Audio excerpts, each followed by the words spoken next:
Hey, everyone! If you enjoy my quantum audiobooks, you can support me by becoming a Patreon member. Your support helps me keep creating, and you'll get exclusive perks. You can also access my audiobooks directly through Google Drive. Check out the link in the description. Now, let's get started. The duel between Rygar and Larix shattered the battlefield into a storm of destruction. Every blow carved fractures through the earth, tremors radiating outward like thunder.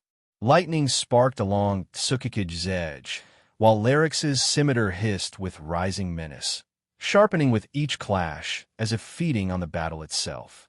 Rygar quickly understood how Ornthorn's blade had been sliced clean. Larix's scimitar evolved with every strike, adapting, honing itself against its target.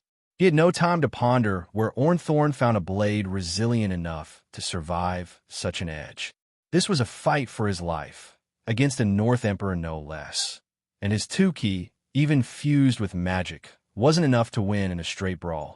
He needed to change tactics. With a burst of speed, Rygar vanished from Larix's path, reappearing near where Night Hunter had fallen. Larix gave chase, relentless, but Rygar reclaimed his blade. Enhanced flash step blurred his figure. Even Larix's seasoned eyes struggled to follow. More than speed, it was perception. His vision had shifted. Mana once appeared as vague smears. Now he saw the intricate flow of energy, the magical signatures weaving around Larix and his weapon. But Larix's raw power and battlefield instinct kept him dominant. Every scimitar swing was razor-focused, slipping through defenses, slicing tendons, cutting deep. Rygar endured with constant healing magic, wounds knitting just fast enough to keep him upright.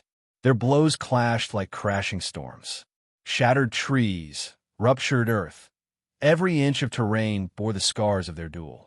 Yet Rygar was playing a longer game. Each time Night Hunter struck flesh, a trace of poison entered Larix's system. Slow, silent, but never failing. Just like with the Kraken, just like with Whis. Unless Larix possessed some freakish resistance, it was only a matter of time. Perhaps sensing this, Larix shifted strategy. He spun backward midair and drew a strange metallic ring from his cloak. Before Rygar could react, a flurry of daggers shot toward him. Reflexively, Rygar unleashed a sonic blast, scattering the blades. But something was off. They didn't fall. The ring glowed purple. Then, the daggers halted in midair, hovering like puppets on invisible strings. With a snap, Larix sent them flying again, this time like guided missiles. Rygar's Tuki surged. A barrier materialized as he weaved between the blades, parrying those he couldn't dodge. Even so, Larix closed in, scimitar arcing for the kill. Rygar narrowly evaded, backstepping as steel grazed his ribs. Now he was on the defensive, hunted. The enchanted daggers and relentless Larix left him no time to breathe. I have to end this now, he thought grimly. Elsewhere, Eris lunged toward the silver-haired elf. The battlefield's rhythm shifted as she pressed the attack. Ice shards slashed her skin, but she didn't stop. The elf had no time to reinforce her spells. Skoll had kept her pinned long enough, and Eris, bleeding but undeterred, finally closed the gap. A gust of wind exploded between them, but Eris had already slashed deep across the elf's chest. The elf screamed, stumbling backward. Eris ducked behind a stone, grinning through gritted teeth. Then her smile faltered. She can heal too? Damn it, she muttered, watching the elf knit flesh with silent, chantless magic. Nearby, Ghislaine was barely holding her ground. Against the demon Mortan alone, she'd triumph. Against the Stonehelm mage, she'd crush him in a strike. But together, especially while wounded, they overwhelmed her. The mage unleashed cunning terrain spells, from swampy mud to mist clouds filled with stone bullets. Every time she tried to close in, Mortan intercepted, brutal and unrelenting. Suddenly, the mage shouted, "Mortan, keep her busy. If we kill that man, we win." Ghislaine followed his gaze. Her eyes found Rygar, locked in a whirlwind of blades with Larix. The mage climbed to higher ground, staff in hand. Mana surged around him as he began to conjure an immense fireball. Ghislaine's heart dropped. Rigger wouldn't escape that blast unharmed. Not again. Without hesitation, she turned and ran. Mortan roared behind her, slashing a deep wound across her back. Blood flew, but she didn't slow. Every second counted. The mage's fireball pulsed blue. Rigger tried to break away, but Larix hounded him mercilessly. Glass cannon! Watch out! Mordan yelled. Too late. The mage looked up, just in time to see Ghislaine charging like a crimson meteor. Panic overtook him. He flung the fireball directly at her. The explosion was catastrophic. A roaring inferno engulfed her, blasting Mortan off his feet. Flames consumed the sky. Silence. Then, a figure emerged, half-charred, her left arm blackened to the bone. Ghislaine staggered forward and drove her sword into the mage's chest. Blood gushed. The mage gasped in shock and slumped. And Ghislaine collapsed. Her wounds had caught up to her. No regeneration. No magic. Just raw will. And that will had run out. The battlefield froze. Rigger and Larix halted mid-combat. Then Rigger blurred into motion, faster than sound, racing toward her. Larix followed. He reached her first. Healing magic poured from his hands, sealing wounds, stabilizing her breath. Eris arrived next, sword raised, guarding them both. Larix stopped and laughed. Ha ha ha ha, you're so dead, man. The silver-haired elf rushed to the fallen mage, casting healing magic in desperation. But Rigger wasn't watching her. He was watching Mortan. The demon was charging toward Ghislaine. Fall back, Mortan! Larix barked, but Rigger had already decided. He moved, lightning and fury incarnate. Tsukikage gleamed, wrapped in lightning so intense it howled. He became a streak of death. Mortan raised his cleavers, but it was too late. Rigger's blade carved through the demon's skull in a single, brutal stroke. Mortan collapsed mid-leap, lifeless. Rigger landed beside Ghislaine, pouring more healing into her broken frame. She coughed unconscious. Larix laughed again, half mad, half mourning. Rigger stood, eyes locked on him. Larix surged forward. So did Rigger. No defense, just intent to kill. Larix's scimitar aimed for Rigger's heart. Rigger's lightning-wrapped Night Hunter trembled in his hand. It would break, but that didn't matter. A flash. Their blades struck. Night Hunter pierced Larix's stomach, cauterizing as it cut. Larix's scimitar plunged into Rigger's chest, straight into his heart. The shockwave leveled the ground. Larix howled with triumph. You lost, Red Wolf, he roared, twisting the blade deeper. And then, a golden sword the size of a door smashed into the ground between them, exploding with force that hurled both warriors backward. Dust cleared. Ornthorn stood tall, green hair swaying, golden blade resting on his shoulder. His voice was calm. Final. This battle is over. Anyone who dares continue becomes my enemy. A sudden noise broke the rhythm of battle. All heads turned as a towering figure in blue armor appeared, seizing Skull by the tail and hurling the massive wolf aside like a mere pup, abruptly halting the clash between both factions. Neither the old warrior nor the demon mage chased after Skull. They were barely standing, bodies battered and lungs heaving. Skull snarled, bristling, until he noticed the stillness. Everyone had stopped. Then he saw Rigger, who gave a subtle nod. With a low growl of understanding, Skull padded over to his side. The blue-armored knight made his way slowly to stand beside Ornthorn. His skin was as dark as obsidian, his presence monstrous, his weapon, a massive greatsword, resting casually on his back. The North King had arrived. Whis, the immortal warrior. With an Emperor tier and a King tier combatant present, the tide of battle hung on a knife's edge. Their allegiance would decide everything. And with Ghislaine gravely wounded and Mortan slain, one wrong move would bring ruin. For a time, only the wind spoke. The battlefield, moments ago filled with steel and screams, was now suffocatingly silent. Rigger stood still, surprisingly composed. It was unusual. Normally, he'd be snarling with rage, lost in battle lust. But now, that fury simmered beneath cold logic. He wasn't consumed. He was calculating. Continuing this battle would mean death. Ornthorn had made his stance clear. He'd side with whoever struck first, but wouldn't raise a blade unless provoked. Rygar activated his magic eye, scanning every soul present. Lyrics, the Stonehelm mage. Every movement, every heartbeat, every flicker of emotion was analyzed. Across the field, Lyrics trembled, barely containing the wrath boiling inside him. His fists clenched, his eyes locked on Rygar with the intensity of a beast denied its kill. Rygar smirked. Maybe Lyrics would break. Maybe that fury would make the choice for him. "Ah, what's wrong?" Rygar taunted, voice calm, almost amused. "You were ready to kill me. Did you forget I might return the favor and wipe out your little circus?" Lyrics's eyes flared. His muscles tensed, lips curling back like a wolf about to pounce. But before he could lunge, Vedette stepped in, her body bloodied and barely upright. She gripped his arm with desperation. "Enough, Lyrics," she hissed. "We've already lost Mortan and agreed. If you move now, you'll doom us all." He stared at her, caught between fury and reason. Then he cracked. Laughter. Wild. Unhinged. Mocking. "Ha ha ha ha. Ah ha ha ha." When the laughter faded, he looked at Ornthorn and pointed a trembling finger. "All right, Ornthorn, remember this." His eyes then found Rygar again, glinting with madness and hunger. "You've got ties and mealies, don't you, boy?" Rygar said nothing, but the look in his eyes said he understood the message. Lyric sneered.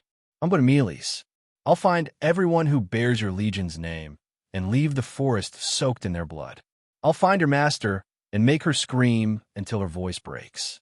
Then, with a groan, Lyrics grasped the hilt of the blade still lodged in his gut. Night Hunter.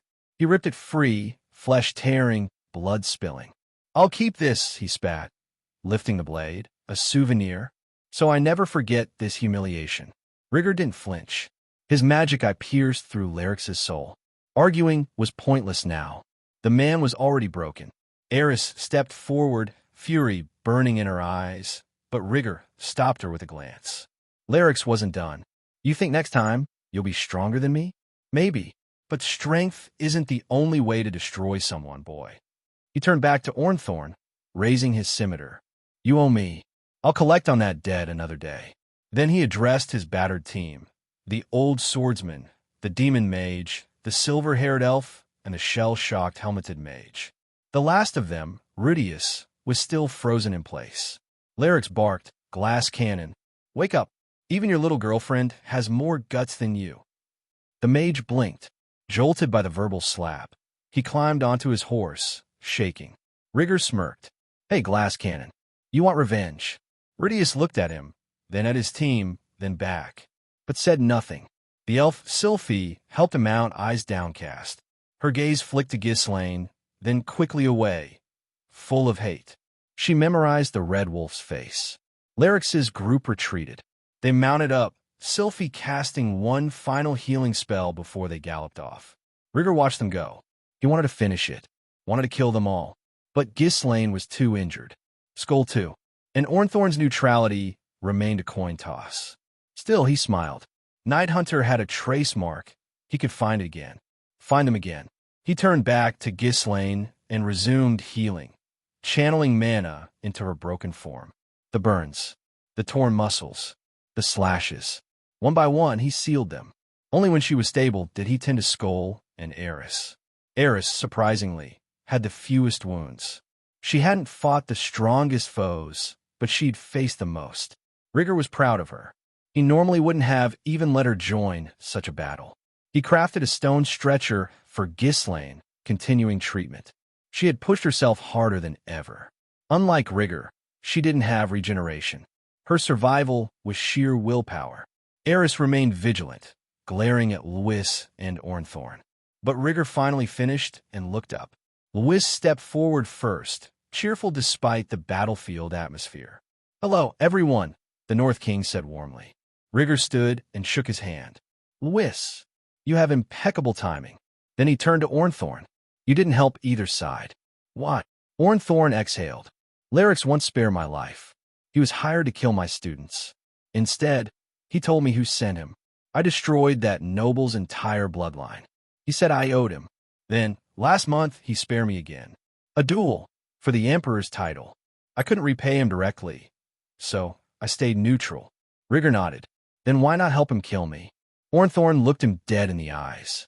Because the king ordered me to save you, and because your talent deserves to survive. Just then, Ghislaine stirred. Her eyes fluttered open. Their gazes met, red and green, and something passed between them, unspoken. Rygar leaned in and kissed her. A long kiss. Ghislaine froze, her face flushing crimson. She looked away quickly, ears twitching. Eris, witnessing it all, turned beet red. Mouth agape, fists clenched. She stormed off to search for something without a word. Rygar chuckled and called, "Look for a green chain with dragon engravings." Still red, she ran off. Ghislaine sat up slowly, still flustered. Rygar helped her up. Then he turned back to Ornthorn. "If I chase Lyrics now, would you stop me?" "Yes," Ornthorn said coldly. Rygar laughed. "Just checking." Midway through the return, Ornthorn finally broke the silence. "Rygar, aren't you worried?" Lyrics swore he'd go to Mealy's. "Kill your people." Rygar smiled at the horizon. "I have good eyes. What does that have to do with anything?" Rygar's expression didn't change. "The ones who truly hated me are dead. The rest fear me more than they hate me." He glanced up at the sky. "I'll kill Rudeus someday, but it's not urgent." Ornthorn frowned. "And Lyrics?" Rygar didn't look back. There's no reason to fear a dead man. The silence that followed was chilling. Ornthorn's heart skipped. Then he turned sharply to Lewis. "Use the mark. Contact Lyrics. Now." POV, Rudeus Greyrat. We were already far from the capital. We didn't go back there because the king was on Rygar's side, and Lyrax didn't want to risk another ambush. After Sylphy healed everyone's most serious wounds, we kept galloping almost without pause. However, Lyrax always seemed exhausted, even while mounted and moving forward. Shortly after, the rain began to fall. At least the rain helped erase many of our tracks, but even so, we made an effort to eliminate any sign that could give us away. We were dealing with someone who was likely an expert tracker. Everything seemed normal during the journey, but then Lyrax suddenly fell from his horse. The dull thud of his body hitting the muddy ground was muffled by the rain. The horses neighed, and we all stopped immediately. We jumped off our mounts and gathered around him. Vidette quickly approached and saw that he was breathing heavily, then removed his shirt. That revealed something sinister. Much of Lyrax's chest was petrified. Raindrops slid down the hardened surface as if they were the storm's own tears. Vidette knelt beside him, analyzing his condition. She ran a few tests, pressing different points on Lyrax's body, trying to detect any reaction. Her expression grew heavier with each passing second. Then, she clenched her fist, tears streaming down her face uncontrollably. A large portion of his internal organs has already turned to stone. A heavy silence fell over the group. Lyrax, lying on the ground, struggled to breathe. His mind worked quickly, connecting the dots. His eyes widened slightly as he realized the truth. "The black blade," he murmured, his voice hoarse and low. "The sword that pierced me, was poisoned, or has some kind of magical effect like this." Vidette nodded, but the tears didn't stop, and a silent fury burned in her eyes. "I don't know a detoxification spell that can reverse this," she admitted. "But even if I did, it would already be too late." Lyrax's breathing grew even more erratic. A bitter laugh escaped his lips. Rygar already knew. He had known from the moment he drove that blade into him. That's why he remained so calm in the face of Lyrax's threats. He didn't need to react because the man's fate was already sealed. The poison was relentless. Even if Lyrax fled, even if he hid, his death was only a matter of time. Rudeus thought, is that why Rygar asked if I would seek revenge? If I had known his situation, I would have said no. I looked at Lyrax, and despite the gravity of the situation, I couldn't feel much sorrow for him. I was sad about Ygritte's and Morton's deaths, but not that much. We were never that close. And Lyrax? He might have treated them well in some way, but in the end, they were just tools to him. He forced them to fight at every moment. They never had a choice. They were prisoners, not allies. If it were Hector, if Hector had died, then I would have been truly angry. The old man helped us a lot over these past 2 years. He treated us like a loving grandfather, trying to find ways to get us back home, taking care of us in every way possible. He genuinely cared. I turned my gaze to Sylphy. Her face was calm. She didn't seem too affected by Lyrax's impending death. In fact, she seemed happy, in a way. But at the same time, I saw a trace of sadness for Ygritte. She, like me, was closer to Hector, but she also had a good relationship with the women in the group. The rain kept falling, drenching us completely, while Lyrax lay before us, on the brink of death, consumed by Rygar's poisoned blade. Hector knelt beside Lyrax, his wrinkled face marked with pain. His hands trembled as he held his lord's, as if trying to keep life from escaping his body. He had served Lyrax's father to repay a debt, and when the man died, he continued serving the son since he was just 5 years old. He raised him, protected him, endured his difficult temper. He knew Lyrax was walking a dangerous path and that his death was only a matter of time, but he never imagined it would be so soon. Deep down, he expected to be the first to go. Vidette, on the other hand, stood rigid, her body tense, her eyes burning with hatred and suffering. Lyrax was her lover. Morton and Ygritte were her closest friends. Everything had been taken from her in a matter of hours. Her clenched fist trembled, but she said nothing. She just stared at Lyrax, waiting. The dying man let out a hoarse chuckle, mixed with coughing. The petrification had already consumed much of his chest and was spreading rapidly. He had already accepted his fate. Well, I'm going to die here, ha ha ha ha. His voice sounded strangely light, almost carefree. After a moment, his expression turned serious, and he murmured, "Glass cannon, you're free, go your own way, go home, or find your family, whatever it is." Sylphy gave a faint smile, while I felt a strange tightness in my chest. Something deeply unsettled me about this scene. Then Lyrax looked directly at me, something rare. He almost never called me by name, but this time, he did clearly. Rudeus. I held my breath, waiting for his words. "You're too soft, you've gotten a bit tougher these past 2 years, but you need to be firmer. That guy saw your weakness, and don't think he'll be merciful. He wouldn't let a mage of your caliber roam free knowing you could be an enemy. You need to be careful. He let me go because he didn't care, because he thought I was too much of a coward to go against him again. In a way, that was good, but it ate away at me." Lyrax continued, his breathing growing heavier. "I won't ask you to avenge me or Morton and Ygritte." His eyes then found Sylphy. "But protect your girl, she's the most important thing you need to keep in mind." I kept looking at him in silence, absorbing his words. He had lived life the way he wanted, with no regrets, and now he spoke as if passing on some important lesson. He seemed satisfied with his life, even in the face of imminent death. He turned to Vidette and smiled. "I lived like a madman for almost 40 years, and I expected to die on the battlefield, but I don't have that luxury, ha ha ha ha." His laughter was weak now, the petrification advancing further. Then, he looked at me again, his expression turning serious once more. "I know I wasn't a good leader, but I want to ask a favor." Sylphy frowned, suspicious, and I asked hesitantly, "Depends on the favor." Lyrax gave a tired smile. "It's my last request, please, take Vidette and my child that she's carrying back to her tribe in the demon continent." My body went rigid. My eyes widened, and my gaze immediately turned to Vidette. She was crying, her eyes filled with pain and fury. Rudeus knew what this meant. Ygritte's second wife, who died in battle, was sterile and could not have children. But Vidette, she and Lyrax were from different races, and it was extremely difficult for such couples to conceive a child. Yet, after so long, it had happened. And now, in this moment of tragedy, that truth came to light. I looked at Sylphy, who seemed just as shocked, and then at Hector. Unlike us, he remained unshaken. There was no surprise on his face. He already knew. My mind started spinning. I fell into a deep silence, lost in my own thoughts. And the rain kept falling as Lyrax took his last breath. His chest, now almost entirely petrified, rose and fell slowly until finally stopping. For a moment, no one spoke. Only the sound of the rain mixed with the heavy breathing of some present. Hector closed Lyrax's eyes with an expression of sorrow, but not surprise. He had served Lyrax's family long enough to know that this moment would come sooner or later. Vidette, on the other hand, clenched her fists, pain written all over her contorted face. Her eyes, red from crying so much, carried a deep hatred, but there was no one left to direct it at. She couldn't do anything against Rygar, after all. Before passing, Lyrax muttered, "Rygar planned all of this. He must have a way to track that sword." His voice was hoarse, weak. "Leave the sword with me. Don't give him such an easy path." He also requested that all of his belongings, including his scimitar, remain with Hector. And so it was done. A grave was dug under the rain, and his body was placed there, along with the black blade that had taken his life. A moment of silence was held before they covered the hole. No one prayed, no one spoke kind words. Lyrax was not one for touching speeches, nor did he worship any gods. Lyrax's journey had come to an end, and it was up to the living to move forward. With the skies still overcast, they kept riding. The group was silent. Hector held the reins firmly, his gaze fixed on the path ahead. Vidette did not exchange words with anyone.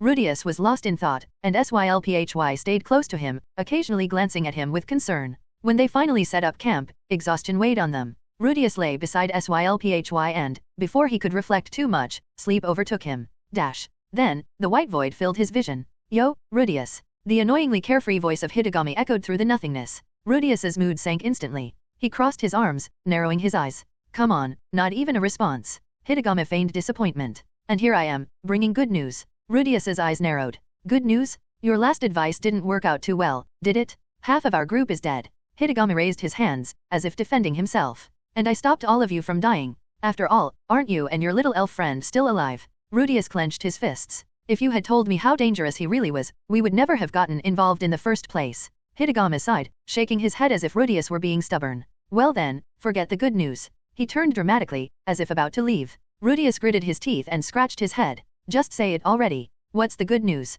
Hidegame grinned. I know where your parents are. Rudeus's heart pounded. He took a step forward. My parents? And Lilia? My sisters. Hidegame tilted his head, thoughtful. I only saw your parents. I didn't see your sisters or the maid. Like I said, I can't see everything, I only see what is shown to me. But still, isn't that great news? Rudeus's gaze darkened. Your powers are very convenient. Oh, don't say that. Hidegame smiled. How many times do I have to help you before you stop being so paranoid? Rudeus didn't answer. Hidegame sighed dramatically and, with a mischievous smile, continued. Your parents are currently in a very difficult situation and can't leave where they are. Well, here's my advice. Take Vidette to her tribe on the demon continent. Once there, speak to the demon with 6 eyes. That way, you'll find your parents. Before Rudeus could question him, the dream began to dissolve.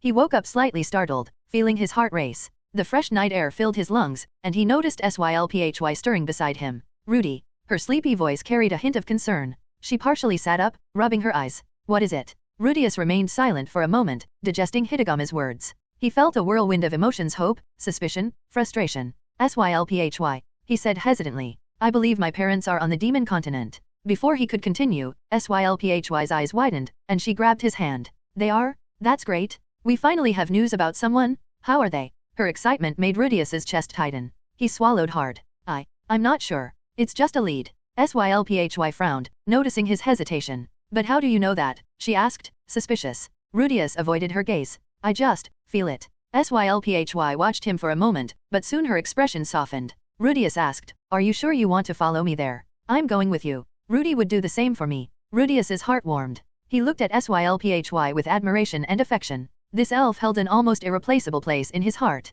He smiled. Then, let's go to the demon continent. POV, Paul Greyrat. I opened my eyes again, the familiar sensation of pain and burning permeating my tired body. The ceiling and walls of that ancient castle were already familiar to my eyes. Beside me was my wife, Zenith Greyrat. She looked worried. After all, it wasn't the first, nor the second time she had to heal me extensively after I returned covered in wounds. For the past 2 years, this scene had repeated itself hundreds of times. And every time, she was there. She healed me, took care of me, even though I was absolute trash, even though I disappointed her every single time. Even though I was an incompetent fool who couldn't even go out to search for my own daughters because of my own weakness, she always supported me silently. I could see her suffering, I could feel the crushing weight of responsibility. I never once thought about resting. I was exhausted, physically and mentally. But so what? I couldn't stop. Just thinking that my daughters might be in a similar or even worse place, I knew I couldn't stop. I stood up hastily, my wounds burned, and some reopened. Zenith immediately exclaimed, Dear, you need to rest. I was furious and responded instantly.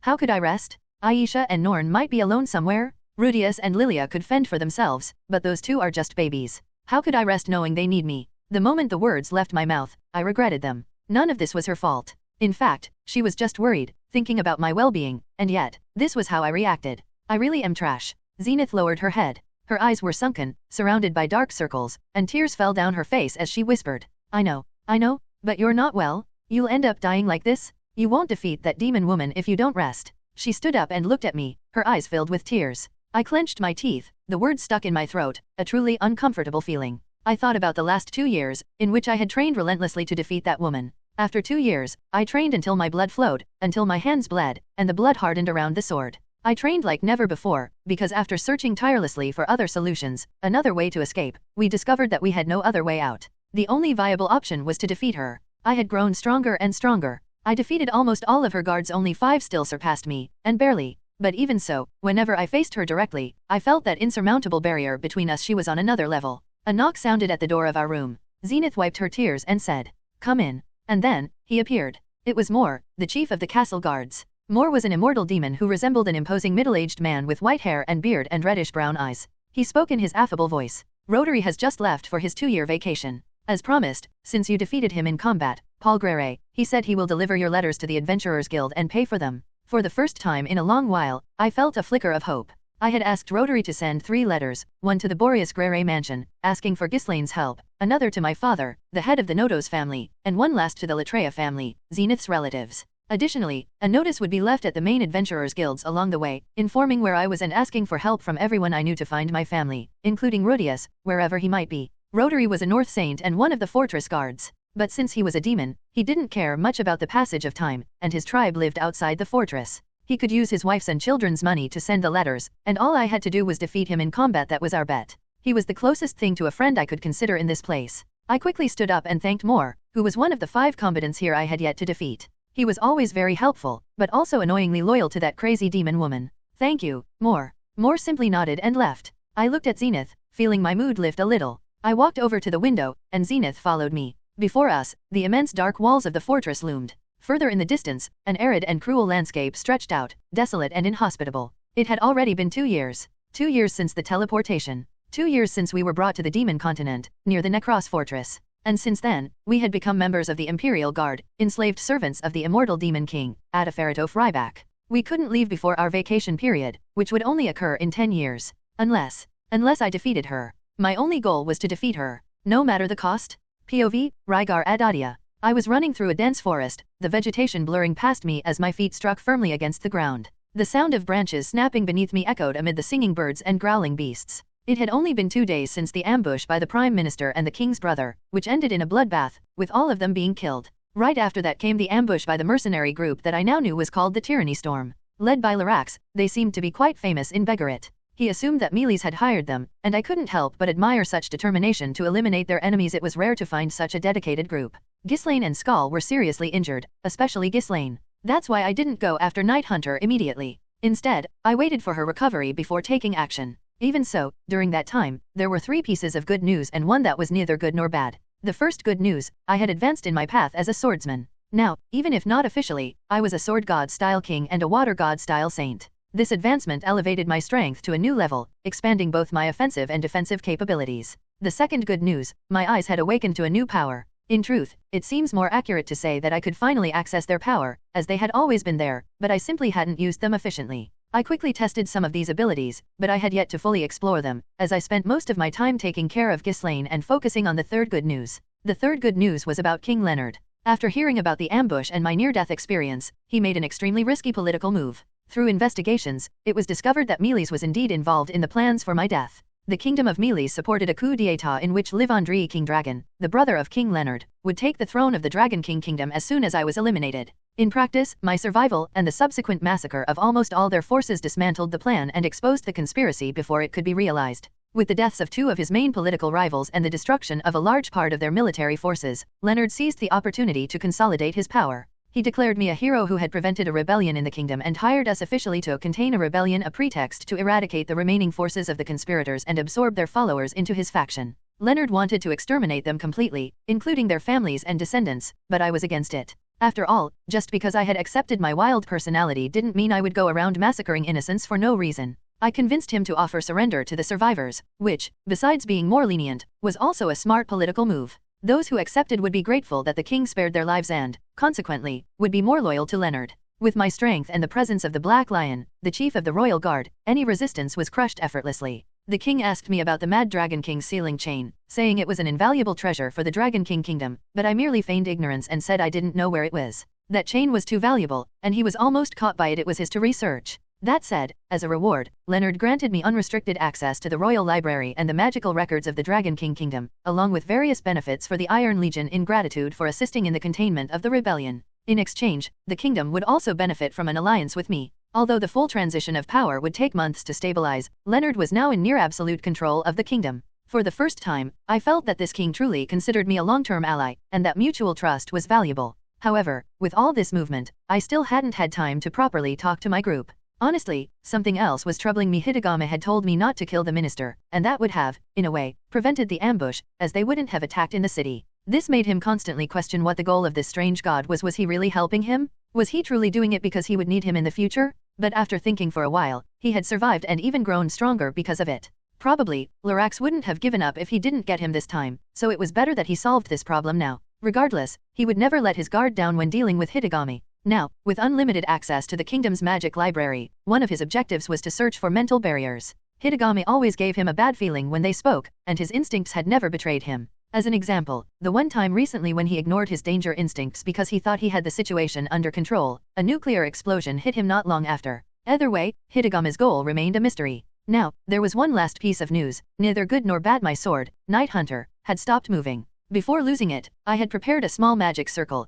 invisible to the naked eye, programmed to release a small amount of mana every 12 hours. This allowed me to track its location with my mana sense and keen sixth sense. The good news was that I wouldn't have to hunt down the group for long and might not have to cross the continent to recover it. The bad news was that the enemies had probably noticed this tracking and gotten rid of the sword. The helmeted mage and the silver-haired mage were still alive and well, and I knew they were dangerous. Especially the helmeted mage. Deducing from the way he reacted during combat, I was almost certain he was a child, which would explain his fear. In other words, both were just children. He didn't know why they were in such a group, but that didn't change their danger. They might be afraid now, but that fear wouldn't last forever. When it disappeared, it could be replaced by hatred and a desire for revenge. That's why I sent a letter to Tanaver, warning them about the situation. I ordered them to avoid direct confrontations with anyone matching their description unless they had a clear advantage. I also asked them to look for any information about their location, in case they were already in melees, and, if possible, to contain them. In the letter, I highlighted the abilities of these enemies and possible strategies to combat them.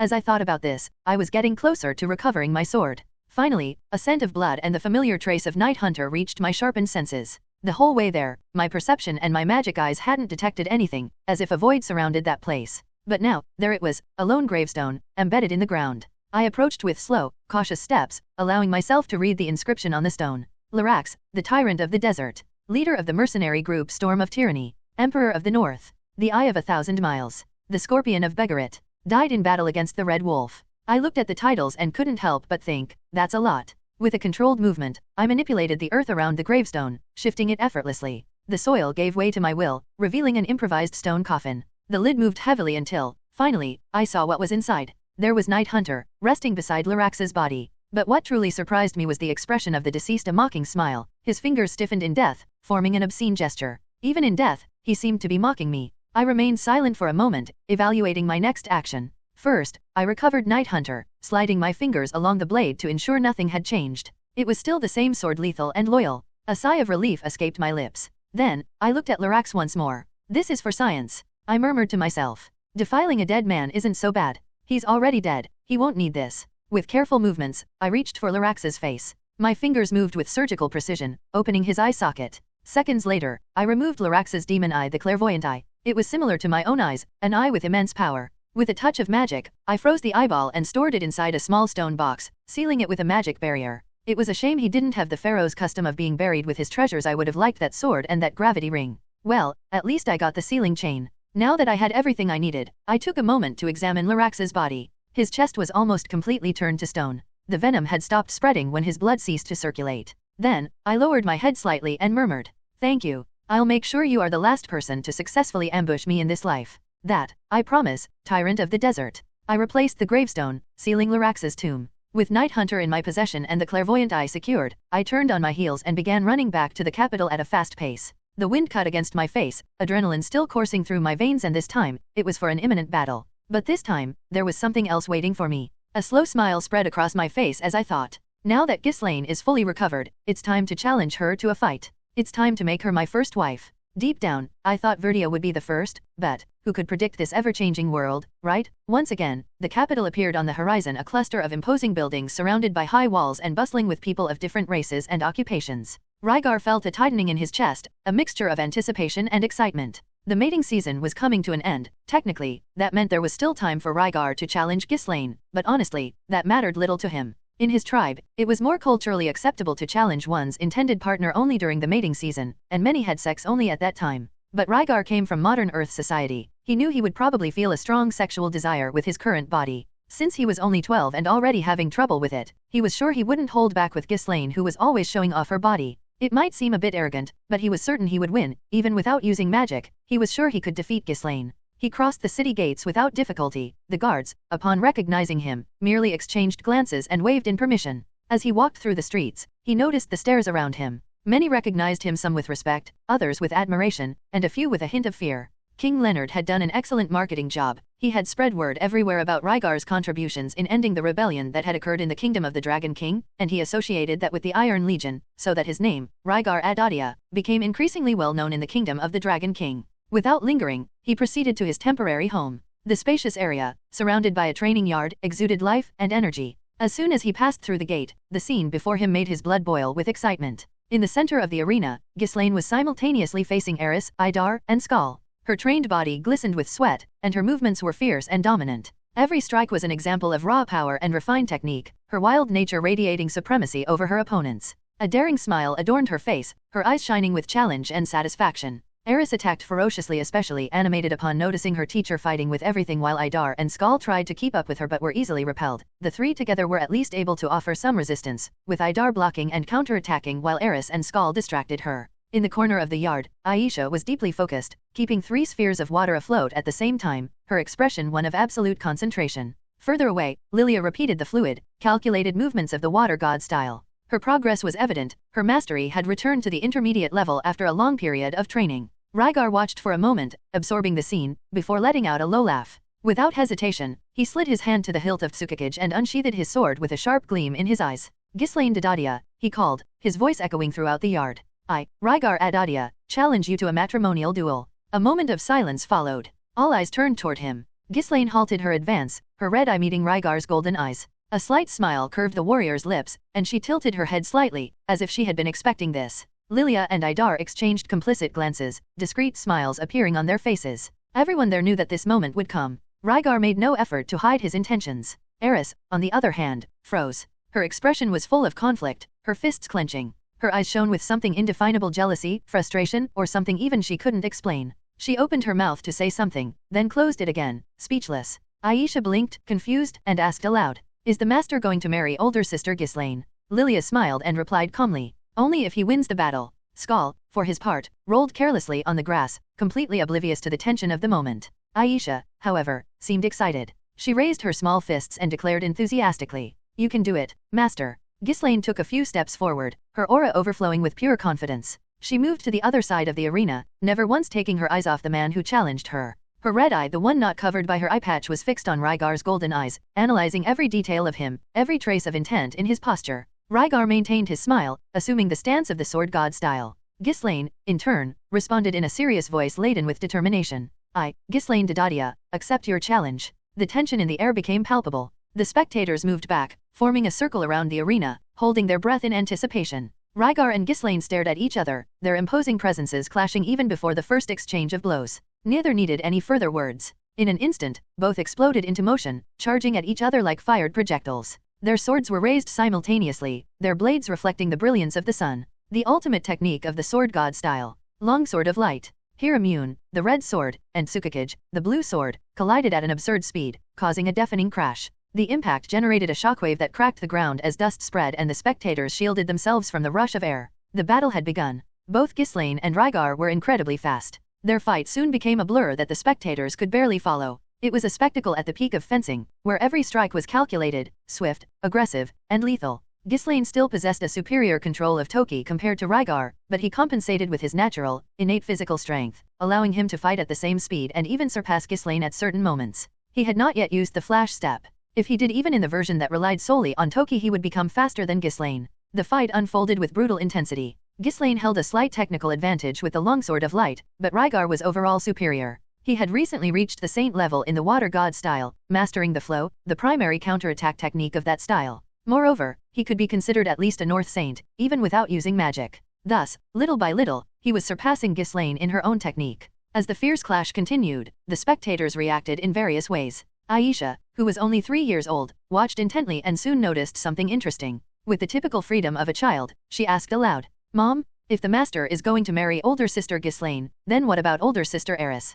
A silence ensued for a moment. Lilia was speechless. Idar, unable to contain his laughter, burst into giggles. Eris, for her part, turned completely red. "What are you talking about? That has nothing to do with it," she stammered, looking away and trying to hide her embarrassment, which was clearly evident. Aisha, however, simply covered her mouth with her hand, laughing softly with a teasing expression. Idar, unable to hold back, rolled on the floor laughing. Furious and embarrassed, Eris advanced against little Aisha, who laughed even more when Eris began to tickle her brutally. But on the battlefield, Rygar and Ghislaine remained unfazed, completely absorbed in the fight. Their fierce eyes shone with pure anticipation. Each observed the other with acute attention, every muscle movement, every contraction, every drop of sweat sliding down their bodies. With every moment, Rygar drew closer to victory. When they clashed again, Rygar finally made a decision. For the first time in the battle, he used the flash step, powered solely by Toki. In a single instant, he merged the Longsword of Light with his explosive movement technique, achieving devastating speed.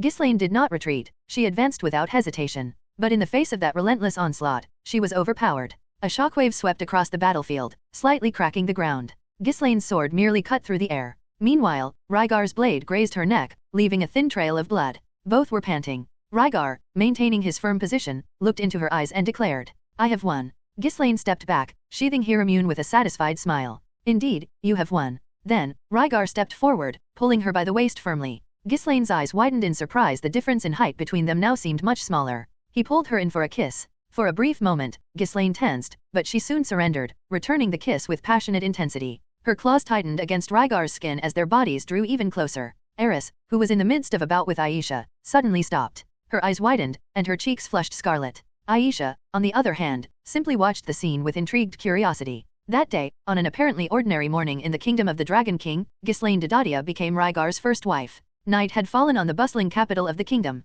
After the fierce battle between Rygar and Ghislaine had ended and the woman had officially become Rygar's first wife, he went to the palace and informed the king that he would be occupied for the next few days because he had married. The king congratulated him on his marriage and said he would prepare a great gift. His body still vibrated with the intensity of the combat, his heart pounding like war drums. And he could see that Ghislaine was the same. The mating season was indeed potent in that regard. He quickly returned home and went to Ghislaine's room, entering without ceremony. And there she was, Ghislaine. They were in the same situation. Sweat streamed down their bodies, marked by the fight, mixing with the strong, instinctive scent that filled the air. The mating season had never hit them so hard in all their lives. Rygar's golden eyes burned with a wild desire, his pupils dilated as he felt every beat of his own heart. Ghislaine, for her part, felt the blood boiling in her veins, her body craving something that no battle could ever satisfy. They needed no words. The feeling was mutual, instinctive, irresistible. Rygar was the first to move. With a low, provocative growl, he advanced on Ghislaine, pushing her against one of the walls of the room. Their lips met in an abrasive clash, teeth grazing, tongues vying for space in a dance as fierce as the battle they had fought just moments before.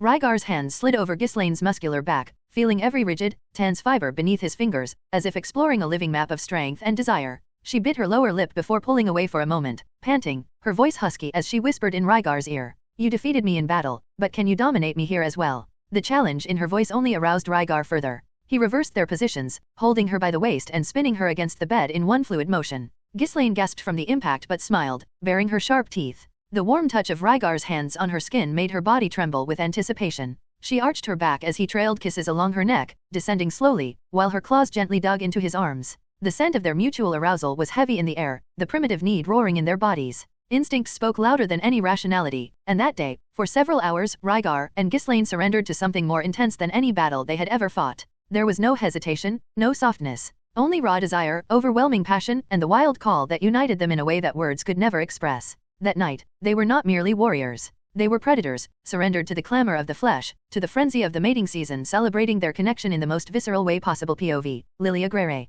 The sun hung high in the sky, pouring its light over the temporary house and warming the training arena. I was sitting in the shade of a tree, watching my daughter, Aisha, with a mixed expression of pride and admiration. She was playing with magic, causing small water balls to levitate around her effortlessly, maneuvering them through the air as if they were extensions of her own fingers. Just a few years ago, she was a defenseless baby that I held in my arms. Now, she was a talented and promising child, developing rapidly under Rygar's tutelage. I couldn't help but feel a silent satisfaction for having made the right decision in allowing her to become his disciple. Even at such a young age, Aisha demonstrated impressive emotional control, and her capacity for learning surpassed that of many children her age. She had just turned 3, and Rygar had started her physical training with daily flexibility exercises in her routine. I didn't fully understand the reason behind it, but he assured me it would help her perform more complex movements in the future without overstraining her body. And I knew that Rygar would never do anything without a well-defined purpose. What impressed me the most was the mana in Aisha growing every day, more and more. Most people believed that the amount of mana was fixed at birth, determined by uncontrollable factors.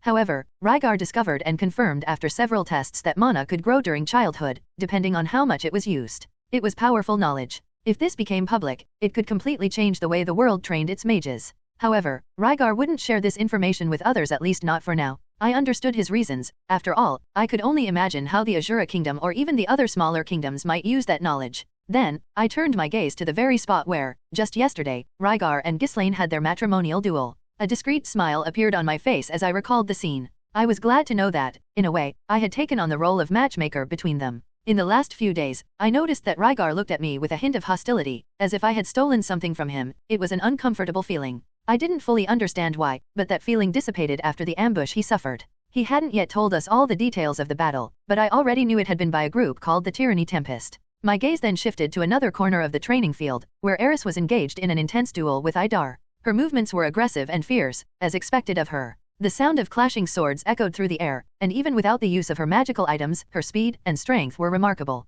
Eris was only 11, but she was already incredibly powerful. I remembered that when Paul was that age, he had already reached the advanced level in the North God and Water God styles. However, according to Ghislaine, Eris was very close to attaining the saint level in swordsmanship.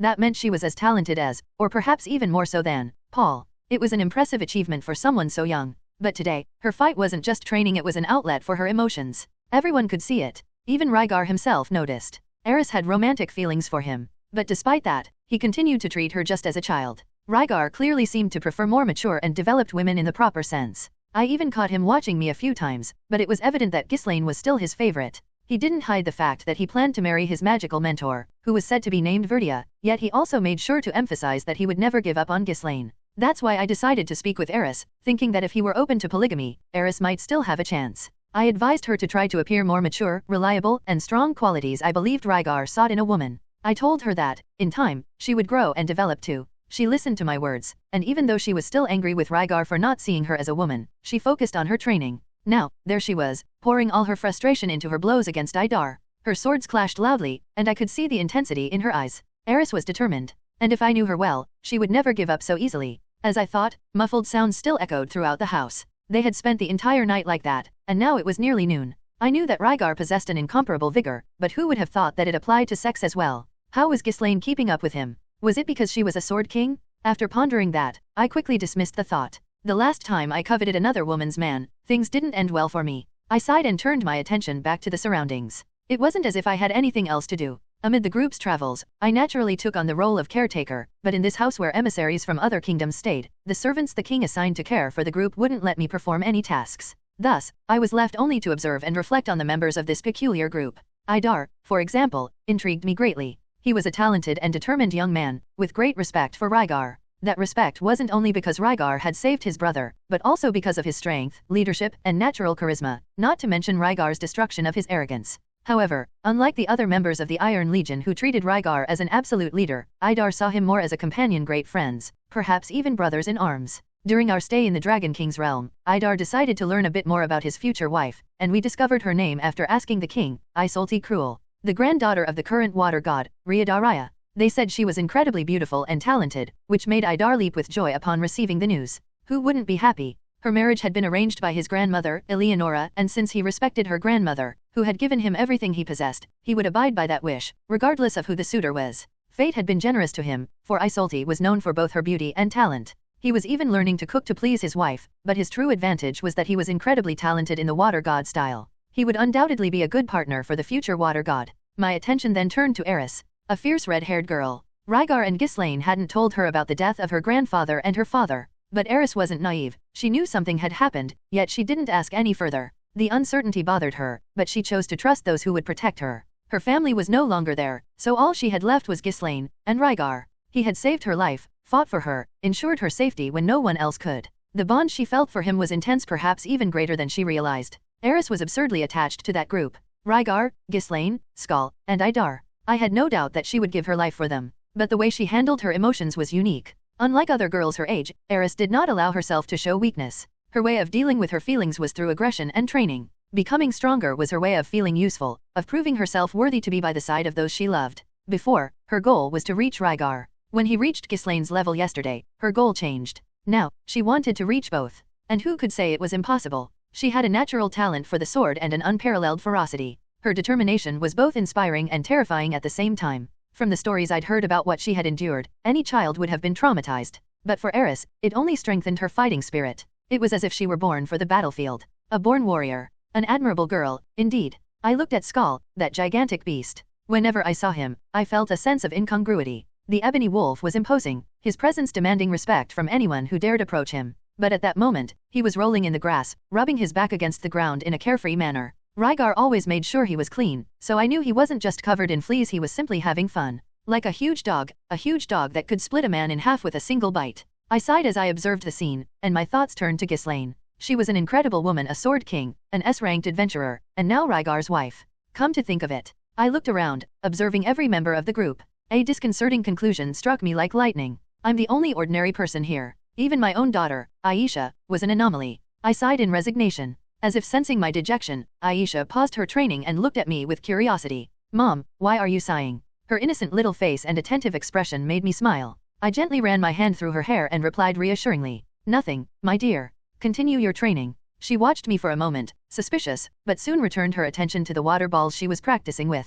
Her intelligence was remarkable. She had truly noticed something, but fortunately, she decided not to press further. Then the door to the house opened. My eyes turned to the figure emerging from inside. Rygar appeared, his imposing presence and unwavering vigor as always. He showed no sign of fatigue, as if he had merely taken a walk in the park unintentionally. A comparison formed in my mind. He is even more resilient than Paul. POV, Rygar Adoldia. I can say with absolute certainty that I have never had a night so wild in all of my 2 lives. And mind you, I have spent an entire night fighting in the Great Forest. But this was even more savage. Ghislaine was as fierce in bed as she was in battle. But, unlike her seriousness when wielding her sword, here she was more unrestrained, more surrendered. Still, she challenged me to the limit, testing me at every moment. In the end, it was a battle of endurance, which I won. I could still hear her heavy breathing beside me, exhausted but satisfied. Yet, she was truly exhilarated. When I healed the fatigue in her body with healing magic, instead of resting, she asked for more. And so, we repeated that over and over. I lost count of how many rounds there were.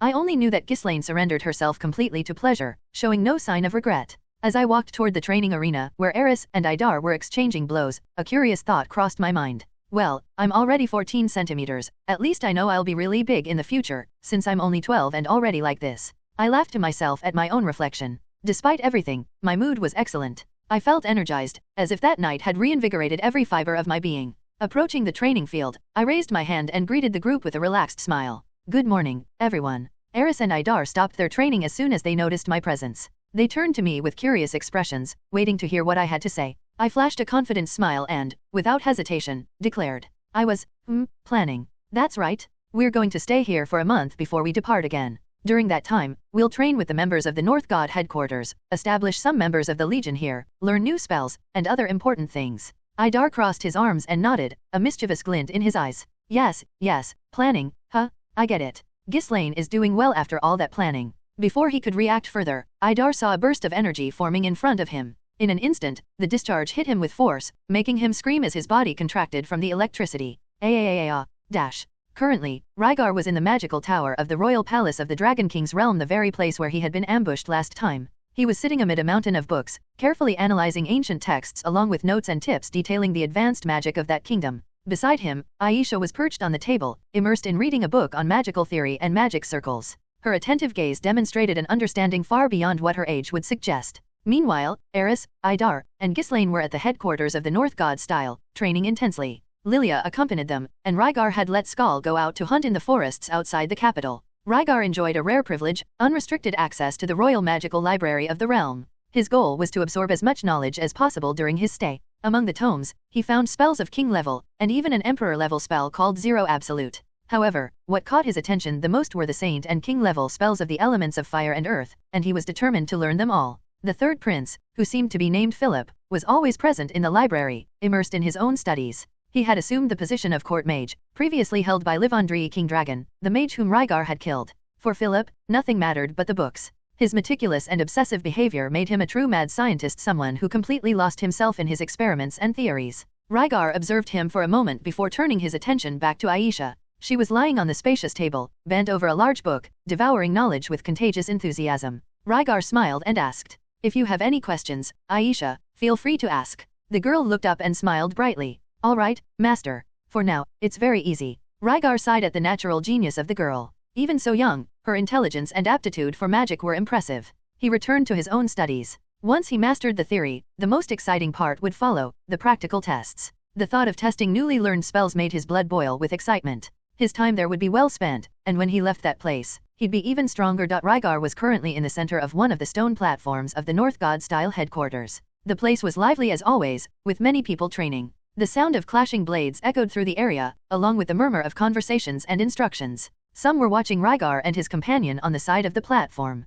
He had become quite famous in the capital lately, courtesy of King Leonard. Eris was about 5 meters away from him, impatiently tapping her foot on the ground. He had his eyes closed and then opened them and said, "Come, Eris. Without wasting any time, she advanced in my direction and drew her sword in the middle of the path. Heya! Then, I activated my eyes. At that very moment, my vision sharpened and everything began to slow down. Eris, who until then was charging against me with great speed, seemed to be flying in the air. I could observe every detail, the small marks on the blade, the trembling clothes, her red hair flying, the dust that her run generated on the arena floor. Everything was visible, even the spectators and their micro-expressions were captured. I used Night Hunter to smoothly execute a technique from the Water God style that redirected the opponent's attack and then deactivated my eyes. Eris flew, and with my defense, she was thrown far away. Before she attacked again, I said, "That's enough, Eris, thank you for the help. You are getting faster and stronger every day." She had an aggressive battle expression, but soon turned her face aside, embarrassed and with a red face, saying, That's obvious? That's only natural."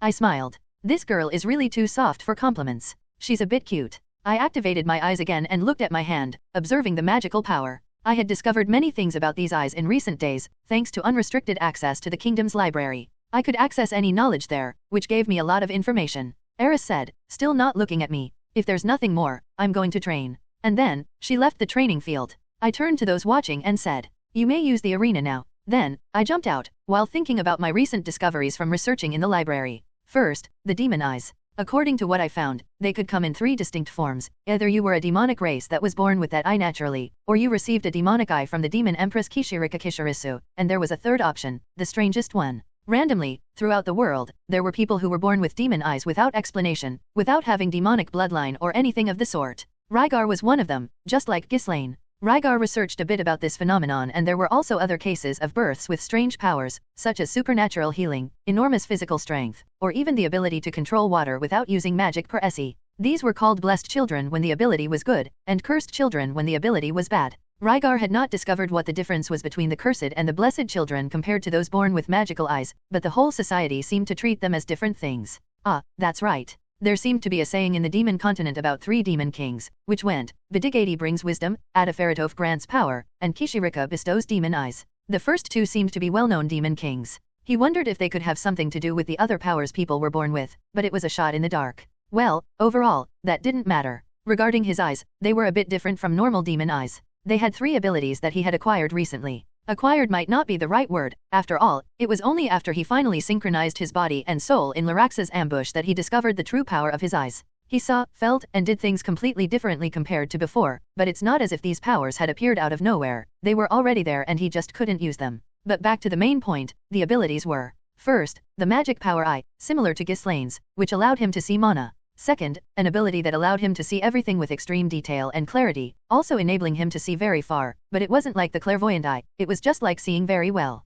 And finally, an ability that slowed down his perception of time, allowing him to see everything moving more slowly. But that last ability was difficult to access. In fact, all 3 abilities were hard to use to their full extent. After all, he had spent almost 12 years with his defective eyes. He wouldn't adapt to his new vision that quickly, but judging by his current progress, he knew it wouldn't take long. He was running towards the top of the small mountain of the North God-style headquarters, where only kings and above could tread, while he continued lost in thought. In the Kingdom of the Dragon King's library, he found a list of all the demon eyes known by the kingdom. After analyzing them all, besides the magic power eye, he combined his 2 other abilities with 2 other eyes, the sharpness eye and the eye of the fragmented reflection. He wasn't sure if he was right, but these powers gave him many ideas. Not to mention the advantage in combat in general, of course. The main one was that, with this ability, he could use a technique he had wanted to develop for a long time, the lightning step.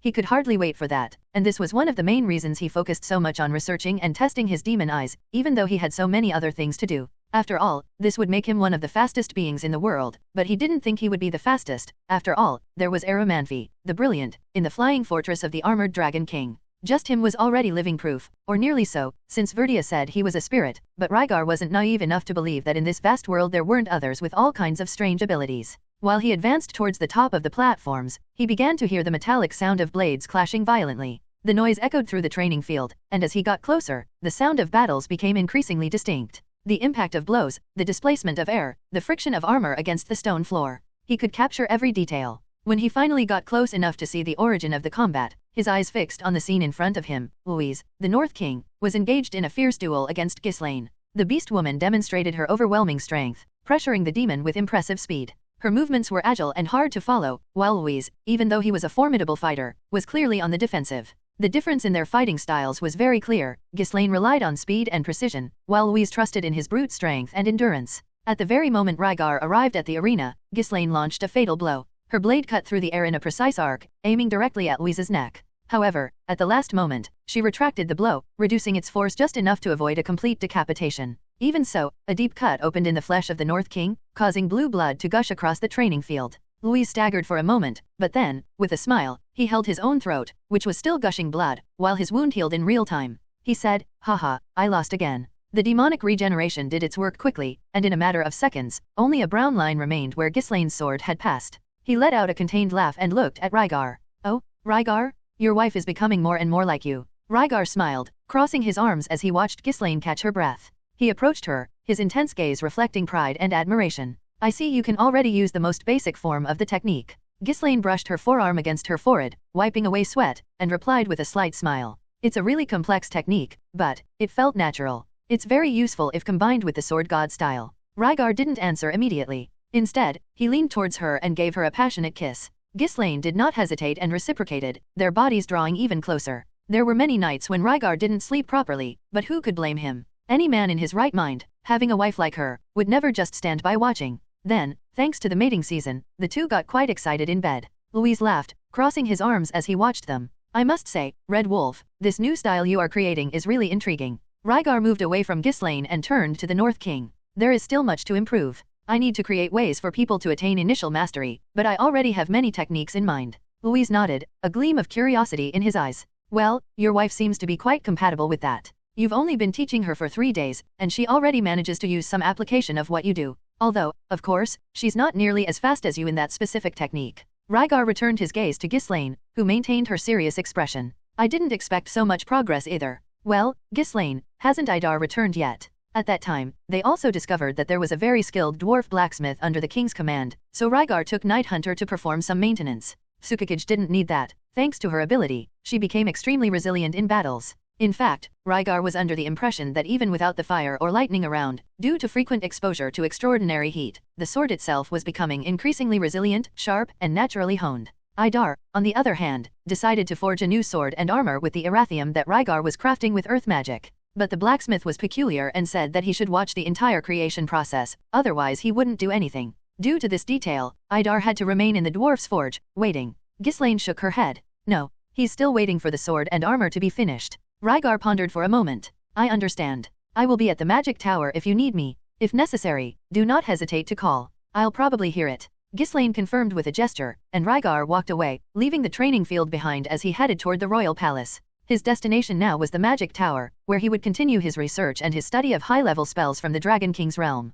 In recent days, Rygar had been completely occupied. His mind was divided between various areas of study and personal development. He had deeply immersed himself in learning new Saint and King-level spells, absorbing every detail of the incantations and refining his mastery over the spells. Some he was merely noting down and transcribing to continue studying on the go due to scarce time. In addition, he dedicated himself to research related to the demon eyes, something that had become very important since his own eyes began to change and he had a demon eye stored away, awaiting its destiny, the clairvoyant eye of Lyrax. He was researching the possibility of transferring an ability or even a transplant to another person, but so far, the only one historically capable of doing that was the Demon Empress. But that wasn't all that occupied his time. Rygar had finally resumed a project he had set aside for a while, the creation of the Beast God style. Now that he had a deeper understanding of Toki, his view on fighting styles had changed drastically. With his eyes now capable of seeing the flow of magical power in detail, he began to notice nuances that had previously gone unnoticed. One obvious thing to know was that each style manipulated Toki in a unique way, but even though almost all high-level practitioners knew that, no one could explain exactly how. For even if there was training directed for each school, there was no one who could see the mana and, in words, describe what properties Toki assumed in each technique.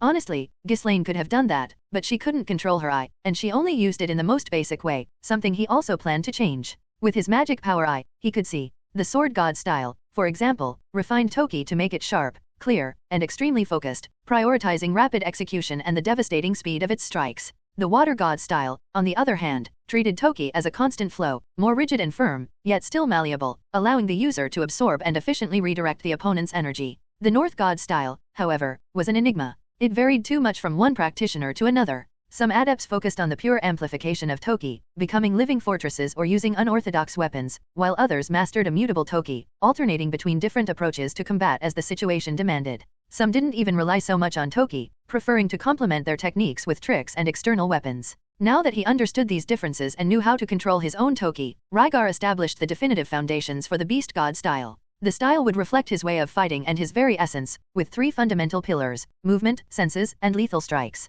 Movement had always been a central piece in Rygar's combat. He never relied solely on brute strength or endurance. His agility was what gave him the advantage over more powerful opponents. At the heart of this concept was flash step, a technique that would be essential to the style. The technique would allow the user to move freely across the battlefield, whether to dodge attacks, surprise the enemy with sudden bursts of speed, or find attack angles that were impossible to predict. The freedom of movement was what made this technique so powerful. Senses came in second. Although it was possible to enhance the senses with Toki, none of the existing styles truly delved into that concept. Improving hearing, vision, touch, and even smell could be an immense differentiator in combat. Moreover, enhancing the senses also proved useful for investigations and to avoid ambushes. In addition, all living beings possessed a sixth sense, although some were more developed than others. The beast people, for example, naturally had this instinct more keenly than humans, but Rygar knew that it could also be trained. Being able to perceive danger even before it materialized was often the difference between life and death. Finally, the third pillar of the style, lethal strikes. The Sword God style preached the idea of ending a fight with a single, mortal blow.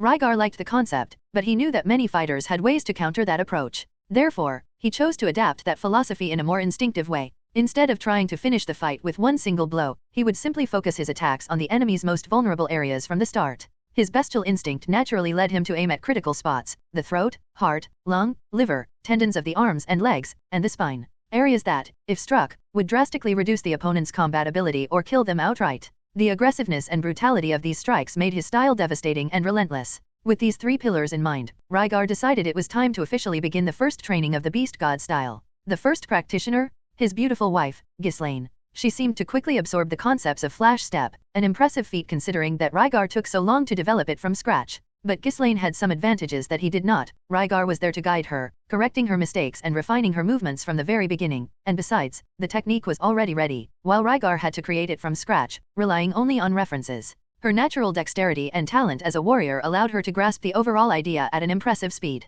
While Rygar lost himself in thoughts about his new style, his eyes focused once again on the horizon. The palace and the magic tower were in sight once more. He still had much to resolve, and he knew he would have to set some matters aside temporarily to avoid dispersing his attention among so many things. He had plenty of time, but what he learned now would serve him for a long time, and he needed to choose wisely what to focus on at the moment. And that was, to learn at least the incantatios and details about the king and saint level spells of each attack school, to learn more about how to better control his demon eyes, and to begin a gradual transition in his fighting styles towards the Beast God style. The garden of the King Dragon Kingdom Castle was an exuberant place, where flowers of various colors adorned the flower beads and a marble fountain spouted crystalline water at a tranquil pace. In the center of this setting, a rustic wooden table was surrounded by King Leonard and his counselors. Seated there, alongside them, Rygar was discussing a diplomatic problem that had arisen in recent days. Then, Mealy's wasn't very happy with the death of their 2 pawns, commented Rygar, with his arms crossed and a contemplative look.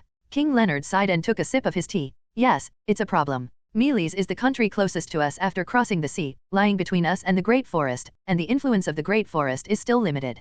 Politically and logistically, this has generated tension and obstacles that we need to resolve. Rygar listened attentively while his mind was already working on solutions. He pondered the possibility of recreating an earthen bridge connecting the 2 continents, something that could eliminate the exclusive dependence on maritime routes. After all, if the separation of the continents was supposedly caused by magic in the legends, it wouldn't be impossible to reverse the process using magic itself. However, he still did not master the magic necessary for a feat of that magnitude. Although the spells he was learning at Saint and King levels of Earth could do something similar, but on a smaller scale. He felt that he could eventually improve them. For now, a more practical solution was decided. The ships would have to skirt around the bay, and a new port would be built in the Great Forest. The counselors seemed astonished by this proposal, murmuring among themselves about the audacity of the idea. Rygar, on the other hand, was more impressed by the fact that the entire world had only one port city capable of connecting the continents. The idea of relying exclusively on these specific routes was, to him, absurd. In his previous world, there were so many ports even in the same country that it was hard to measure.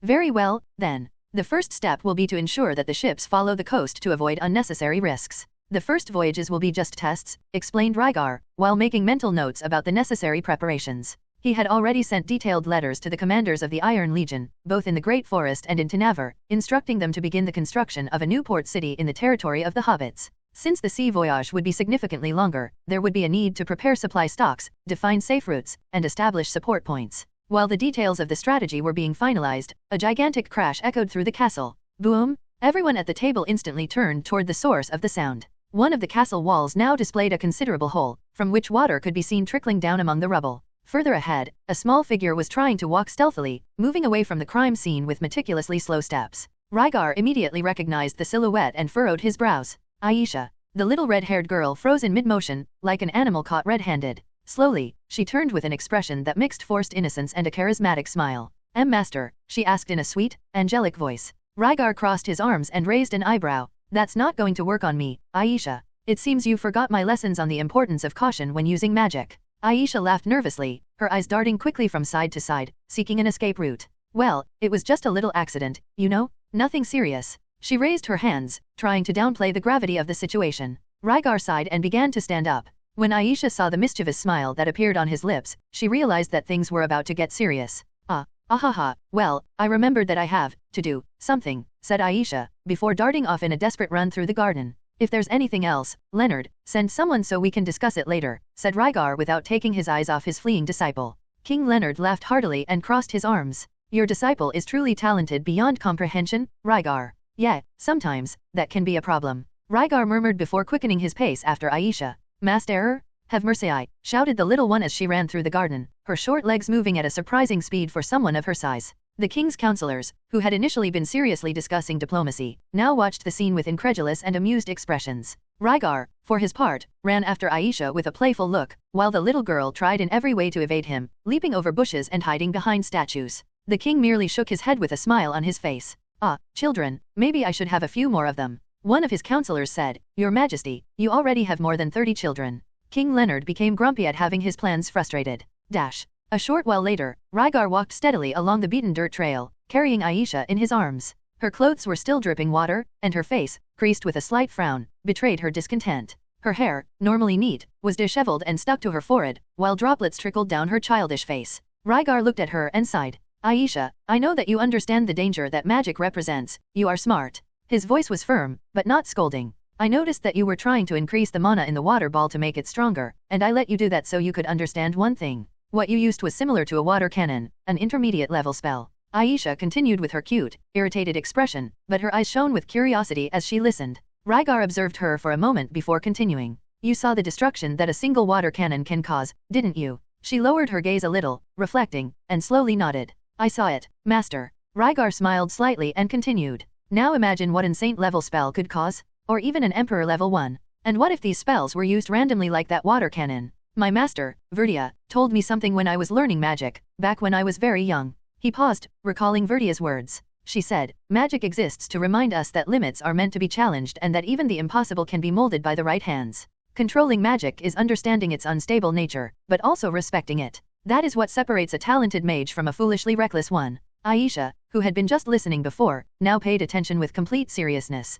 Her eyes shone with the same intensity as when she learned something new. Rygar raised an eyebrow and asked in a teasing tone, Will you be a foolishly reckless one, little Aisha? The girl quickly shook her head from side to side, her expression determined. I won't, master. Satisfied with the answer, Rygar smiled and tousled her hair, causing the wet strands to become even more disheveled. Then, with a casual gesture, he used magic to completely dry her, leaving her hair in a cute, messy style, which made Aisha mumble and try to fix it. When they finally arrived at the temporary house, Rygar raised his gaze and noticed something unusual. There was no one training outside. That was rare. Instead, Skull was lying on his back in the grass, pretending to be dead, his dark brown fur gently moving with the wind. When Rygar arrived, he jumped from his sleep and went inside the house as well. Rygar furrowed his brow and inhaled deeply, catching the familiar scent of food. That explained the disappearance of the others. He entered the house, still holding Aisha in his arms. Inside, he found the group gathered around a table full of snacks. Eris was in the middle of the conversation, animated, gesturing enthusiastically as she narrated her battle. But then, even though I managed to land that blow and seriously injure her, she started healing herself with chantless magic just like Rygar, and then she used several of those ice fragments to push me away again. Eris exclaimed, her eyes sparkling with the excitement of the memory. Ghislaine was seated nearby, petting Skull, who had now moved to lie beside her. Her gaze was calm and disinterested, as she already knew the story. Idar and Lilia, however, listened attentively. When Rygar and Aisha approached, all eyes turned to them. Eris soon turned to Rygar, crossing her arms. Rygar, tell them about that elf's magic? They don't believe me. Idar cast a curious look at Rygar, a bitter smile on his face. Rygar sat down at the table and rested his elbows on the wooden surface after leaving Aisha with Lilia. I don't know how much Eris exaggerated the story, but that mage was really strong. In fact, I thought she was a child by her appearance, but now I remember that Ornthorn also looks like a child, and he is over 80 years old, right? Ghislaine, who had remained silent until then, finally raised her gaze and murmured. That is true. After all, that mage didn't act like a child. She seemed very mature and experienced in combat. Rygar became pensive for a moment. Eris, impatient, interjected again. And what about that mage with the helmet? Ghislaine narrowed her eyes and answered firmly. As for him, I think he is too powerful to be a child. Her voice was resolute, leaving no room for doubt. Rygar, however, disagreed, raising his eyebrow. But I am only 12 years old. And Aisha can already cast intermediate magic at 3 years old. Why couldn't someone else like that appear? Ghislaine frowned, confused, while Idar interjected, his voice laden with skepticism. But why would children be out there with a group of mercenaries? Rygar tilted his head, pondering. At first, I thought he was a dwarf or a hobbit, but then, by his movements, I thought he might be a child. But he didn't act like one. He paused, searching for the right words. How can I say? It's a feeling? He was afraid of me, but not like a child. In the end, I couldn't say. But even if they are excellent mages, they can't win if a sword saint is close enough. So, if they go to melees to cause trouble, ways can take them down. And if not, when I return from the sword sanctuary, I'll hunt them down myself. Especially that mage with the stone helmet. He is very dangerous. He will probably become very famous in the near future. Until then, he will be easy to find. The others nodded, reflecting on Rygar's words. The conversation continued for a while as they kept eating, but Lilia seemed pensive, her gaze distant. Rygar noticed and raised an eyebrow. Did something happen, Lilia? She blinked a few times and offered a small smile. No, I was just letting my thoughts wander. Rygar didn't pay much more attention when Lilia changed the subject and turned to Idar with interest. Have you already tested your new weapon and armor? He asked. Idar nodded enthusiastically, pointing to the black-plated armor adorned with golden details that was hanging on the wall. Yes, I even fought against that guy, Louise, with it. Of course, I lost in the end, but it was a good fight. They are great. That guy may be eccentric, but he is an excellent blacksmith. The quality is much superior to my old armor. He raised the sword, similar in color to Night Hunter, to show it. Just like the armor, the blade boasted the dark shine of Erathium. I've never used anything like this before. The name of the sword is Dark Prey. Rygar nodded, satisfied. King Leonard had highly praised the blacksmith's skill and said that this dwarf had been with the kingdom for several generations. They continued talking about trivial matters, exchanging comments about the city, recent events, and future plans. There was a lightness in the air, something rare after so many battles and challenges. At that moment, Rygar realized how lucky he was. He had countless problems and challenges in this life, but at the same time, he always found the tools to overcome them. His talent, his teachers, his subordinates, his allies, his friends. He looked up, observing each one of them in the room. Ghislaine, who had already saved him twice, first at Joilery Mansion and now in the ambush, remained serene, listening to the conversation as she idly ran her hand through Skull's fur. She was now his first wife, something he had never even had in his previous life. Eris, seated beside him, animatedly gesticulated about literally any subject. Unexpectedly, she had also saved his life that last time. He smiled as he realized that he still treated her like a child, but, technically, she was a child trained to kill. A warrior with an unshakable spirit, whose mental strength allowed her to move forward without hesitation, as long as there was a path to follow. Idar had been with him for 5 years. They had fought side by side, trusting their lives to each other. The warrior maintained his unwavering faith in Rygar, following him without hesitation. Skull, lying beside Ghislaine, was a living example of the loyalty that canines have for their masters. Rygar knew that if he were in danger, Skull would give his life for him without a second thought. And there was also his little disciple, Aisha, and her mother, Lilia. Even though Hitagama's counsel had led Rygar to them, he felt that, somehow, they were destined to meet. Turning his gaze toward one of the windows, Rygar observed the night sky. The journey to the capital had been full of turbulence, but he believed that, in the end, everything happened for the best. Despite all the commotion and the tasks still ahead of him, his life seemed strangely peaceful. Then, his thoughts carried him to a distant future. He imagined himself with all his friends and family gathered in his tribe, or perhaps in a kingdom he would create in the Great Forest. He saw himself traveling the world, without restrictions, free to explore any place he wished, with the strength necessary to never be held back. He knew he was already close to the top, the level of an emperor, the last step before the legendary god level. A smile appeared on his lips. I'm getting closer to the top, he murmured to himself, determined. POV, Lilia Greyrat. Almost 4 weeks had passed since we arrived at the capital of the Kingdom of the Dragon King, and despite the relative calm we experienced, a persistent, slight worry hammered at my mind. And it was about the mercenary group known as the Storm of Tyranny, the group that had ambushed and attempted to kill Rygar. I tried to push those thoughts away whenever they arose, but they returned like an insistent tide. However, I did not dare to speak of it, for various reasons. 4 of them had escaped. Among those 4, 2 were mages who could use magic without incantation. A small boy and a small girl with an elf in appearance. Just thinking about it made my chest tighten. The similarities were alarming.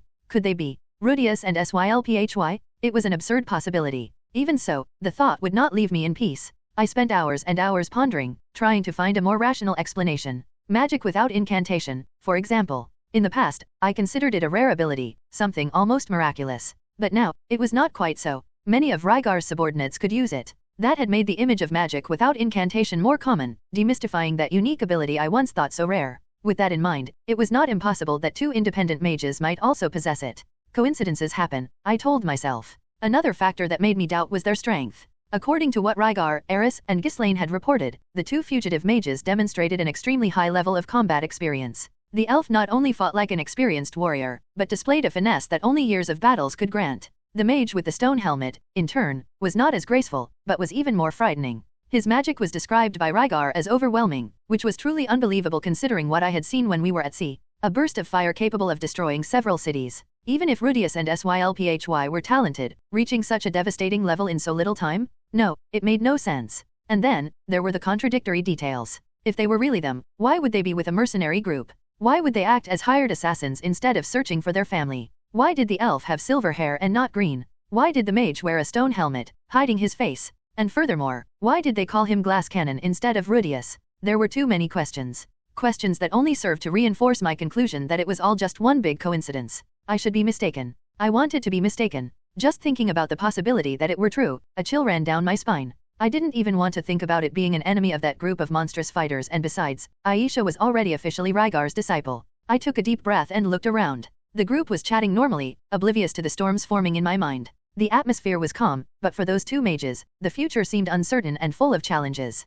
At least, according to Rygar's and the others' accounts, the chance of them being the ones was low. And I wouldn't risk drawing the group's hostility by saying they might be Rudeus and Sylphy. After all, they had almost killed Rygar and Ghislaine. I knew that Rygar and the others were not like that, but I wasn't going to take any chances. The rancor between those two mages and this group was already formed. I could only pray that my deduction was correct and that they were truly different people. POV, Rygar Adoldia. It wasn't as if Rygar didn't know about Rudeus and Sylphy. In fact, he was one of the few in the group, besides Lilia and Aisha, who remembered them. After all, one was Aisha's brother, and the other was Law's daughter. But, like all the other members of his entourage, Rygar had never seen them in person. And in the situation he found himself in, just after being struck by a gigantic explosion, his emotions were running high. He fought constantly for his own survival against Lyrax and Morton, while the rest of the group dealt with the enemies around them. When he saw two mages attacking him with extremely powerful magic, his first reaction was to associate them with enemies. A dwarf with a stone helmet and an elf with silver hair, both conjuring devastating spells against him.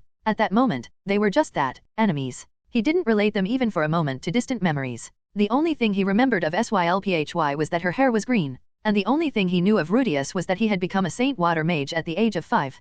Perhaps, if their names had been mentioned, he would have realized. But, by a great twist of destiny, Lyrax and his group only called him Glass Cannon, not Rudeus. Thus, due to an almost absurd sum of coincidences, Lillian not being present to recognize them, the appearance and the names hidden by pseudonyms, the hostility of the situation, Rudeus and Rygar separated as mortal enemies. Neither side knew it yet, but that confrontation would mark the beginning of a war that would extend to unimaginable scales. The group was now following a vast, semi-green, and semi-mountainous plain. The low vegetation swayed in the light breeze, and the smell of burned earth still lingered in the air. They walked quietly while Eris talked to Aisha about her life at the mansion, and Skull, the giant wolf, walked behind the group, vigilant. Rygar led the march with firm steps, his expression serene. Behind him, Idar finally broke the silence. Do we really need to come so far for this? Rygar nodded without hesitation. Yes. Some of these spells are enormous in scale. They need an open area to be tested. There was a stranger among them. Philip, the third prince of the kingdom of the Dragon King, and current court mage. He had decided to accompany Rygar to witness his abilities in person and to officially consecrate him in his magical rankings if he succeeded in the tests.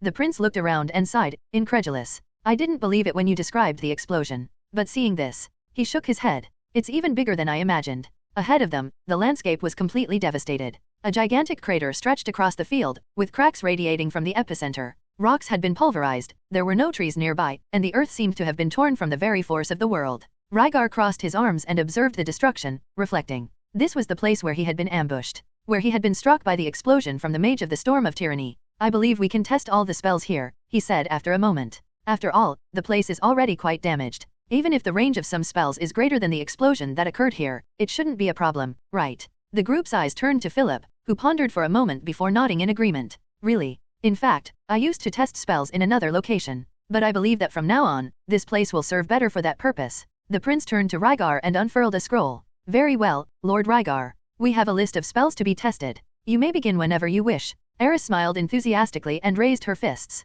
Go ahead, Rygar. Aisha jumped with excitement, raising her arms. Let's go, master. Skal, beside Rygar, sat down and let out an encouraging bark. Woof. Ghislaine, Idar, and Lilia remained silent, but their eyes reflected the anticipation of the moment. Rygar, observing them, felt a warmth in his chest. He took a deep breath and smiled. Thank you, everyone. Then, he stepped forward. The breeze and the sun caressed his face as he mentally reviewed every detail of the spells he was about to conjure. He memorized the incantations, recalled the tips about the mana flow, the control of the magical energy density, and visualized every aspect of terrain control. These were high-level, powerful spells, and this was the moment to test them to the fullest. He drew Tsukikage from its sheath, raising the blue blade against the sunlight. His arcane focus pulsed with energy. He closed his eyes for a moment and inhaled deeply. Then, he opened them, filled with determination. Let's go. Rygar then began to chant the incantations for each spell of Saint and King level that he planned to test today. There were several. Among them, the Saint level ones included Tempest of Sand, Violent Storm, Flash Over, Swamp, Magma Wave, Titan Wall, Water Whirlpool, among others. And the King level ones included Colossal Golem, Hill Impact, Devastating Wave, Eruption, Meteor, among others. As he unleashed the spells, the already devastated scenery became even more chaotic and unrecognizable, molded by the magical fury that Rygar unleashed. He also tried to use Absolute Zero, but without success. Still, he managed to execute most of the spells he desired. However, the true utility of these spells was not in their raw effects alone. Of course, these spells would be useful, but the true value for Rygar was not merely in their brute effects. Each of these spells represented the effort of a great mage who, in the past, had mastered an element to its limit. The detailed and intrinsic knowledge of how that element behaved gave birth to these spells, and understanding that functioning was infinitely more useful to Rygar than simply unleashing a volcanic eruption. For example, he refined his lightning magic by studying how the Saint-level spell Cumulonimbus manipulated electrical discharges. His masterful control over the earth, allowing him to open mountains and raise platforms and walls instantly, came from the Saint-level spell Colossal Fortress and the King-level spell Earthfisher. Basically, these spells of Saint, King, and Emperor level concealed a technical refinement, an absolute mastery of some aspect of the element to which they belonged.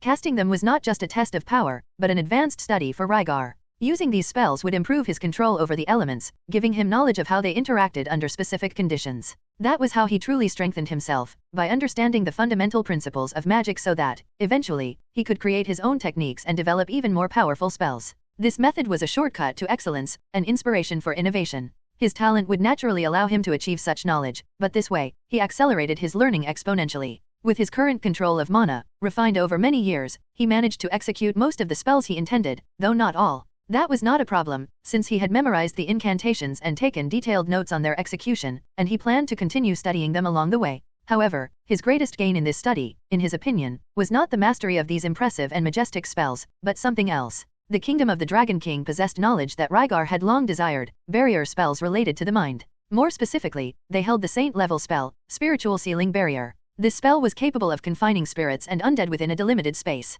Although it was not strong enough to restrain a high-level specter, Rygar mastered magic without incantation, which gave him hope that, with time and dedication, he could modify this barrier for an even greater purpose. Perhaps this was the key to freeing himself from Hitagama's influence. That, without a doubt, was his greatest discovery in the kingdom of the Dragon King. Now, he was on the final spell of his list, Eruption. Rygar raised Tsukikage and concentrated his mana into an incandescent vortex, chanting the incantation with a powerful and vibrant voice. Oh, flaming spirits from the scorching depths, I call upon the sovereign of fire. Scorch my body with your burning fury, infuse my soul with the power of furious earth. May the world tremble before the roar of the awakened mountain, may the heavens be tinged with the incandescent glow of your wrath. Let the ground open, let the rock melt, let the flames consume everything in their path. Oh, incandescent Titan, Lord of magma and destruction, you who lie in the depths of the earth, bear witness to the impious who dare challenge your might. May they be reduced to ashes. May the earth spit forth its fury and envelop the fools in the furnace of judgment. Let the volcano awaken, let the fury of fire fall upon them.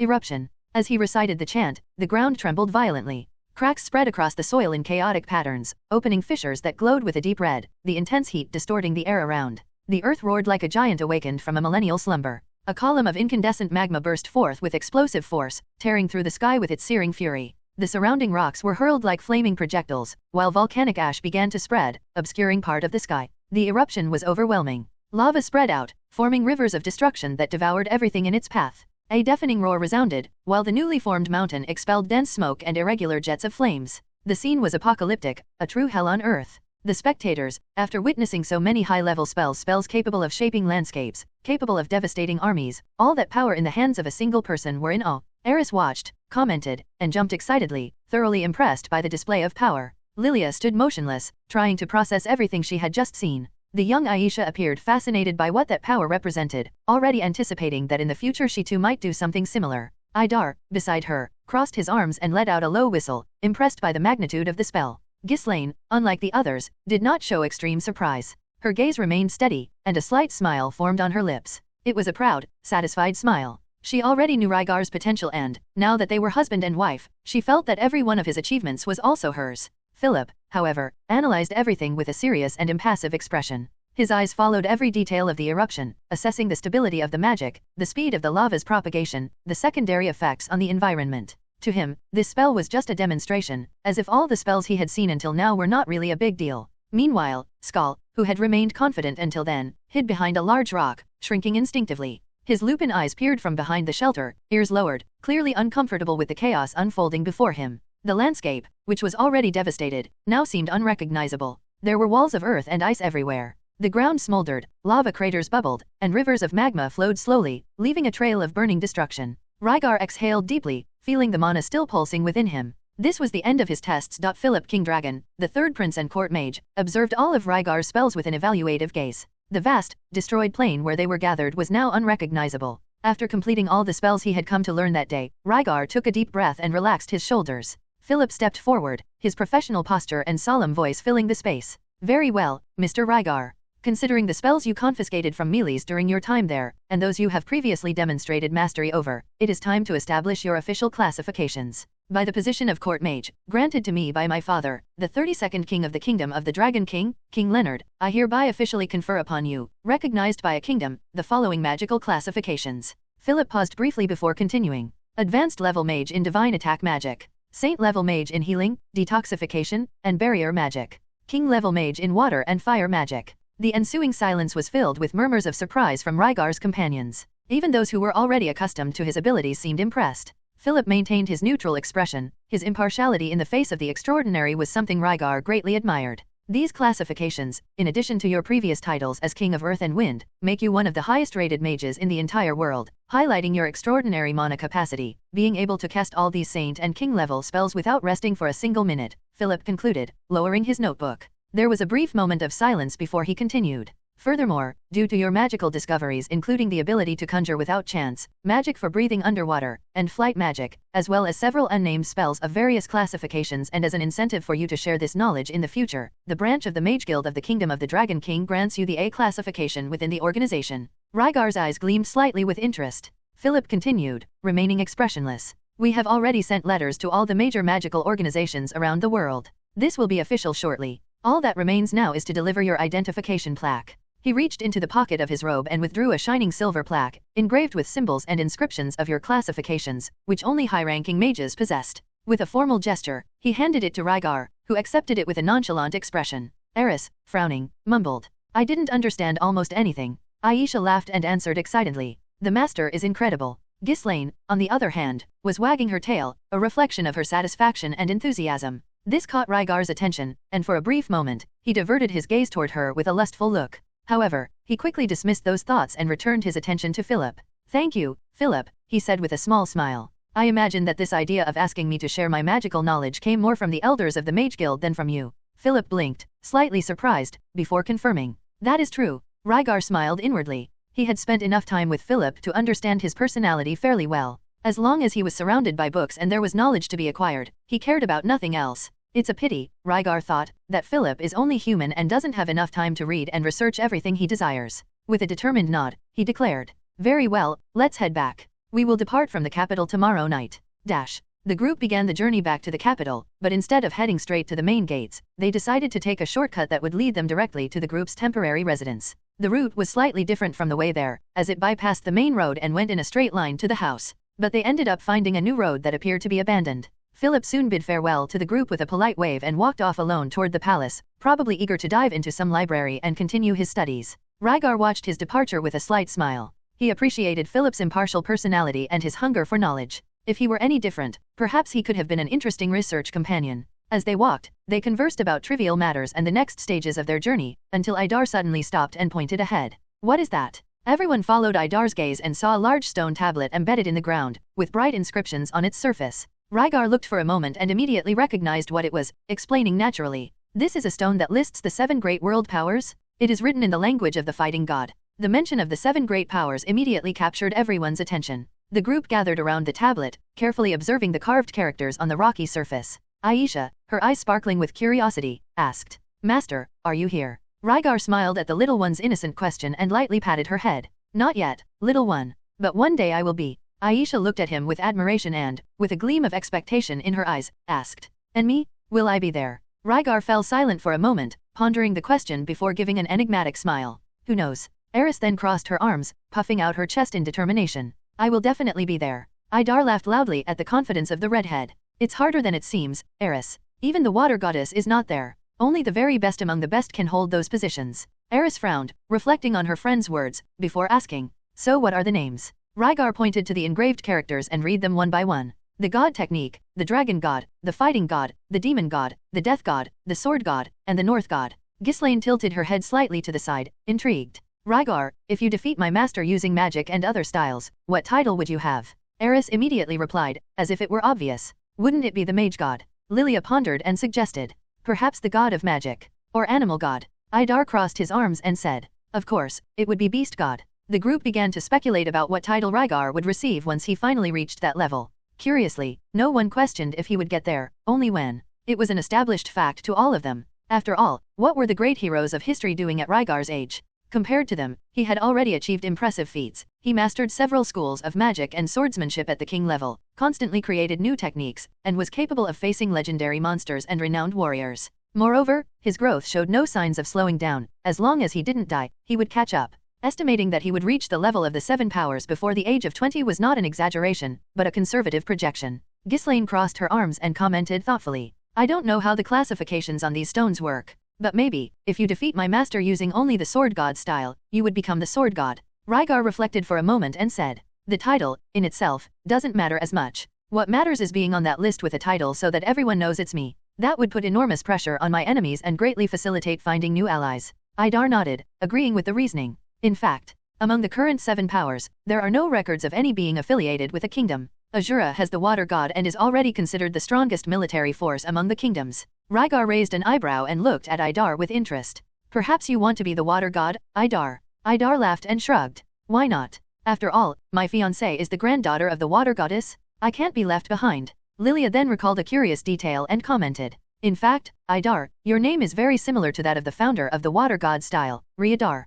Rygar raised an eyebrow with interest. "Does that have any meaning or is it just a homage?" Idar brought his hand to his chin, thoughtful. "I don't know. I never really thought much about it. My parents said it was a homage, but they never said to whom. And, they died before I could ask more." The group fell silent for a moment in light of that revelation, but soon Rygar diverted his gaze back to the tablet and posed a new question. "How does this stone transmit information among itself?" Basically, it was a means of long-distance communication. That was a huge breakthrough. Why hasn't anyone replicated this yet? Why are we still stuck with letters? Another item was added to his ever-growing list of objectives, to replicate this system and make it a stable means of communication. Eris broke the silence once again, full of confidence. "Rygar will be number 1 eventually? Then I'll be fine being number 6 or 7, as long as I'm there." Rygar laughed and responded, "I don't know the exact strength of a god, since I've never fought one, but I believe that you all have a chance, at least Ghislaine, Idar, Eris, and Aisha do." Idar, Aisha, and Eris smiled at the statement. Ghislaine remained serious, though the corner of her lip curved slightly. Skal barked in protest. "Woof." Rygar looked at him and said, "Skal, if you want to reach god level, you'd have to grow wings, start spitting fire and ice, and change your name to Fenrir." Skal snorted and turned his head away. Eris asked, "Who is Fenrir?" Rygar said with a smile, "No one important." Then they resumed their journey back to their temporary home, chatting and exchanging playful banter. In the future, this scene would be remembered by the 3 warriors in the group who had indeed achieved a position among the 7 great world powers. As for who they were, well, only destiny would say.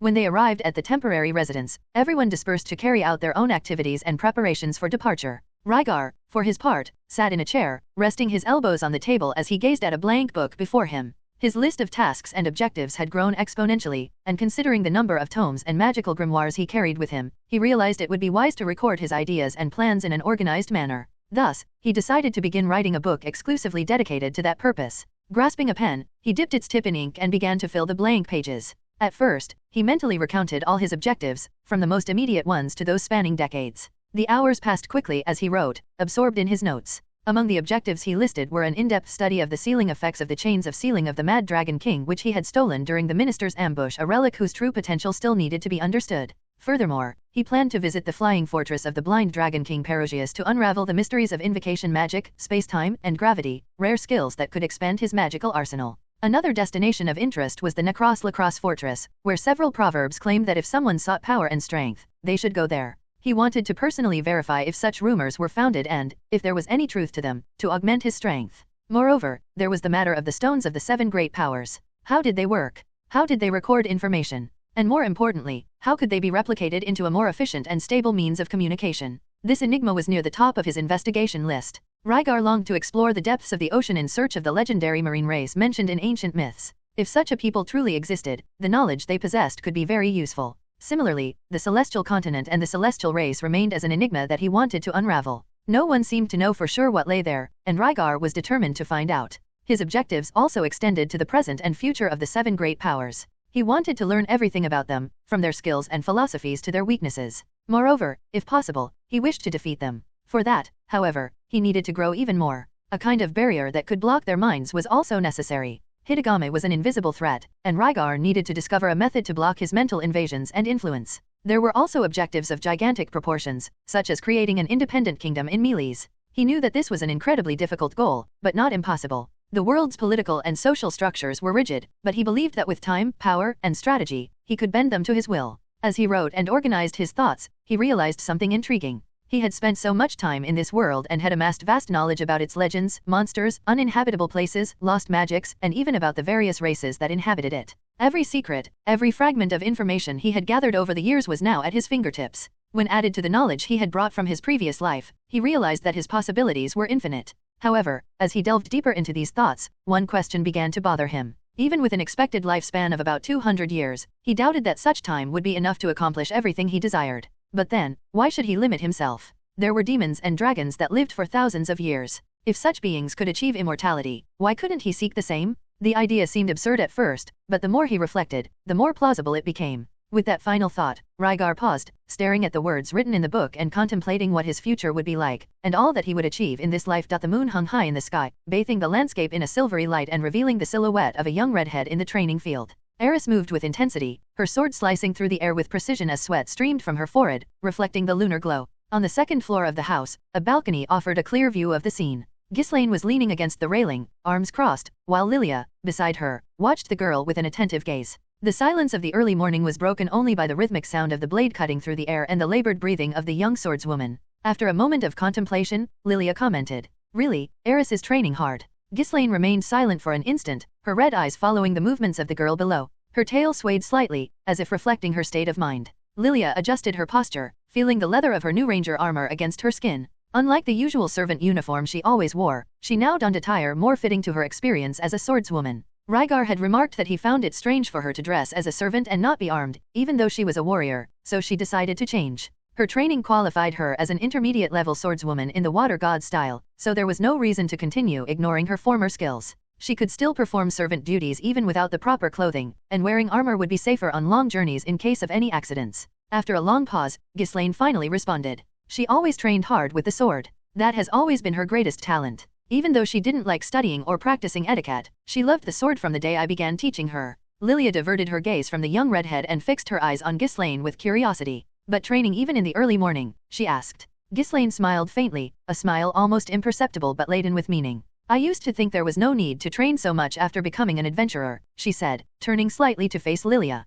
After all, few monsters or even humans were my opponents. Even in my group, no one could defeat me. Even though later I encountered other difficulties, when it could be solved by force, it was easy, but now I don't think that way anymore. Lilia tilted her head, showing curiosity. And why? Ghislaine's eyes returned to Eris, who was unleashing another sequence of vigorous strikes. I couldn't protect her in the Blue Dragon's cave, confessed Ghislaine, her voice serious, but with a weight behind it. I wouldn't have been able to protect her if someone other than Rygar had saved us. If that person had any ill intentions, I wouldn't have been able to stop them. I wouldn't have been able to protect her from an army like those Melee's assassins we fought against. She paused. Now, even aside from those exaggerated and unusual monsters and armies, if the desert tyrant, Lyrax, were to set his sights on Eris, I wouldn't be able to protect her. She looked at Lilia before continuing. Rygar never stopped training. I didn't understand that when I first met him, but when I asked, he told me that as long as he wasn't the strongest, he would always be subject to the goodwill of someone else. Lilia frowned. The goodwill of someone else. Ghislaine nodded. I didn't understand it either. Then he gave me an example. If a god-level warrior woke up in a bad mood and was passing through ROA, who could stop him from massacring the entire Boreas family simply because he felt like it?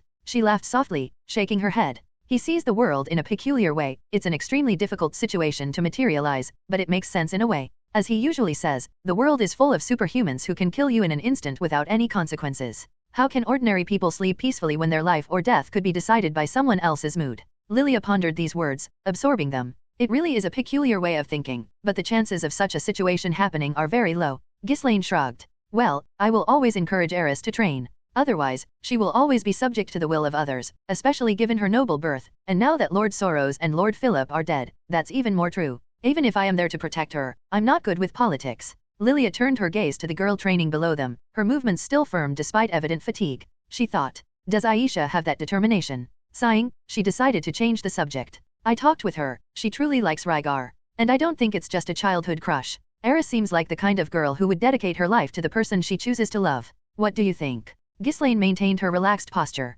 Rygar doesn't see Eris the same way he sees you and me, as a woman. It's more the way he sees Aisha. But Eris doesn't give up easily. I believe she will become an incredible woman, and even Rygar won't be able to ignore her in the future. A noise behind them interrupted the conversation. Lilia turned instinctively, only to see Aisha, still deeply asleep in her bed, moving amidst the sheets.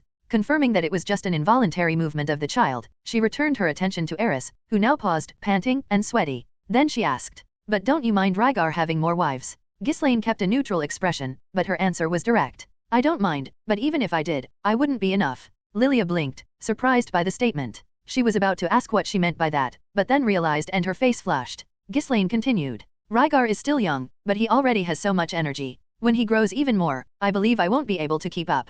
And I truly believe that I myself will last much longer than average. Lilia turned completely red. I even recommended that he take you as a wife, in case Paul is dead, Ghislaine added, as if it were the most natural thing in the world. But he refused. So I suggested a concubine, and he still refused. Lilia's eyes widened, feeling her face burn. Why would you even suggest that? I am his disciple's mother and I am theoretically married. I could never betray the kindness that the Greyrat family showed me. Ghislaine remained expressionless and simply shrugged. Then it's fine. He didn't accept anyway. But he said he would have other wives, perhaps 2 more. Lilia, still flushed, took a deep breath to calm herself. We will depart tomorrow night. I will finish the preparations. Ghislaine did not respond immediately, merely watching Eris once more, immersed in thought. The young redhead down below raised her sword again, determined to continue. The early morning remained silent, filled only by the wind and the sound of the blade slicing through the air. In the royal palace of the kingdom of King Dragon, a select group was gathered in the throne room. Seated on the throne, imposing and with a calculating gaze, sat Leonard King Dragon, the monarch of the kingdom. Beside him, as always, stood his knight in black armor and helmet, known as the Black Lion. Before them, kneeling in respect, were 4 figures of high importance, Stevio von King Dragon, Julian King Dragon, Philip King Dragon, and Chagall Gorgantais. The king remained silent for a moment before finally ordering, "Stand up." The 4 immediately obeyed, rising promptly. Each one of them had a distinct presence. Stevio von King Dragon, the king's brother, had blonde hair and blue eyes, exuding a noble and charismatic posture. Julian King Dragon, the son and direct heir to the throne, shared the same physical features, but his gaze conveyed controlled ambition. Philip King Dragon, the third son, differentiated himself with brown hair and green eyes, always maintaining an expression that was impassive and introspective. Finally, Chagall Gorgantais, a general of the kingdom, wore his armor and had prominent ears, revealing his mixed heritage between humans and elves. His serious face reflected his unwavering commitment and respect for the king. Leonard directed his gaze toward Stevio and Julian, the 2 positioned to his left. As you already know, one of you will succeed me when I die. His voice carried a solemn weight. Your role at today's farewell banquet is to form a positive connection with Rygar Adoldia. I am old now, I can hold on for a few more years, but death is near. However, the beast people live longer than we do. I need not say that this alliance with the Iron Legion and that young man could be the key to making the kingdom of the Dragon King even more stable and prosperous for centuries. He paused briefly, looking at his brother and eldest son. If, during my lifetime, this alliance remains firm, I will be able to rest knowing that I did the best for this kingdom. It is your duty, whoever succeeds me, to continue this alliance and make it even stronger. Understood? Yes, Your Majesty, responded Stevio and Julian in unison, with seriousness and respect. The king then turned his gaze to Philip, who maintained his impassive expression. My third son, I have always reprimanded you for your disinterest in anything beyond magic. But who would have thought that Rygar would like you? Philip remained expressionless, merely listening. Leonard continued. Rygar told me that you are an exceptional mage and asked that I fund your research and experiments, as he would be interested in the results. As a result, you are now the court mage. I know you won't make an effort for anything I ask you to do, so just be yourself, the same boring person you always are, because he seemed to like your personality. Philip made a slight grimace upon hearing himself called boring, but replied in a neutral tone. Yes, Your Majesty. Leonard narrowed his eyes slightly. One more thing. Rygar mentioned something about the sealing chain of the Mad Dragon King. Philip shook his head. No, father. When I questioned him, he always said he knew nothing. The king sighed heavily. As long as he hides that, we cannot simply ask politely for it to be returned. And trying to force him to hand it over would be contrary to our goal of forging an alliance. The king sighed again. This chain has been in our family for generations. It was our kingdom's trump card many times. Now it has been stolen, and we can do nothing about it thanks to those two idiots. Leonard then turned to Chagall Gargantize, his general and trusted man. Chagall, now more than ever, we need high-level combat power in the kingdom. At the moment, we have a military force superior to the Iron Legion, but that will change as Rygar continues to grow. How is the recruitment of that man progressing? Chagall knelt respectfully before responding. Reporting, Your Majesty, that man's restaurant business is not doing well. His typical cuisine from the Demon Continent does not please the people here. He will soon go bankrupt and eventually accept my offer. Besides, I am searching for new talent throughout our entire territory. We will not fall behind. The king nodded, satisfied. Our alliance will only be genuine as long as both sides maintain a roughly balanced military power. Otherwise, one side will naturally be subordinate to the other. It is your responsibility to ensure that balance, Chagall. The general replied firmly. Yes, Your Majesty. Leonard then leaned back on the throne and said. Today will be the farewell banquet for Rygar and his group. Stevio, are the gifts ready? Stevio nodded with a slight smile. Yes, they are. The king responded. Very well, you will also be responsible for receiving the first emissaries of the Iron Legion who cross the sea, and then follow those who return to the Great Forest and make a complete list of all the resources in the Great Forest that we can utilize. Stevio replied. Understood. The king continued. Furthermore, when you are there, observe and make a list of the talented and well-born young boys and girls of the Legion. After all, I had so many children precisely to forge blood alliances. I need to know the prospects. That is all. The king made a gesture with his hand. Very well. You are dismissed. Finish the preparations for the banquet. The four nodded and left the room, each with their own thoughts and responsibilities. Meanwhile, Leonard remained seated on the throne, observing the grand, empty hall, immersed in reflections about the future of the kingdom and the impact that Rygar would have on it. Rygar ran at great speed, his silhouette streaking through the air like thunder. At his side, keeping up closely, was Ornthorn, the North Emperor. The two clashed repeatedly, and with each impact, the platform beneath their feet cracked, yielding under the brutality of their blows. Ornthorn, despite measuring only 1.5 meters tall and having an apparently slim build, wielded his gigantic 3-meter golden sword with absurd dexterity. Rygar had already suspected, but after some conversations and training with the Emperor, he confirmed what he had already imagined. Ornthorn was like him in some respects. Since childhood, he had possessed extraordinary physical strength, but for him, that became more of a curse. Ornthorn's life had been marked by disadvantages. Mixed race, green hair, and colossal strength, everything contributed to him being treated as a reincarnated, bloodthirsty demon. His own family rejected him, seeing him as a monster, and he ended up being sold as a slave when he was a child. Only when Kalman II found him was he freed and began to carve his own path in the world of the sword. And then, there he was, the North Emperor, overcoming everyone who had despised him. From recent training sessions, Rygar knew that Ornthorn was as strong as Lyrax, perhaps even stronger. The only reason he had lost to him was the special ability of Lyrax's scimitar, which split his sword in half. At that moment, Tsukakage collided once more with Ornthorn's golden blade, and both smiled as they moved apart. Ornthorn planted his sword into the ground and took a deep breath. Your talent never ceases to amaze me, boy, he said, still smiling. Rygar sheathed Tsukakage and replied naturally. It's nothing special. Ornthorn had said many times that Rygar's talent was astounding, and that he believed Rygar would become a legendary figure in the future. During his time there, Rygar had tried to defeat him repeatedly, but he knew that, if it were to count, he would destroy the entire stronghold of the North God style in the process. Of course, he could defeat him. He could simply challenge him out of there, but Ornthorn already knew that Rygar was stronger than he was, so he saw no real need. Rygar crossed his arms and faced the North Emperor. Ornthorn, I usually defeat people before making this proposal, but, would you be my subordinate? Ornthorn turned his back and began to walk away, leaving his sword planted in the arena. Why would I do that? Rygar smiled slightly. I don't know. Tell me, what is it that you still wish to do in this life that you haven't done yet? Ornthorn laughed and, without turning around, replied, I'd like to get married, have some descendants, see some disciples surpass me. There's nothing you can offer me, boy. I may admire your talent, but I don't want to fight your wars, nor do I need to get involved in them. Even if someone plots against the kingdom of the Dragon King, the stronghold of the North God style will remain neutral and impassive, as it always has. Rygar fell silent for a moment, frowning in thought. Then he walked over to Ornthorn and asked, if you want to get married and have children, why haven't you yet? Ornthorn picked up a gourd of wine, removed the cork, and sat at the nearest table, beginning to drink. I never found the right person. Rygar sat beside him, watching the stronghold of the North God style below the platform. Even as darkness fell, many still trained tirelessly. Ornthorn continued. Maybe my prospective partners are too demanding? Elves and demons don't like short ones. Dwarves find me too feminine. Humans think I look like a child. But you know what's best? No one likes green hair. Rygar laughed. Have you ever tried to find a support to marry? Or another person with green hair? Ornthorn raised an eyebrow. You're strange, few speak so freely about those demons. Rygar replied indifferently, I don't know why people care so much about that. So many atrocities have occurred throughout history, yet people seem to especially dislike the support. Ornthorn didn't respond and took another sip from his gourd.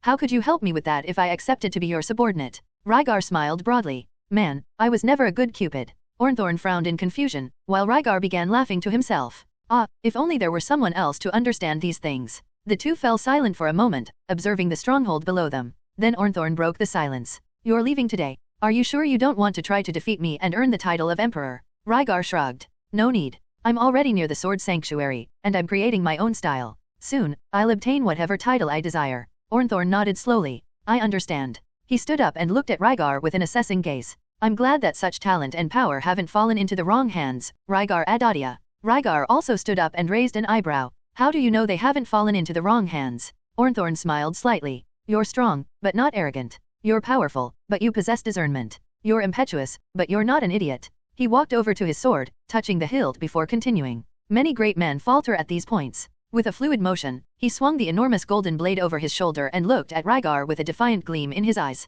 Let's make things interesting, here's a challenge. He looked toward the sky as if recalling a memory. Some 20 years ago, the current sword god, Galfarian, passed through here. He paused for a moment, now that I remember. Ghislaine, your wife, was with him back then, but she was a child at the time, about Eris's age. Well, I was as strong as I am today back then, yet he defeated me in a single blow. I didn't see his blade for even a second. I can say with certainty that he is the strongest person I've ever known, even stronger than Kalman too, my master. Then he looked at Rygar challengingly. Defeat him. Become the 6th of the 7 great powers in 5 years. In 5 years, I will go to the tablet of the 7 powers. If you are there, I will be your subordinate. But even so, I won't fight pointless wars, even if you ask. Rygar smiled, watching Ornthorn depart. Then, without hesitation, he dashed toward the Adventurers Guild, where his group was likely gathered. From the platforms of the headquarters below, several members raised their eyes, impressed to see Rygar streaking across the sky like a falcon. As he flew, a thought crossed his mind. 5 years? You're making it too easy, man. Dash. Rygar arrived at the Adventurers Guild with an agile leap, landing lightly on the roof. His golden eyes quickly scanned the area, locating the large carriage parked near the entrance of the guild. Idar was sitting casually on the edge of the carriage, biting into an apple while watching the bustling streets. The carriage was sturdy and well-equipped, carrying travel supplies, the magical tomes Rygar had taken, books on various subjects, and other essential belongings. At the front, 2 well-trained horses waited patiently, while next to the carriage, Skull rested, his imposing presence intimidating anyone who dared to come too close. Inside the carriage, Aisha and Lilia were seated comfortably. As soon as Aisha noticed Rygar approaching, her face lit up with excitement. Master? Master? Look, she exclaimed animatedly. In front of Aisha, a sphere of water began to form in the air, spinning gently before gradually molding into a translucent blade. Look, Master, I can already shape water, she repeated proudly. Rygar smiled and tousled the girl's hair affectionately. Very well, Aisha. You were even faster than I expected, he praised. Lilia, watching the scene, smiled contentedly. She started practicing whenever you weren't looking, she commented, as Aisha, embarrassed, looked away. Mom, the little one protested, her cheeks puffing out. Rygar let out a low laugh, but before he could continue, Idar interrupted the moment. I hate to interrupt this adorable master-disciple scene, but we're late for the banquet, aren't we? He said, tossing aside the apple core he had just finished eating. Rygar turned to the guild, frowning. Weren't we just supposed to create a group? Why the delay? He asked. Idar shrugged. I have no idea, he replied. It was at that moment that Ghislaine and Eris finally emerged from the guild. Ghislaine maintained her usual expression, serious and unwavering, while Eris displayed a satisfied smile and a glimmer of excitement in her eyes. As soon as she saw the group, Ghislaine said bluntly, I didn't choose the name. Eris crossed her arms and puffed out her chest, her tone full of pride. I chose it myself, she declared. Idar felt a shiver run down his spine, while Rygar, for some reason, had a bad premonition. Idar, didn't I tell you to go with them? He asked, narrowing his eyes. Idar, unfazed, replied, I didn't think it was necessary. Eris frowned. You haven't even heard the name yet? It's a great name, she insisted, clearly irritated by the lack of enthusiasm. The group waited apprehensively. Now we are the gods of combat, she announced proudly. Silence fell over the carriage. Skull barked softly, as if even he sensed the strangeness of the name. Aisha was the first to react, covering her mouth to stifle a laugh, but failing miserably. Pfft, she burst into laughter. Rygar, not wasting any time, threw a water ball at her. Aisha's cheeks puffed out, inflating in feigned indignation. He sighed deeply. Okay, everyone, let's head to the palace. After that, we continue our journey. Now we are the gods of combat, he said in a resigned tone. Idar shook his head in disapproval. What a horrible name. Eris immediately rolled up her sleeves, ready to start a fight. How so? Idar said, indignant. What a terrible sense of naming? We don't even have a god-level warrior in the group yet. The two began arguing about better names while the group made its way to the royal palace. Rygar watched them from the corner, a slight smile forming on his face. The name might be bad in fact, it was even worse for him. In this world, these exaggerated names weren't yet considered Shinobia, so they were a bit more acceptable, but Gods of Combat was really terrible nonetheless. At the very least, it would make for a story to tell in the future. The banquet was in full swing when Rygar and his group entered the Grand Palace Hall. The atmosphere was luxurious, filled with nobles and influential figures of the kingdom of the Dragon King. However, few approached to greet them. Everyone knew that Rygar disliked superficial conversations or political games. King Leonard, however, received them warmly, with a broad smile and an assessing gaze over the group gathered before him. His many children sat side by side at a long, noble wooden table, laden with refined dishes and ornate goblets. Rygar advanced and stopped before King Leonard's throne. King Leonard, I believe you have already heard about my wife, Ghislaine Adoldia. He gestured toward Ghislaine, drawing everyone's attention to her. Apart from Idar and Aisha, no one else from the group had visited the palace yet. Ghislaine glanced at Rygar, seeking some guidance. He had not bowed. She hesitated for a moment but decided to follow his example, standing tall and firm. King Leonard observed this and let out a hearty laugh of approval. Ha ha ha, I haven't had the pleasure yet? A legendary warrior whose name is heard even across the sea. It is a pleasure to meet you. Ghislaine maintained her gaze fixed on him, visibly uncertain about how to respond. Normally, she addressed a king with respect, but Rygar had not done so. Then, somewhat confused, she replied, the pleasure is mine.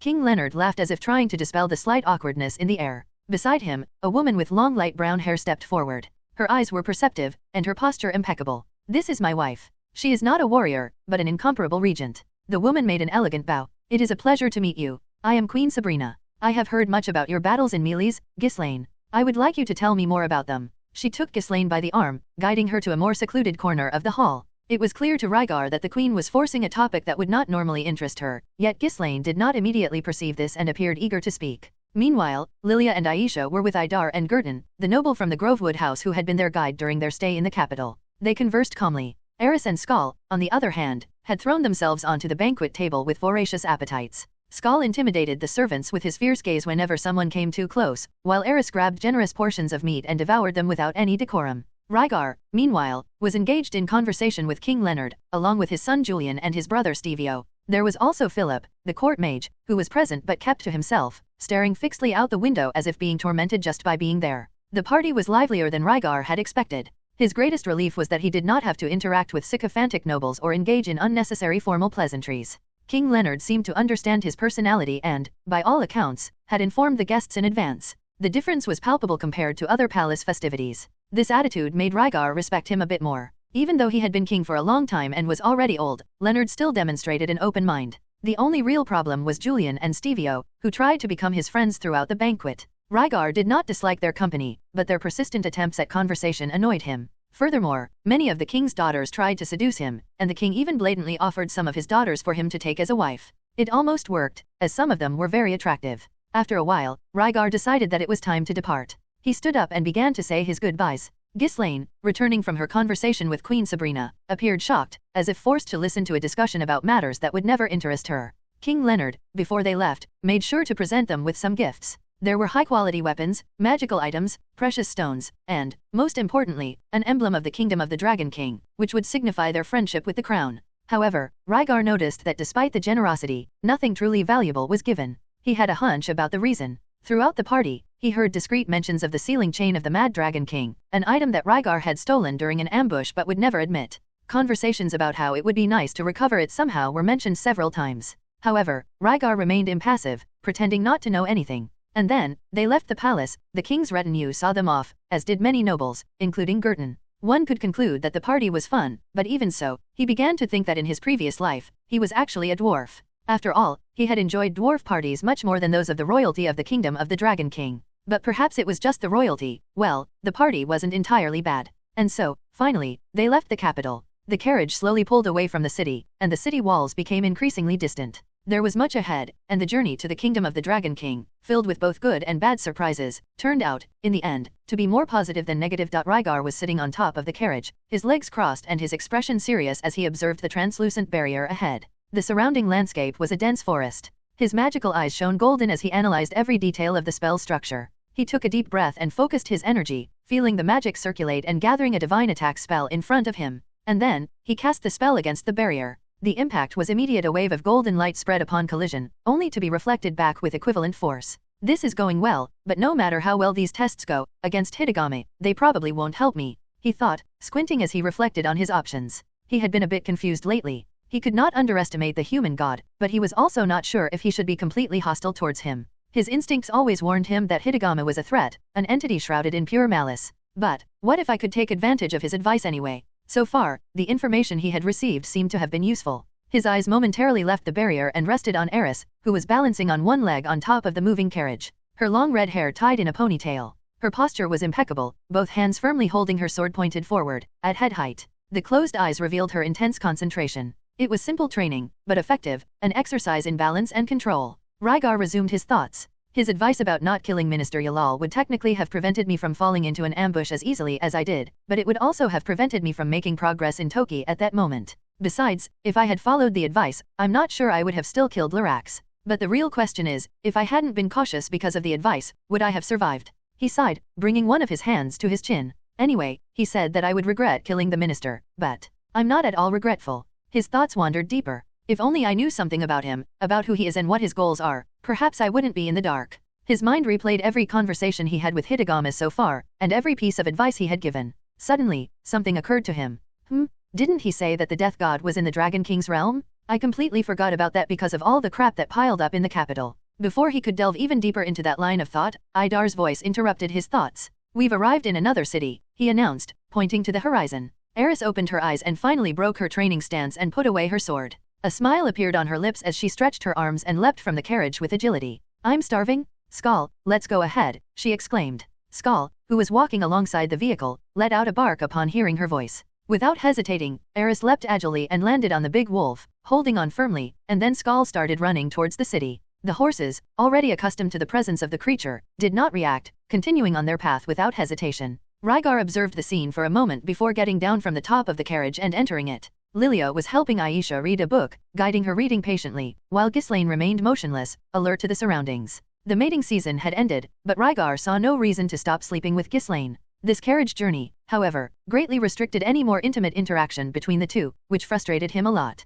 We will soon reach the Dragon King mountain range, announced Rygar, drawing everyone's attention. When we get there, we'll go a little further in so that I can test the Earth Emperor level magic. I also want to fight the dragons there. I need to test something. Rygar smiled as he thought about what he had read in the library of the Dragon King's realm about the dragons and their methods of flight. Ghislaine nodded without hesitation. Understood. Aisha, however, lifted her gaze from the book and tilted her head in curiosity. Master, why not test in the middle of the sea? She asked. Rygar smiled slightly and explained. Because if an earthquake were to occur in the middle of the ocean, it could generate tsunamis and tidal waves. Moreover, there are many unknown monsters in the depths of the sea. The Dragon King mountain range is also dangerous, but at least it is a known danger. There, the greatest challenge we will face will be dragons. Aisha thought for an instant. I understand, Master. The sound of the carriage wheels diminished as the group approached the city. Rygar noticed the restless movement of the guards posted at the entrance. His magical eyes shone golden as he analyzed the situation.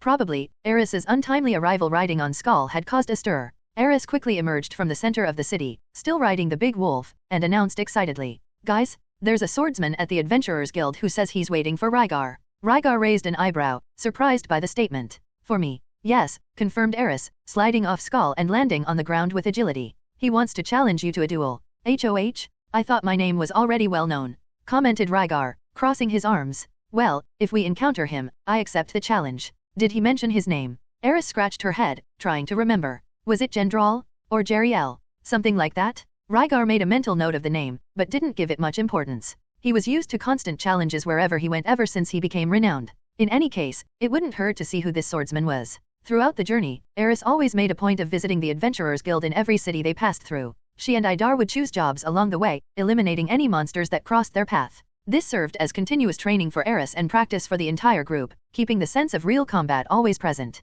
Upon arriving at the city's guild, they noticed an unusual commotion. A large group was gathered in the side courtyard of the building, and sounds of clashing blades and feet sliding on the floor could be heard in the distance. Rygar heard from afar and understood that friendly duels were taking place, and the aforementioned swordsman was probably among them. As they approached, they began to catch fragments of the surrounding conversations. You may be strong, man, but challenging the Lightning Emperor? You must be crazy. I heard that he can destroy entire cities just by waving his hand, and that his group is composed solely of divine warriors. Stop believing everything you hear, you idiot, retorted another. Suddenly, one of the adventurers noticed the group's presence and widened his eyes. It's them, the Red Wolf is here. With a sigh, Rygar turned to Idar. Go inside and choose a new job. This will be quick. Idar nodded and entered the guild without question. Then, Rygar flexed his legs and jumped into the crowd, landing softly in the center of the courtyard. Hey, boss. It's me, called a voice from the crowd. Rygar turned to face the speaker. It was a beastman from the Daudia tribe. His face was vaguely familiar. After a moment, the memory returned.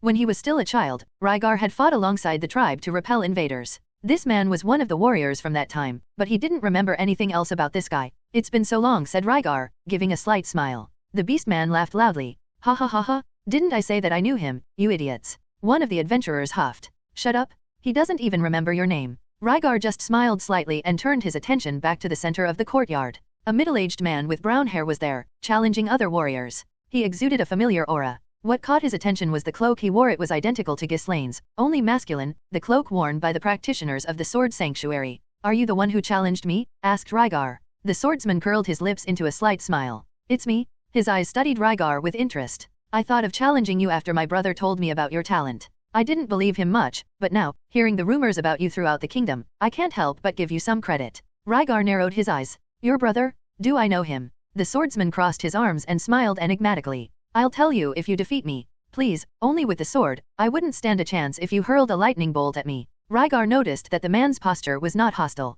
On the contrary, there was a certain respect in his tone and attitude. This only heightened his curiosity about the identity of his brother. But, without hesitation, Rygar agreed. After all, he was already a sword king. Few could defeat him, even using only the sword. Of course, only with the sword. He took his position, assuming the Iaido stance. The crowd fell silent upon seeing his determined look. The longsword of light technique was ready to be used. The swordsman smiled and assumed the same stance. For a moment, everyone held their breath. Then, the swordsman advanced. He's fast, thought Rygar. But he himself was faster. With a movement, Rygar surged forward with explosive speed. The sound of the impact resounded throughout the courtyard as the two passed by each other. The ground cracked under the pressure of the exchange of blows. The bodies remained motionless for an instant, as if time had frozen. Then, a slight trace of blood appeared on the swordsman's face. His sword split in half with a clink and fell to the ground. The crowd erupted with reactions. Ha ha ha ha, you owe me 5 gold coins, you idiots. Damn, I thought that if it were only with the sword, Gendral would have a chance. Damn, Gendral is a sword saint. What did this kid eat to be so strong? The swordsman sighed, raising the hilt of his broken blade. My brother didn't exaggerate his skills enough. He commented. You're faster than anyone I've ever faced in the Sword Sanctuary, except for the 2 emperors, of course. Rygar sheathed his sword with a fluid movement and crossed his arms. So, who are you? The swordsman smiled. I am Gendral Ashbrand, from the Ashbrand family. My brother is Fendral Ashbrand. I believe he taught you the sword god style for a few years. Rygar's eyes widened in surprise. Fendral. Rygar was sitting with his group at the Adventurers Guild. The atmosphere was lively, filled with voices mixed with conversations, laughter, and the clinking of beer mugs in toasts. In front of him, Gendral was telling his story while holding a mug of beer. I passed by our home in the Sanakia kingdom some time ago. It had been a long time since we saw each other, and who would have thought? When I met him, he told me that he had lost an arm. Gendral paused, his expression turning somber. I got really pissed when I found out it was Darien who did that. My brother and he grew up together. He was like my second older brother. Ghislaine, who was listening attentively, asked, Were you coming from the Sword Sanctuary? Gendral took a long sip before answering. That's right. Our family is a noble house of the Sanakia kingdom, but we didn't have many possessions. My father sent us to the Sword Sanctuary after realizing that we had a talent for the sword. Idar raised an eyebrow.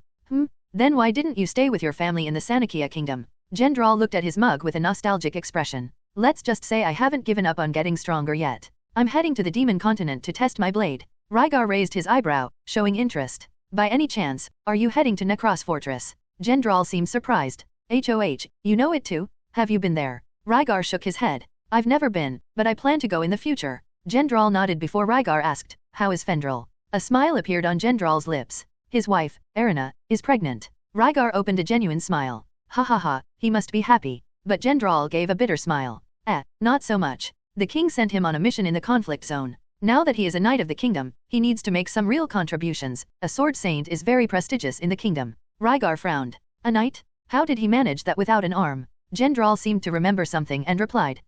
That's right. When he returned home, our father asked the king for a favor. Since the king owed him a favor, he helped to hire a priest from Meles, who went to the kingdom and healed Fendral's arm. But that cost quite a bit, even for the crown. Sanakia is not a very large kingdom, so the king helped on the condition that Fendral become a knight. Rygar remained expressionless for a moment before calmly saying, what an idiot. Gendral raised an eyebrow. Why? Rygar sighed. If he had waited just a few years, I would have healed his arm for free. Gendral was shocked. You can use saint-level healing magic. Aisha smiled excitedly. The master can do anything. Gendral laughed, still a bit shocked. Ha ha ha ha, of course he can. Honestly, I shouldn't be surprised. A king in multiple magics and a sword saint before the age of 10, where's the surprise in that? Rygar just smiled. Then, Ghislaine asked, appearing somewhat interested. Who is the current god of the sword? Gendral made a thoughtful expression. It's still your master, Galfarian. Although that may change in a few years. Eris crossed her arms with a determined look. Of course he will. Rygar is going to defeat him. Gendral laughed.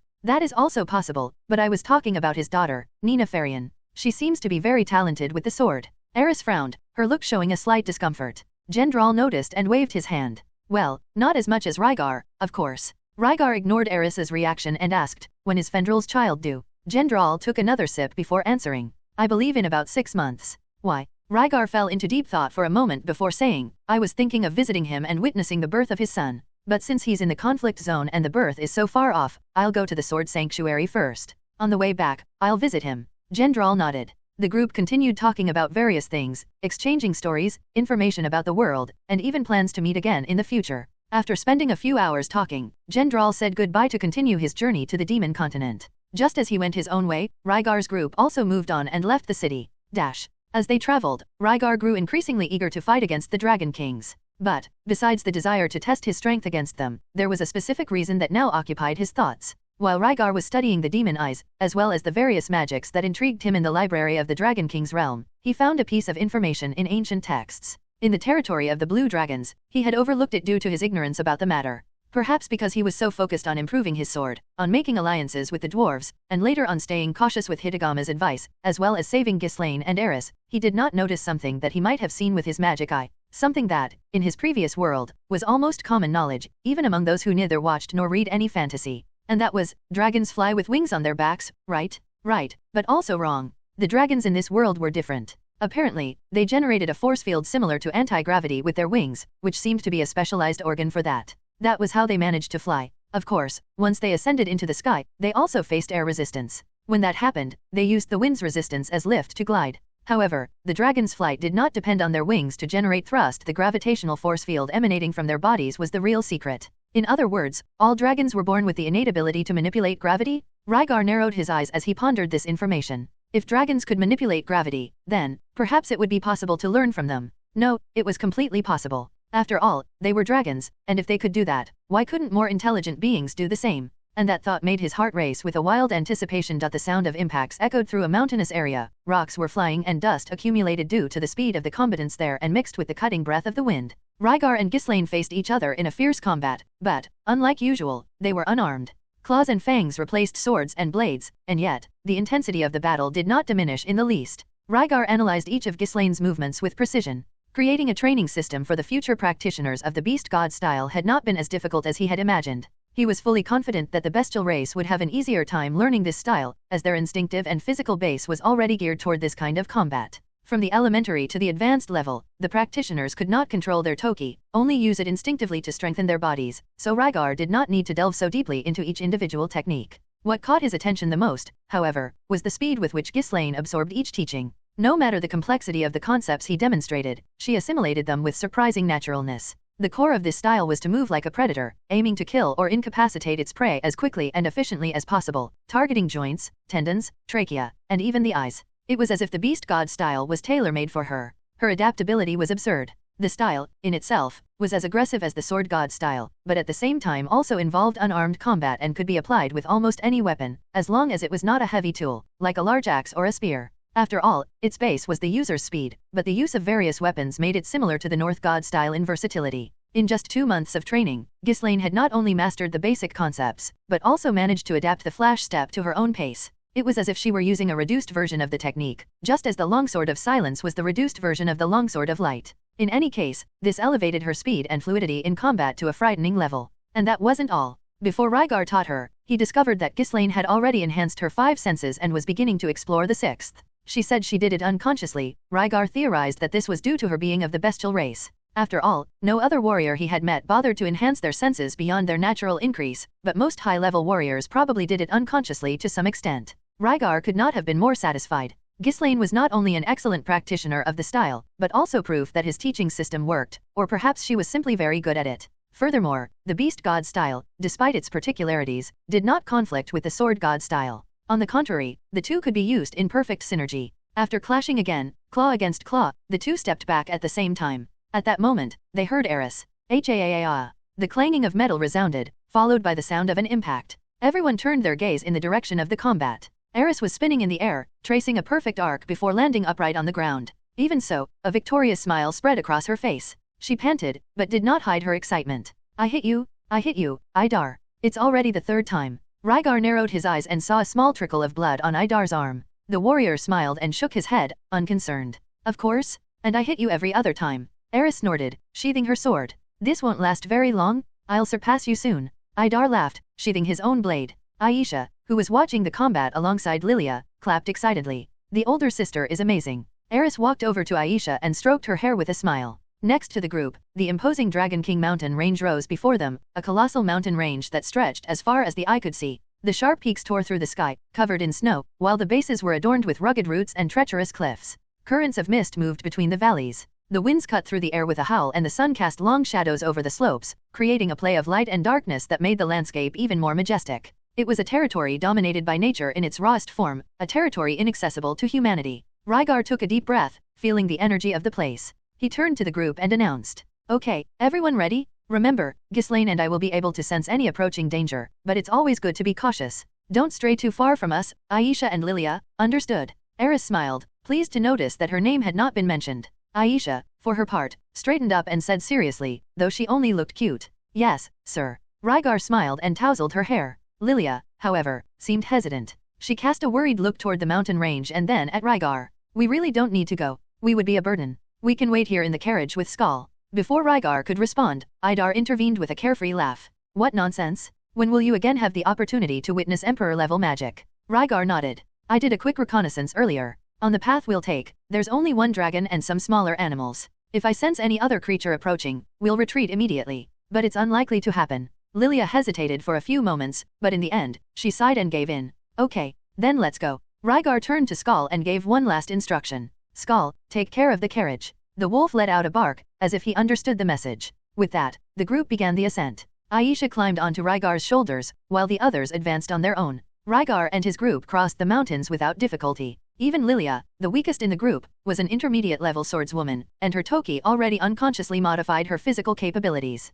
Not to mention the rest of the group, who possessed even more advanced skills. Furthermore, any larger obstacle was easily overcome with Rygar's earth magic, which could open passages where the path was impossible and create bridges where there was nothing before. After a few hours of walking, Rygar once again activated his magical eye to analyze the environment, while sharpening his senses to hear and smell everything around for several kilometers. He confirmed that there was only one dragon inside an isolated cave. When he confirmed that, he handed Aisha over to Lilia again, and said, "First, I'll go there and kill the dragon as quickly as possible. Don't worry if it seems like I'm letting it escape, I need to observe something with my demon eyes. After it's dead, then it will be Emperor-level magic." The group members nodded, and Ghislaine said, "Be careful." At that very moment, he felt a movement inside the cave. The dragon was coming out. "It seems the dragon has also noticed us," Rygar murmured. "But it doesn't matter. Stay alert." Saying that, He dashed toward the rugged mountain ahead of him, running through the mountains with agility, assisting his descent with stone platforms and wind magic. When he was already halfway there, from inside the cave, the colossal creature emerged. The dragon was immense, with dark red scales shimmering in the light, prominent horns, sharp claws, and long wings. Its impressive size of about 70 meters in length made everything around seem tiny in comparison. Even the colossal mountain next to it appeared reduced to the scale of a house before the absolute predator. Rygar immediately understood why there were no other dragons nearby. This being dominated the region with its imposing presence, it was extremely powerful. Even so, compared to his previous challenges the Kraken, Lyrax, Ornthorn, it would not pose a danger as long as Rygar was careful. Moreover, Rygar was much stronger than before. The dragon let out a gigantic roar, which reverberated through the air, making the rocks tremble. Then, its mouth began to heat up, while it fixed its predatory eyes on Rygar, as it had been many years since anyone dared to invade its territory. The warrior, advancing swiftly through the mountains, saw the growing glow in the dragon's throat and activated his magical eyes. Time seemed to slow down. The fiery breath was unleashed. A jet of fire tore through the mountain ranges, consuming everything in its path. The heat was so intense that it melted the rocks, reducing them to boiling lava. The ground cracked, turning to ashes as the wave of destruction advanced and the fire spread. Rygar, analyzing the attack in slow motion, instantly chose his route and used the flash step to dodge. In a fraction of a second, he reappeared further ahead, unscathed. But the flaming trail continued, spreading across the mountains, destroying everything in its path with unstoppable power. This must be equivalent to a king-level spell. This dragon is very strong. But he did not hesitate. His blue sword was already glowing, charged with electricity. He advanced with explosive speed, charging directly toward the dragon with burst step and preparing the longsword of light. The dragon did not retreat. Upon seeing the small figure approaching rapidly, it turned its body and swung its massive tail downward. Rygar waited until the last moment. His body moved like lightning, dodging the tail with surgical precision using the flash step. The tail slammed into the ground, destroying that part of the mountain due to the massive impact and the dragon's force. Without stopping his advance, Rygar used the mountain walls as support, and leaped with extreme speed toward the colossal beast. The mountain cracked under the force exerted and Rygar advanced against the dragon's neck with an insane speed. The beast instinctively tried to move away, but it was slow compared to Rygar's extreme speed. A long slash gleamed across the neck of the king dragon. Tsukikage, which had become extremely sharp due to the heat emanating from the rays, sliced through the king dragon's armored scales with ease. Something that was considered one of the greatest challenges when trying to kill a dragon, in front of the blue blade, was like paper. The electricity in Tsukikage exploded. A shockwave swept through the battlefield, accompanied by a cutting ring that resounded throughout the mountain. The force of the blow made the dragon stagger, letting out a roar of pain. The cut was deep, reaching almost the spine of the king dragon and nearly killing it in a single strike. Rygar landed on a rocky formation, observing his opponent. He activated his magical eyes to the maximum and began to prepare a stone cannon. The projectile took shape, a sharp tip spinning faster and faster as he poured more and more mana into the technique. But Rygar did not attack. Instead, he remained motionless, watching from afar. The dragon, gravely wounded, struggled to stay upright. Its claws tore through the rocks, trying to find stability while its blood flowed through the cracks in its flesh, staining the surrounding stones red. The roar it emitted was a cry of fury and pain, but also of resignation. It stared fixedly at Rygar, the small creature that had dared to wound it in such a way. Its eyes, burning with hatred, shone with a primal fury. But dragons were intelligent creatures. After all, from the last exchange, it knew that continuing this fight would only be courting certain death. With one last effort, the king dragon prepared for the only option left, escape. It spread its immense wings, which beat the air with a force that made the surrounding mountains tremble. Rygar, however, did not move. His eyes, fixed on the dragon, used the power of his demonic eyes to the limit, ensuring that he would not miss any detail. Time seemed to slow down, each movement of the dragon being analyzed in minute detail. With his magical eyes activated to the maximum, Rygar saw the force field that the dragon began to form around its wings, a layer of anti-gravity that made the air around it ripple. The dragon was manipulating its own mana and Toki to take flight, and Rygar could perceive every flow of energy, every line of force that was forming. Each movement of the dragon, even in its weakened state, was precise, almost impeccable, as if it were a master of gravity control. The magic was impressive. Rygar knew that if he managed to master such a refined technique, he could reach a new level of power. But he also knew that it would require absolutely perfect control. And the dragon, with its centuries of experience, had exactly that control. As the dragon began to gain height, Rygar felt, for a moment, in awe. The control that the king dragon exerted over gravity was almost natural to it. Its ability to manipulate the force field around its wings was almost instinctive. Rygar stayed there, watching, absorbing every detail, the flow of mana, the way gravity seemed to bend at the dragon's command. He got distracted for an instant, lost in the contemplation of such pure and refined magic. But then, a voice pulled him out of his trance. Rygar! Ghislaine shouted from afar, causing Rygar to turn to her immediately. He looked at the dragon, which was now almost out of his reach. The time for contemplation had run out. There was no longer room for hesitation. Without wasting any time, Rygar reacted instantly. He focused his energy, channeling all the power of his stone cannon, and fired the projectile with a speed so high that the air around the rock distorted. The impact was instantaneous. The rock spun with unimaginable speed and power, like a ballistic projectile from his previous world, and before the dragon could react, the projectile collided directly with its skull. The sound of the collision was deafening, as if an explosion had torn the sky apart. The rock, in its vertiginous rotation, made a hole in the dragon's skull, exploding its head in a shower of flesh, bone, and blood. The impact was the last thing the dragon witnessed, and its wings lost their magical support. It fell like a moving mountain, its great mass dragging through the sky and toward the ground. The king dragon collided with a mountain, creating a shockwave that reverberated throughout the region. The impact was so great due to its size, that part of the surrounding mountain broke and crumbled, with large stones falling on the dragon's body, as if the earth itself were trying to hide the corpse of the majestic creature. The dragon, which once dominated the heights, was now dead, its life taken abruptly, on an apparently ordinary day. Rygar remained where he was, his eyes fixed on the scene before him. The silence followed for a moment, broken only by the sound of the wind and the falling debris around him. Rygar stood, watching the colossal corpse of the king dragon. Its body still radiated residual heat, and the smell of blood hung in the air. The dark red scales gleamed under the sunlight, as if they were made of polished metal, and the surrounding scene was one of pure devastation: melted rocks, a huge fissure, and the mountain partially destroyed at its side. Eris approached, riding on Skull. With an agile leap, she jumped down and landed next to Rygar, her eyes sparkling with excitement.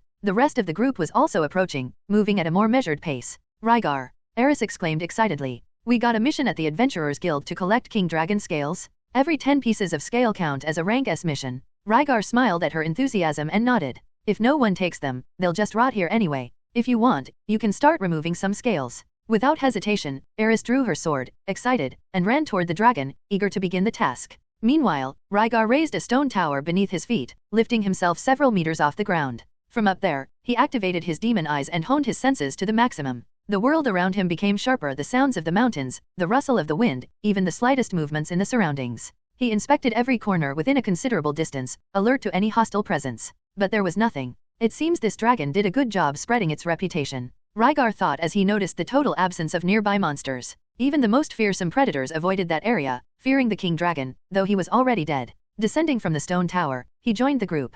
Idar was helping Eris remove some scales from the dragon. Meanwhile, Lilia, Aisha, and Ghislaine merely observed, their expressions ranging from curiosity to admiration. Always enthusiastic, Aisha spotted Rygar and ran up to him. Master, can I learn that lightning sword? She asked with bright eyes. Rygar smiled at her enthusiasm. All in good time, little one. You don't even know advanced level magic yet. She pouted slightly but did not press further. Rygar then reactivated his demon eye and turned back to the dragon's corpse. He walked around the immense creature, analyzing it in detail before locating what he was looking for, the magical stone. With surgical precision, he used tsukikage to carefully cut around the gem, removing a brilliant stone of dark red hue. It was dense and shone like a pulsating heart of energy. After that, he moved on to the fangs and claws, extracting them with meticulous cuts. Each one was a natural weapon of destruction, sharp and extremely resilient. However, his greatest interest lay in the wings. Rygar studied their structure with his demon eye, understanding the exact way the anti-gravitational field was generated. Energy patterns ran through certain specific parts of the membrane, a natural phenomenon that sustained the dragon's flight.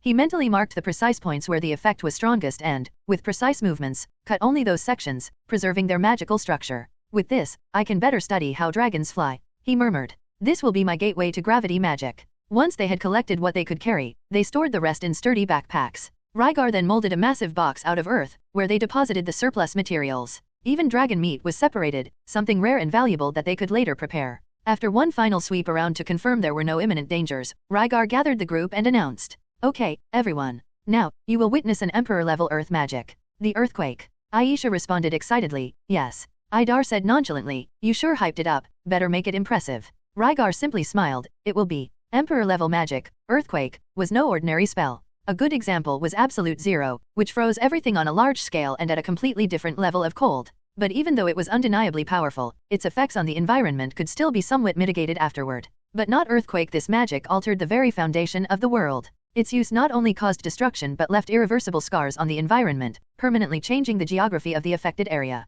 As he prepared to cast it, Rygar wondered what the ancient mages had in mind when they created something so devastating. But that wasn't a question for the moment. His mastery of the earth element was second only to fire, and he was confident he could use this spell successfully for a long time. There were reasons for that confidence. First, in his previous world, Rygar had learned how earthquakes were naturally formed, understanding the tectonic forces that governed the Earth's crust. Second, and more crucially, Earthquake was nothing more than the amplified and refined version of the level king spell, Earth Fissure. He already mastered the basic formula and now only needed to expand it. The group positioned themselves atop the mountain. Eris and Aisha were filled with anticipation, their eyes sparkling with excitement. Idar, Ghislaine, and Lilia were attentive, clearly curious, as none of them had ever witnessed an emperor-level spell before. Rygar surveyed the vast chain of mountains before him. The marks from his brief battle against the king dragon were still visible. He took a deep breath. The thin air filled his lungs, and the sound of the wind slicing through the high altitude filled his ears. Slowly, he raised his hands and began to conjure Earth Fissure. The first sensation was one of connection. He felt the veins of the earth intertwining beneath his feet, as if his mana were merging with the planet itself. Small vibrations coursed through the ground. He sensed every crack, every rise, and depression in the mountainous landscape. He expanded his control even further, deepening his perception. The telluric energy pulsed beneath his feet, alive, raw, and primitive. The ground began to tremble slightly. At first, it was only gentle tremors, as if the earth were awakening from a long slumber. Small fragments of rock began to detach from the slopes. Birds took flight from their cliffside nests, sensing the imminent danger. In the distance, roars of dragons echoed through the mountain range. The tremor grew. Fissures started to form, snaking across the ground like malignant roots spreading. Stones tumbled down the mountains, collapsing in controlled avalanches. The intensity increased. No longer was it a mere tremor, but a violent pulsation that reverberated through valleys and peaks. Rygar's mana was being drained at a frightening rate, but his reserves were enormous. And then, the point of rupture approached. The tremor reached a threatening climax, and Rygar opened his golden eyes. His voice echoed like a divine decree. Earthquake. It was as if the world itself had split apart. The ground roared with ancient fury. The fissures that were once small now expanded in an overwhelming manner, swallowing trees and entire rocky pillars. Enormous sections of the mountain began to crumble, collapsing like sand castles. A tectonic fault formed, ripping through the mountain chain, dividing the earth as if a giant were tearing it apart with his own hands. Entire mountains cracked from top to bottom. Peaks that had stood for millennia now collapsed in cascades of stone and dust. The sound was deafening, the thunder of colliding rocks, the crackling of expanding fissures, the roar of the earth contorting. Rygar's group watched the destruction with expressions of awe and respect. Aisha looked fascinated and excited. Eris clutched the hilt of her sword tightly, unable to look away. Ghislaine remained impassive, yet her eyes betrayed her astonishment, while Idar watched the scene, mouth agape. Lilia simply stood in silence, her eyes reflecting the apocalyptic scene before them. Below, enormous landslides swept through entire valleys. Rocks the size of houses tumbled from the cliffs. The roar of the king dragons echoed far in the distance, a testament to the massive reach of the spell. Dust rose in colossal clouds, obscuring the horizon. Creatures living in the mountains fled in panic, unable to withstand the natural disaster conjured by a single person.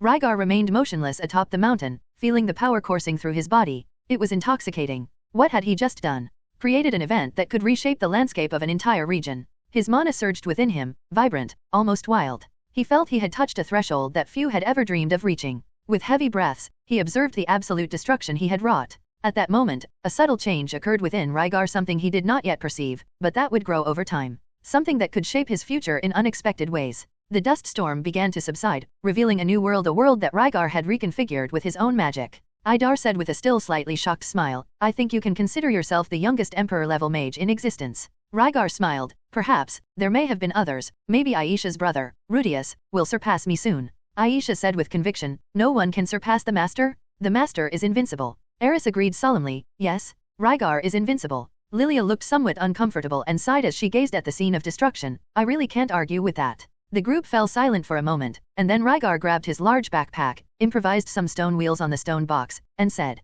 "Well, now, if all goes well, our next stop will be in Ars, the capital of Azura." There were 3 more kingdoms along the way, but they wouldn't stop in any of them. The stop at the Dragon King's realm was already off their agenda, really. They had bought plenty of supplies, so in a few months, after crossing the inferior jaw of the Red Dragon, they would finally reach their first objective, the dojo of the Water God style. Rygar turned to Idar and said jokingly, "Finally, we'll meet the famous Isolti Cruel, future wife of Idar, and finally stop hearing him talk about her all the time." The group laughed, but Idar wasn't embarrassed. He said with conviction, "Anyone would boast about having such an incredible fiancée. Believe me, I'm more eager than you to meet her." Rygar smiled, and then the group resumed their journey toward the capital of the greatest kingdom in the world. Meanwhile, far away, snow fell incessantly, covering a vast mountain range. The wind howled between the peaks, blowing forcefully and carrying with it fine ice crystals dancing in the air. The landscape was one of utter isolation, where the only living presence was 2 figures advancing with firm steps along the mountain trail. The first figure was imposing, a tall, robust man cloaked in a white mantle adorned with thick furs.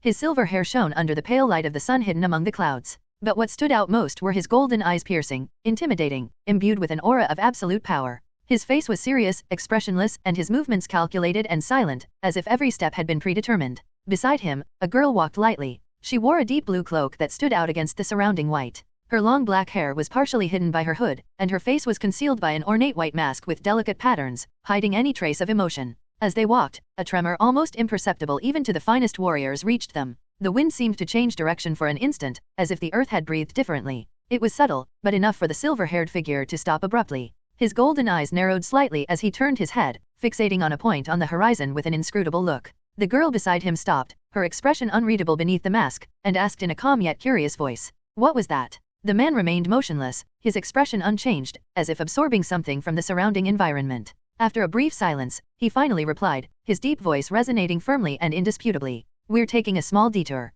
Without further explanation, he resumed his walk, now heading in a different direction. The girl hesitated for a moment before following him. On the other side of the world, in the demon continent, a little girl with a frail body, wrapped in rags. Her wavy violet hair fell unkempt over her shoulders, and a pair of curved goat horns protruded from her head. One of her eyes was a deep blue, and the other, a bright purple. "Please? I just want a little piece. It won't matter." The vendor, a middle-aged demon with a rough, tired face, looked at her with disdain. His quick hands grabbed some loaves and fruits, completely ignoring the girl's desperate plea. His tone was cold and impatient. "If you don't have money, scram, go find your parents." Just as the girl was about to beg, she felt something. A shiver ran down her spine, and she looked toward the horizon. Her eyes flashed rapidly, and the deep blue of her eye abruptly changed color, turning into a mix of greenish and bluish hues. Again? First it was that mana explosion a month ago, and now again? Are the humans at war, by any chance? She appeared thoughtful. The demon observed her monologue and looked at her with pity, and on top of that, "You're crazy. Get out of here."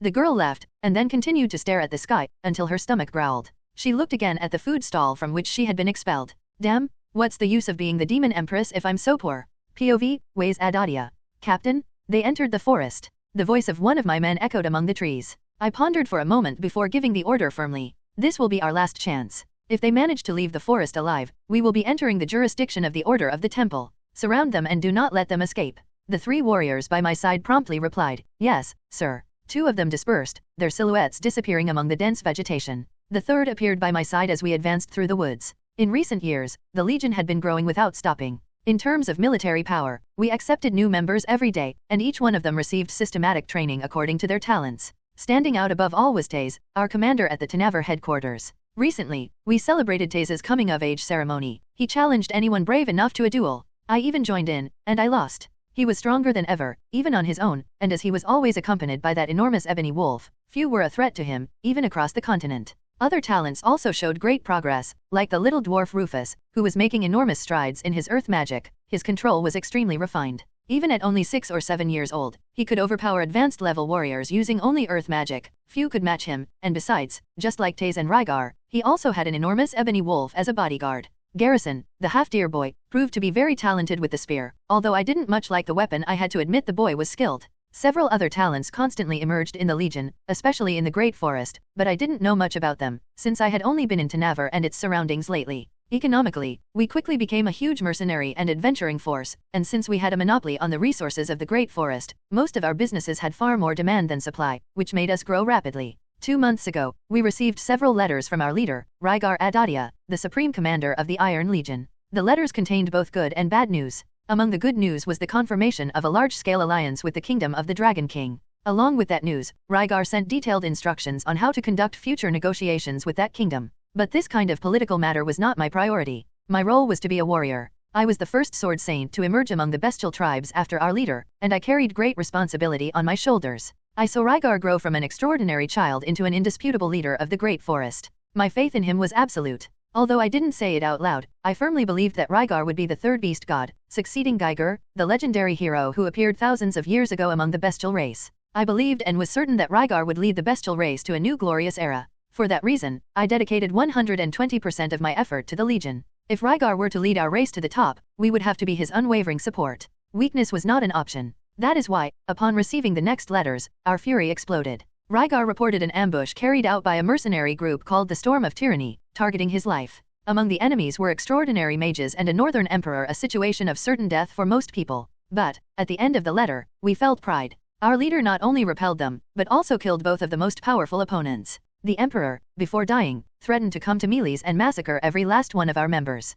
Therefore, our leader warned us that the rest of the group might have the same intentions to avenge him. Rygar described their abilities and appearances in detail, warning us about the possibility of an attack. According to him, a sword saint should be enough to handle the mages, since, by his analysis, they possessed poor physical abilities. But he also warned us not to engage them unless we had a high-level fighter. He especially warned about a mage with a stone helmet and a red staff, claiming that his firepower was equivalent to or even greater than that of Rygar himself. Immediately, we organized a sweep in melees to check if that group had really come seeking revenge. Since they were a mercenary group from Begarit, if they came to melees, which lay on the opposite side of the path, they would basically be confirming their hostile intentions. As our leader expected, after extensive investigations, we found them the group was there, disguised, performing mercenary work to earn money. The descriptions matched almost perfectly: an old warrior, a mage of the demonic race, and a small silver-haired elf. The only discrepancy was with the mage. He did not wear a stone helmet, but the red staff was present. A meeting was convened among the commanders in Tanavar, and it was decided that we would hunt them down. The mage with the stone helmet, according to Rygar's description, possessed a power so absurd that he could erase Tanavar from the map if he wished. If he came to melees, it was not with friendly intentions. If we allowed them to reach Tanavar, who would guarantee that he wouldn't kill everyone in his rage? We couldn't take the risk. A preemptive strike was the best strategy. Rygar's orders were to kill or contain the members of the group, but only attack if you are sure. We couldn't dedicate all our strength to this endeavor. Tensions between the Iron Legion and melees were growing every day, and we had to maintain a powerful fighting force in several places. Thus, I gathered a selected group of capable warriors and we set out for the ambush. But nothing went as planned. Right at the initial attack, we managed to bring down only the mage of the demonic race. She was not killed outright, but was seriously injured and captured by one of the Legion's warriors. I advanced directly against the mage with the red staff. With a precise strike, I executed a perfect longsword of light, aiming at his torso. The blade, reinforced with my toki, should have sliced him in two without resistance. But what happened was the opposite. My sword shattered into countless fragments upon colliding with the stone armor on the mage's chest. This was not a renowned sword, but it was an excellent blade made by dwarf blacksmiths. Even so, all it did on that stone breastplate was leave a large cut mark before shattering. At that moment, a cold sensation ran down my spine. I was briefly shocked. The elf and the warrior defended themselves from the ambush, she with magic and he with his fencing skills. While I was without my long sword, I did not hesitate. Drawing a dagger, I advanced to kill him, trusting in my proficiency in the northern god style. He, unlike the other two, was still slightly in shock. If my longsword failed, the speed of my short blade would find an opening. But the silver-haired elf intervened. With a fluid movement, she conjured a wind spell that violently separated us. The pressure of the gust forced me to retreat, diverting me so as not to lose my balance. And then, everything turned into chaos. A full-scale battle unfolded in that forest. The clashing of swords echoed among the trees, sparks flying as blades collided. Spells were conjured rapidly, exploding against tree trunks and raising dust and debris. My warriors moved in formation, but the enemy defended themselves with remarkable coordination. The elf channeled relentless spells, creating ice barriers and launching slicing gusts. The mage with the red staff moved little and incessantly cast fire and earth spells. The old warrior, armed with a gleaming scimitar, fought fiercely, preventing us from getting too close to the mages. The first thing that came to my mind, seeing these spells being cast so freely, was my battles with the leader Rygar when he was young. The intensity, the aggressiveness, the lethality of those spells. These youngsters were dangerous. However, gradually, we gained the advantage. Our coordination and experience as warriors of the Iron Legion allowed us to anticipate their movements. The mages were vulnerable without at least two warriors protecting them. The elf, despite her destructive power, did not have a solid defense against a swift attack. We were close to victory. Until he appeared. Law suddenly appeared, blocking our attacks on the enemies. His face bore an unmistakable seriousness and urgency, and his voice sounded clear and firm as he ordered, "Stop fighting." His gaze was fixed on the elf, whom he pointed at without hesitation. "That girl is my daughter." Shock ran through my body. Many there knew Laws. He had been our companion in recent years. He was the leader of the search and rescue division for those affected by the Fido teleportation incident. His search for his wife and daughter had become a silent obsession, something we respected, but that never outweighed his dedication to the Legion. I remembered his daughter had green hair, but we were absolutely certain that Laws would never mistake his daughter, since that had literally been his only objective during the past 2 years. But now, he had found his daughter amidst the enemies. I hesitated. The leader's orders were clear: kill or contain that group. The possibility that they could be a long-term threat could not be ignored. However, Laws was there, standing with an unwavering stance, ready to defend the girl with his own life. On the other side, the adversaries also hesitated. The hatred for their demonic companion being injured and captured was still visible on their faces, but the elf was the first to react. Her eyes, which had previously exuded fury, were now filled with tears. Her voice came out trembling, uncertain, laden with years of longing and doubts. "Father." The battlefield fell silent for a moment. The air was still charged with tension. Everyone was alert, ready to attack at the slightest sign of hostility. But gradually, the weapons began to lower. We could contain them. We wouldn't need to kill them. After all, the elf was Law's daughter, and Law's was one of ours. It was then that everything went wrong. Time seemed to slow down as I saw the blade slicing through the air. A sword was thrown at high speed, executing a classic throwing technique of the Northern God style. The blow was precise, lethal, aimed directly at Law's nape. He was not focused on the fight at that moment, his attention was entirely on his daughter. He was filled with emotion, full of joy after 2 years of finally reuniting with his lost daughter. He wouldn't have been able to react in time. The steel pierced his throat without resistance. A clean cut. Quick. And then, silence. Laws fell forward. His body crashed heavily to the ground, his eyes still open, but lifeless. My heart raced. My mind was boiling with questions. Who threw that sword? Why didn't I give the order to cease the combat? Was it my fault? Should I have shouted? Should I have given a clear command to stop the fight? Perhaps someone there did not recognize Laws, but it didn't matter anymore. He was dead. The elf froze for a moment. Her eyes widened in disbelief as she saw her father's fallen body. Her lips parted, as if she wanted to say something, but no sound came out. Then, everything around began to freeze. A wave of tremendous cold emanated from the girl's body. The ground, the trees, even the air were enveloped by a freezing storm. The scream she let out tore through the silence and resonated in our bones, stunning us momentarily. The cold was so intense that my skin burned at the slightest contact with the surrounding air. That scream emanated a power that vaguely recalled the howling magic of our tribe. The combat resumed, but this time we had no advantage. The girl's rage transformed into pure destructive power. Some of our warriors were frozen instantly. The frozen terrain hindered our movements, and the elf cast spells without worrying about anything other than trying to kill us all. The battle continued, but we couldn't advance without risking being killed by a random spell flying by. The elf was out of control. There was no more strategy. Even if I managed to find an opportunity to advance, the other mage and the warrior always blocked. And then, they fled. We couldn't contain them. We failed in our mission. Our leader entrusted us with this task, and we let it slip through our fingers. It was a bitter defeat. After running through the forest, trying to find any trace of the group, I spotted something in the distance. Enormous magical towers rose on the horizon, gleaming in the sunlight. Milishan. I stopped, taking a deep breath. The sacred city of the Church of Meles was just ahead. We could not pursue them there. I clenched my fists and gave the order, my voice laden with frustration and resignation. Cease the search. This mission has failed. POV, Luke Notos Greyrat.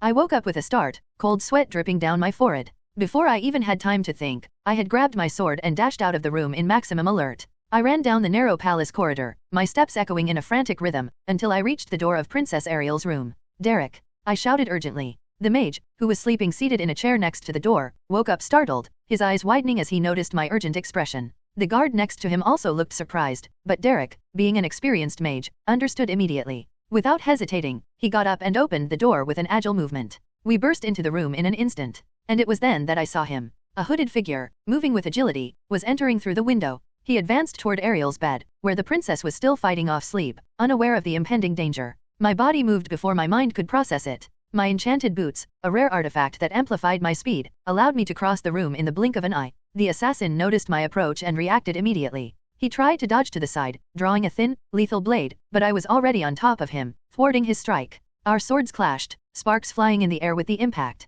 He was fast, but I was faster. Every move he made was calculated, but I had already fought assassins before. From the womb of the earth I raise you, molded by the fury of the titans. Now, abandon your stone bed and pierce the enemy, stone lands. Derek conjured quickly, his voice charged with urgency. The ground beneath the assassin's feet trembled for a brief moment before a stone spear emerged from the earth, shooting in his direction. He reacted instinctively, jumping to the side to avoid the attack. That was my chance. In a fluid and lethal movement, I advanced with all my might, my blade piercing the assassin's chest. I felt the resistance of flesh and bone as my sword embedded deeply. He choked, a gurgling sound escaping his lips as his body trembled before finally giving in. His eyes went blank, and he fell lifeless to the floor. The sound of the impact echoed through the room. A momentary silence settled. My breathing was rapid. My hands gripped the hilt of the sword tightly, blood dripping from the freshly used blade. It was then that the other guards arrived, their armor clinking as they ran into the chamber. But it was too late for any reinforcements. Ariel was safe. The princess, still in her silk nightgown, approached hesitantly.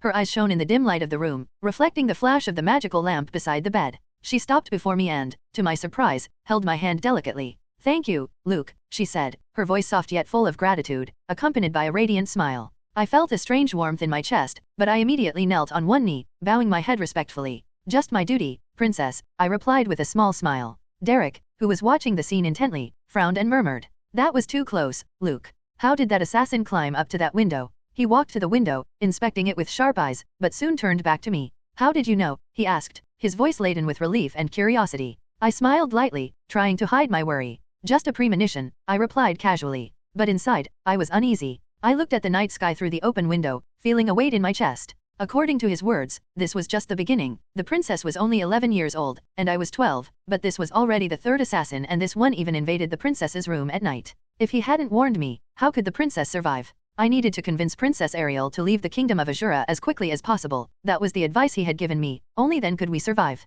My determination was strong. Protecting Ariel was my duty and purpose. She was my princess, and I was her knight. POV, Rygar Adoldia. It had been several months since we went to the depths of the Dragon King mountain range to test the Emperor-level magic, Earthquake. Since then, we traveled through the Sanakia Kingdom, the Kika Kingdom, and the Chiron Kingdom, and after passing by the edge of the conflict zone, we were now finally approaching the lower jaw of the Red Dragon. After crossing it, we would finally be officially entering the Azura Kingdom, in the Wisharu region. This time, as planned, we made no prolonged stops in any of the kingdoms during the journey, although I had arranged to stop by the Sanakia Kingdom when I returned in a few years, as I wanted to visit Fendril, Erina, and her son. Anyway, nothing very important happened during that time. We continued carrying out missions as the adventurer group Gods of Combat. Most of these missions were led by Eris, Skull, Idar, and occasionally, by Lilia and Aisha. Only when the situation involved large numbers of enemies or significant threats would Ghislaine and I intervene. It was excellent training for all of them. Intense training was always essential, but nothing replaced the real experience of combat against opponents who fought with the intent to kill.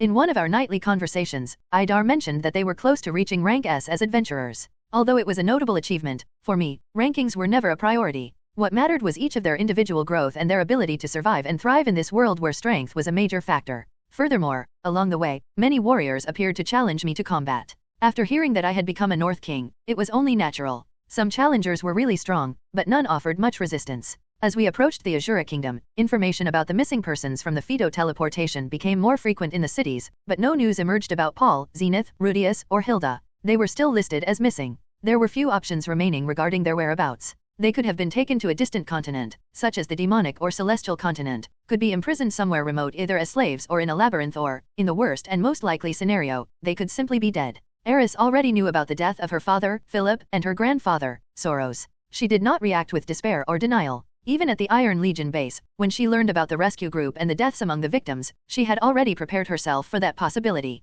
Although she did not have a particularly close relationship with her parents, Soros's death affected her deeply. However, she was a strong girl. Instead of letting grief consume her, she channeled her pain into training, sharpening her determination and directing her hatred towards those responsible for her grandfather's death. Lilia, on the other hand, after so much time without any news, began to make plans in case her masters, Paul and Zenith, were dead. She considered all her options and decided that, if no concrete information was available by the time we reached Azura, she would return to live with her father in the Milbots region, located after Wisharu. Of course, she would not stop looking for them, but she also had nowhere to return to in Fido, and she did not know the location of any of them to follow. Apparently, her father had a dojo and was an instructor of the water god style there, and while they were talking about it, Lilia shared something that completely changed my view of Paul. She told us that she met Paul when she was still young, at her father's dojo. When he fled from the Nodo's household, he went to Lilia's father's dojo seeking training, but when Lilia's father suggested that he marry Lilia and take over the dojo when he grew old, Paul ran away and before disappearing, he went to Lilia's room at night and raped her.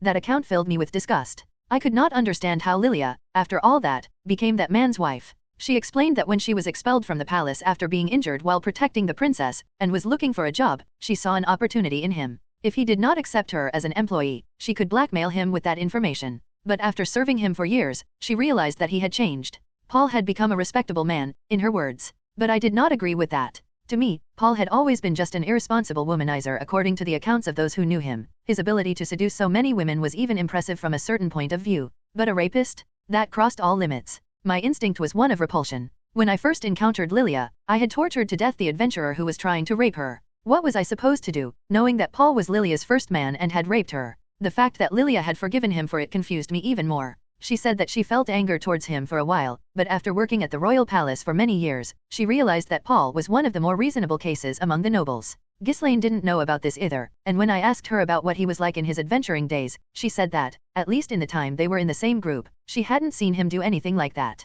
That only removed him from my list of must-kill targets. He was Aisha's father and Lilia's husband. But that did not mean that I did not despise him, and the argument that there were several among the Azura nobility who were much worse did not justify anything to me. They would all die if their lives were in my hands. If Paul were dead somewhere, to me, that would be the best resolution. As for Aisha, when I asked if she would stay with Lilia in Millbots, Lilia did not know how to answer. She said she would think about it when the time came. Regarding my training, there were some advances. Thanks to the new high-level spells I learned, my magical control improved, especially the fire spells. Inside the carriage, grimoires, books, and scrolls accumulated, and each one contained valuable knowledge. After these months of learning, I could confidently say that I had in my arsenal all the high-level spells of the Dragon King's kingdom. There was still the study of magical circles and enchanted items that I needed to delve into, but in terms of spells, I mastered them all. Having a gigantic mountain range nearby to test my high-level spells was extremely useful. I even learned and tested the Emperor-level spell, Absolute Zero, a few weeks ago, when we were crossing Chiron. With that, I could now be considered an Emperor of Earth and Water. The lightning step continued to be a challenge. After gaining a bit more control over the demon eyes, I tried using it again. Once again, I failed. The speed was even greater than I anticipated, an overwhelming power, but this time, unlike the first attempt, at least I did not become completely unconscious. It was proof that it was within my reach. As long as I continued strengthening my body and refining the control of my mana, eventually I would master this technique. On the other hand, the saint-level barrier magic presented difficulties. Perhaps because I was not focusing on it enough, I still could not use it without enchantment, which restricted the methods I could use to improve it. The same went for divine attack magic. Regarding the new type of magic I was exploring, gravity magic, I had not yet achieved results. Perhaps it was a magic too complex to learn without dedicating my full attention. Basically, as far as magic was concerned, I was making progress. However, since I had many things to learn at the same time, and considering the fact that I was always traveling, training my Toki, and assisting the other members of the group in their training, the evolution was happening at a slow pace. The same went for the Toki. My most notable progress was in the development of the Beast God style. I continued training in the other styles as well, mainly the Sword God style, but, just like with magic, I was improving slowly. The only thing that pleased me was that my natural strength continued growing rapidly. Of course, that slowly was only in my perception. To be honest, the mere fact that I was able to advance in so many areas at the same time was an impressive feat. Few people in the entire world would notice any improvement, even if they were doing only half of what I was. My immense talent in magic and Toki allowed me to continue improving, even while training several things at the same time. Even so, I could not master everything simultaneously. At the moment, I was dividing my time among various types of magic and various fighting styles. Even with my talent and willingness, it was clear that if I did not focus on something specific, my progress would continue to be slow. Therefore, I made a decision. When I reached the Sword Sanctuary, my main focus would be Toki training. Magic would take a backseat for a while. If I truly wanted to surpass my limits, I would need to prioritize and perfect each aspect of my power at its proper time. Putting training aside for a moment, I felt that this strange group was becoming more united. Ghislaine, who previously seemed to care only about me and Eris, was now becoming increasingly close to Lilia. At first, I found this closeness a bit unusual, but I thought it might be something positive. In fact, I had nothing to complain about, since Lilia seemed to give some rather interesting ideas to Ghislaine about what to do in bed, which made our nights extremely exciting. Eris saw everyone in a different way. To her, Ghislaine was her mentor and source of inspiration, Idar was a rival, Skull was a loyal and fierce pet, Aisha was her younger sister, and Lilia was her personal advisor. With me, her relationship was more complicated. Over time, I noticed that rather than diminishing, her affection for me only grew. She seemed like a typical young woman in love. I really did not know what Lilia was telling her, but whatever it was, Eris seemed increasingly confident and determined, and that was reflected both in her training and in her constantly upbeat mood. Another detail I noticed was that she had completely abandoned her violent reactions. Perhaps that was the result of Lilia's advice, or simply because almost everyone in the group was stronger than her, even Skull. Not that it bothered her, she still maintained an intense and vibrant personality. In fact, instead of demotivating her, it seemed only to make her more determined. Her growth was impressive. I could see the burning flame of her ambition growing more and more, and that was something truly admirable. Aisha, on the other hand, seemed to see the group as her new family. She was especially attached to me and Eris, but she showed affection for everyone. Recently, I started teaching her elemental attack spells beyond water, and as always, she absorbed the knowledge at an enormous speed. Her mana capacity grew every day, and I was sure that in the future she would become a formidable mage. Idar continued to be my salvation in this group. Besides Skull, he and I were the only men in the group, and that only strengthened our friendship. In this new world, I could consider him one of my best friends. Although he talked all the time about his fiancée waiting for him in the Azura Kingdom, he also liked training with Eris, because he said that she kept him under constant pressure to improve. His progress was impressive, and the friendly rivalry between the two made them grow even faster. Additionally, he frequently trained Lilia in the Water God style. After getting closer to Ghislaine, Lilia decided that she wanted to at least reach the advanced level of that style. She was not in a phase of rapid growth, nor did she possess exceptional talent, so the refinement of her techniques and the conditioning of her body would take time. Even so, her determination was admirable, and I have always believed in people becoming stronger. In this world, strength was everything. Skal, for his part, liked everyone, but Lilia did not seem completely comfortable with him. Her apprehension was subtle, almost imperceptible, but I could notice it. Perhaps it was because he was a huge rank A monster. But only Lilia had any apprehension. Even little Aisha saw him merely as a big and deadly dog, but Lilia maintained a certain distance. Even so, Skal was loyal and protective of everyone, and his presence was a great joy for the group. After these years of traveling, this group, which consisted of a child and her mother, a fencing master and her disciple, 2 warriors on their journey to become stronger, and a rank A wolf, became increasingly close. Certainly, this group didn't make much sense in the beginning, but it ended up strangely working out. I couldn't help but notice the charm of traveling with a group around the world. I liked every one of them. I loved Ghislaine, my fierce and loyal wife and companion. I had 2 of my best friends by my side, Skal and Idar. I had 2 incredibly talented and energetic apprentices, Eris and Aisha. And there was Lilia, who acted as a sort of advisor in the group, in addition to her culinary skills. I appreciated that dynamic. Every day of travel, every training session, every mission, and every conversation made the journey more enjoyable. Despite the ambushes and assassination attempts we faced along the way, I could say that this was one of the best times of my life. Just like the period when I was learning from Verdia and founded the Iron Legion in the Great Forest after the slave traffickers' attacks. I could clearly envision a future where I would be married to Ghislaine and Verdia in the Great Forest. All my friends, apprentices, and subordinates would be there as well.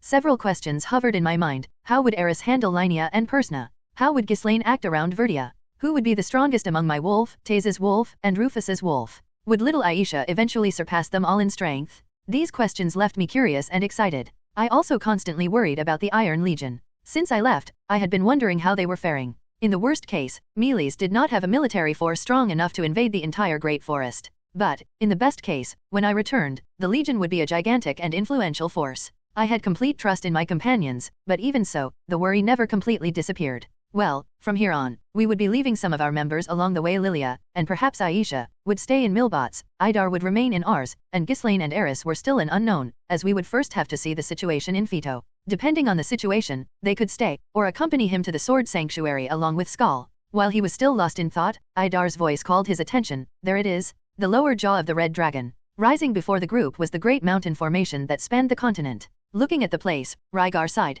They were almost there. Our carriage continued its path towards the lower jaw of the Red Dragon, one of the 2 natural passages that connected the southern and western regions of the central continent. The landscape around began to change gradually, the green plains giving way to more rocky and deep terrains. To avoid unnecessary risks, our route took a large detour to skirt the mountain range. But there was one person in the group who thought this detour was unnecessary. We don't need to detour around these things. We have Rygar and Ghislaine with us, we could cut straight through those mountains, declared Eris, crossing her arms and huffing in frustration. I just observed the conversation while practicing my control of barrier magic. Her stubborn gaze was fixed on the huge winged creatures that lazily circled the mountain peaks along the way. The red dragons, despite their apparent calm, were known for their ferocity when provoked. Ghislaine shook her head in disapproval. We couldn't. I already fought once against a single wandering red dragon, before becoming a sword saint, and, even though we were among 6 swordsmen, 2 of us died. Her firm and non-negotiable voice made Eris frown. But Rygar could, if he were alone, right, insisted Eris, now seeking some validation for her idea.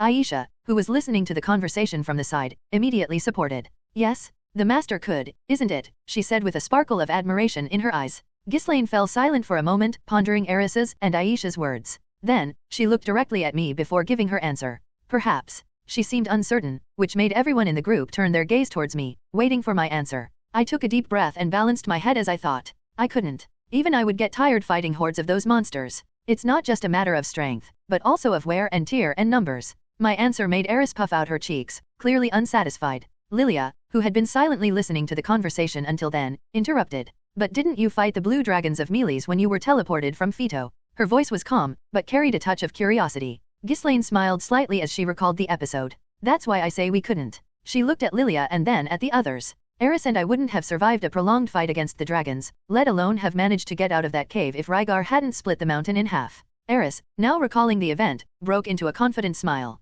That's right. Rygar saved us from the dragons. They all retreated when he used the roar magic, she said with renewed enthusiasm. Idar, who until then had been just watching the conversation, spoke. They say the red dragons are even stronger than the blues. Even a single one is already classified as an S-rank monster, and they always move in groups. That's kind of impossible to get past, right? He paused, and continued. On the other hand, their flight ability isn't as good as that of the blue dragons. That could be an advantage, but it doesn't change the fact that they are dangerous enemies. I crossed my arms, considering Idar's words, before replying. Impossible it isn't. The 7 great powers should be capable. Maybe I could pass through, if I fled any combat and focused only on advancing, trusting in my magic, but it would still be an unnecessary risk. After all, that's why there are the upper and lower jaws. Why take the risk of folly? My answer was rational, but Eris didn't like it. She puffed out her cheeks again, this time without saying anything. She just crossed her arms and looked away, clearly annoyed. I smiled and said carelessly, by the way, when we leave the mountains, I'll go back and capture a red dragon to take along.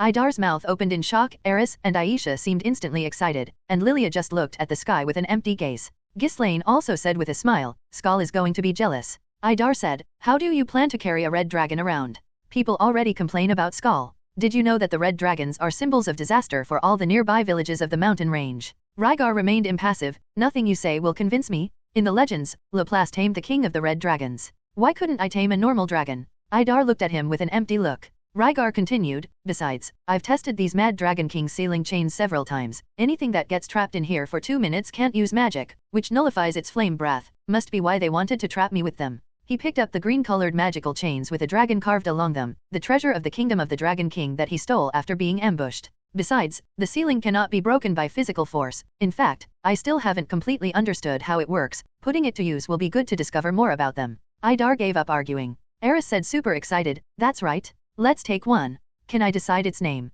Rygar remembered the name of his adventuring group, Gods of Combat, and said, unfortunately I already decided the name. Aisha asked with sparkling eyes, and what is it? Rygar fell silent. Lilia and Idar looked at him with a teasing smile. Until Rygar finally found an out. It's a secret until I capture it. Aisha looked at him with a suspicious look, but Eris didn't suspect anything. It almost seems like their ages are swapped. How is this little girl so cunning? As we continued our journey, my mind began to wander to other matters. To a being who had not manifested for some time. Hitagami. He hadn't appeared recently, which was great in Rygar's opinion. He could make his decisions without being questioned several times if he was falling into some trap. In fact, all his advice until now had been merely practical to guide me along a path I probably would have followed anyway, which intrigued me even more. It was as if he was watching me and altering small details, things I probably wouldn't notice. Honestly, it would be better if he never appeared again. Eventually, I would investigate who Hitagami was and what his true objectives were. No matter how hidden he was, someone should know about him. However, for now, I had other priorities. One of them was convincing Lilia to let Aisha accompany me to the Sword Sanctuary. If my prediction about the strength of the Sword God was correct, then that training would last a few years, and Aisha would enter the period when physical training was more important. I wanted her to be there so I could properly teach her. Lilia wasn't sure about it, but I was gradually convincing her. It was just a matter of time. Currently, we were camped midway, a huge ravine stretched beside us, and there was a lot of snow. This was the last stop before leaving the mountains, and Lilia was cooking a dragon meat stew. Aisha, who was dressed in a fur outfit that made her super cute, looked curiously at Idar, who was demonstrating flow. He moved with the grace of a master, cutting the stone cannon, which Aisha had just thrown at him, in two with a simple movement. The cannon split in the air, falling into pieces of rock scattered on the ground. Idar smiled at the little one. See, Aisha, the water god style is way cooler. We can even cut magic, he said, with a sparkle of pride in his eyes. Aisha seemed impressed. But another opinion quickly came from Eris, who was by the side, with her arms crossed. Nonsense, the sword god style is obviously the best. Eris said confidently, already demonstrating a new stance of her sword style for Aisha. Little Aisha looked alternately at both, not knowing how to decide. Both seemed so confident and sure that their style was the best, and their arguments were becoming increasingly incoherent. Meanwhile, Ghislaine was sitting very close next to Rygar. The two were beside Lilia, who was preparing the food. Ghislaine had a worried look on her face. She looked at him with a thoughtful gaze and asked softly, I'm fine living in the Great Forest, but, will they welcome me back? Rygar shrugged, unconcerned about the question, and replied with a reassuring smile. Don't worry, you are my wife. Any opposition they might have is nullified by that. Ghislaine smiled. She looked at Rygar with a gentler smile, before asking an unusual question. And when do you want to have children? The question caught Rygar by surprise. He fell silent for a moment, his eyes focusing on the distant mountains as he thought of an answer. Ghislaine watched him attentively, waiting for his answer. Finally, he took a deep breath and spoke, with a slight hesitation. Maybe when we are more settled. When we return to the Great Forest. He looked at her and smiled. Ghislaine nodded. Indeed, we disbanded our group when Zenith got pregnant. It must not be very convenient to travel like that. At that moment, Lilia, who had been watching the whole exchange of looks and words with a discreet smile, rolled her eyes and said, interrupting the couple, stop flirting, we're in the middle of the mountains. Rygar smiled, trying to hide his laughter. Oh, so you've never done that outdoors, Lilia, he teased, with a smile. Lilia blushed instantly, shaking her head quickly. And no, it's not that. I haven't done that, I haven't. She sighed heavily when she realized that Rygar was just teasing her, and gave up. Rygar just laughed with amusement, while Idar joined the group, sitting beside them around the campfire. Eris, who was still with Aisha, continued explaining, with visible enthusiasm, about the advantages of the sword god style for the little one. She demonstrated sword stances while Aisha tried to mimic her movements, albeit somewhat clumsily. Idar smiled as he watched the moment, sitting near the campfire with the others. "I'm going to miss this," he said, with a slight sadness in his voice, but also with a nostalgic smile on his face. Ghislaine, upon hearing Idar's words, replied, "Although Eris would never admit it, she will miss you too. She never had anyone at her level to train her. When Rygar met her, she was already much stronger, and you were at an advanced level. Even after becoming a saint, you were still the closest she had to a rival." Rygar, listening to the conversation, added with a laugh, "I also think you were the perfect punching bag." Lilia, who was next to him, couldn't help but laugh. Idar, however, frowned, confused. "Punching bag?" he asked. Rygar explained with a mischievous smile. "Ever since I met Eris, she trained with an intensity I've never seen in a child her age. In the dwarves' territory, on the way back, and even when we were in the Legion, no one could keep up with her training pace. But you were just right. You were a water saint, so defending was easy, and she also got tired faster than you did." Idar fell silent for a moment, reflecting on Rygar's words. Then, he started laughing, shaking his head. "All right, you're right," he said, amused by the memory. Lilia asks, "Idar, are you going to keep the Water God style dojo as your residence?" Idar says, "That's right. When the Legion's influence reaches ours, the plan is that I already have some base there and help them with that, although that will probably take a few years." Rygar asks, "How old is your fiancée anyway?" Idar becomes pensive. "According to the information I obtained in the Kingdom of the Dragon King, she must be close to her 3rd birthday, I think 14 years old." At that moment, Skull, who was patiently sleeping beside the campfire, suddenly stood up and became alert. His ears perked up, and he looked into the distance with fixed eyes, a slight growl escaping from his throat. Idar immediately put his hand on the hilt of his sword, prepared for anything. "Something wrong, Skull?" he asked, his senses sharp. Skull turned his head and looked at Idar, shaking his head in confusion, as if trying to understand the reason for his own reaction. Rygar, seeing Skull's reaction, said calmly, "If there were something, I would feel it. But why did Skull react like that?" Lilia, who was also attentive to the situation, spoke in a soft tone, but with a slight touch of concern. "They say that animals are more sensitive to danger." Eris, who was busy demonstrating a sword stance to Aisha, immediately stopped upon hearing the conversation. She picked Aisha up in her arms, carefully. Rygar, still with his senses alert, spoke calmly. "Well, if something approaches, I'll know. Don't worry."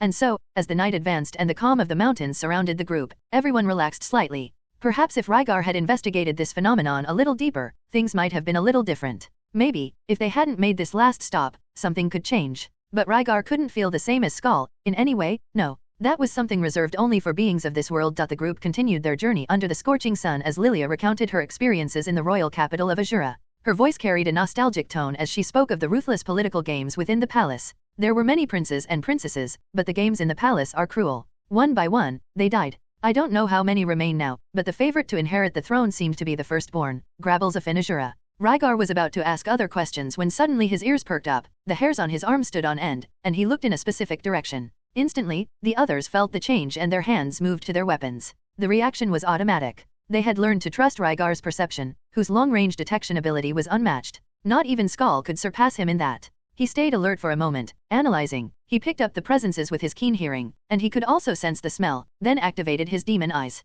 His vision expanded, seeing the flow of mana in slow motion, each particle moving distinctly before him. He couldn't see the mana flow far away, but he could see a blur moving. After that analysis, he said, "There are 2 people moving along the same path as us. But I sense no hostility, even though they are laden with magical items. And by the way they walk, one of them is probably a warrior." The group relaxed a bit. Idar then commented, "They're probably travelers like us. Skull probably sensed a powerful red dragon before." Skull growled, as if in agreement. Ghislaine crossed her arms and nodded. "We can ask them about the Fido region. Since they're carrying magical items, they must be important, so they probably have some information." The group then continued their journey, but Rygar remained cautious. He thought to himself, "Well, I don't have any bad premonitions, but also no good ones. It must be all right." As they continued, the 2 travelers gradually approached under Rygar's watchful attention, who was walking outside the carriage along with Ghislaine, Eris, and Skull. The rest remained inside the carriage. When they were close enough, he noticed something strange. His gaze narrowed, and his demon eyes caught something absurd.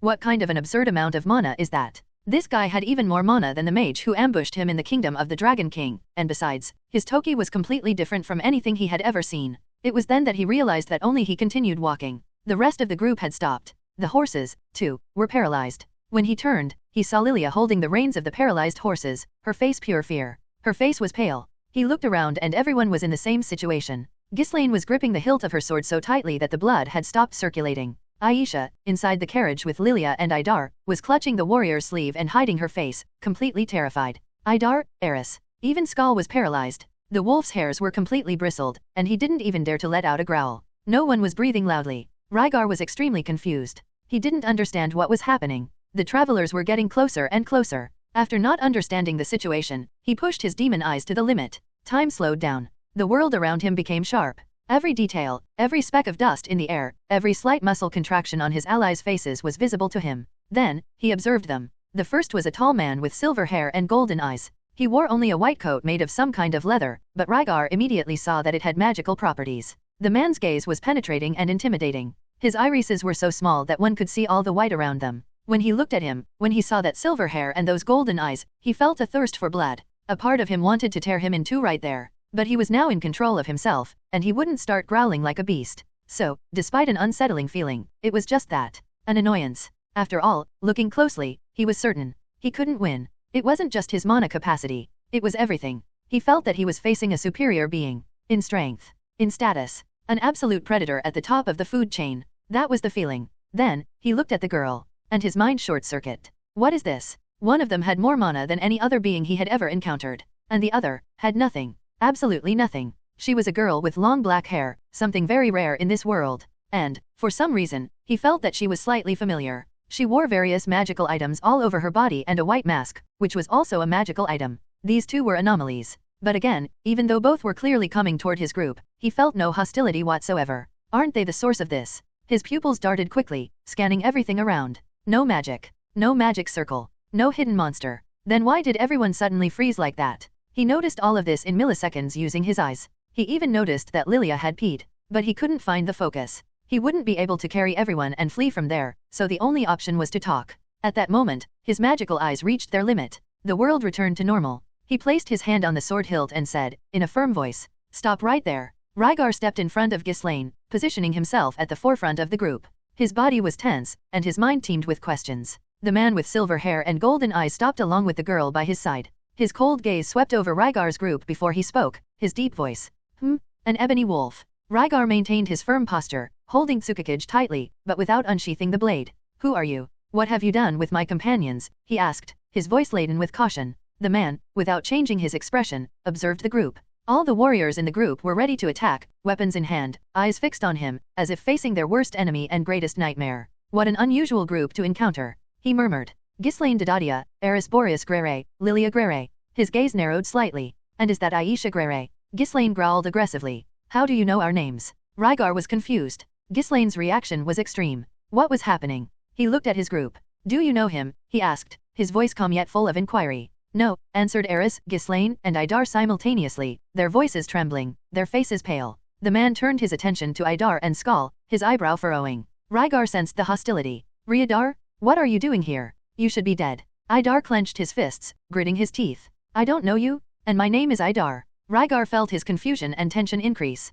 Why was everyone reacting with such fear and hostility? If they didn't know this man, why did they treat him as a mortal enemy? Why did the man become hostile as soon as he saw Idar if they didn't know each other? Finally, the man looked directly at Rygar. His gaze seemed to pierce his soul. "And you, who are you?" Rygar remained cautious. Without turning around, he ordered the group. "Don't attack him, under no circumstances." He knew that a battle there would be suicidal. To prevent the conflict from escalating, he lowered his sword. Idar did not like that. "Rygar." The look Rygar gave him made him stop. Then, Rygar turned his attention back to the stranger. "Answer first. Who are you and what ability did you use on my group?" The man raised an eyebrow, looking slightly curious. "Don't you avert your gaze? Aren't you afraid?" A brief silence ensued before he answered. "I am Orsted." "Now, who are you?" Rygar narrowed his eyes. "I am Rygar Adoldia." Orsted seemed bothered by that answer. "That's impossible. Who are your parents?" Rygar did not avert his gaze. "Who are yours?" Orsted maintained his impenetrable expression. "I did nothing to your companions, they are just afraid. I am the dragon god, Orsted." "Now, it must have been you who used the earthquake spell. Who taught you that magic?" Rygar paused for a second and thought, "Maybe he is a friend of my master." He replied, "My master is Rudeus Solarian." Orsted furrowed his brows again, appearing ill-humored. "Rudeus Solarian is dead." An intense anger grew within Rygar. His body tensed, and an almost palpable pressure emanated from him. "She seemed very much alive while teaching me magic." His voice was low and sharp as a blade. Orsted appeared to ponder something for a moment. The tension in the air was suffocating. Then, he spoke. Have you ever heard the name Hidegami? Rygar reacted before he could restrain himself. Even though he quickly hid his expression, it was enough. Orsted saw it. In the next moment, Rygar saw death. His instinct made him activate his demon eyes. Everything around him slowed down, but Orsted was still fast, impossible to dodge. His hand was aimed at his heart. Rygar raised Tsukikage and engulfed the blade in faint flames. Orsted's strike collided with his sword. The impact made him tremble from head to toe. He immediately began conjuring a physical barrier magic on his chest. Orsted said, I see, 2 apostles then. Then, die. Idar, grab Aisha and fall back, shouted Ghislaine, advancing at full speed, wielding the longsword of light. Rygar tried to attack as well. As soon as he slashed with Tsukikage, the blue blade was stopped by the dragon god's arm, creating only a small cut, all happening in milliseconds, and the flames had not yet accumulated. What happened next was confusing. Rygar unsheathed Night Hunter and struck the enemy's abdomen at lightning speed, but a blow he didn't even see broke his wrist, forcing him to let go of the blade. The man instantly noticed the barrier on his chest. The next thing he saw was an elbow to his jaw, and shortly after, felt a punch hit his temple. Rygar felt his brain shaking inside his skull as a crack formed and he spun in the air. It almost killed him. If he were an ordinary warrior, his brain would now be just a messy, gloppy mess. In fact, Rygar felt the intent to kill the man wanted to kill him with that blow, but underestimated Rygar's physical and bone resistance. His vision swirled, his perception became a jumble. Orsted even noticed that he was still alive and was about to finish him off, but Ghislaine was already on top using the longsword of light. Before he could recover, a brutal kick struck him in the stomach. He felt his ribs break and was launched like a projectile, flying violently. Idar didn't hesitate for a second, everything happened in an instant, and he grabbed Aisha and ran in the opposite direction. Eris, however, advanced to fight alongside Ghislaine. Ghislaine reached Orsted with a perfect longsword of light, but even the stance he took after the kick he gave to Rygar was a way to lure Ghislaine into a trap. It was as if, from the beginning, he was in control, every step, every action, and every movement calculated to bring him closer to victory. You're faster than usual, Ghislaine Adoldia. Hiramune slid along Orsted's hand without injuring him. He manipulated the blade as if the warrior were willingly handing it over. And Ghislaine, whose grip on the blade was strong, was guided along with the blade by an irresistible force. Before Ghislaine realized it, one of his hands naturally flowed along the surface of the blade and struck her neck, rendering her unconscious instantly. All the speed and strength that Ghislaine had used against him only aided him. Orsted redirected the power, spun her body, and hurled her off the cliff. Ghislaine vanished in the fall. Orsted remained impassive, his golden eyes analyzing each enemy before him with cold precision. H-A-A-A-A. Without even a second's pause, Eris emerged from his blind spot, his sword whistling through the air in a fierce cut aimed at the dragon god's neck. At the same time, Skull charged with his exposed fangs, attacking from another angle. But Orsted neutralized them with ease. All he did was gently stop her sword with the palm of his hand. Or at least, that's what it seemed. And yet, that was enough to send her spinning through the air. She flew toward the mountain wall, as if struck by a direct blow. The stones disintegrated upon impact and she fell with a dull thud. Skull met a similar fate to Ghislaine. Orsted dodged his fangs by mere millimeters and only slightly pushed Skull, accelerating his charge as he hurled him off the cliff. You have potential, but you still need time to grow, Reborn Greyrat. He turned to the stones and said thoughtfully, chantless magic, you are certainly very resilient. At that moment, from the rubble, a roar echoed. Rygar emerged, his body covered in dust, eyes burning with contained rage. His healing magic quickly repaired the superficial damage to his brain tissue, but even that quickly was enough for half of his group to be neutralized. This was dangerous. If the damage were just a little greater, he wouldn't be able to heal with his current level of healing magic. His senses were still a bit dulled. He quickly activated his eyes and processed everything with his senses. Ghislaine, having just awakened mid-freefall, used Hiramune as support to cling to the cliff. Eris, with several broken bones, but not life-threatening. Skull, falling freely toward the bottom of the cliff, but conscious, will survive. I need to hold him until everyone can escape. This guy cannot be defeated. Orsted spared not a second's glance at him. Instead, he turned his head toward Idar and Aisha, who were closer. Lilia was in front of him, sword in hand, but her hands trembled uncontrollably. Her face was pale with absolute terror. Orsted paid no attention to her, he simply moved with superhuman speed toward the fleeing ones. No! Rygar roared, activating his howling magic and beginning to run at full speed to catch him. His voice reverberated with power, but Orsted was far ahead. At the same time, he prepared a lightning spell to launch directly at the dragon god. But Orsted merely casually raised a hand. Ranma! The magic was instantly undone in the air, dispersing like smoke in the wind. Rygar's eyes widened. Wah! He accelerated his run even more while wrapping Tsukikage in furious lightning. But Orsted was already in front of Idar. The water saint, realizing there was no escape, turned at the last moment. With his sword in one hand and Aisha in the other, he struck with the flow, reaching a level he had never before attained. But against this opponent that wouldn't help him, one hand deflected the sword naturally. Idar turned his back and pressed Aisha against his chest, instinctively protecting her. Orsted's hand pierced through Idar's back like a spear, destroying his heart. The world seemed to stop for a moment. Blood streamed down Orsted's arm, and Idar's body trembled, his eyes wide with surprise and pain. Aisha, clinging to him, looked at the bloody hole with tear-filled eyes. Idar's warm blood began to soak her clothes. She opened her mouth to scream, but the sound that emerged was a strangled sob. The dragon god said, "Sorry for the rudeness, Aisha Greyrat." He turned to Idar, who was bleeding, and said, "Rygar, tell the man god, that the one who will kill him is the dragon god, Orsted." Orsted's voice was cold, definitive. He slowly withdrew his hand, letting Idar fall to his knees. The warrior smiled faintly, even with blood dripping from his mouth. He looked at Aisha, his expression softening. "It will be all right, little one." Aisha sobbed, clinging to him, refusing to let him go. Her small fingers tried to close the wound, but the blood continued to gush. Rygar felt a part of him shatter. A growl of pure rage and despair echoed through the mountains. Orsted turned his gaze to Rygar, assessing him. "Was he your close friend? I can see why Hitagami would bind you two together." But Rygar couldn't hear anything. His mind was blank. Hatred consumed every coherent thought. Escape? Even if he wanted to, he couldn't. Idar is dead. Dead? I can't heal him from this. He couldn't leave Aisha and the others behind. He couldn't let his companions die. He couldn't let this man get away. I need to fight. I can only fight. Tsukakage burned with furious lightning.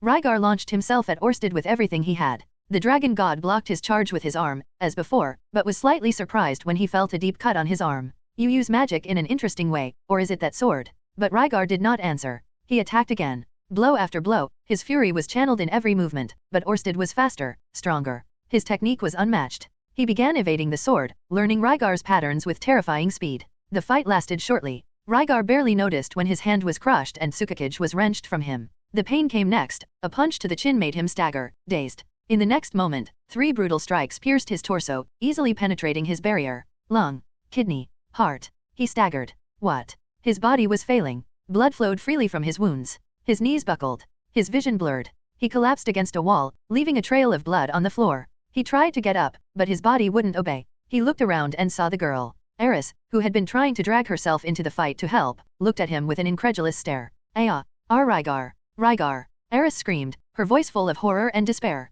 She crawled toward him, trying to reach him. Rygar thought, "Damn. Is this how I'm going to die?" "Why?" she screamed. "Rygar, get up. Someone save him. Rygar's going to die. He's bleeding so much. Anyone." Rygar, feeling his consciousness gradually fading, thought, "Really, a world full of superhumans who can kill you without any consequences." He had trained. Not like he had dedicated his life to training, but he never relaxed. He had talent, but even that couldn't save him in the end. "I didn't even leave any descendants. Perhaps it's just fate." Orsted looked at Eris with a neutral expression. "Was he important to you?" "I'm sorry, Eris Boreas Greyrat, but eventually you will understand. Come, Nanahoshi." But the masked girl hesitated. She looked at Rygar, bleeding and struggling to breathe, and then at Orsted. "About that, don't you think it would be better to let him live?" That was the last thing Rygar heard before his consciousness finally faded away. "I woke up in a place that was already familiar to me. It was a blank space of infinite emptiness. In front of me was the familiar and loathsome white figure with its face covered by a strange mosaic, Hitagami. At first, I said nothing. Idar had died, Skull had fallen off the cliff and his fate was unknown. The dragon god seemed to intend to spare some of us for some reason. But I would never be sure. After all, now I was dead too." I began to replay the entire scene of the battle in my mind. It all happened in a matter of seconds. The dragon god was very strong, very, very strong. He was holding back the whole time. It was clear that he was using strictly only the force necessary to defeat us. Before this battle, I believed that with our group, few things could threaten us in the entire world. But, in a matter of seconds, we were massacred by the dragon god, Orsted. Before that, I believed that I was approaching the top, coming close to at least being considered one of the strongest in the world. But in my last battle, I clearly saw what I considered strength being crushed before my eyes. No one could resist. Besides that guy, the strongest people he had ever seen and fought were probably Galgard, Lyrax, or Ornthorn. He was sure that any one of them would be defeated by the dragon god in a matter of seconds. Hitagami finally spoke, sounding worried. "You seem shaken." Anger began to rise. I replied, repressing my fury. "That was your plan? You guided me to the dragon god, who would kill me just for knowing you." Hitagami raised his arms defensively. "Hey, I'm not to blame for that. He's the bad guy in the story. He was the one who attacked you all." Rygar roared. "After finding out that I knew you, I began to think about everything that happened in the fight, everything that Orsted told me, and I remembered. And what about Idar? Why did Orsted think he knew you and killed him because of that?" Hitagami answered by making a gesture for me to calm down. "Hey, getting furious isn't going to solve your problems here. I never spoke with Idar and I don't know why he killed you. But he's the evil dragon god who wants to destroy the world? Any stupid reason would be good enough for him, right?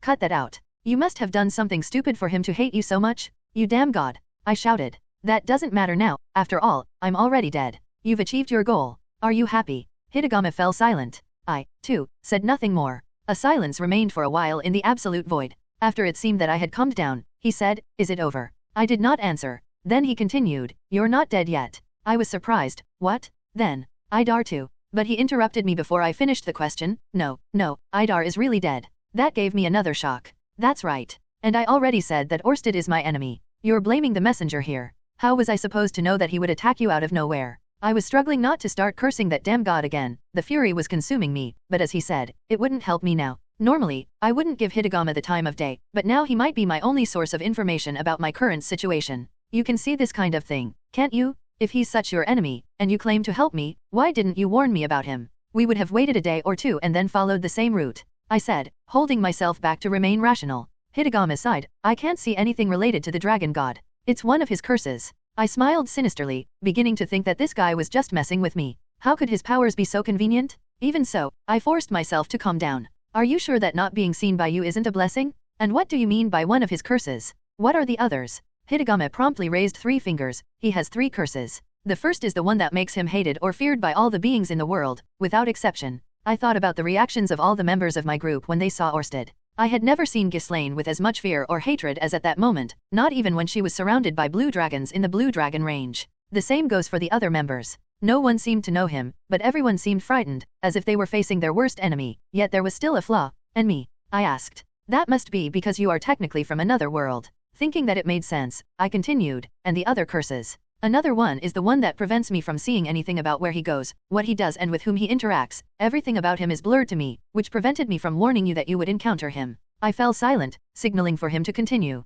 The third is a curse that prevents him from using his full strength. He can never go all out. I paused for a moment. How strong is he? He is the strongest in the world. Again, the anger began to return. Honestly, I was already stressed, hurt, and furious over Idar's death, but interacting with Hidegame amplified that 100 times. I said, that doesn't tell me anything. Hidegame shrank with feigned fear. Of course it does. But if you want a proper measure, he is at least many times stronger than the god of the sword. I reflected for a moment. I was going to meet the god of the sword in a few months. If that were true, I could really have an approximate measure. Of course, that considering that Hidegame wasn't just randomly lying. I asked again, isn't the god of technique the strongest in the world? Hidegame answered, he is strong, but if they really fought and the dragon god went all out, he would win. In fact, going all out he could even destroy the world. But he can't due to the supposed curse. Exactly. Hidegame responded promptly. At this point, I was already suspicious. This treacherous god was being especially helpful this time, not dodging my questions as usual. Of course, I hadn't abandoned the hypothesis that everything he was saying was just a bunch of crap. But some things made sense, mainly the curse of fear he described, and although he could be mixing truths and lies to deceive me, I didn't get that impression. And why are you being so helpful this time? You usually ignore all my questions. Rygar asked suspiciously, staring at Hidegame, who smiled maliciously. Hidegame tilted his head to the side, that twisted smile never leaving his face as he said, I was already helping you up until now I have even more reasons, right? Isn't it like they say in your previous world? The enemy of my enemy is my friend. He looks directly at me, although I couldn't tell, I had the feeling he was looking into my eyes. I can see it in your eyes. I can feel your fury. And I can also see that this fury isn't directed 100% at me. I just stared at that malicious smile. He knew exactly what I was thinking. He knew of my anger and my fury. Hidegame was right about one thing. The target of his anger wasn't just him. No matter the cause, no matter the reason. It wouldn't even matter if Idar really knew Hidegame. It was Orsted who killed him. He killed my best friend without giving us the chance to talk, without reason, on a whim. One of the people closest to Rygar in his new life, someone with whom he fought countless battles, celebrated victories, he was also there in defeats. I could feel my anger burning stronger. I still didn't know why the rest of the group had been spared and even me according to Hidegame, but that didn't change the fact that Orsted tried to kill me. And he killed Idar. There was no more reason to hesitate. If Hidegame wasn't lying, and I was indeed alive, I would make the dragon god regret not having killed me today. I would make him feel the same pain that I felt, the same pain that he caused. I would destroy the dragon god, no matter the level of strength I had to reach. He would regret it. I looked at Hidegame, feeling the weight of my anger, of the accumulated hatred. This doesn't mean I'm going to trust you, man god, I said, my voice cold, but full of disdain. Since you can see what I'm thinking, you must know, I don't trust you, I never trusted you, and I never will. Hidegame smiled again, twistedly, as if he already knew and that this was exactly the reaction he wanted. Of course, he replied, as if he were having fun. Hope you have good luck in your endeavors, Rygar. And, with his triggered words, the white void around us began to slowly and gradually disappear. I opened my eyes slowly, the blurry vision gradually giving way to a painful clarity. The first thing I saw were the faces of Ghislaine, Aisha, and Eris. I was lying down, and it seemed, in Ghislaine's lap. My body was still sore, muscles and bones complaining of the pain. When I woke up, instinctively, I activated my regeneration magic. The feeling of healing was almost immediate, as if a wave of energy coursing through my body was cleaning all the wounds and repairing the damage my body had suffered. I could feel that the mortal wounds had somehow been closed. There were 3 huge scars on my chest. But that healing was not enough to fully restore me. It was made to be just enough so that I wouldn't die. Eris' words echoed in my ear, filled with concern. Rygar, she exclaimed, her voice trembling. Soon, Aisha spoke as well. Master, the little one, with teary eyes, as if she had been crying for a long time. I looked at them, both looking at me with a mix of relief and sadness. However, it was Ghislaine who caught my attention the most. She was looking directly at my face, her expression was impassive, but in her eyes I could see something hard to explain. A feeling of helplessness. A deep loneliness, something she rarely showed. She seemed to carry a silent burden, a fear that I did not completely understand. As soon as my eyes fully opened, she looked deep into them as if trying to seek some confirmation, some sign that I was really there. Before I could say anything, she pulled me into a hug. A tight hug, almost desperate, as if she were afraid that if she let me go, I would disappear. Eris and little Aisha joined the hug, the 3 of them enveloping me in a kind of mantle of comfort. I could feel the silent tears of Eris and Aisha mingling, feeling the moisture of their faces against mine. But Ghislaine was not crying. I saw no tear in her eyes, only the strength of her embrace, the way she held me as if she did not want me to leave, as if she did not have the strength to let me go again. I closed my eyes for a moment, absorbing their warmth, the warmth of those 3 who, in some way, brought me a bit of peace. But, as my regeneration took effect, the discomfort in my chest grew. The smell of the snow, the icy touch of the air, and then, the sight of Lilia next to the carriage made me realize something nearby. She was looking at the snow with an empty expression. Near her, there was a cloth spread over something. A bad feeling hit my stomach, a deep and heavy tightness, as if reality was finally imposing itself. I knew what it was. It was Idar. He was dead. I was spared, but Idar was still dead. Just as the man God had said. The weight of this truth hit me hard, a silent pain that seemed to infiltrate every fiber of my being. The feeling of loss, that something had been torn from me, was overwhelming. I looked around, searching for any sign of Skal, but I did not find him. My heart raced as I remembered him falling off the cliff. With an anxious voice, I asked hastily, "Where is Skal?" Ghislaine replied calmly, "He's fine, he went out to hunt." I relaxed a little, but the feeling of unease did not dissipate. I looked again at Idar's covered corpse, the snow falling over the cloth, as if it were paying a silent farewell. My chest tightened, but the closeness and warmth of my wife and my 2 apprentices helped to ease the emptiness I felt inside. I buried my face in Ghislaine's neck, feeling the softness of her skin against my face, the familiar aroma she carried. And there we stayed, in silence, with the snow falling around us. The snow seemed darker. Lilia, then, came to us and joined the embrace, without saying a word. And, together, we stayed there. I didn't know for how long. And the snow kept falling, slowly and softly. The sky was cloudy, and the snow kept falling. The air was dry, cold, and the smell of rock hung heavily in the atmosphere. Rygar had his hand on the ground, kneeling on one leg on the rocky terrain. Magic flowed from his fingers with precision and control, calmly shaping the land before him. Small stones moved, the soil rose gently and, slowly, a tombstone took shape, simple, yet firm, strong like the man it honored. His name, Idar, was engraved on the tombstone. His body had not been buried. In this world, the risk of the dead becoming undead was real, so Idar's body was cremated and the ashes were spread over the mountain range. All around, the silence was absolute. Eris, fists clenched, stared fixedly at the tombstone, biting her lower lip, trying to hold back the tears that threatened to well up.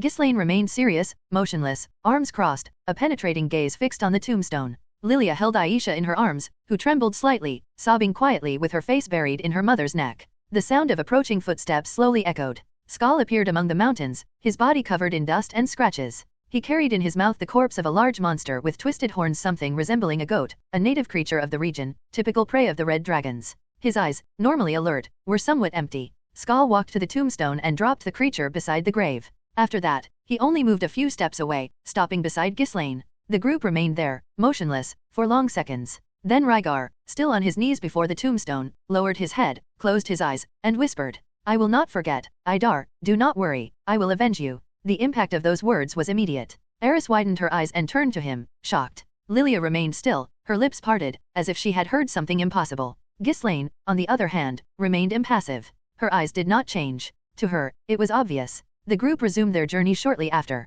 The carriage moved slowly along the uneven paths of the mountainous region. The sound of creaking wheels was the only noise. No one spoke. The silence was cutting. Inside, Rygar sat with his legs crossed, focused on his own flow of mana. He was trying to replicate the magic nullification that Orsted had used. In battle, when he was about to cast a lightning bolt, Orsted nullified it with ease. This would be a very useful ability if mastered, essentially negating any long-range magic from the opponent. But he was having a lot of difficulties with it. It required him to practice a completely new path of magic, and his already excellent control while manipulating magic in one way hindered his progress. It was like learning to walk again, but with his feet tied. Ghislaine, sitting in front of him, watched the sky outside the carriage with a penetrating gaze. A determined look. Predatory. There was no doubt in her eyes. Eris was next to Aisha, knees together, fingers intertwined. She couldn't take her eyes off Rygar. Her face was tense, covered by an anguish she tried, in vain, to hide. After a while, her voice finally broke the silence. Rygar, did you say you were going to avenge Idar? Rygar did not take his eyes off his mana flow. He simply replied,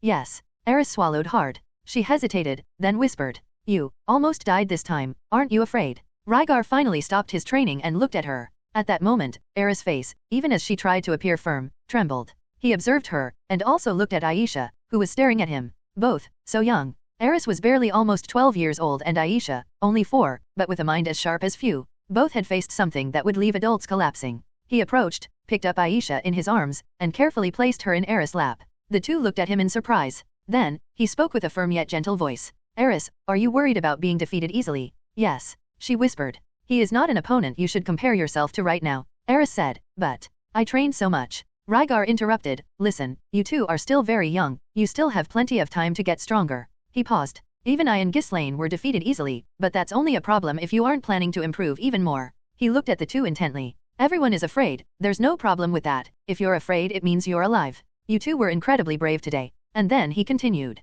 Eris, Aisha, that man, was the dragon god. Orsted, the second among the world's powers. Even Ghislaine, normally stoic, gripped the handle of the Hiramune so tightly that the leather creaked. Lilia, who was driving the carriage outside, tensed upon hearing this, but said nothing. Rygar continued, looking at the girls. Even if I have extreme confidence in my talent, I don't know if I can match his strength. Even if it were me, there's no guarantee. Eris opened her eyes, surprised. Aisha murmured, incredulous, even the master can't. But then Rygar smiled. He turned his face toward Ghislaine, who was looking at him. Since Rygar had awakened, he had seen. Her look had changed. It was the look of a huntress. It was evident to him that she also wanted to kill the dragon god, of course, perhaps not for the same reasons as him. And then Rygar said, looking again at Aisha and Eris, but I won't be fighting alone. Ghislaine was briefly surprised, but soon smiled, satisfied. Rygar then continued, you have already met an unbeatable opponent. Nothing that appears in your path can surpass this threat. The two girls listened to him in silence. Aisha, with her large attentive eyes, was processing every word.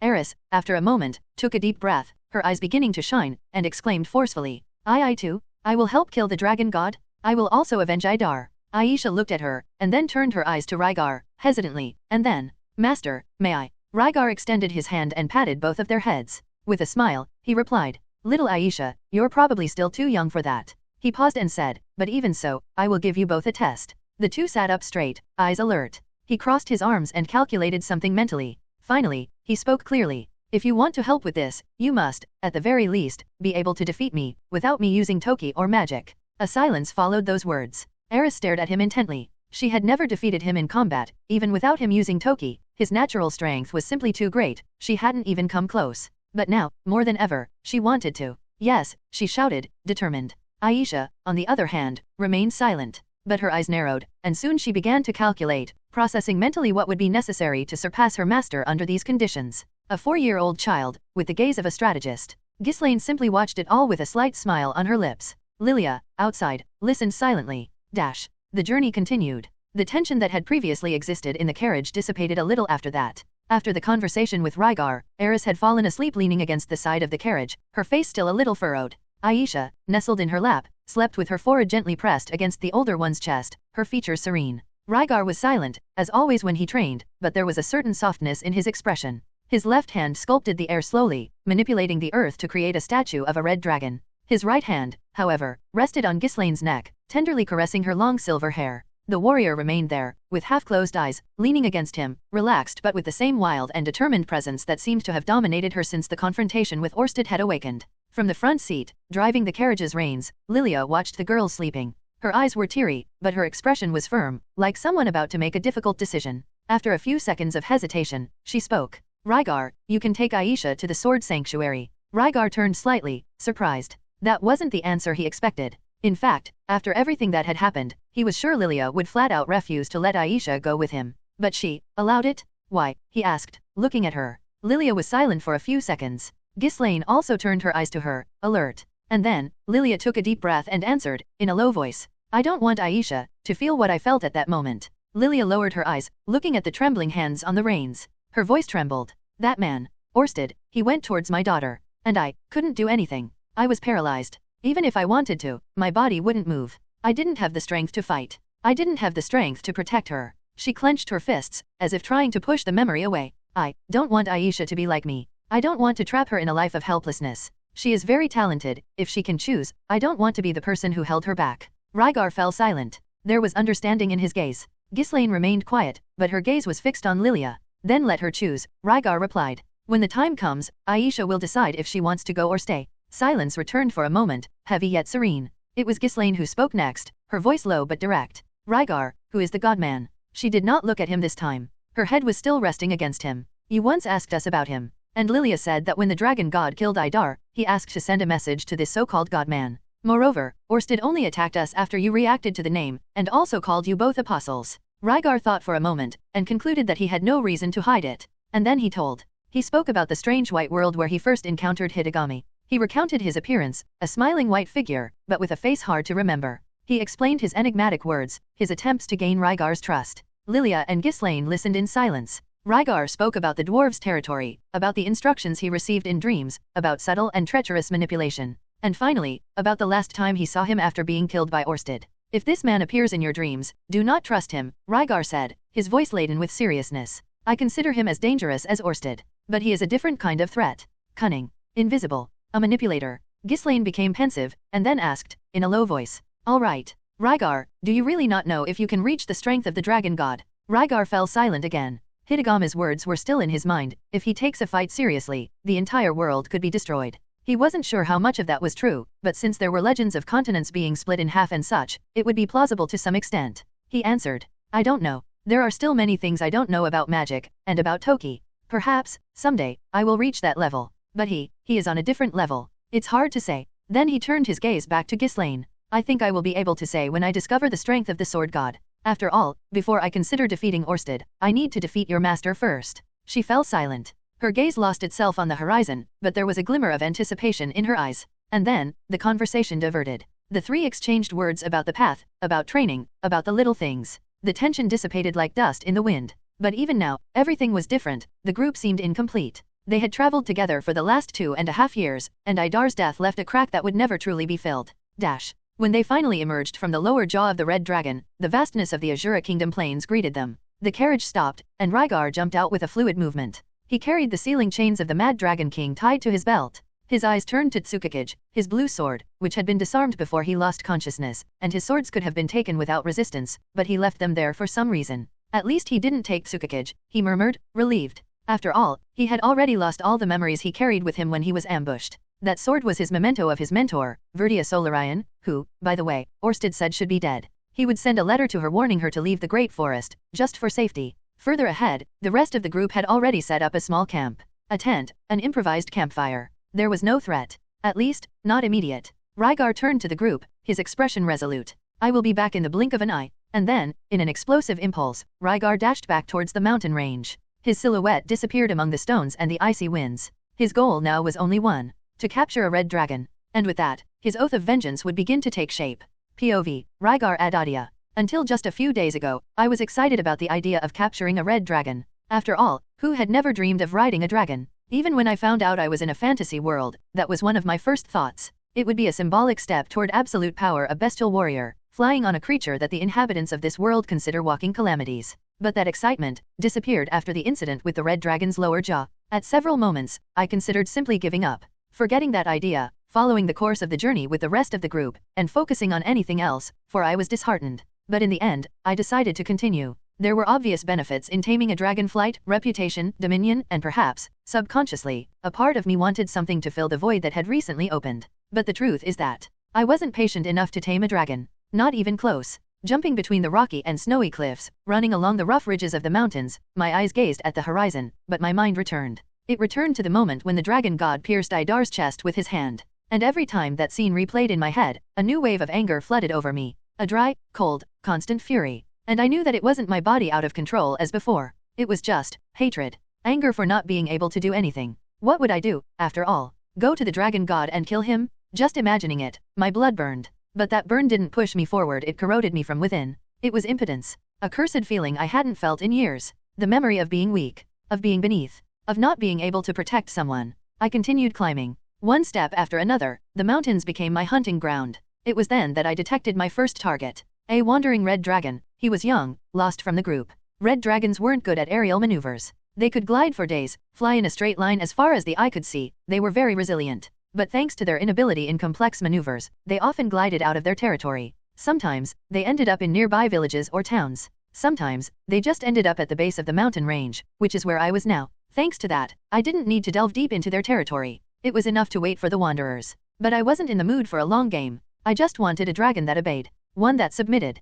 And if they didn't adapt quickly enough, I would kill them. And that's exactly what I did. When I found the first one, I didn't give it time for anything. No words. No elegant movements. I leaped upon him like a predator and beat him with my bare fists. No Toki. That was important. I had challenged Eris and Aisha to defeat me without me using Toki, so I was restraining myself, testing myself, pushing myself to the physical limit. I was 12 years old, almost 13. I was entering a new phase of growth, and the pure effort, the raw pain beyond Toki, were important stimuli. So I smashed him. Fist after fist. Tooth after tooth. Every time he fell, I healed him with magic. And he got up again. And attacked me again. And I knocked him down again. This cycle repeated until my patience ran out. And when that happened, I killed him. I took the magical core. The fangs. The dried blood on my hands didn't bother me. Some of the wandering dragons were stronger, most of them were young, rank threats, but sometimes there were a few stronger ones. For those, I couldn't win with my physical strength alone, so I used Toki. They were alone, disoriented. They were simple targets. I repeated this process countless times. Always the same way, without hesitation. Honestly, if someone said I was just taking out my anger on these dragons, I wouldn't have been able to deny it. I was angry. I was furious. Hatred consumed me from within. I buried Idar with my own hands. I made a silent vow of revenge. But everything seemed so empty. The journey continued. The steps moved forward. But Idar was no longer there. I tried to convince myself that it was just another casualty. Just another loss among the countless warriors who fought under my command. But it wasn't. Idar was my brother in arms. He had no qualms about laughing at me, about provoking me. He was one of the few who didn't bow to my strength. He was a true friend. And now he was dead. Verdia once told me that there was no resurrection magic. A scene replayed in my mind. Orsted, with his golden eyes, his hand piercing through Idar's chest, throwing him aside like a bag of meat, as if he were nothing. And I couldn't do anything. And every time I remembered, I punched the dragons even harder. Even when dead, I struck. My claws opened cuts, my fists cracked scales, my fangs tore flesh. My hands had no scales to protect them. My fingers became raw flesh, blood trickled from my nails, skin tore. And when a dragon resisted my fists and claws, when it was stronger than the others and I couldn't beat it without Toki, I became irritated. I used Tsukikage and sliced it into dozens of pieces. Then, I healed my hands, and moved on to the next. And again. And again. My roars echoed through the mountains, trying to hide the pain, the loss, the emptiness. It was then that I found him, a young red dragon, like all the others, about 5 or 6 times the size of Skull. If I had to point out something different about him, it would be the condition of his body. It was covered in scars. One of his 2 horns was broken in half, and on the same side there was a severe scar where his right eye should have been. Furthermore, one of his wings was clearly broken, fallen and useless. I maintained the same procedure I had adopted with the others. I appeared before him and challenged him with my presence. But, unlike the others, this dragon didn't even look at me. He just continued watching the distant mountains, lying down, waiting for his death by blood loss. He didn't seem in the least interested in tearing me apart, which I found strange. I leaped upon him without hesitation and healed all his wounds. The dragon remained still for a moment. His broken horn and the destroyed eye were not restored, but all the other wounds, internal and external, disappeared before my magic. For a moment, he didn't understand. But when he realized that his strength had returned, he finally turned to me, who was sitting calmly on a rock, waiting for him to attack. I was impatient. I really didn't care about any sad story that dragon might have had. I was just waiting for him to attack me soon. As predicted, he attacked me. He roared fiercely as he advanced toward me with bites and claws. I fought him with my own claws, punches, and kicks. It was an intense battle. He was strong, I could feel it. He still wasn't an adult dragon, probably, but his strength surpassed that of the other young dragons I had encountered. Strong enough that I couldn't defeat him without using Toki. Usually, that was enough to irritate me and, consequently, for me to cut them into several pieces. But I thought it would be a waste. I had spent mana to heal that enormous body of all its wounds. Subconsciously, I wanted that to have some value. I defeated him with the sword, but I didn't kill him like the others. And I healed him right after. I waited expectantly. But, to my disappointment, he blew a burst of fire at me in response. I was disappointed. So he would continue fighting too? That was a waste. But when I cut the flaming breath using the flow, what I saw shocked me. He was running. And he was already far away? I was in shock for a moment and then I launched into pursuit. He was almost taking flight when I leaped and grabbed him by the tail, pulling him back. He turned and tried to kill me again. Again, I cut him and defeated him without killing him. This repeated a few times. The last times, he would stay still for a while, as if thinking of a way to escape, and then he would try to distract me to flee. I smiled and thought, what a cowardly dragon. But in retrospect, he was alive because of that. Finally, on the 6th attempt, he didn't flee. He stayed still, staring at me, as if he were trying to understand me. I just watched him with Tsukikage at the ready. When he stared at me long enough, I spoke directly, looking into his eyes. You're mine from now on. The dragon began to accumulate fire in his mouth, but he stopped instantly when I raised Tsukikage. He really learned quickly. But it still wasn't enough. Now that I had a target, all that remained was repetition. I was going to conduct several types of training. He learned fast, but even so, before taking him to the group, I needed to be sure that there was no rebellious thought left in his mind. First, I would turn my back. At those moments, he attacked me. I would disappear with a flash step and beat him again. I repeated that until he stopped attacking. Then, until he stopped fleeing. So I did this in my sleep. I slept soundly beside him. Obviously, he attacked me or tried to flee. I would wake in the blink of an eye and beat him black and blue again.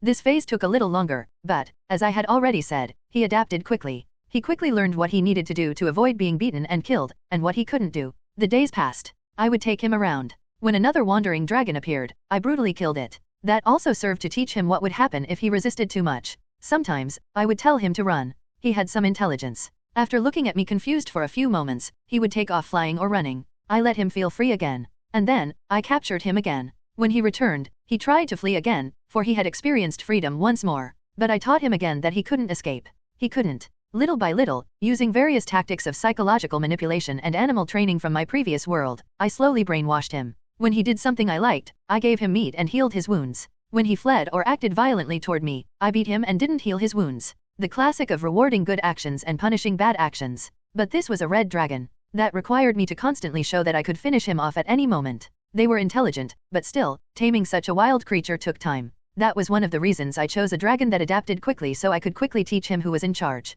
2 weeks passed quickly. I cleaned him of the crusts of dirt and mud that had been there since who knows when. The dragon became furious. I beat him. I sent him to hunt for me. He, reluctantly, obeyed and left. When he hunted and thought I wasn't watching, he began to eat. I appeared and beat him. I repeated that several times, in an almost mechanical cycle. The red dragon, which before had shown itself fierce and unpredictable, was now much calmer. No matter how far he went or how well he hid, I always found him, for I had already memorized his scent. I even let him hit me with his fire, but I prepared a powerful fire barrier around me, invisible to his eyes. He launched his burst of flames, expecting to see me charred, but the surprise was on him. I was unharmed, the fire barrier protecting me without him noticing. To deepen his frustration, on another occasion I inflicted several wounds on myself on purpose. He looked at me, injured, hesitated due to the constant traps, questioned himself, but at some point, finally, attacked again. And it was in his attack that he understood, nothing he did could stop me. I swiftly got up and he saw his attacks fail, while I quickly regenerated the wounds and beat him again. The dragon, especially intelligent and cowardly, realized he had no choice left.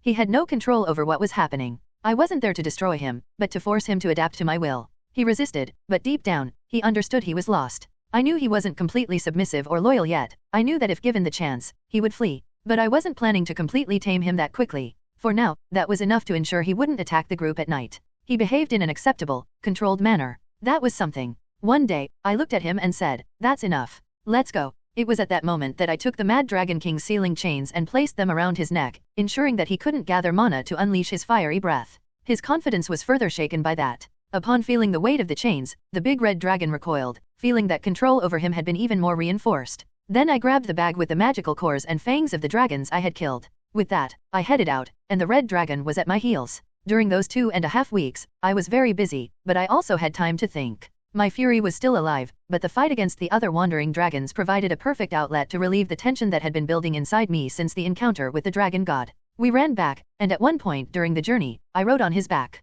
I had already tried to make him fly while riding him before, but I soon realized that it was much more complicated than it seemed. He didn't fly easily, which left the passengers with problems balancing. He still wasn't trained enough to fly easily, I would need to work on his flying skills before trying again and, if possible, build a cage. But at least, I knew it was possible. Gradually, we approached the group. He ran on the ground quickly. When I saw Skull in the distance, he was advancing at full speed, clearly with a murderous intent in his posture. But, upon seeing me riding the dragon, he stopped, cautious. Without showing further aggression, he waited, probably analyzing the situation. I couldn't help but wonder who would win in a fight. The dragon was much larger, but Skull had his rank A classification mainly due to his speed and endurance. Then I moved closer and saw Eris training with Ghislaine ahead. I thought to myself, alright, I still have a lot to protect, even in the Great Forest. Idar's death had been an unexpected blow, a proof that I was still not capable of protecting those I care about. However, from another perspective, it was also a warning of the constant dangers that lurk in this world. Eris approached, excited.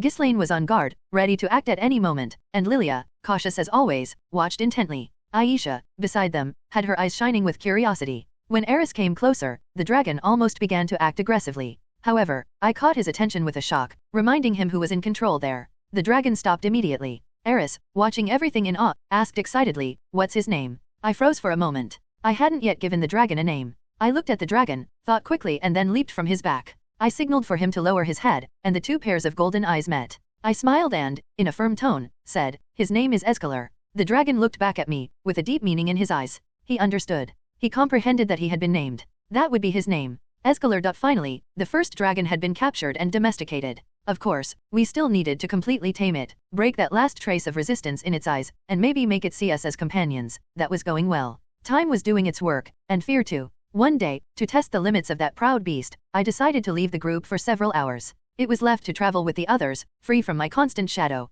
And to my satisfaction, it did not flee. After a while, I extended the test. I was away for 2 whole days, without any sign. During that time, I continued observing from afar. And, as expected, it tried. In the middle of the second night, in absolute silence, it rose and began to move away from the group's trail. But it did not count on Ghislaine. She pursued it like a voracious shadow. No sound, no warning. When I returned and saw the scene, the dragon was on the brink of death, its eyes wide with pure terror, panting while lying on the ground, covered in cuts and abrasions. After that, it seemed uninterested in fleeing. There was something in its eyes. Perhaps it was resignation. Maybe it had finally understood that there was no escape, that every attempt would only result in suffering. The only thing that still seemed to bother it was the way Eris treated it, as if it were a pet. It, for its part, always maintained the serious and intimidating expression of a dragon. But, in the end, it did nothing. It did not roar, did not attack, did not protest. It merely accepted its fate. And truth be told, it was not treated badly. There was always fresh water thanks to water magic, and it and Skull had become our primary hunters.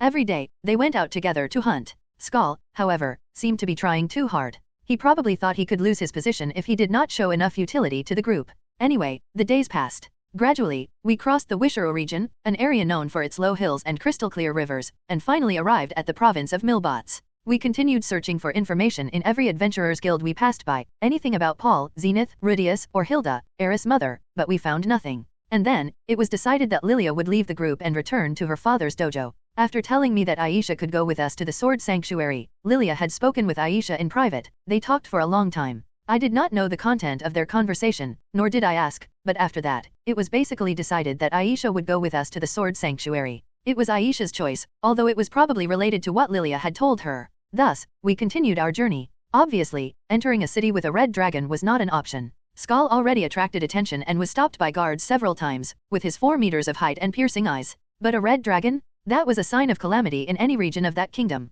The mere presence of Escalar would put the whole city on alert. So, only Rygar, Lilia, and Aisha would enter, with Eris and Ghislaine staying with Escalar and Skull. Before that, Lilia said goodbye to Ghislaine, Eris, and Skull. She had become especially close to Ghislaine on this trip. She also whispered something in Eris' ear before leaving, to which Eris reacted only with a slight smile and a nod. Rygar could have heard it, but he did not mind. They headed toward the center of the city of Limar. The streets were lively, with people coming and going, the smell of warm food and spices filling the air. Lilia seemed to look around with a mix of nostalgia and longing. Aisha was visibly excited. She skipped alongside Lilia, pulling her by the hand and asking questions about what her grandparents were like. Rygar followed alongside, alert but silent. It was not long before they spotted the dojo. A traditional building, with a dark wooden roof and walls reinforced by simple but firm columns. Sounds of wooden swords clashing echoed inside. Lilia stopped in front of the door. She was visibly nervous, hesitant. She held Aisha's hand, who looked at her curiously, trying to understand the reason for that sudden stop. Rygar observed her for a moment, without saying anything. And then, he simply moved ahead. With a firm impulse, he kicked the dojo door wide open. The hinges creaked loudly and everyone inside immediately turned around. Silence. Practitioners with wooden swords in hand froze mid-motion. Instructors frowned. Everyone's eyes fell on Rygar, who walked into the dojo as if he owned the place. The sunlight at his back made him seem even more intimidating. Lilia, right behind, was with wide, shocked eyes. Aisha laughed, finding it all extremely amusing. And Rygar simply walked inside, as if nothing unusual was happening. A tall man, with an imposing stature, muscles sculpted by a life dedicated to the sword, approached Rygar's group. His reddish-brown hair revealed the blood he shared with Lilia. His eyes, for a moment, carried only astonishment and a natural distrust toward the unknown. "Who are you?" he asked, with a firm voice and tense posture, his eyes fixed on the figure of Rygar who had entered the dojo. But then he froze. His eyes wavered, widening upon seeing the woman behind the intruder. Next to her, a miniature version of Lilia facing her grandfather for the first time. Lilia. She smiled, a soft smile, touched with contained emotion. "Father." The man went to her without hesitation and enveloped her in a tight hug, his strong arms trembling slightly. Aisha, holding Lilia's hand, watched everything with big, curious eyes. Meanwhile, Rygar looked aside, noticing the dojo practitioners beginning to approach, bewildered and intrigued. Then he raised his voice. "Come on. Let's not interfere with a family reunion." His eyes shone with confidence as he took a step forward. "My name is Rygar Adoldia, a North King." Silence fell over the dojo like a sudden snowstorm. "I challenge all of you at the same time to a fight," Rygar continued, his voice firm, a slight defiant smile on his face. "Anyone who lands a single blow on me, without me using my sword, I will appoint as a North Saint." Murmurs began immediately. One of the practitioners, with wide eyes, murmured, "A North King of the bestial race, golden eyes and silver hair, wait, are you the Red Wolf?" It seemed it was true that rumors and stories ran faster than the wind. During that month in the Dragon King's realm, Rygar had become known even in other kingdoms. Rygar smiled. "It's me." One of the young men couldn't resist. Propelled by the promise of being named North Saint, he attacked. And, like a spark thrown on dry straw, the others followed. Augusto, still embracing his daughter, watched the scene, astonished. "But what?" "Go, master," shouted Aisha, jumping excitedly. Lilia sighed. "Forget this, father, let's go inside." With a slight push, she led Augusto to the back of the dojo, the area that was also the family's home. Meanwhile, Rygar faced the practitioners with skill. No blow would leave permanent marks, but all would make bones and muscles ache for days. Several minutes later, everyone was on the ground, breathless, sore, some with eyes wide in disbelief. Rygar sat among them, legs crossed, arms resting on his knees, and conversing with them about various things. "In general, would you say that your instructor Augusto and Mrs. Flute are good people?" he said, observing the sweaty faces around him. One of the practitioners, holding the side of his body with an expression of contained pain, still had the courage to look Rygar in the eyes. "Yes, sir." Rygar pondered, then nodded. "Okay, thank you for your cooperation." He then approached the young man, touched his wound with 2 fingers, and healed it. "Unfortunately, none of you became a North Saint today, but I must say, you are not bad at all." The eyes of the defeated shone with pride. Some smiled even without strength to get up. Others even thanked him. While Rygar walked toward the house, he thought to himself, "Being strong is quite convenient. In what kind of place can you beat everyone and they still thank you for it?" But he set that thought aside as he approached the back door. Inside, Lilia, Aisha, Augusto, and Flute were seated at the table. The scene was warm and peaceful. Flute was a woman with a firm, yet gentle expression. Her features were very much like Lilia's and, by extension, like Aisha's. Upon seeing Rygar enter, Augusto stood up and went to him. "Rygar Adoldia, I must thank you for saving my daughter and my granddaughter in Melee's." Rygar shook his hand, firmly. "Do not worry about that. Aisha is my disciple now. We are closer than that?" Augusto seemed satisfied with the answer. "Come, sit down." The conversation extended for hours. They talked about Lilia's journey, about the dangers faced, about the small and big achievements. They were impressed with the Iron Legion. When the subject turned to Aisha going to the Sword Sanctuary, Flute showed some discomfort and said that she thought Aisha should stay with them. Augusto agreed. But Lilia spoke up and cut them off, saying that it had already been decided. Flute was somewhat in a bad mood, but did not continue insisting. Overall, the conversation was very pleasant, except of course for the parts that mentioned that Paul, Zenith, and Rudeus were still missing. Lilia had previously told Rygar that she had never told her parents about being raped by Paul, and since she preferred to keep it a secret, he wouldn't be the one to interfere in family disputes. Aisha asked many questions about everything concerning her grandparents, and they were more than happy to entertain their cute granddaughter. Augusto sighed, then smiled slightly at Rygar. "You are quite unbelievable. Sword King and North King. Water Saint, and yet proficient in various types of chantless magic." He looked at Lilia. "If you weren't here to attest it, I would never believe it. It's great that someone like you has chosen Aisha as your disciple." Lilia just smiled confidently. Rygar only replied, "It's Aisha's talent that attracted me, the credit is hers." Augusto turned to Rygar once again. "I was very happy to meet my granddaughter, and I thank you, once again, for saving them."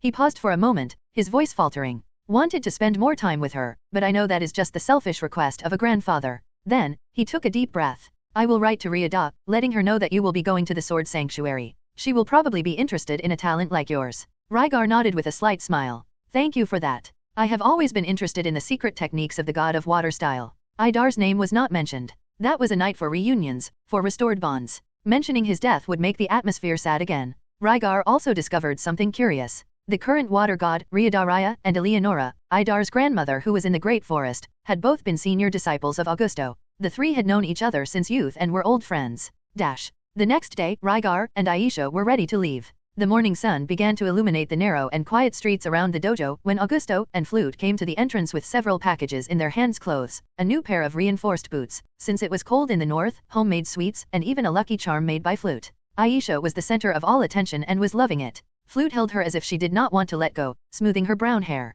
Lilia, on the other hand, was emotional, but tried not to show it. Her eyes were red, and she seemed unable to stop talking. Stay close to Rygar. And to Ghislaine, always. Do everything he tells you, Aisha. Train hard. Focus. Do not get distracted. Eat well. Come back to visit. Please. She bent down and hugged her tightly. Aisha, quiet, only returned the hug with her little arms around her mother's neck. But she held back her own tears and did not cry. But Rygar saw her fingers gripping Lilia's clothing tightly. Since the conversation she had with Lilia, Rygar noticed that there was something different in her, a spark of silent determination, which made him a little more curious about the content of the conversation. Shortly after, Rygar placed Aisha on his shoulders. She settled easily, her arms crossed over his head and her gaze fixed ahead. Thank you for everything, Rygar said, looking at Lilia, Augusto, and Flute. Augusto only nodded, with a serious look. Lilia forced a smile, waving her hand. Be careful, don't let her do anything too dangerous. Of course, after all, she is my disciple. Rygar replied calmly, before turning around. And then, they left the city without looking back.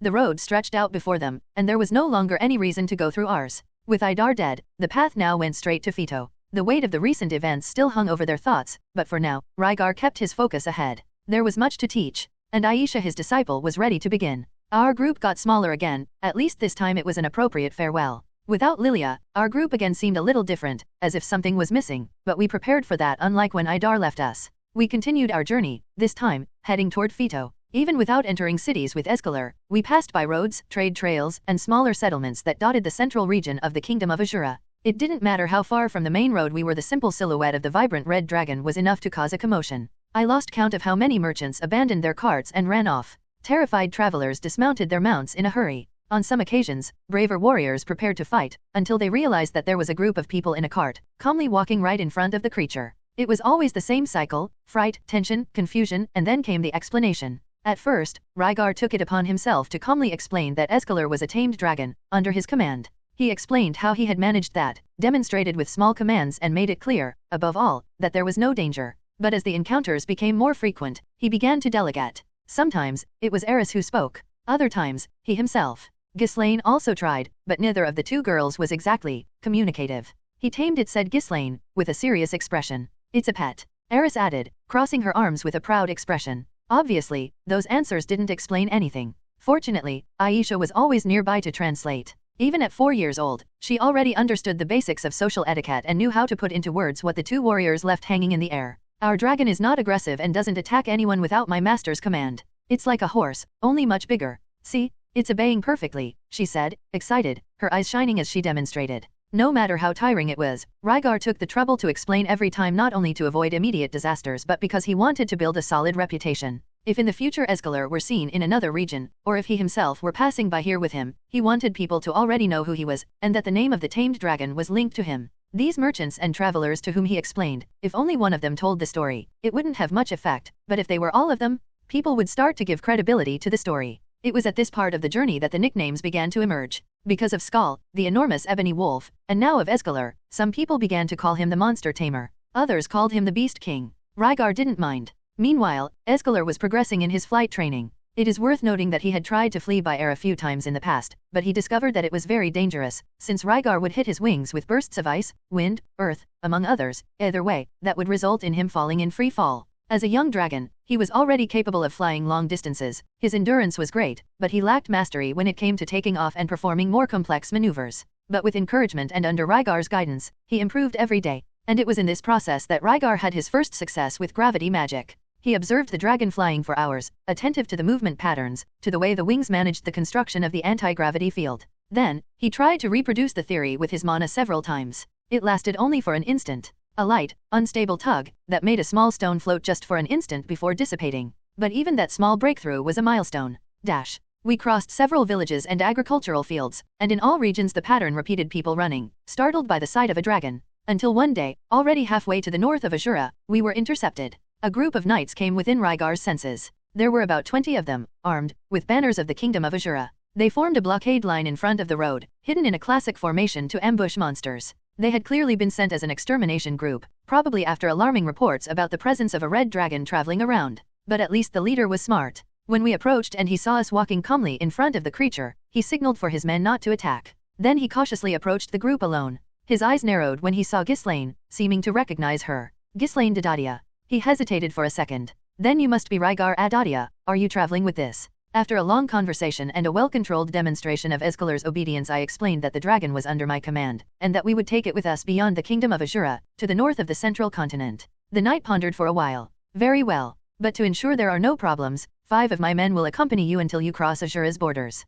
I had no objection. With me here, that simply wasn't necessary, but this guy had a mission, so he had to at least do something to report to his superiors. The 5 knights began to follow us from a distance, mounted on their horses and always alert. Meanwhile, our routine continued as normal. Aisha was currently helping Eris with math. No, older sister, it's 16? If you had to divide 64 coins among 4 people, it would be impossible to give 30 to each. Eris frowned, visibly irritated. That's boring. I already know how to add and subtract. These divisions and multiplications are useless. But it's important. Aisha insisted. Ghislaine and I watched from afar, until Eris huffed. I'm not going to use this for anything. I have Rygar and you to do these calculations. Aisha puffed out her cheeks. Even at 4 years old, she mastered all the basic calculations with impressive ease. But we won't always be there. And if you're alone, Eris crossed her arms and said in a triumphant tone, then I can call Rygar? Even in another city, he will listen to me. Aisha was shocked by the logic. Meanwhile, Ghislaine and I talked about other things. It's incomprehensible why people put such individuals in power,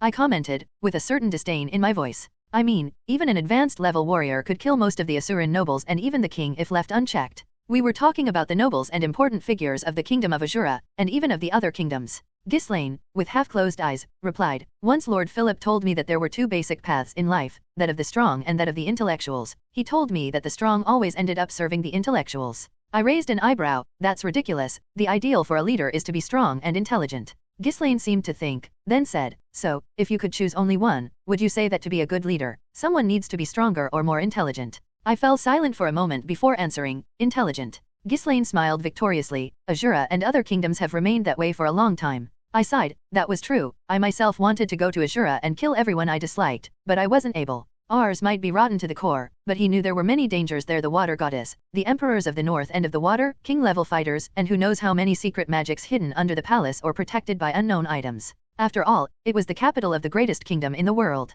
I couldn't simply invade and kill them all now, but maybe I could in the future. My eyes turned to the horizon, as if they could pierce mountains and walls and see directly into the rotten heart of the kingdom of Ashura. If, for example, Ryudaraya woke up one day and wanted to change who was in power, how easy would it be for her to do that? I asked, not really expecting an answer. Ghislaine just smiled. Few people think like you in the entire world. Killing kings is a very big deal. I returned the smile with one of my own. Maybe.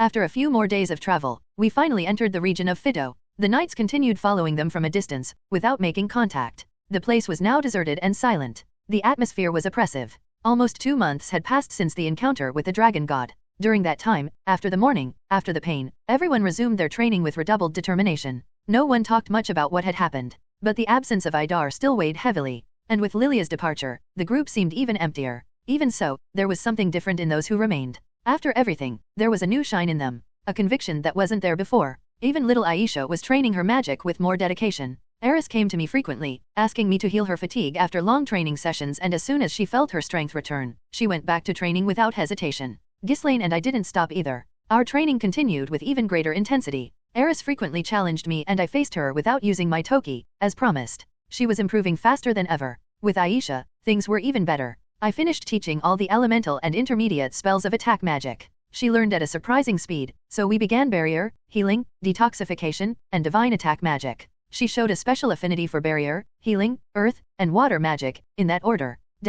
In the carriage, as we followed the empty roads, we finally saw the Fito refugee camp in the distance. I think it was where ROA was before the disaster. We got close and I left Skull and Escalar outside the refugee camp. I didn't worry about locking up the Red Dragon or anything like that. I had already captured him in even tougher situations, and he had long since convinced himself that he could never escape. It seemed he had already adapted to this life. Then, we entered the refugee camp.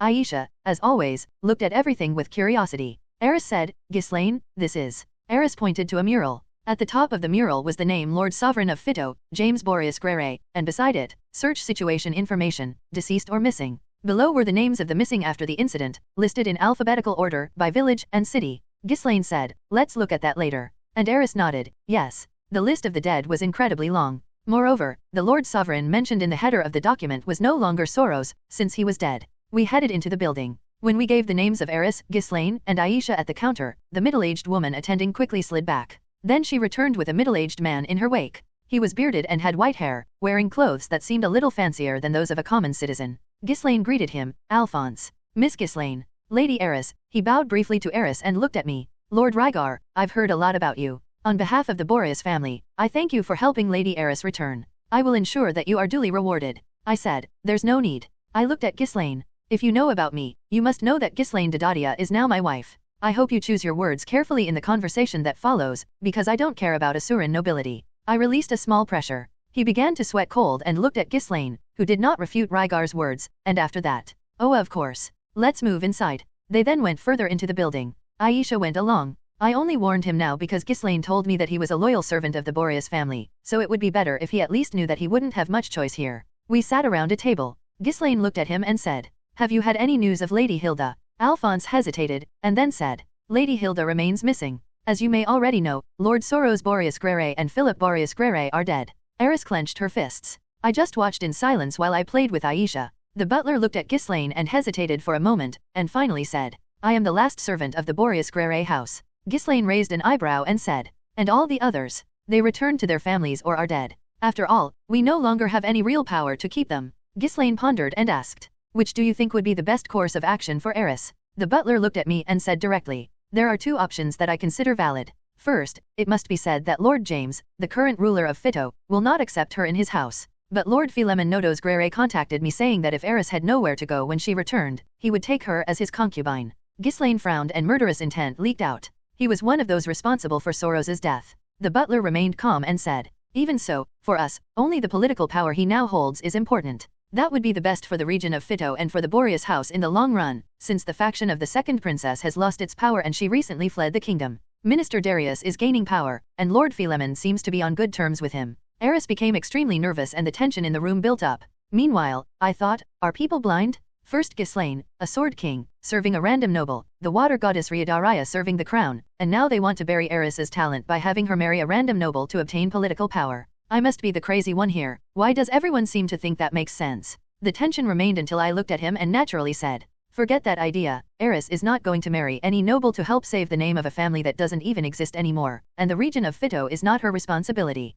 Eris looked at me, somewhat surprised. The butler frowned and then said, "There is a second option, in which Eris marries you, Lord Rygar." Ghislaine and I were shocked, but Eris was even more so. She was in shock and asked, How is that possible?" Aisha asked innocently, "Master, are we all going to marry you eventually?" Eris blushed, and Rygar came to his senses and said to Aisha, "Cut the nonsense. Hey, where did you get that idea?" Alphonse explained calmly, "I know your power, Lord Rygar, but I'm more interested in your military organization. From the latest information I obtained, you forged an alliance with the kingdom of the Dragon King, right?" Eris was still red-faced, but calmed down. I didn't answer, and he continued, "Even if you are not human, the children you would have would also be of the Boreas lineage. And I am sure it wouldn't be a problem to help the region of Fito rebuild. The stories about the great stone fortress built in Tanavar with your magic extend here to the kingdom of Azura, and I'm sure that the kingdom of the Dragon King would help if you asked." Eris became redder and redder as she thought more about the idea. Ghislaine found it funny and looked at me, who was confused. Until I remembered my original objective when I came here and regained my senses.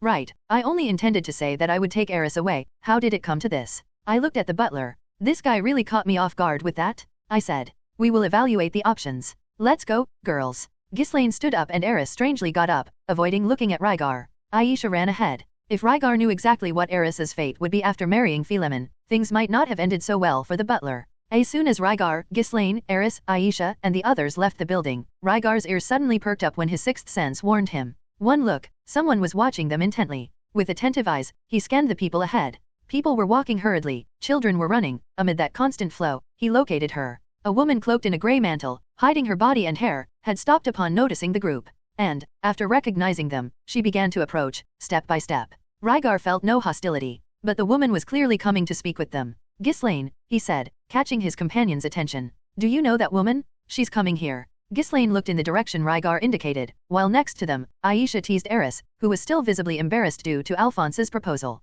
The redhead tried to maintain her composure while silencing the little one. The woman approached with calm steps. Ghislaine furrowed her brow. She seems familiar. She finally said. But I can't place her. When the woman finally stopped before them, her eyes turned directly to Eris. Her voice sounded gentle. Excuse me, are you by any chance Eris Boreas Greyrat? Eris, who at that moment was holding Aisha's mouth to stop her from continuing the teasing, widened her eyes in surprise. Her hand let go and she replied in a hesitant tone.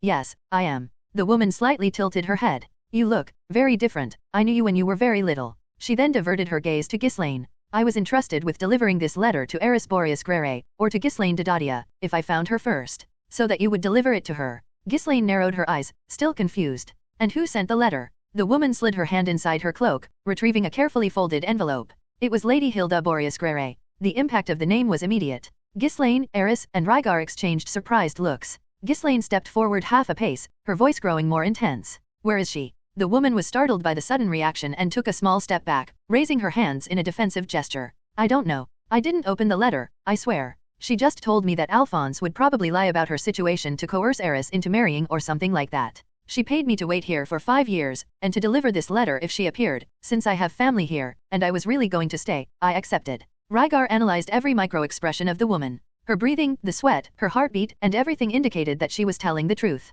After a few seconds of silence, he nodded slightly. She's not lying. Ghislaine relaxed her shoulders, taking a deep breath. Her gaze softened a bit. Thank you. The woman shrugged, with a carefree smile on her face. Just business? Heh. I got paid for 5 years and only worked for 2. And then, with a casual wave, she turned and began to move away through the crowd, gradually disappearing among the passers-by. Everyone turned to Eris. Aisha was very curious, Ghislaine observed silently, and Rygar maintained a neutral yet interested expression. Eris, on the other hand, held the letter with both hands. Her fingers trembled slightly, her eyes fixed on the sealed paper. She was a bit nervous. Big sister, let's go already, said Aisha, impatient. The redhead took a deep breath, staring at the letter as if it might explode in her hands. And finally, with trembling fingers, she broke the seal and unfolded the paper. The letter read as follows. To Eris. How are you, daughter? I hope you are well. If you received this letter, at least you are alive, that's good. I made this arrangement because I was sure that Alphonse would try to hide from you what I told him to tell you. First of all, in the teleportation incident, I was teleported to the Duchy of Basharant, in the north of the central continent.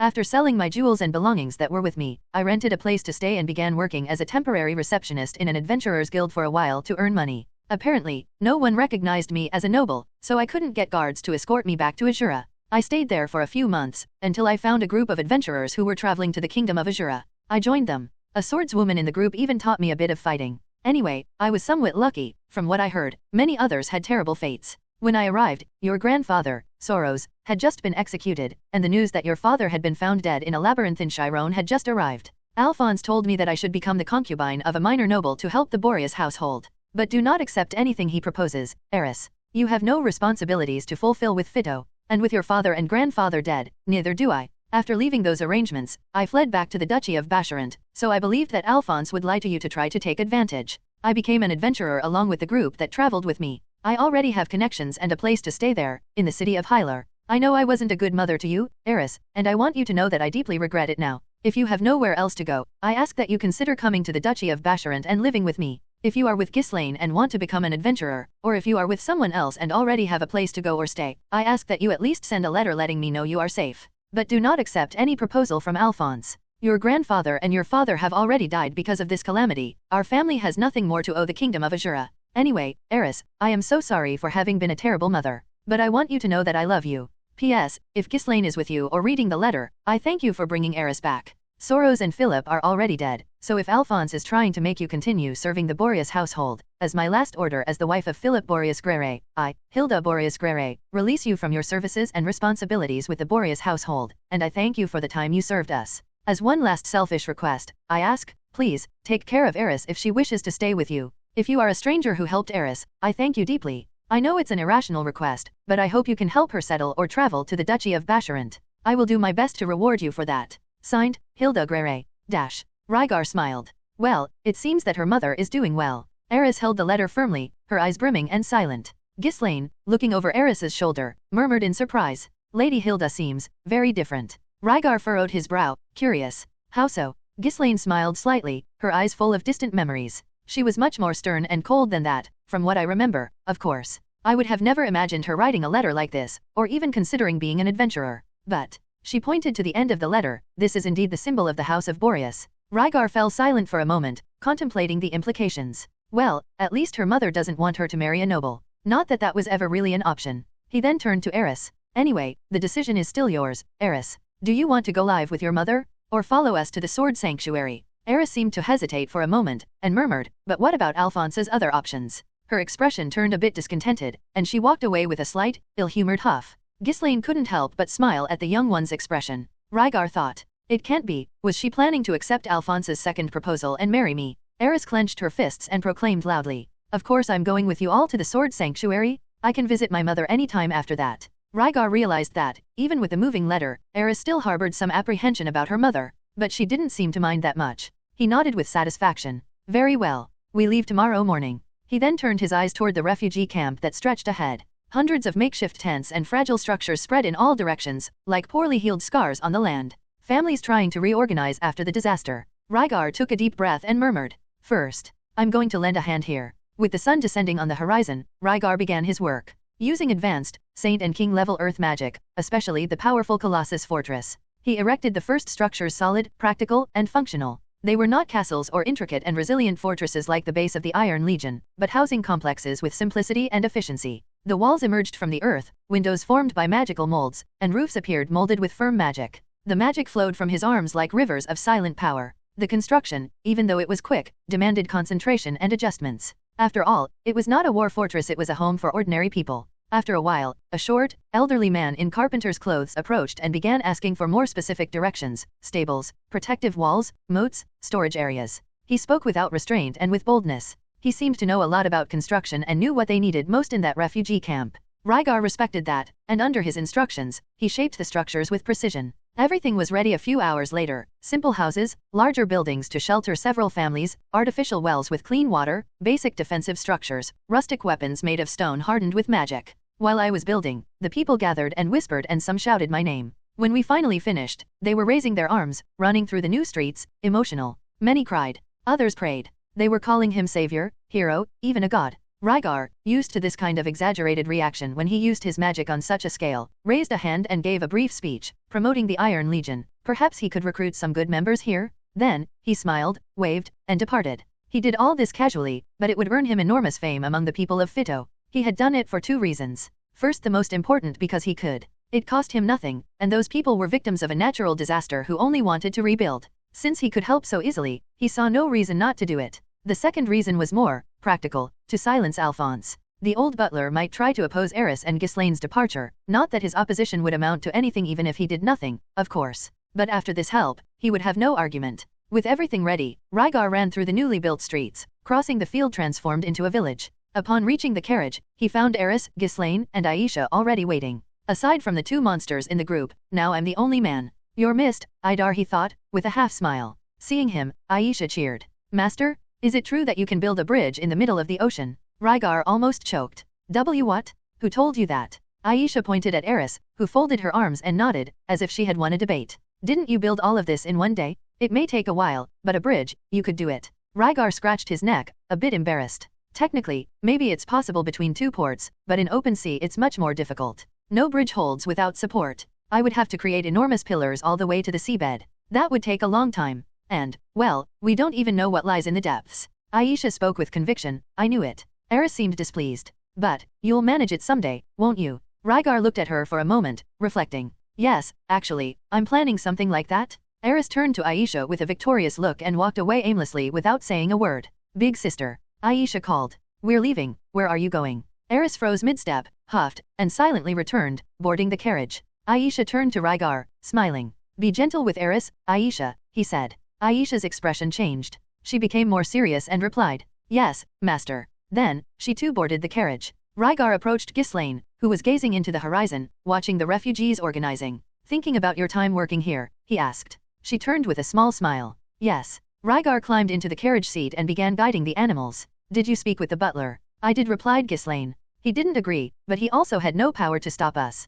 So, to avoid angering the nobles by saying she ran away from the marriage, he will officially declare that Heiress Boreas Greyrat is dead. Now, she is only Heiress Greyrat. She pondered for a moment and said, he also seemed calmer after seeing the things you were building. Rygar smiled and looked ahead, down the road. So, now, on to the sword sanctuary. Ghislaine took one last look at the village behind them and then smiled with the wind on her face. Yes, to the sword sanctuary. And so, the group departed from their last stop.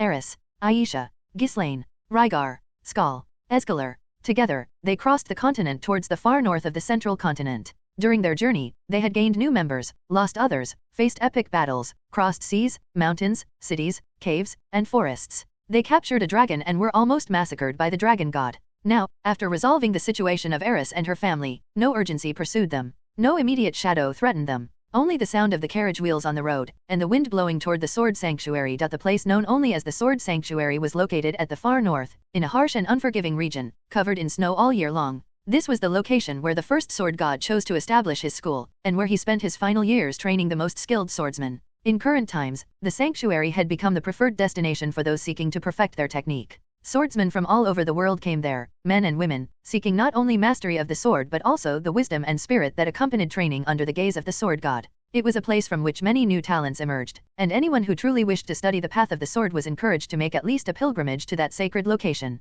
Rygar and his group's arrival at the sanctuary was silent. The eternal and unchanging snow stretched out in all directions, reflecting a white, cold light. They advanced without haste. Eris seemed determined. By her side, Aisha was anxious. Along the way, she asked Rygar several times when she could begin her fencing training. And Rygar each time said it would be soon, but that only made her more anxious. In truth, Rygar was planning to first finish teaching her all the healing class spells up to the intermediate level before beginning her sword training. When the group reached the entrance of the sanctuary, the guards looked at Skal and Escalar with a mix of shock and despair. The imposing black-furred wolf and the red dragon, with its enormous wingspan, were intimidating and unexpected presences in that terrain. Just as they were about to react, one of them had already run off, and Rygar stopped them by conjuring an earth wall in front of them. After explaining the situation to them, the guards, still perplexed, nodded, allowing them to pass without further delay. Skal and Escalar stayed behind. The dragon seemed to be looking for a place among the mountains to settle. Then, at the sword sanctuary, the return of the Sword King, Ghislaine Adoldia, was announced. She had been one of the greatest swordsmen of the sanctuary when she was here. Many still remembered her. Ghislaine then requested an audience with her master, Galfarian, the sword god. She also wrote a short letter telling a bit about Rygar and Eris. The news spread through the place with extreme speed. Eris was watching the practitioners train, most of them younger, around Eris's age, but none of them reached her skill. In particular, there was a blue-haired girl who seemed especially strong. After a while, under Rygar's leadership, the group entered the ephemeral hall, where the sixth among the 7 great world powers, the sword god, Galfarian, awaited them. Rygar, now 13 years old, was approaching the height of Ghislaine, at 1.77 m. He entered with a confident posture, alongside his companions, without hesitation. The hall was filled with swordsmen of the highest level. Everyone there was either a sword saint or even more, each with an aura that would make them stand out in ordinary settings, but here, they were ordinary. They were silent, observing the newcomers with critical eyes, waiting to see the visitors for themselves. Rygar and his group did not lower their heads or bow. They advanced with a calm that provoked discontent among some of those present.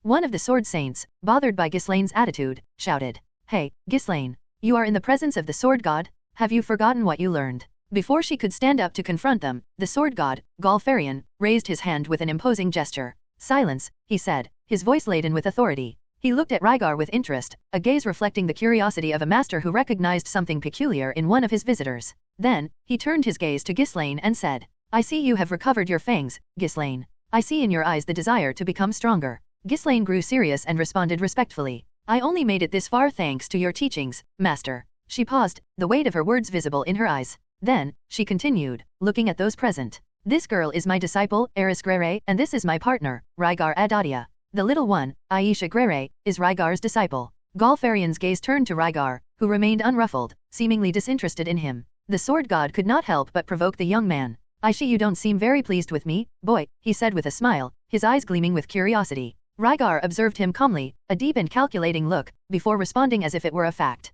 First, I need to see if you're worthy of teaching me anything. The hall, which had until then been filled with tense silence, trembled at Rygar's response. Rygar didn't say this out of arrogance. Ghislaine had also been stronger than him when they first met, and he had asked her to be his master. But Ghislaine's answer was that she couldn't be his master, because Rygar was already very close to her mastery, and she wouldn't have much to teach him. Rygar agreed with this. So, he would only accept the sword god as a master if the man possessed skills far beyond his own, at least in terms of swordsmanship. The other practitioners around couldn't believe what they had just heard. Several of them couldn't stand it and shouted in protest. Who do you think you are? How outrageous. He's the sword god, who are you? The pressure increased even more, but, to everyone's surprise, Galfarian raised his hand, and everyone fell silent. He merely let out a low, deep laugh. His laugh reverberated through the hall, disarming the aggression in the air and forcing everyone into silence. The sword god watched him, controlling his laughter while looking at Rygar with interest. Ghislaine described you as the most talented she has ever seen in the entire world. So I thought you might have some arrogance.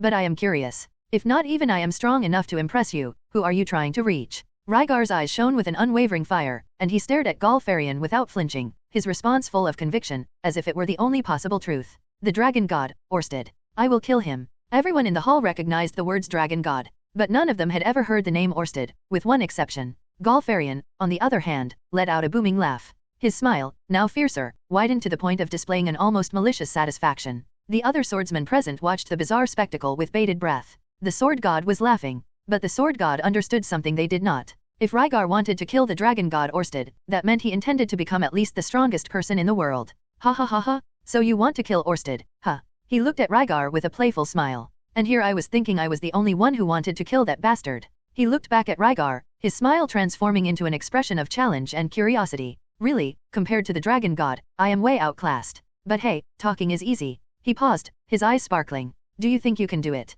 For a moment, silence fell over the ephemeral hall. Without hesitation, Rygar gave his own smile, equally defiant, and replied in a serene tone, yet filled with confidence. If I can't do it, who else could? The corners of the sword god's mouth curled upward. His eyes shone with a newfound appreciation for the young man's audacity. At least you have the courage. Then, Galfarian looked at Ghislaine with a satisfied smile, his eyes filled with silent acknowledgement. He knew his disciple had found a good partner, and he then said to her, Ghislaine, you are still my disciple. As long as you have the will to become stronger, I will train you. But then, his attention turned to Eris, and he evaluated her with an expression that, although curious, still held a hint of skepticism. But what about the kid? Is she worth it? Eris could not hold back her reaction. Clenching her fists, she said loudly, My name is Eris. Her voice rang firm and defiant. The sword god looked at her with a mix of interest and amusement. He nodded to one of the sword saints present, smiling. All right, let's see what you've got. Lionel, fight her. Immediately, one of the sword saints stood up. Lionel was a tall man, with an imposing presence and an aura of experience that shone as he prepared for the fight, his eyes fixed on Eris with a confident smile.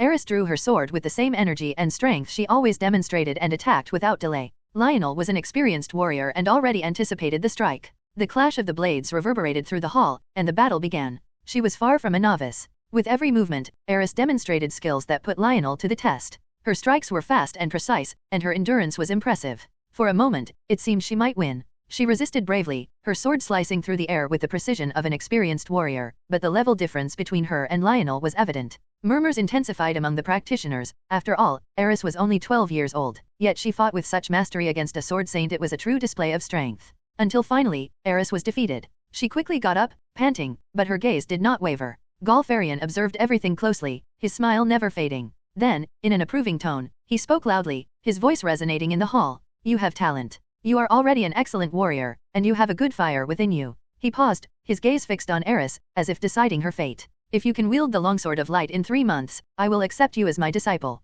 Eris looked at Rygar and Ghislaine in search of confirmation. Both nodded silently, their expressions conveying confidence in her. That ignited an even stronger flame of determination within her. Galfarian then turned to Aisha, who was watching Eris's stances during the fight intently. The sword god looked at her with an evaluative expression, and for a moment, a shadow of doubt crossed his eyes. I'm not sure if the girl would be compatible with the sword god's style. He looked at Aisha, who was still writing, with a thoughtful gaze. But anyway, she is still too young to train. With that, he finally turned his attention back to Rygar, an intriguing glint in his eyes. Now, Ghislaine mentioned that you defeated her in combat during your matrimonial duel. Galfarian's smile widened even further, becoming almost predatory. Galfarian did not give Rygar time to process his words. Without a second's hesitation, Rygar's senses fired up. His body reacted automatically, his warrior instinct gripping the sword with impressive speed. He drew Tsukikage with the intent to defend himself, his sharpened reflexes reaching the blade before it fully left the sheath. But before he could make the move, something collided with the blade at extreme speed. It was all so fast that Rygar saw nothing.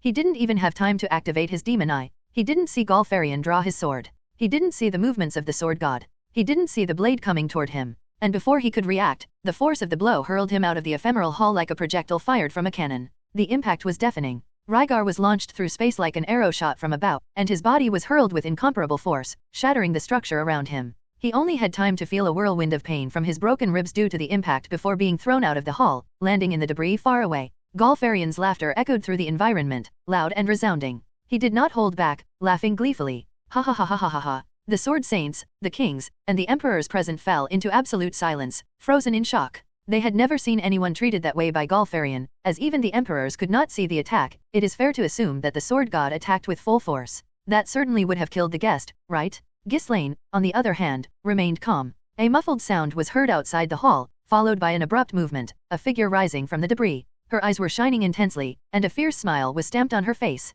Rygar was standing, breathing heavily, but intact thanks to a regeneration magic that healed his body. That guy, Rygar thought, his thoughts trying to process what had just happened. He felt a growing wave of respect for Golfarian. He aimed specifically at the blade of Tsukikage when I drew it. If it had been at my neck or chest, I would have been dead before I realized. As the adrenaline subsided, Rygar reflected on the exchange. That kind of precision, that kind of power, he was facing someone much stronger than he had imagined. He set his expectations high, but still, he underestimated the speed of the sword god. And that was great. The stronger he was, the more he would have to teach him, he would surpass him. Inside the hall, the sword saints, the kings, and the emperors were still in shock. Golfarian's laughter filled the space, and he, with a sharp look, spoke loud enough for everyone to hear. Arrange accommodations? From today on, Rygar Adoldia, you are officially a sword king. Your training begins tomorrow. The word sword king reverberated through the corridors of the hall, and for a moment, everyone present fell into absolute silence. Sword king. No student of Golfarian had ever been honored with that title aside from Ghislaine, Timothy, and Clint.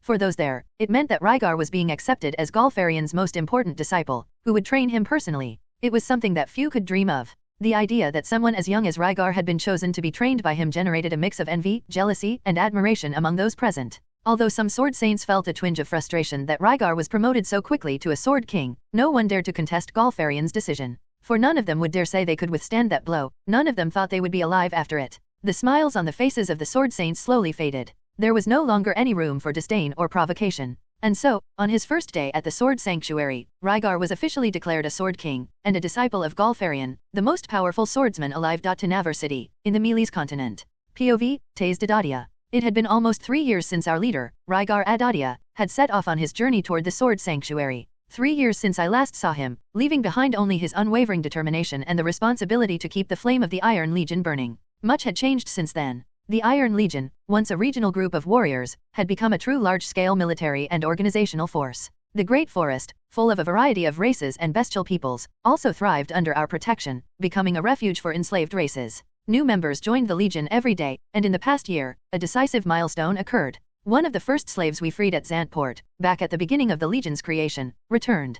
Petrov Jinkin. Belonging to the demonic Jinkin tribe, a race with blue skin and black horns, known for its brute strength and extreme combat speed. Thanks to that strength, he was captured as a slave when he was very young and used for all sorts of work that required brute force. When he was freed by Rygar at the time, Petrov spent a few months with us, working and saving money before returning to his home, in the demonic continent. But when he returned, he was not alone. He brought with him his entire tribe. Apparently, they were fleeing the persecution of a demon king who dominated the province where they lived, his tribe being hunted and exterminated for treason. With the arrival of the Jinkin tribe, the Iron Legion was, for the first time, hosting an entire demonic community. And among them was Lirif Jinkin, Petrov's father, and former leader of the Jinkin tribe. Lirif was an imposing presence. Even without a formal title from one of the 3 styles, it quickly became clear that, in one-on-one combat, no one in the Legion could match him. His skill and strength in battle were something extraordinary, even among our best warriors. If it weren't for one detail, he would continue being the strongest in the Legion. Recently, I managed to face him in a combat simulation. I wasn't alone. My constant companion, Freaky, the ebony wolf, now in his adult form, was by my side. Freaky was a rank A creature with speed and strength comparable to young dragons. And I, even without using chantless magic, could already be considered a North Saint, so there were few people I couldn't defeat if I put my mind to it. Together, we managed to defeat Lirif. At least, that's what he said. Since then, I began training under his guidance. In fact, many of us did. He was an excellent teacher, with his more than 200 years of combat experience. Personally, I didn't think we truly defeated him. After all, Lirif wasn't fighting to the death and it was 2 against 1, even though everyone seemed to recognize Freaky as part of my fighting force. But for all intents and purposes, he acknowledged my victory. And that's how I came to be considered the strongest warrior in the Iron Legion, except, of course, for Rygar. As the commander of this division of the Legion, I accepted the title without hesitation. I needed to keep morale high, inspire the young ones, show that leadership was still strong even in the absence of our true leader. I liked Lirif, but even so, he was a foreigner for now. I wasn't the only one who had grown in these 3 years.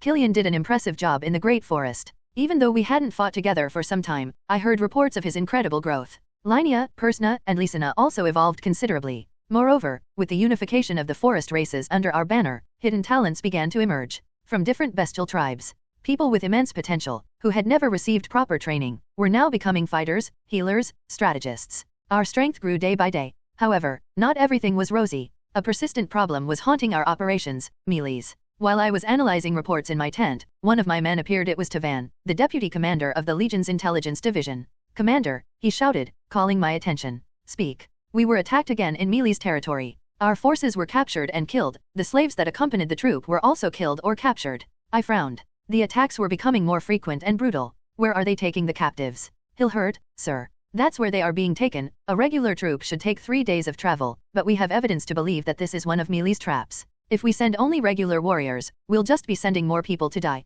And the other high-level force groups? Are they still on mission?" The man hesitated. "Yes, Commander." I closed my eyes for a moment, pondering. He was right, sending a small group would only increase the casualties. The enemy wanted to provoke us, force us to retreat. After all, their comprehensive military strength was still much greater than ours, since we hadn't had much time since the Legion's creation. "I will go personally. Inform Lirif, when he returns, not to leave the base without orders." "Understood." "Yes, Commander." I turned around and leapt out of the tent. Freaky. A howl echoed throughout the base. In seconds, a huge ebony-furred wolf emerged among the trees. Its eyes glowed like embers, and its steps made the ground tremble slightly. I leaped onto its back, and it shot through the forest like a black lightning bolt, toward the heart of danger. Our biggest problem was melees. Our initial conflicts with the kingdom had only worsened over the years. The only faction still trying to mediate the situation was the popes, but let's be honest, our expansion throughout the region was not exactly well received by the royal family or the melees nobles. Especially after we received a tribe of the demonic race into the Legion, many accused us of planning a war, and they accused us of cooperating with the demonic races for that purpose.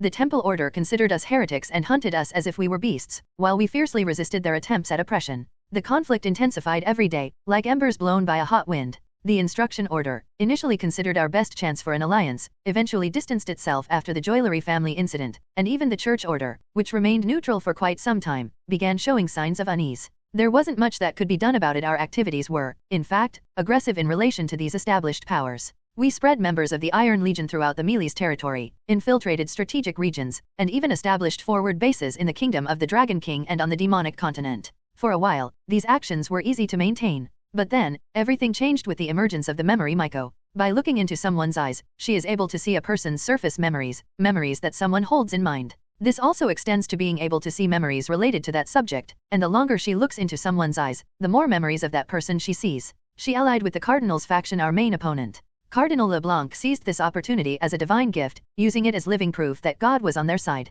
Rumors arose that a priest, supposedly close to him, was receiving dreams sent directly by God. This further inflamed the faith of the believers and greatly expanded the power of the Cardinal's faction. With the growing support of the nobility and the covered interest of the royal family, the situation became a pressure cooker ready to explode. The Iron Legion came to be seen as a threat to the stability and faith of the Kingdom of Melees. The confrontations intensified. Missions were ambushed. Warriors were captured or killed. The siege was slowly tightening. It was then, a few months ago, that she appeared, Vertia Solarian, the master of my leader, and one of the most incredible people I've ever met. She had decided to leave the Great Forest, but when she learned of the situation, she sought me out personally. Her experienced eyes and calm presence carried an authority that I did not dare question. Her words were simple, yet laden with wisdom. She told me that if the situation continued as it was, a war would be inevitable. She advised us to prepare in advance, to gather supplies, strengthen our posts, and establish evacuation routes for the Great Forest. The Legion had great potential and was already very strong, but we still needed time. Time to grow, consolidate our forces, train our warriors, and establish diplomacy. If a war broke out now, all our trade, meticulously built over the years especially by Pycok, would suffer an almost fatal blow. Verdia also mentioned that she would set out on a journey to the demonic continent, in order to contact an old friend, someone who, according to her, could help us if the worst were to happen. Meanwhile, we began to take action. We doubled our patrols. We established hidden stockpiles of supplies. And most importantly, we reinforced our presence in the Great Forest. Our resources came from there, and losing the forest would be like losing the heart of the Legion. But no matter how many decisions I made, no matter how much I pretended to be calm, a part of me couldn't shake one thought. If only Rygar were here. With him by our side, maybe this situation would have already been resolved. His presence inspired courage. His strength instilled confidence. And his ideas were always revolutionary, a kind of insight that could change the course of history with just a few words. Now, I needed to do that in his place. Even if it was difficult. If he were here, everything would be easier. But he was not. And until he returned, I was the commander. And I could not falter. Recently, the Iron Legion had reached an important milestone with the creation of a strategic maritime route that connected the territory of the Hobbits directly to the kingdom of the Dragon King, according to Rygar's orders. The route was still in a testing phase, but it was already a promising start. This new transport line represented a significant change for the Legion, as it would allow us to bypass the vast lands of the Kingdom of Meles. This maritime route, once fully operational, would open a safer and more direct way to reach our allies, the Kingdom of the Dragon King, and the Central Continent. In addition to strengthening our position in the Great Forest, besides these major problems that the Legion was facing, there were also some dangerous setbacks that could not be ignored. The rest of the mercenary group Tyranny Storm who had ambushed Rygar, had come to Meles. In our attempt to neutralize them, I could not go because I was on another mission. So, we designated Waze, one of our most skilled warriors, to eliminate the threat. But the mission was a failure. The two most dangerous mages and the old man managed to escape to Militian, and only the mage of the demonic race was captured, almost dead. From this capture, we obtained crucial information about them. The identities of the mages were Rudeus Greyrat and Sylphiette, known by the Legion's Fido Survivor Search Group due to the teleportation incident. Basically, they were among the people prioritized in the search for Fido survivors. The situation became even more complicated when we learned that Laz himself, one of our most loyal warriors, had died in the fight against these two mages. But the one who had killed him was one of our own, probably because they believed he was helping the opponents. From what we learned from Waze, the warrior who had thrown the blade at Laz was one of those killed by the ice magic of the silver-haired mage, Sylphiette, leaving us without the ability to confront him and ask his reasons. No one else could give us an answer, which only worsened our frustration. The boss had ordered us to look for the mage with the stone helmet and the mage with silver hair, and imprison or kill them directly, probably without knowing their true identities. He did not know how they had lost contact and they had even become enemies, but he was there to be seen. It was now clear that Rudeus was the brother of the leader's disciple, Aisha Greyrat, and Sylphiette was Laz's daughter. Despite all that, the fact is that they killed several of our comrades, and Laz was already dead. The fact that they ambushed Rygar in an assassination attempt only increased the gravity of the situation. Because of that, we continued following the orders to capture or kill. But we could not do anything about them now. They were in Militian, a city that was practically a fortress, completely impenetrable for us, the Iron Legion. Meles, moreover, seemed to have become particularly aggressive in recent weeks, with the Temple Order showing even more relentlessness, trying to annihilate any member of the Legion present in its territory. It was then that the lack of manpower became evident. The Legion, even with its great growth, was not fully prepared to deal with Meles, which had thousands of years of accumulated military might. Even young Rufus, at only 9 years old, was being sent on missions. The need for reinforcements was constant, and tensions grew more with each day. We found ourselves forced to allocate our high-level combat forces to several missions at once, weakening our position on the most important fronts. And that was why I often went to some places personally. Usually, this journey I was undertaking would take several days for ordinary warriors, but riding on Freaky, after several hours of high-speed travel, I finally reached my destination. After arriving and investigating, the impression was as I suspected, it was a trap. Even so, I continued. Common traps lose their meaning in the face of absolute strength. After following the clues and going to where our members were supposedly imprisoned, I came across an unexpected scene.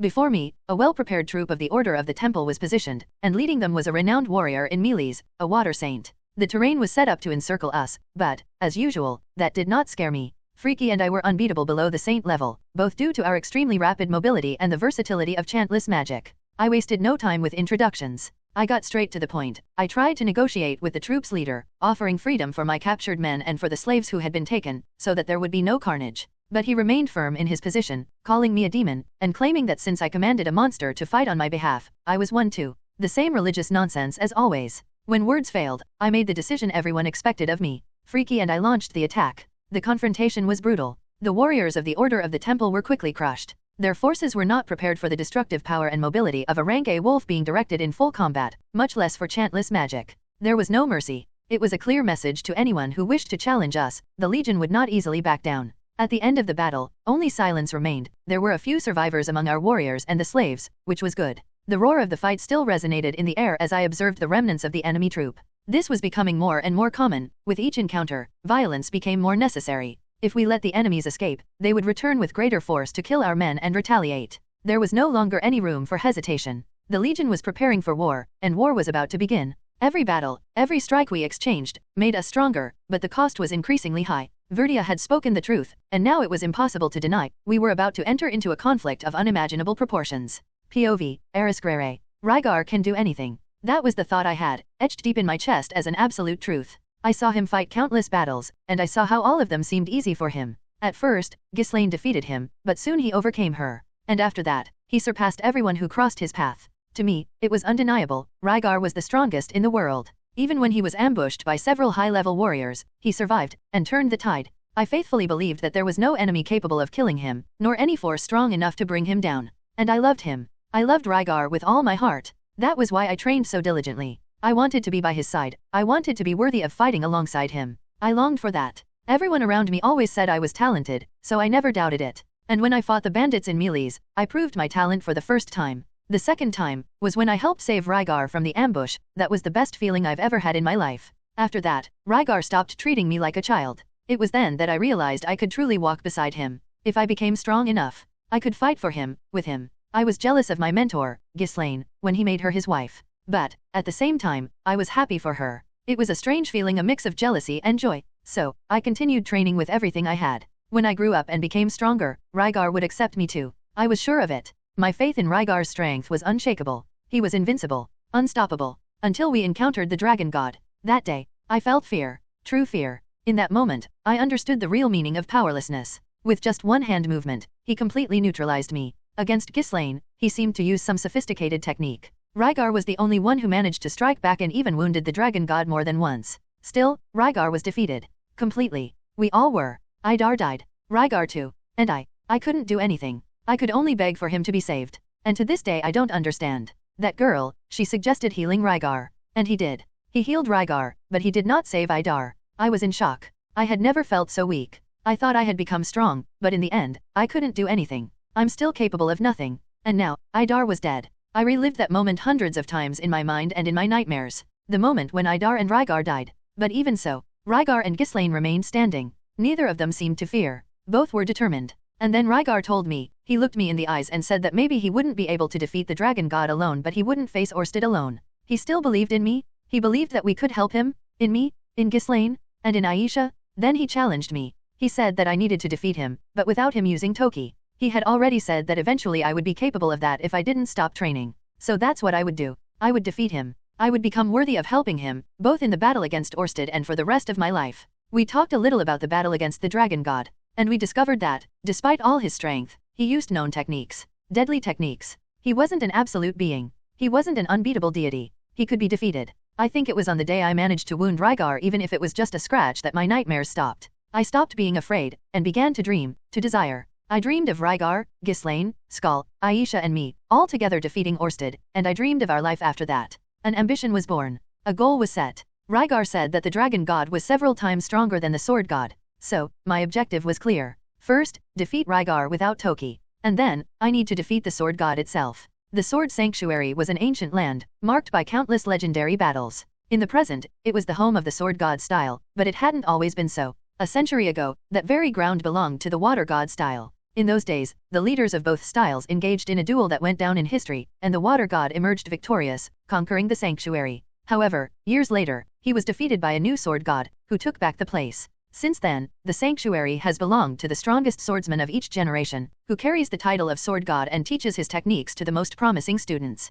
The sanctuary was divided into 3 sections. The first was composed of dojos intended for beginner and intermediate swordsmen, generally occupied by children and young people who had traveled there or were the children of veteran swordsmen. The second section housed the advanced level swordsmen. This was the most populous, with warriors coming from the 4 corners of the world. Many of them arrived at the sanctuary feeling stuck and sought here a way to push beyond their limits. And finally, there was the main dojo, the deepest and most restricted section, where only swordsmen of saint level of the sword or higher could train. There, the warriors were supervised directly by the sword god himself. It was in this environment that the true heart of the sword god style pulsed. It had been almost 3 months since Rygar's group had arrived at the Sword Sanctuary. In the center of one of the training fields of the second section, where the advanced level warriors were, 2 figures dueled fiercely. Eris, with her long red hair flying in the wind, pressed her opponent with wild speed and aggression. Her adversary was a girl nearly her own size, but with blue hair. It was Nina Farian, a 13-year-old swordswoman, daughter of the current sword god. Nina had already reached the advanced level in the sword god style and, since Eris's group arrived at the sanctuary, had become her main training partner.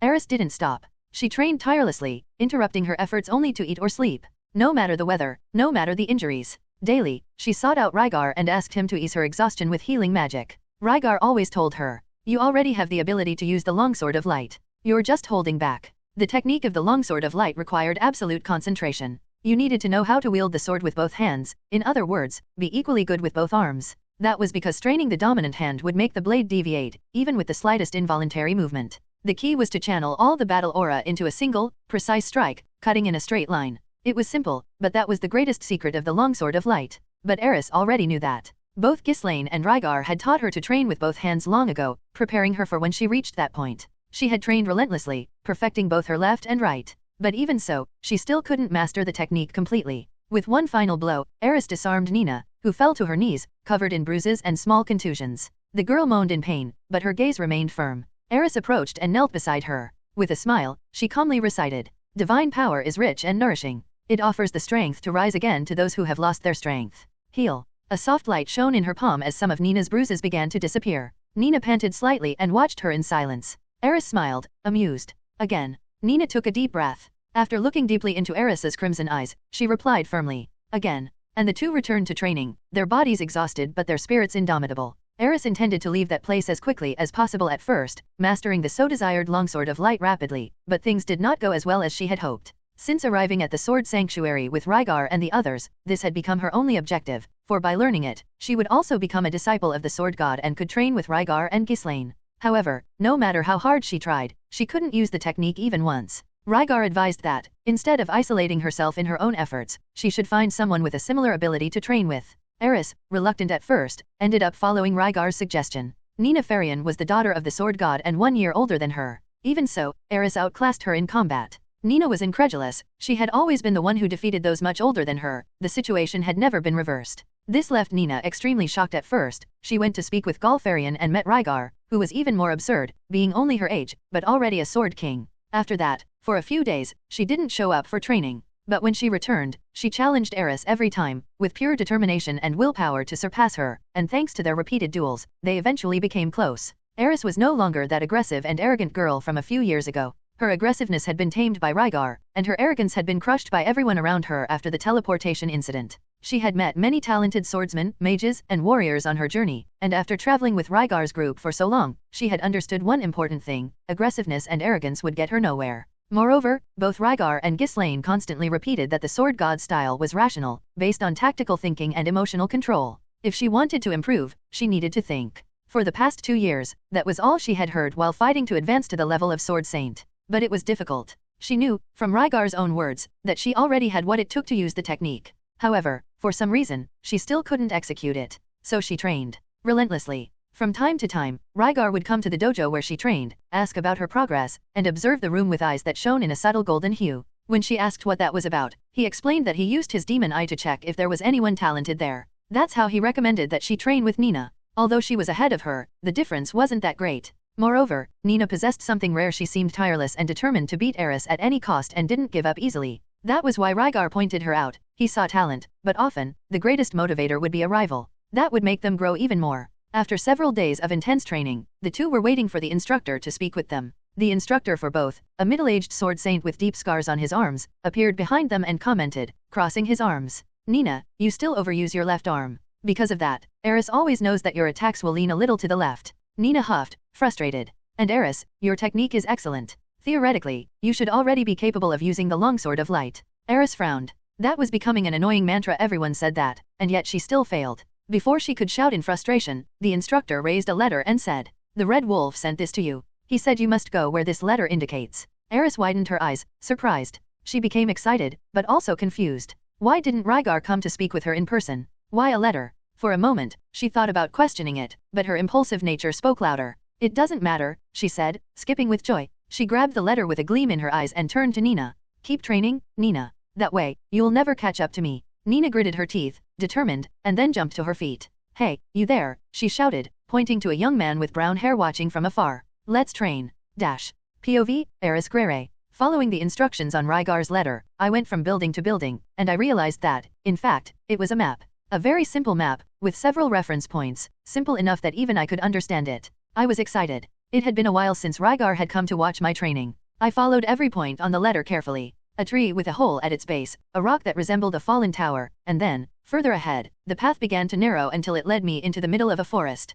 That's where the map ended. I stopped, looking around. Only trees, stones, branches creaking in the wind. Could I have misunderstood? I picked up the letter again, trying to see if there was any detail I had missed, but at that moment, I felt a chill down my spine. I dropped the letter and drew my sword in a single motion, just in time to block a strike coming straight for my chest. The dagger's blade clashed against my sword, but the force of the impact sent me flying several meters backward. I felt the air expelled from my lungs as I collided with a tree. With no time to breathe, my body moved on its own. I planted my feet on the trunk and leaped upward, gaining height. I used the momentum to land on the nearest rock. Finally, I saw what was attacking me. It was an ogre. I had faced one before. That green skin, the huge muscles, the absurd height of over 2 meters, but this one was different. It was lean, with longer, almost elven ears. It wielded 2 daggers, and its eyes had a maddened gleam. Still, it was an ogre. Only a different one. A much more powerful one. It lunged before I could think any further. Its strikes came in rapid succession, short and fast, as if it had fought all its life with such weapons. It was hard to keep up. It was bigger than me. Faster. Every defense of mine was met with another attack. And that smile, that damn maniacal smile. But one thing was certain, it did not compare to Orsted. I couldn't run. It would catch me. So there was only one thing left, kill it. Focus. I told myself. Think. Be rational. My sword moved in a frantic rhythm, trying to keep up with its strikes, trying to find an opening. But it hit me. A knee to the stomach. The impact made my eyes widen and my body buckle. It raised the dagger to plunge it into me, but with a swift movement, I threw snow into its face. The distraction was enough for me to dodge. The dagger grazed my cheek. I leaped back, barely touching the ground, and it was already coming at me again. My stance returned naturally. I didn't have time to ask questions. Things like, why was I there? Why did Rygar send me? Or what creature was this? I wasn't good with that kind of thing. Overthinking got in the way. And there, thinking meant dying. There was only one thing in my mind, kill or be killed. I advanced. My blade shone. The speed I reached was beyond anything I had done before. The ogre also advanced. And I was faster. I slashed. A clean strike. One of its arms flew through the air, and a spray of blood stained the snow around. It roared, maddened, trying to hit me with the other dagger. I blocked with my sword and a kick came afterward, which I evaded with a jump. It backed off, retreating, and I slid across the snow, feeling my muscles trembling. But this time I was calm. The tension gave way to clarity. It charged again, running. I exploded in speed. Its dagger cut my arm, leaving a trail of blood, but in that very second, we passed by each other, and its head fell to the ground. I breathed, panting, standing still. My body still on alert. I looked at the lifeless corpse, its mouth frozen in an insane grin. That's when I heard applause. I spun around instantly, sword in hand, but relaxed upon seeing Rygar emerging from the trees, with that smile that always seemed to know more than it should. Skull was by his side, and soon he began to circle around me, as if congratulating me. I blinked, not understanding. Rygar smiled. Congratulations, Eris. You are now a sword saint. I was in shock. Why what? What do you mean? He approached and tousled my hair with his hand. You just used the longsword of light. My mind froze for a few seconds. I looked at him, at the mesmerizing smile, the tail wagging excitedly, everything about him radiated happiness. My face burned, it literally felt like steam was coming out of my ears. My chest filled with such immense pride that it nearly overflowed. I wanted to say something, anything, but the words stuck in my throat. I ended up lowering my head, shyly, until I realized something. Wait, you sent me here, on purpose? I asked, looking at the ground, as if only now connecting the dots. How did you know it would work? Rygar just smiled. That bright, confident smile. Then he took a thick cloak from inside his coat and placed it around me, fastening it carefully. He was very close now. My heart pounded so hard it seemed to echo in the forest. Because it worked with me, he said. I, too, had a block when I was about to reach the saint level. Sometimes, being in a very safe environment is what prevents you from growing. But when you're in real danger, your body has no choice but to improve. I didn't understand everything. Perhaps not even half. But it didn't matter. I was looking into the most beautiful golden eyes I had ever seen, hypnotized, feeling the warmth of the cloak, the touch, and I could only nod, clutching the fabric tightly. That was when he said POV, Rygar Adoldia. I was standing still, eyes closed, just one hand resting on the sheath. Slow breathing, regulated beats. The world around me disappeared as I delved into my thoughts. In my mind, I replayed the scenes. The subtle movements of the dragon god, the wrist twist that paralyzed Eris, the blow that pierced Idar, Galfarian's impeccable stance and the speed with which he wielded his sword. Every detail was engraved. Every gesture, every breath, every murderous intent. I saw and rewatched them, like a movie that never stopped. After training for 6 months under the tutelage of the sword god, one truth became clear to me: mastering the sword is difficult. When I was younger, I thought fencing was simpler than magic. Magic had forms, variations, incantations, and transformations. The sword, I believed, was just brute force and speed using Toki, a childish illusion. In reality, the sword demanded something that magic did not require to the same extent: complete surrender. In some respects, fencing was even more complex and difficult to master than magic. The complexities that each tiny movement of your body could generate were endless. So I trained. Again and again. I raised and lowered the sword in repetitive, exhausting movements. And each day, I improved a little. One more step.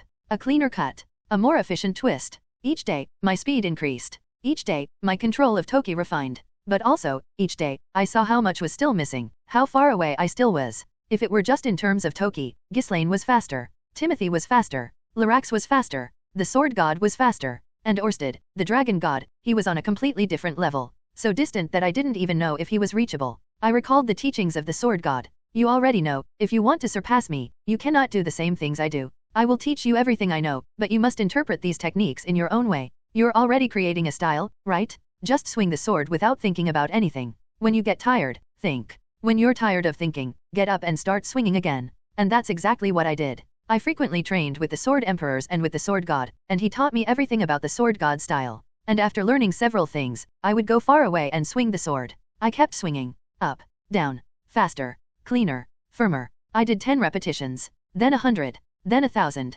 10,000, 100,000. There were days when I just kept swinging the sword. I didn't eat. I didn't sleep. My body, without me realizing it, unconsciously activated my self-regeneration magic, allowing me to continue. I entered a kind of trance, a mental zone where nothing existed except the cut. Only the sword, cutting through the air. The last time, I went on like that for 12 days. I only stopped when I collapsed from hunger. My physique was strong. I didn't need to eat as frequently as others. This allowed me to push my body beyond human limits. When I stopped, idle thoughts returned. Doubts, fears, but also, ideas. I ate. I rested. Then, I returned to training. I knew I couldn't expect a miraculous leap like when I achieved synchronization between body and soul. That was a turning point. But now, it was different. My skill would not increase with a divine revelation. It would grow through repetition, through sweat, through pain, through constant learning. Repeat, learn, perfect, until each technique became part of me, until my sword cut through everything in my path. Dash. As I walked back toward the sanctuary, I felt something strange.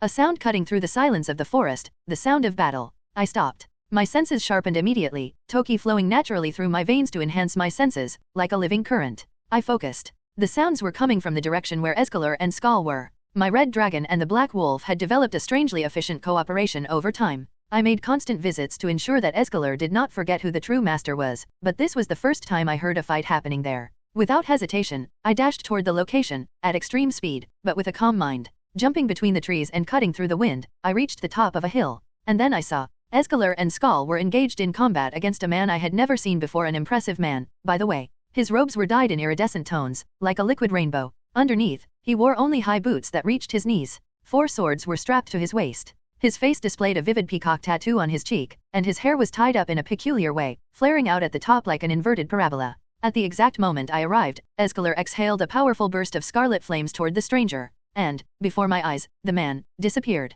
In the place where he had been, only white smoke remained, and when it dispersed, I saw a log. What? My eyes widened. The only person who had managed to hide his presence from me in recent years had been Hasjulian, the North King, but not even he could vanish right before my eyes. That was very rare. I immediately activated my eyes to the maximum, scanning every magical nuance and movement in the environment. Then I saw him. The man was in the air, falling precisely in the direction of Escalar. Even the dragon seemed confused about his position. I didn't hesitate. I leaped using the longsword of light in my hands, propelling my body with an explosion of speed. The blue blade cut through the air, gleaming, and struck the man before he could complete his movement. He twisted his body and blocked with 2 of his swords, yet he was still thrown far by the impact. Since I didn't notice any killing intent on his part, I didn't attack with killing intent either. Galfarian had mentioned that he would call other warriors to teach me new techniques. Perhaps, this was one of them. I landed softly in front of Escalar and Skal, between them and the intruder. My gaze was as sharp as the blade I wielded. Who are you, and why are you attacking my animals? I asked in a low, but firm voice.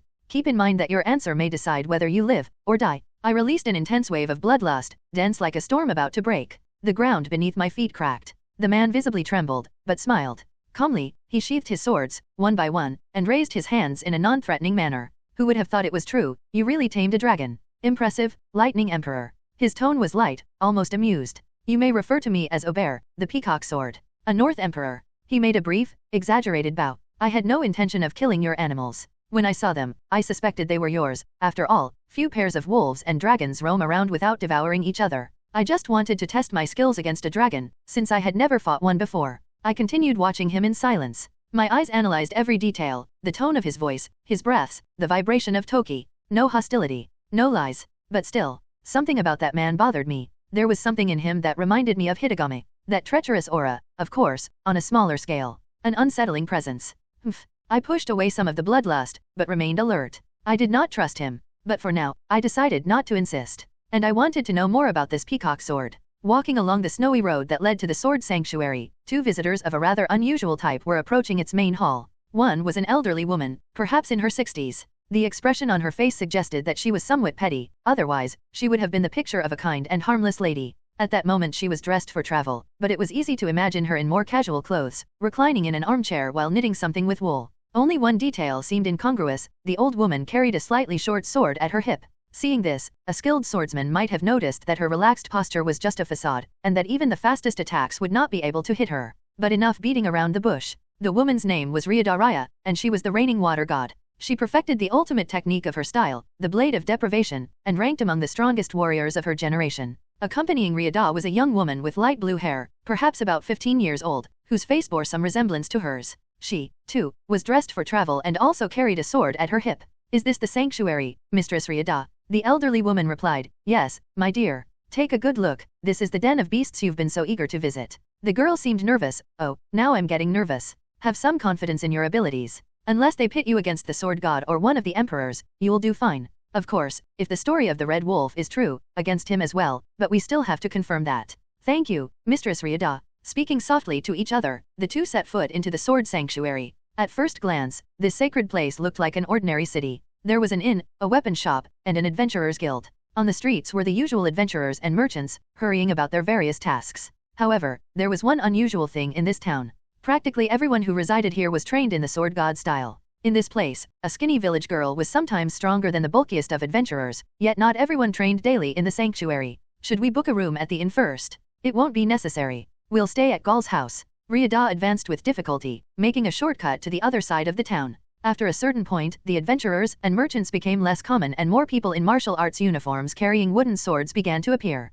At the same time, the shops gave way to training rooms. Ryuda's young companion looked around at all this with obvious curiosity. She seemed particularly intrigued by the fine uniforms many wore, despite the biting cold. Mistress Ryuda, everyone is dressed in light clothes, even though it's so cold. Ryuda said, well, the folks of the sword god style have to be agile in combat, or they become easy targets. They don't like wearing anything that slows them down, no matter how cold it is. The young woman made a surprised face. That's exactly the opposite of us. We bundle up even when it's hot, right? How curious. But the old woman seemed uninterested. If you ask me, I don't see anything curious about it. Without even glancing at the various training rooms, Ryuda moved on. In no time, the houses, training rooms, and uniformed novices disappeared completely. The only thing ahead of them now was a vast snowy plain with a single road running through it like a valley. At the end of the road stood a single, considerably sized building surrounded by a wall. In front of it, as soon as Ryuda and her young companion reached the entrance of the complex, a young woman appeared by chance from inside. The young woman looked to be about 13 or 14 years old and had a strong, dignified face, and her long dark blue hair was tied in a ponytail. She was heading to the dojo, probably to train.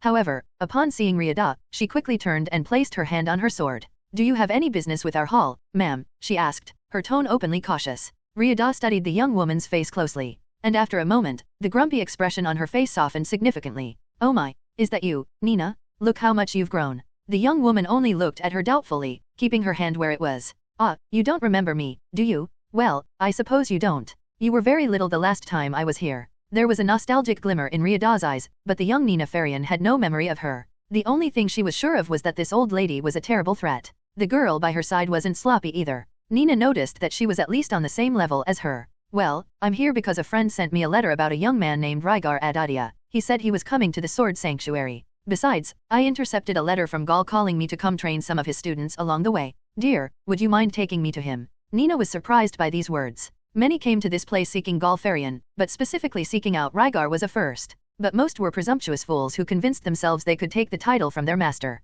Shooing these people away was one of Nina's responsibilities along with her training colleagues. First, would you be so kind as to tell me your name? My name is Ryada. Ryadaraya. I don't think I need to say more, do I? My apologies. Please, come this way. The moment Nina heard the old woman's name, she bowed respectfully and invited her into the complex. Only one person in the world could present herself as Ryadaraya. It was a name reserved for the leader of the water god style. No one else was permitted to claim it. For a brief moment, Nina considered the possibility that this woman was an imposter. But she felt, on an instinctive level, that the placid surface of the old lady hid unfathomable depths, so she pushed that thought from her mind. Even if the woman wasn't who she claimed to be, she was undoubtedly a force to be reckoned with. Ryada and her companion followed Nina into the sword god-style complex. Nina led them straight to the main corridor, where they had to go upstairs to enter a common feature in most buildings in this snowy region. At the entrance, they stopped to brush the snow off their clothes, then proceeded along the creaking wooden corridor. Watching Nina from behind as she walked, Ryada spoke in a thoughtful voice. I must say, dear, you are quite smart for your age. And well-mannered, by the way. Have you already reached the Sword Saint level? But Nina replied, no, I still have a long way to go, unfortunately. Really? I'm sure you're one of the strongest among the young ones, at least. No need to be too modest. The girl thought for a moment and said, well, I think I'd take third place. There are 2 people stronger than me of my age, one of them even younger. Ryada was surprised. Oh, is one of them by any chance this Rygar Adoldia? Nina replied, yes, he is one of them, but it's not fair to compare us. The old woman looked confused and said, what do you mean? And Nina answered, you'll see. As they spoke, the 3 arrived at the ephemeral hall. The sanctuary of the sword always resonated with the clanging of wooden and metal swords in combat. Even from afar, the sound of clashes between swords was constant, like an uninterrupted song of discipline and intensity. The water god, Ryadaraya, and her young companion walked through the stone corridors of the sanctuary, led by Nina Farian, who walked with determined steps. Upon approaching the ephemeral hall, Nina stopped. With a respectful countenance, she turned to her guests and said, I cannot go any further. I am not yet a sword saint. Ryada nodded slightly, her gaze fixed on the young one. You must not be far from it, girl. Strive in your training and you will get there soon. Nina bowed respectfully and withdrew, heading to the advanced dojos with a seriousness rare in someone her age. Ryada watched her for a moment and then turned to her granddaughter. It is best that you do not relax, Isolde. That girl will soon catch up with you. The young one with light blue hair raised an eyebrow, looking in the direction Nina had taken, full of doubts. Then, both entered the main dojo, silently approaching the ephemeral hall. What they saw there made them stop. In the center of a vast training field, 2 warriors exchanged blows at a speed almost invisible to the naked eye. One of them was a young beastman, with long silver hair and dark skin. His opponent was none other than Timothy Britz, the Sword Emperor. Despite the speed and intensity of the combat, Ryada could discern subtle details. The movements of the young beastman were not exactly in the style of the sword god, nor of the North god, although there were echoes of both. Even so, it was something different, very different. And, more surprisingly, the 2 fighters were clearly evenly matched. Ryada frowned, curious, her gaze fixed on the young man. For a moment, an unsettling thought crossed her mind, this cannot be him, right? Before she could finish, a loud, dry sound resonated to her left. A warrior was thrown out of a neighboring dojo, crashing through the wooden door with a bang. It was Lionel, the current sword saint who had fought with Eris when they arrived at the sanctuary, dazed and coughing blood. Shortly after him, a girl with long red hair tied in a ponytail emerged, her eyes burning with ferocity. Enough, a strong voice interrupted the scene. And Eris halted her advance at the same moment. Galfarian, the current sword god, emerged from the dojo with a skeptical smile on his lips. Upon seeing Ryada, he raised an eyebrow. HOH? How did you get here so quickly? It hasn't even been a month since I sent the letter. Ryada was about to reply when a dull thud echoed from the center of the training field. All eyes turned in that direction. Timothy Britz lay on the ground unconscious, his arm tendons broken. His sword lay beside him, and he was foaming at the mouth after receiving a direct blow to the throat. Standing above him, serene and intense, was Rygar Adoldia, who turned his gaze towards the visitors. Ryada felt a chill run down her spine. Instinctively, her grip on her blade tightened, as if she sensed the weight of a predatory presence. But almost as quickly as it had arisen, that fierce intensity disappeared, as if it had never existed. Rygar knelt beside Timothy and, without uttering a word, conjured healing magic. A soft light enveloped the warrior's arms, healing the wounds with impressive precision. Then, he helped him to stand with a smile. Thank you for training with me, sir. Timothy cracked his neck with slight discomfort and looked at the young man with an expression of respect mixed with fear. You get scarier every day, kid. He looked at Galfarian with an exhausted, somewhat worried grimace, and without saying another word, withdrew. At that moment, Ryada turned to the sword god. I didn't come because of your letter, Gal. I came because an old friend told me that a monstrous talent had passed by his house and was on his way here. Gall burst into loud laughter. Ha ha ha ha ha ha ha. Ryuda ignored him and turned her gaze to Rygar. Is it about you that Augusto mentioned in his letters? I did not believe it when I read, but he described it so vividly that I had to give it a chance. Young man, how old are you exactly? Rygar gave a slight smile and replied politely. It is a pleasure to meet you, water god Ryuda. Yes, I am Rygar Adoldia, and I am 13 years old this year. Ryuda widened her eyes in surprise. Beside her, Isolde could not contain her exclamation. What? This is impossible. You must be lying. Eris, who was now closer, responded firmly. Rygar is not lying. Isolde looked at the red-haired girl, feeling the hostile aura she exuded, almost like an incessant flame. The tension between them was palpable. Ryuda, still somewhat surprised, turned to Galfarian. Was he also the one you wanted me to train? Gal nodded with a smile. Him, indeed? But I also want you to teach Eris. The water god furrowed her brows, skeptical. Her gaze turned again to Rygar, and then to Eris. The girl is not compatible with the water god's style. It would be better for her to focus on the sword or north god's style. Galfarian casually scratched his nose and said, You think I don't know that? I want you to teach her to defend herself against the water god's style. Ryuda furrowed her brows, pondering what the purpose of all this was. She was clearly interested in training someone with that level of talent, but she needed to understand the reason why Galfarian had gone so far as to summon her personally. And why would I teach them? Why did you bother to call me? She asked, still addressing the sword god. Rygar simply maintained a discreet smile on his face. It was Gal who answered, with the same lightness. These two want to kill the dragon god, Orsted. The silence that followed was absolute. Ryuda widened her eyes. Her eyes moved from Gal to the two young ones. She observed their expressions, expecting to find hesitation, fear, insecurity. There was none of that. Only pure determination. The water god sighed deeply and murmured. Well, now, this is interesting. Galfarian crossed his arms and, with a slight smile on his lips, said in a casual tone. There is also my disciple, the Black Wolf Sword King. She is also in this group. Ryuda raised an eyebrow, surprised. Hadn't that woman become an adventurer or something like that? Before Gal could respond, Rygar approached while sheathing his blade. Ghislaine is now my wife, he declared naturally, but his voice carried a subtle, firm, and definitive weight. Ryuda averted her gaze to Eris for a moment, evaluating the young one, pondering. Then, she turned again to Rygar. I can indeed teach you, but I want you to show the sword god style to one of my students as well. She nodded, drawing everyone's attention to a young girl by her side. This is my granddaughter, Isolde Cruel. The girl with long light blue hair and bangs, wearing reinforced travel clothes, had her eyes fixed on Rygar. Her body was motionless, as if time had stopped for her. Isolde, called Ryuda, in an authoritative voice. Isolde blinked, as if coming out of a trance, and quickly bowed. Why yes, I am Isolde Cruel, a saint classified in the water god's style. Galfarian snapped his fingers and broke into a mischievous smile. No problem at all. How about a little spar to warm up? Ryuda frowned, annoyed by the old master's tone, but nodded. All right, Isolde, fight him. The young girl seemed to hesitate, her eyes widening slightly. Me. Meanwhile, Rygar was already walking calmly to the center of the training hall, as if he had been expecting that. I can defeat her, said Eris from beside, jumping in protest. Galfarian, with his finger in his nose, replied without even looking at her, Wait your turn, brat. Eris huffed, visibly irritated, but fell silent and turned to watch. Isolde walked nervously to the center of the field, stopping a few meters from Rygar. She bowed slightly. It is a pleasure to meet you, sir. Rygar raised an eyebrow and murmured, I am younger than you. He observed her attentively. His sharp eyes examined every detail of her posture, her hands, her breathing. Internally, he thought. So this was Idar's bride? It's a pity you're not here to meet her, my friend. His piercing gaze seemed to cut through Isolde, who swallowed hard, suppressing her fear, yet still holding firmly to her classic water god style stance, a solid base, counterattack posture, centered and calculated. Then Rygar advanced. But to Isolde, he simply disappeared. Her eyes widened. The world seemed to slow down for a moment. Clang! The armor at her collarbone, near her carotid, took a strong impact. The wood of the training sword dented the metal with precision. Isolde fell to the ground, the impact forcing the air out of her lungs. Rygar was already a few meters away from her again, standing as if nothing had happened. He looked directly at Ryuda. Have you seen enough, madam? Ryuda pursed her lips, surprised. The boy had noticed her, with just one movement. He had not shown his true strength, and yet, it was overwhelming. She felt another chill down her spine. For the first time in years, she felt as if she were being observed, evaluated. Then, she smiled. All right, boy, I will teach you the water god's style. Isolde struggled to rise. Her eyes were wide as she looked at the dented armor. If it were a real sword, no, even with the wooden sword, if it had hit my neck, I would have died. The girl looked at Rygar with admiration. Galfarian snapped his fingers as if he had already expected this outcome. Eris, your turn. Eris leapt onto the field with a smile on her face. Her gaze met Isolde's and shone with rivalry. Isolde took a deep breath, regained her posture, and raised her sword.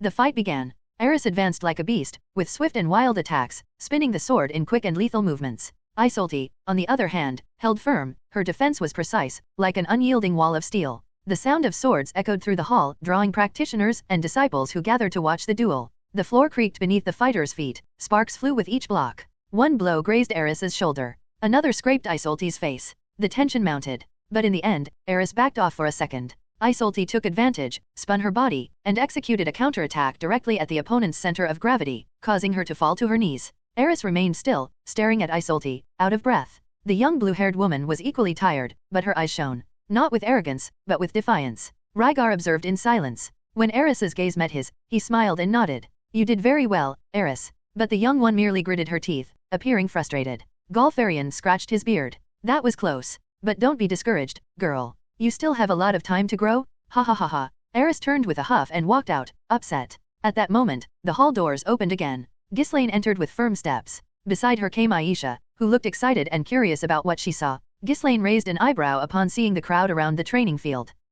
Her eyes soon found Rygar, and the brightness in her gaze softened slightly. You finally returned, Ghislaine, exclaimed Galfarian, breaking into a smile as he saw her cross the hall doors. Ghislaine greeted her master with a nod and approached Rygar naturally, and then, Rygar pulled her into an intense kiss. The hall fell silent for a second. Isolde blushed immediately, her face turning as red as a newly lit flame, surprised by that sudden display of affection. Ryada, who was watching with crossed arms, let out an irritated sigh. TCH. The young people these days are getting more and more shameless, she commented, averting her eyes. Galfarian laughed loudly, as if he were immensely enjoying the whole situation. It was then that Ryada narrowed her eyes upon noticing Aisha's presence. Weren't only the saints allowed to enter here? Why is the brat allowed to enter? She asked, raising an eyebrow with suspicion.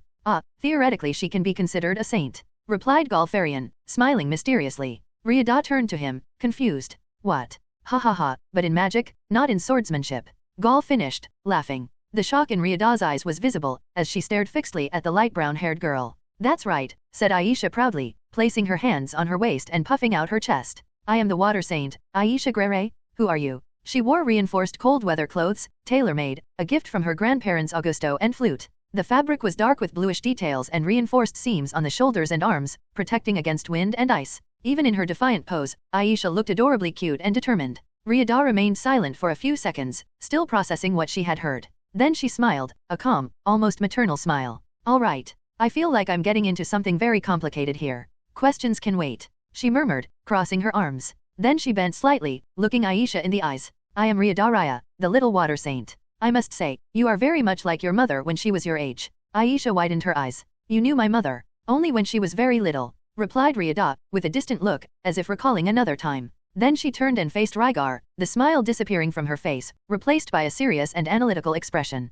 First, let's see what all of you really know about the water god's style. The gazes in the hall turned towards her, and almost everyone burned with anticipation for what was to come. POV Rygar Adoldia. A lot has happened in the last 8 months since we arrived here. The Sword Sanctuary had a unique environment, an atmosphere charged with sharp intentions and a passion for combat. Everyone here was constantly seeking to strengthen themselves, refine their skills, and test their limits. There was no shortage of training partners. On the contrary, every day new challengers emerged, eager to test their strength. At first, my presence was met with a certain degree of hostility, mainly due to the arrogance I showed when I first encountered the Sword God. And on top of that, many looked upon a stranger arriving and being directly accepted as a disciple by the Sword God with disfavor. Even though I was with Ghislaine, many did not accept it. Several of them even became dissatisfied with Ghislaine no longer bowing to the Sword God. But Galfarian himself didn't mind much, he seemed quite excited about the idea of teaching me everything he knew. But, over time and through living together, that resistance dissipated. I won the favor of many through respect, strength, and absolute power.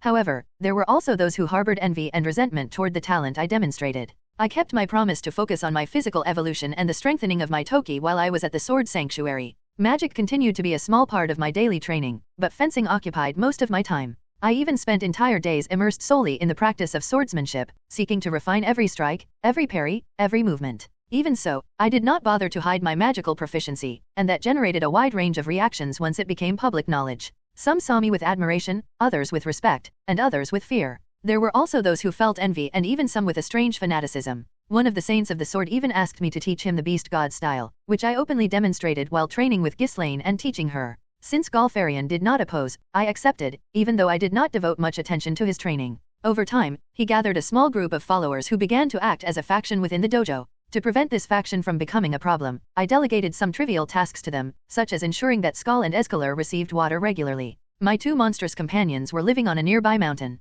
Skull seemed dedicated to his own training, while Escalar, true to his nature, spent most of his time sleeping. When I passed by, I forced him to practice his flight, and he was gradually improving. As for me, my training was diverse and intense. Under the supervision of the Sword God, I refined my skills in the Sword God style. At the same time, I learned the concepts of the North God style with Aubert Corvette and deepened my knowledge of the Water God style with Ryudaraya. Simultaneously, I worked on consolidating the Beast God style, which was taking on its own shape and identity. With so many powerful opponents around me, a challenge was never lacking. Ghislaine was also on her path to improvement. She trained hard under the supervision of the Sword God, and in our last bouts, I noticed that her speed was almost comparable to that of Timothy, one of the Sword Emperors. If she continued at that pace, by next year she would be ready to challenge one of the emperors for the title. In the Beast God style, her progress was even more impressive. With the style already well structured, she mastered its fundamentals with expertise. If I had to classify her strength within this art, I would consider her a beast saint. However, I still needed to establish more concrete parameters for this hierarchy.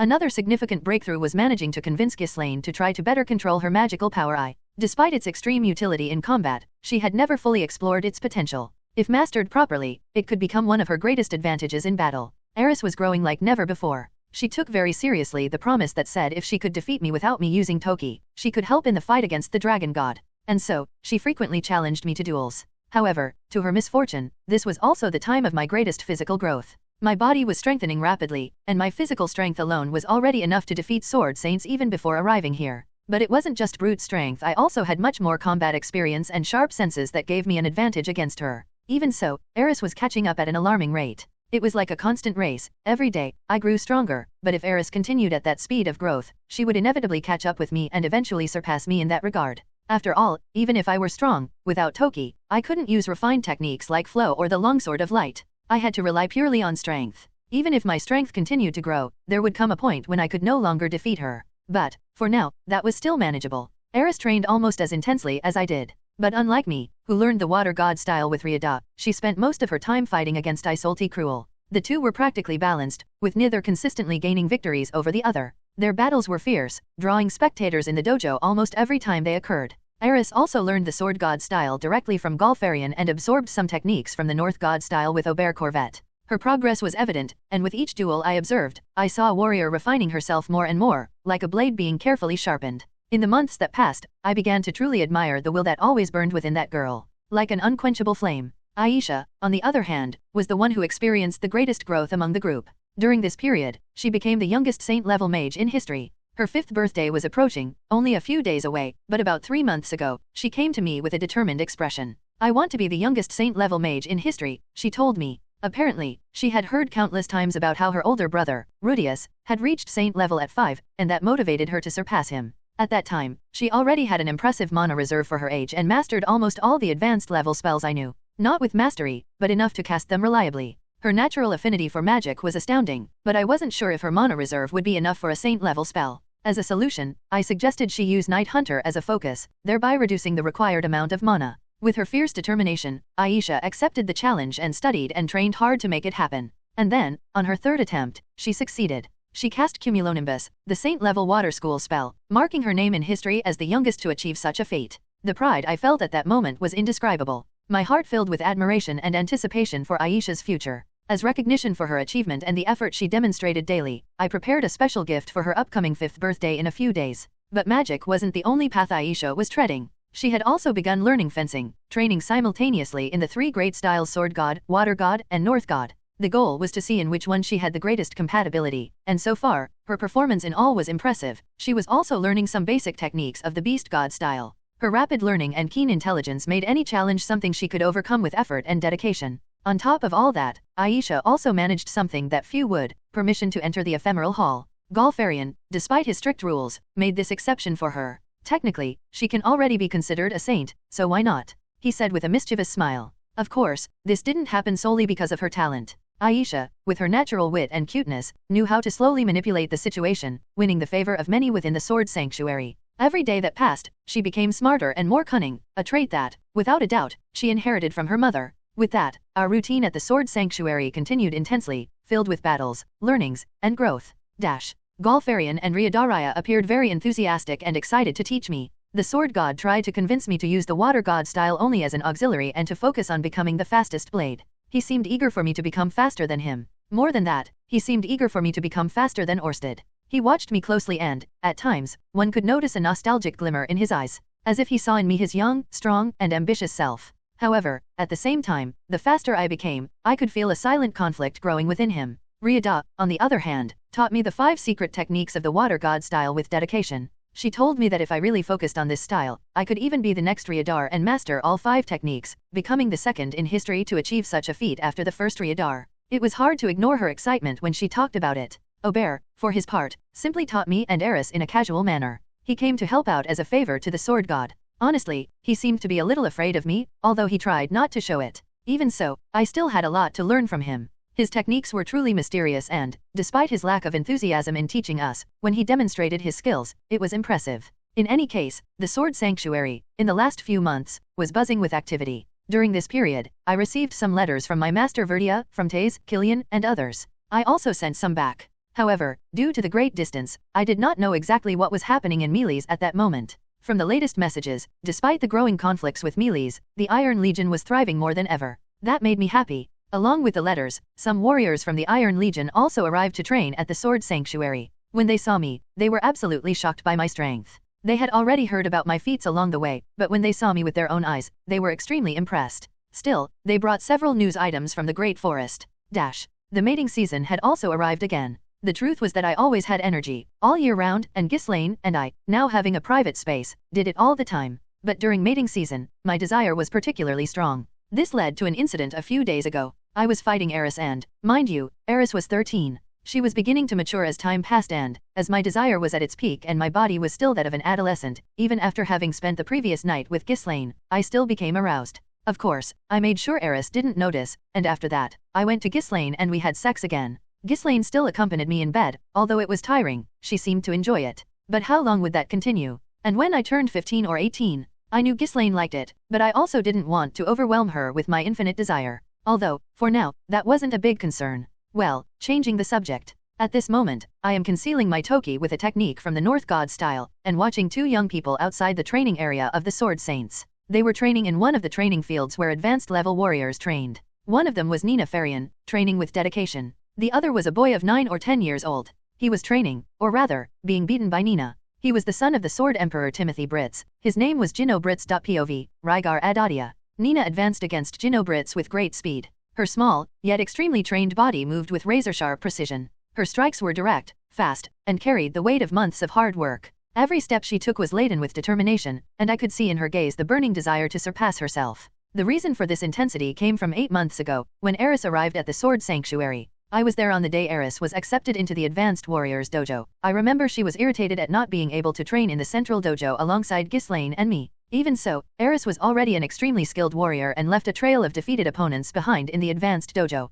Those who were once at the top were crushed one by one, and among them was Nina Farian. The girl was shocked by her defeat, something she had never experienced before at her age. In the following days, she wandered aimlessly, confused and silent. However, that changed when she went to speak with Ghislaine and saw our training fight. The shock of losing to Eris had already been a hard blow, but upon seeing a boy her age facing the very sword god, her mind simply refused to accept reality. From what I understood, she classified me as a mystical existence, an incomparable being, something beyond comprehension. At least, that's what she reported to the sword god when she got home. However, as the days passed and she observed me interacting normally with Eris, her perception began to change. I wasn't an unattainable entity, and Eris, who was a year younger than her, was a wild one who could read, write, and even conjure magic. That confused her more than anything. How could someone like Eris be stronger than her? How could she have abilities that she herself did not master? That didn't make sense in Nina's mind. That confusion eventually turned into determination the more she saw Eris training without slowing her advance for even a second. Nina began training with a dedication never before seen.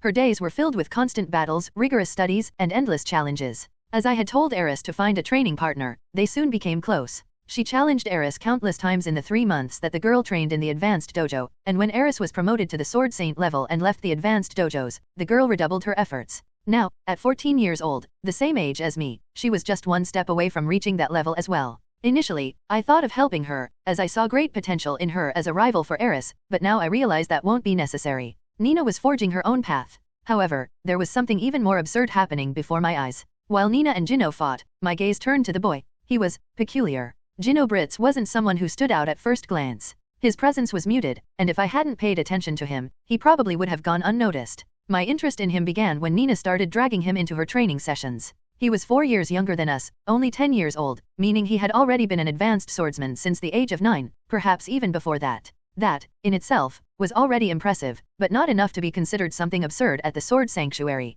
What caught my attention was the speed of his growth. Nina was experiencing an evolution surge. She had her talent to support her and was training with an almost obsessive dedication to reach Eris. However, at a certain point, when I looked at them again after about 3 months, Jinno had almost caught up to Nina again. That was shocking. No, it was alarming. I began to observe him more closely. Whenever he trained with Nina, his face maintained an uninterested expression, as if he were just going with the flow. He didn't seem to have a clear ambition, nor did he demonstrate a burning passion for the sword. Yet, he was growing at a fast pace. After analyzing him for a while and observing his interactions and conversations, I came to a conclusion. Jinno Brits was growing because he didn't want to be left behind. It was as simple as that. Before, he and Nina led a group of children inside the Sword Sanctuary. He was second in command. However, when Nina suddenly distanced herself from the group and began focusing exclusively on training, Jinno followed her. And when he realized he was falling behind, he started to put in a little more effort. That was when I realized the truth. This boy, who seemed uninterested and apathetic, possessed a monstrous talent.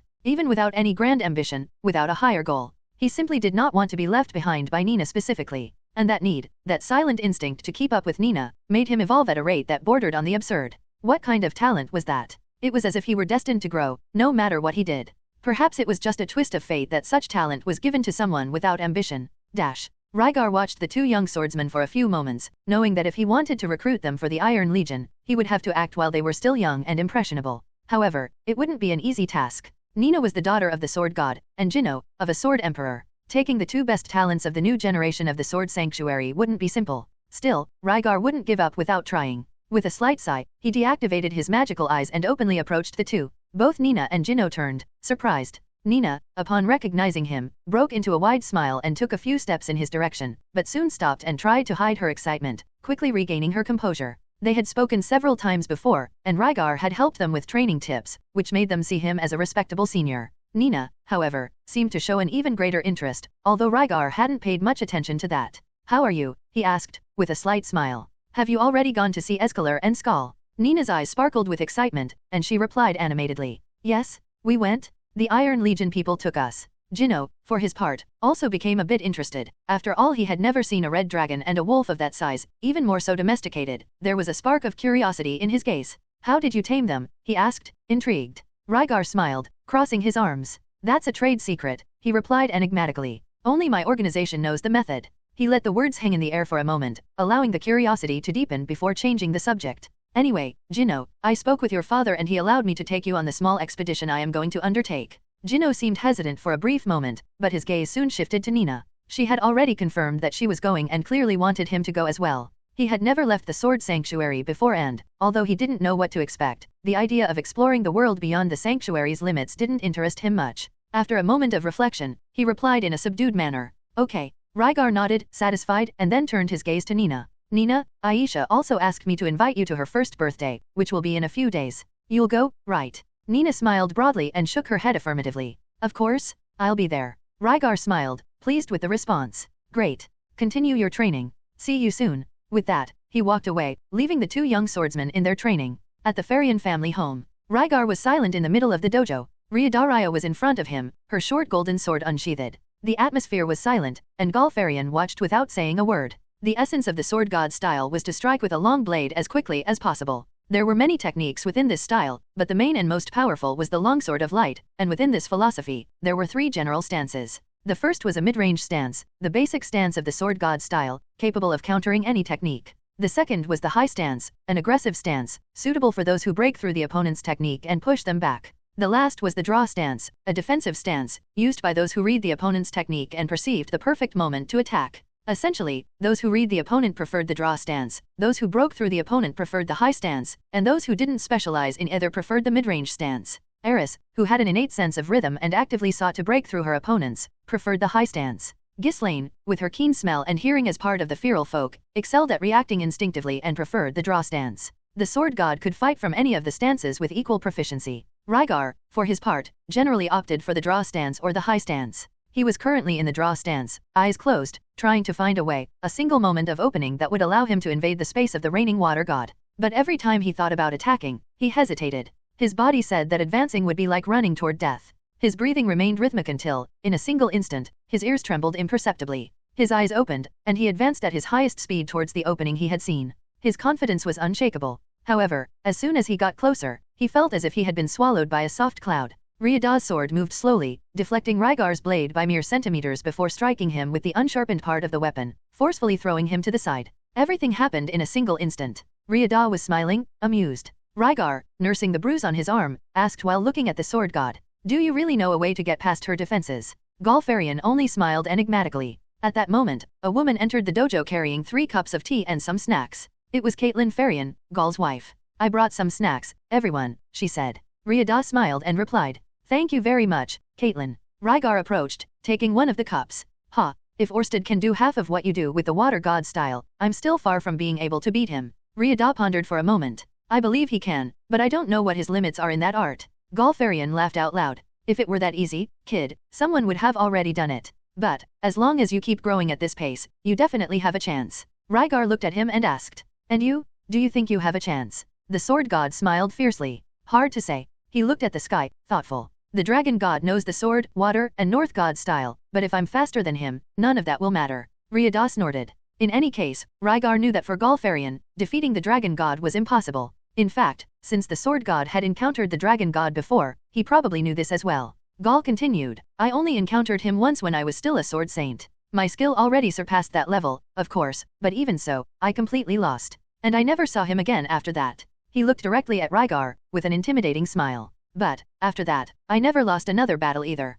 Rygar smiled defiantly. "You're not going to keep your invincibility for much longer." Gal stared at him for a moment before bursting into laughter. "Ha ha ha ha." He took a sip of tea and continued speaking. "You'll be exactly like Ryuda, brat. No matter how many techniques you create in your beast god style, in the end, I'll be faster. I just need one strike." Rygar returned the smile. "We'll see." Ryuda remained thoughtful, quietly sipping her tea. After a moment of contemplation, she sighed and said in a serene tone, yet laden with memories, "I too only encountered the dragon god once. A terrifying existence, truly." Her eyes wandered around the room as if revisiting the past, but soon they returned to Rygar with an expression of doubt. She tilted her head slightly before asking, with one eyebrow raised, "By the way, why do you even want to kill him? At first, I thought you were just another battle maniac, like Gal. But Ghislaine and the girl heiress also seem to want to see him dead." Rygar remained silent for a moment, reflecting on how to answer. This wasn't something that could be explained in a few words. Galfarian, until then merely observing the conversation with slight interest, also showed some curiosity, leaning forward, waiting for the answer.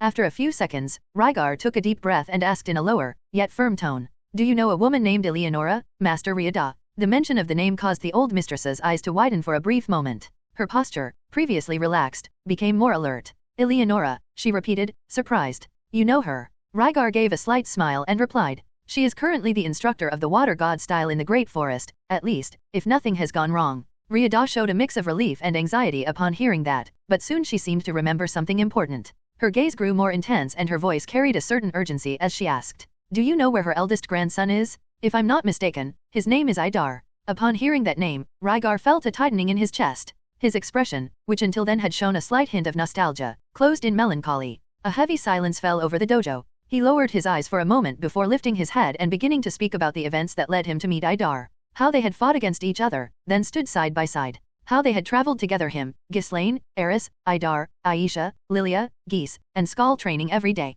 They were almost like brothers, even without the same blood. And then, he revealed the end of his friend. The dragon god killed him without hesitation. Without asking twice, without explanation, and without time. Galfarian remained silent, but his gaze showed that he understood the weight of that loss. Ryuda also stayed quiet for a few moments before sighing deeply. Her eyes reflected genuine sadness as she murmured, "What a pity." She stayed silent for another moment. "I hadn't heard from Eleonora for many years, but we had agreed that if my daughter's first child were a girl, she would be promised to little Idar. I only met him when he was a baby." Rygar smiled slightly. He wouldn't stop talking about it for a single second during our journey. The atmosphere remained immersed in a melancholic mood for a few moments, the memories of Idar weighing on everyone present. However, as it always happened among warriors, the conversation soon shifted to something more enthusiastic. They began to discuss different techniques, strategies, and combat styles. Golfarian also grabbed some drinks stronger than tea. At some point in the conversation, the atmosphere had completely changed, and both Rygar and Golfarian were laughing and drinking. The only one who remained sober was Ryuda.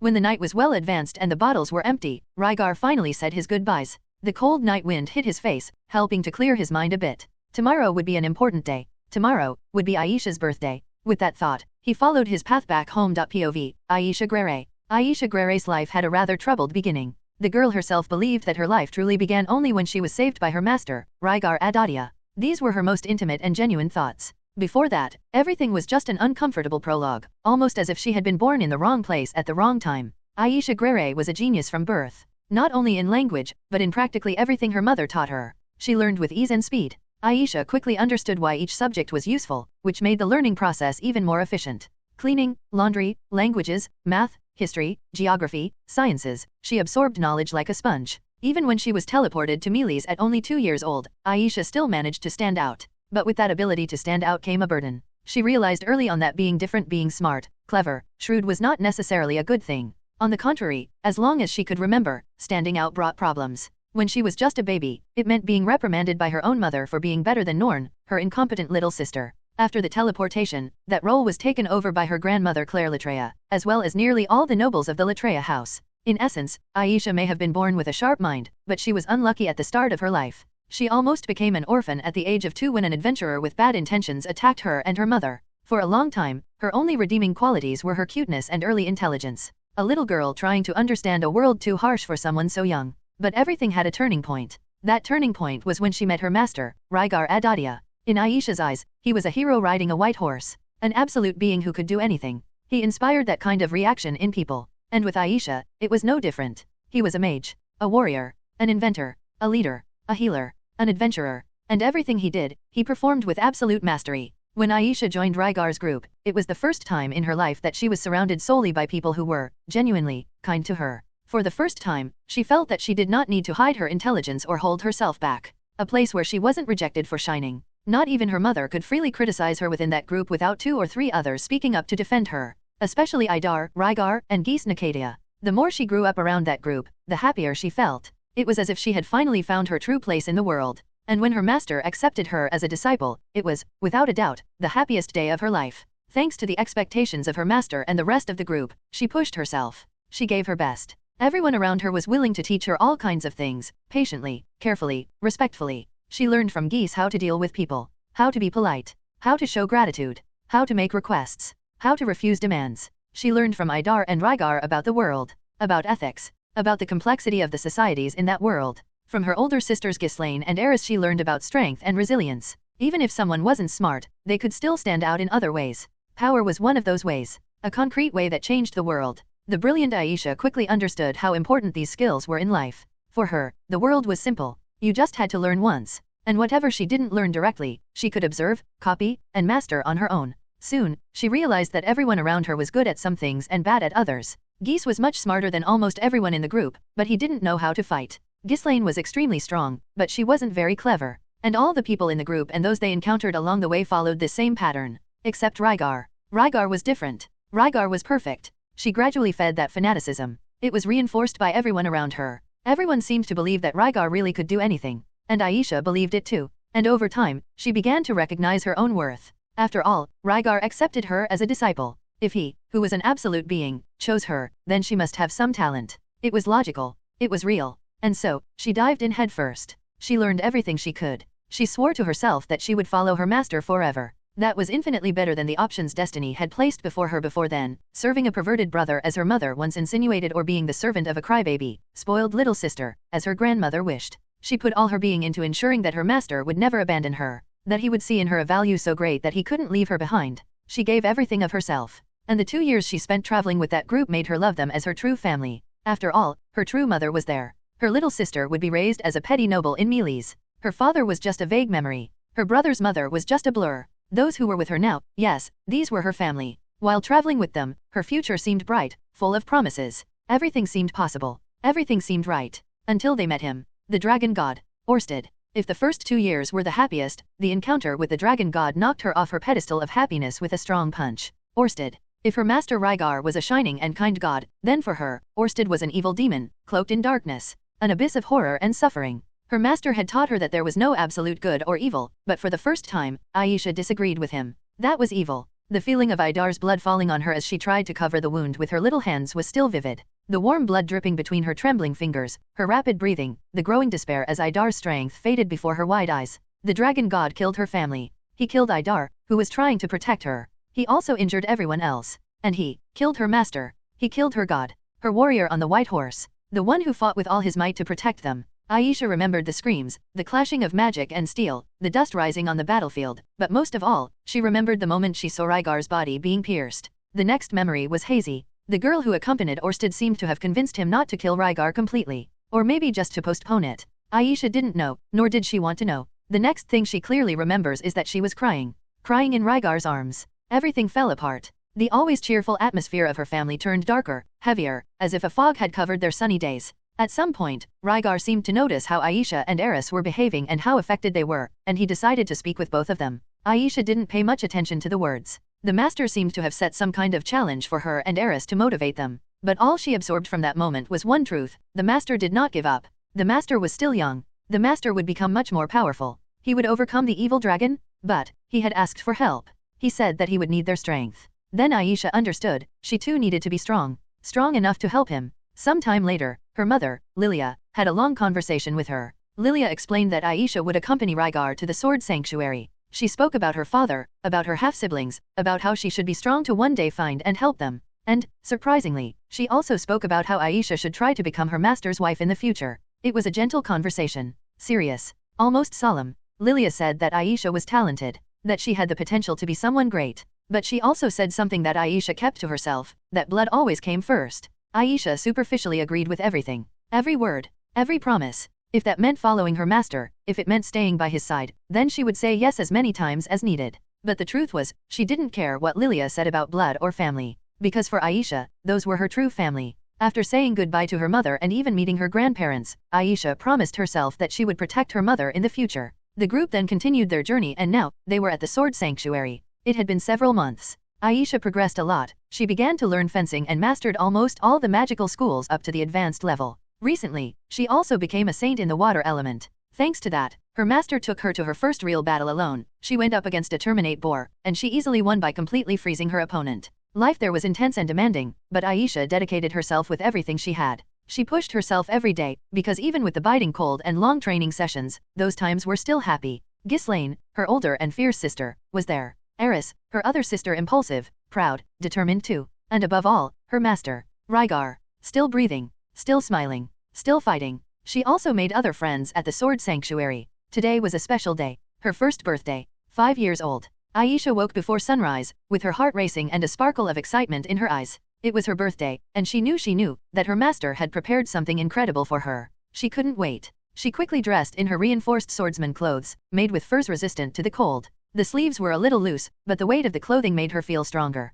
more serious, more prepared. She tied her hair back and grabbed her wooden sword, already marked with many signs of use. And then, she ran. She ran through the wooden dojo corridors, with the chilly morning air hitting her face, making her cheeks turn pink. Her footsteps echoed on the silent walls as she headed to the dojo. Her eyes shone with expectation. Her heart pounded. She was excited. Extremely excited. Today was her day. And Rygar, her master, her hero, was waiting for her. POV, Rygar Adoldia. We were all gathered in a dojo. I had reserved it to hold a small celebration for Aisha, since few people used it at that hour. Since none of us had particularly good cooking skills, Nina ended up asking her mother to prepare some things. Present were Eris and Isolti, who were training in the center of the dojo, exchanging quick, precise, and aggressive blows. Nina and Ghislaine were sitting nearby, talking. Ghislaine was recounting stories of her adventures outside the Sword Sanctuary in her usual serious manner, until Aisha arrived running, excited. She was wearing her swordsman outfit, reinforced with furs to protect her from the mountain cold, and carrying her wooden sword. As soon as she entered, everyone turned to her with smiles and congratulated her. We sat together and began to eat the snacks prepared by Nina's mother, boar meat patties and small breads stuffed with herbs and cheese. While we ate, the atmosphere was light and cozy. We talked about various things. Eris, as always, teased Nina. You still haven't reached the saint level? I thought you said you would get there before Aisha turned 5, she said with a mischievous smile. Shut up, Eris. Nina replied, her cheeks puffed up, clearly irritated. The two began a little fight, rolling on the tatami amidst punches and kicks. Isolde was watching Aisha, who was demonstrating her chantless magic for the woman. The girl was conjuring small spheres of water and making them dance in the air with admirable control. Isolde watched her with genuine admiration. Finally, it was time for the presents. Aisha sat in the center, her little legs crossed and her eyes shining with expectation. Ghislaine was the first. She approached and handed her a thick, old book with golden lettering. Aspiring Hero's Sorcerer's Guide, Aisha read aloud, surprised. My master found this book on one of his travels, but he never managed to read it. They say it's the diary of an emperor-level mage named Pharaoh's Star. It's full of notes, techniques, and magical ideas. I thought it would be useful for you, little one. Aisha clutched the book to her chest and said, Thank you, big sister Ghislaine. Eris came next, somewhat hesitantly. She handed over a small dark blue package. I'm not good with these things, so I asked Isolde. She helped me choose, she said, scratching her neck. Upon opening it, Aisha saw a dark blue ribbon made of fine, strong fabric. It's beautiful. Thank you, big sister Eris. Other gifts followed, small useful or symbolic items, all given with affection. Finally, it was my turn. I smiled and walked over to her, carefully removing a cloth that was wrapped around a short sword. Its handle was white, made of polished ivory, and the blade was black, with simple yet fine details, and a golden gleam that reflected the dojo's light in a mesmerizing way. It was light, elegant, and perfectly balanced for Aisha's size. She was thrilled, taking the sword carefully. Is it made with erathium, master? She asked, almost in disbelief. You like it? I asked, observing her reaction. Yes, master. I loved it. Good, because I was the one who forged it. She froze, looking at me in shock. Yes, Rygar had learned to forge. In the sword sanctuary, blacksmiths were as common as swordsmen, a respected and always in-demand profession. Finding a teacher wasn't difficult, and Rygar decided that he would craft Aisha's sword himself so that it had more meaning. He trained for a few weeks using chantless magic to assist in the more delicate processes such as controlling the temperature of the metal and the precision of the molds, and his progress was surprisingly quick. Of course, he wasn't at the level of the legendary dwarven blacksmiths, but for someone who had never touched an anvil before, the result was impressive. And more importantly than that, it was made with his own hands, with care. This sword was made by melting dark prey, the sword that belonged to Idar. The handle is made from the tusks of the terminate boar you recently defeated. Everyone fell silent for a moment. Ghislaine smiled proudly. Eris folded her arms and turned her face with a slight blush, clearly envious. Nina exclaimed, He can forge too. Aisha clutched the sword to her chest, moved. Then she ran to me and hugged me tightly. I returned the hug with affection. Happy birthday, little Aisha. We will always be here for you. The celebration continued cheerfully. Aisha insisted on testing her new sword and challenged everyone to friendly duels, including Isolde, who let herself be defeated on purpose with a playful smile. Even without friends her own age, Aisha seemed genuinely happy. In fact, she considered children her age somewhat silly, which, given her talent and maturity, wasn't entirely unfair. At the end of the day, Skal arrived. Aisha mounted his back and set off with him, racing along the snow-covered mountain trails, shouting with joy at every leap. Her laughter echoed among the rocks as a living reminder that even in hard times, there was still light. And then, later that same day, we returned to training. And so, Aisha's first birthday came to an end, marked by laughter, bonds, and the shine of a new sword that carried love, memory, and purpose. POV, Rudeus Greyrat. I looked toward the horizon, seeing the vast and barren demon continent. The landscape was dry and harsh, the wind cutting the skin with a fine dust that seemed relentless. My eyes turned to the group that accompanied me. By my side were Sylphy and Vidette. In Vidette's arms, rested a child with brown skin, intense red eyes, and hair as black as the night. It had been about a month since Vidette had given birth. Despite the chaos around us and the hostility of the demon continent, she maintained that calm and determined look, as if she were ready to protect that life with everything she had. Many things had happened since my last encounter with Hitagami. By the way, speaking of him, he had been missing since then. The last advice I received was during our stay in the Dragon King's realm. It was when he suggested that we take Vidette to her tribe, in the demon continent. Many things went wrong since then, and others went very well. Following Hector's advice, we decided to travel secretly through Meles. Apparently, the organization of our target, Rygar Adoldia, had firmly established itself in Meles, and to avoid drawing attention, we infiltrated silently. We didn't register with adventurer guilds. We only took on outsourced jobs, acting as mercenaries in small towns, avoiding any kind of direct contact with the major organizations. Hector made it a point that we moved with the utmost secrecy. Thinking back now, if we hadn't done that, maybe we could have been found by Sylphy's father? After all, they were looking for those missing in the teleportation incident, but then again, we couldn't have known. And also, those guys even went as far as killing Laws when he tried to help us. It was clear, the Iron Legion was targeting our lives. In the middle of this journey, despite all our caution, we were still ambushed. Vidette was gravely injured and captured. At great cost, we managed to escape alive to Milishan, the capital of the Sacred Kingdom of Meles. That seemed to be one of the few places out of the Legion's reach. At least for now. Sylphy was devastated after seeing her father killed in front of her. Hector was also visibly worried about Vidette. I, honestly, was in shock. Seeing Sylphy in that state, it was painful. She had clung to the hope of reuniting with her family so strongly, but as soon as she found her father, he was betrayed and killed by the friends of the Legion. Sylphy cried for hours on my lap, sobbing in a way that broke the heart. She was so shattered that not a single indecent thought crossed my mind. After regrouping, we decided to seek information at the local adventurer guild. When we entered, I was startled. For a moment, I thought it was my mother, Zenith, but no, it was just a woman very much like her. Later, I discovered it was my aunt, Therese Latreia. The Latreia house apparently wanted to speak with us, seeking some kind of collaboration. Hector believed that Meles had heard about our conflict with the Iron Legion and decided to get closer. That was how, unexpectedly, I encountered the first member of my family, Norn Greyrat. Or rather, she now seemed to be called Norn Latreia. My little sister was now only about 3 or 4 years old and as cute as I remembered. But she didn't remember me, but she did remember Sylphy a little. I confess that it hurt me a bit, since I had spent more time with her. But Norn recognizing Sylphy, and me mentioning the names of Zenith, Paul, Lilia, and Aisha was enough to convince my grandmother, Claire Latreia, of our identity. Claire was, how can I put this politely, rigid, and extremely prejudiced. Cold and with a gaze that judged you to the soul, she seemed to judge Sylphy for her mixed race. Even so, she appeared genuinely interested in the family's safety. We discovered, through her, that Lilia and Aisha had spent a year staying there along with Norn. But, not finding any relevant information about the rest of us, they decided to leave. Claire didn't know where they were, but she said she had given money for the trip. In other words, we lost each other on the way, if only we hadn't traveled anonymously. We stayed at the Latreia house for a while. Sylphy and I interacted a lot with Norn. Playing with her was a sort of bandage for Sylphy after her father's death. But it was like trying to mend a deep cut with a band-aid. She was still very sad. We shared with the Latreia house that Paul and Zenith were on the demon continent. Hector invented a plausible excuse about how we got that information, so they wouldn't think it was just unfounded theory. We also mentioned Vidette, who had been captured by the Legion. Of course, we conveniently didn't mention her race. Because of that, the higher UPS and Meles agreed to collaborate with us. They said that the Iron Legion had imprisoned not only Vidette, but also nobles, warriors, and other allies of Meles. And since they knew one of us had been captured, they suggested a joint operation. That was the origin of our alliance. But that alliance also didn't end very well. I mean, for us, it ended up being for the best, since we managed to rescue Vidette, but the Iron Legion was much more prepared than we expected. In less than 30 minutes after the start of the attack, they had already surrounded most of the area. Human warriors and beastmen appeared from all sides, as if they had been waiting, but it was just a quick reaction. The Knights of Meles managed to rescue many prisoners, including nobles and adventurers, but during the battles, many others were killed. One of the main reasons for our partial success was Sylphy. She attacked relentlessly with her magic all the members of the Legion, as if she were venting her anger, and perhaps she truly was. She was powerful. Even though I knew I had more mana than her, I believed I would never win in a direct combat. She was simply much stronger than me, much more experienced, much more determined. Of course, I also helped. I conjured bogs to delay the enemies, and used fire magic whenever possible. Overall, we were relieved to have managed to rescue Vidette. And, at least, she wasn't tortured. But, she told them everything they asked.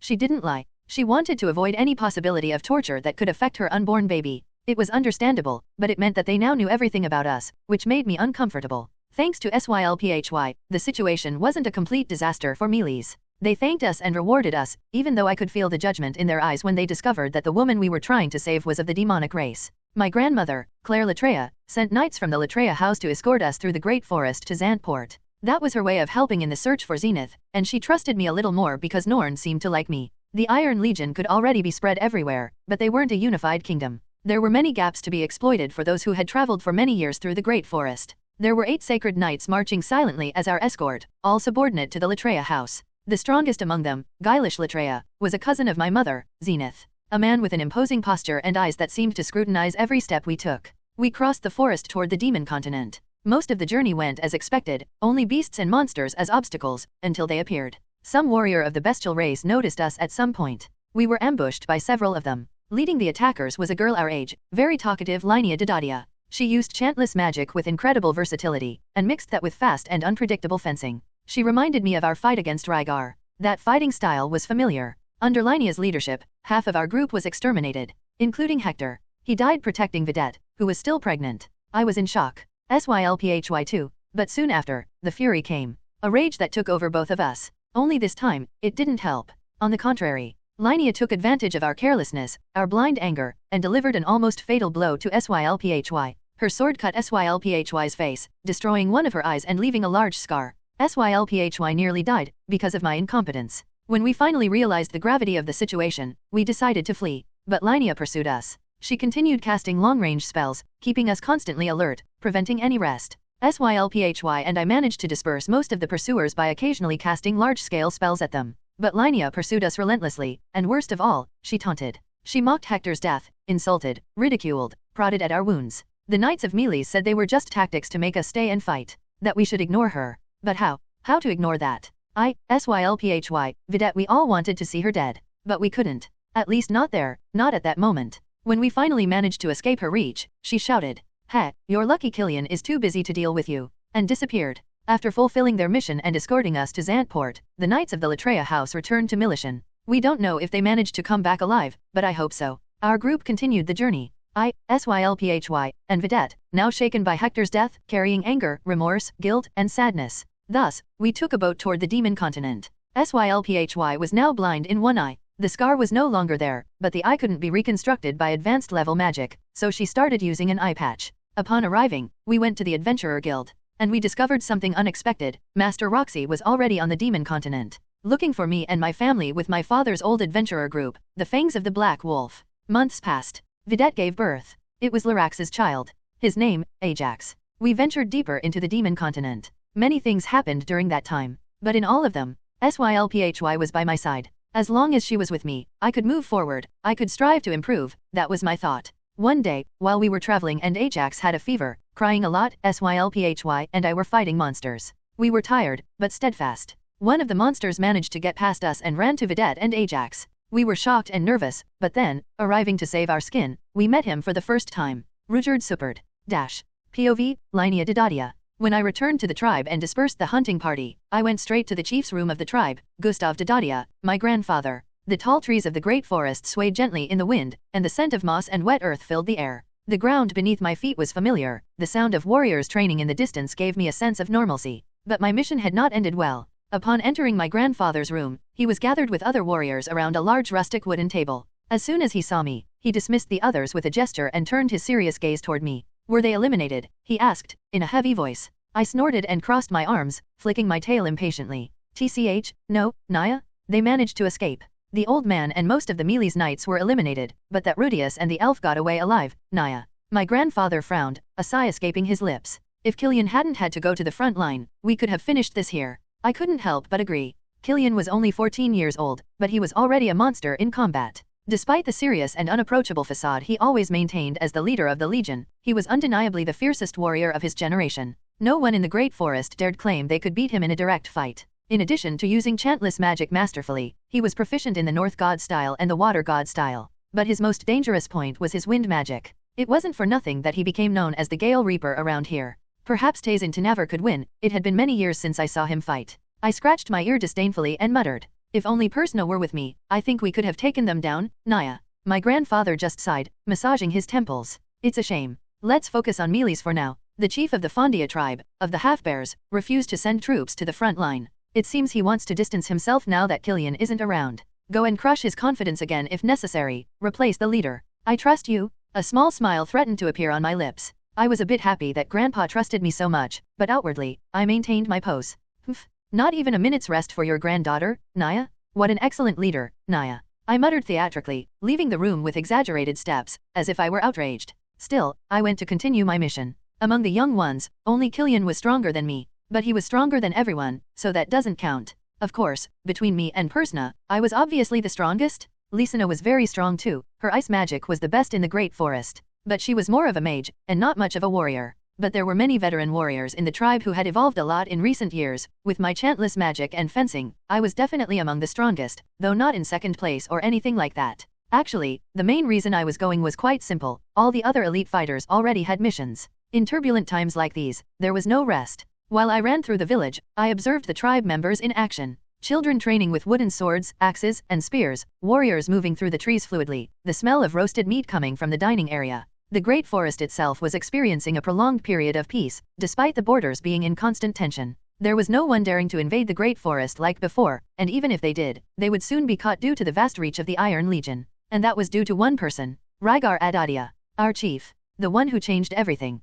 Perhaps at this moment he was already in the Sword Sanctuary training. He had told us that, eventually, we should go to Renoakilian, Lisana, Persna, and I. But that plan had been postponed until the conflicts with Mealy ceased. I wasn't too worried about that. In fact, I preferred to learn from Rygar when he returned. I wanted him around. Persna seemed to have a thing for Killian, hee. That only left me with a clear path to seduce the chief when he came back. Imagining how strong he would be when he returned made me dedicate myself even more, so that he would find me incredible when he came back. With that in mind, I propelled myself between the trees toward the half-bear's tribe, with a light heart, sharp claws, and a mind inspired to beat someone up. POV Rygar Adoldia. I currently had my demonic eyes activated, watching the intense fight between Eris and Ghislaine. The girl had her long red hair tied in a ponytail and wore the standard training clothes of the Sword Sanctuary. She already had the features of a growing teenager and looked very slender. She would certainly have some suitors if she weren't much stronger than everyone her age. Contrary to popular belief, she took care of her appearance. Of course, not with makeup, jewelry, or elaborate hairdos. She just made an effort to stay clean, smell nice, and tied her hair in a ponytail so it wouldn't get messy during training.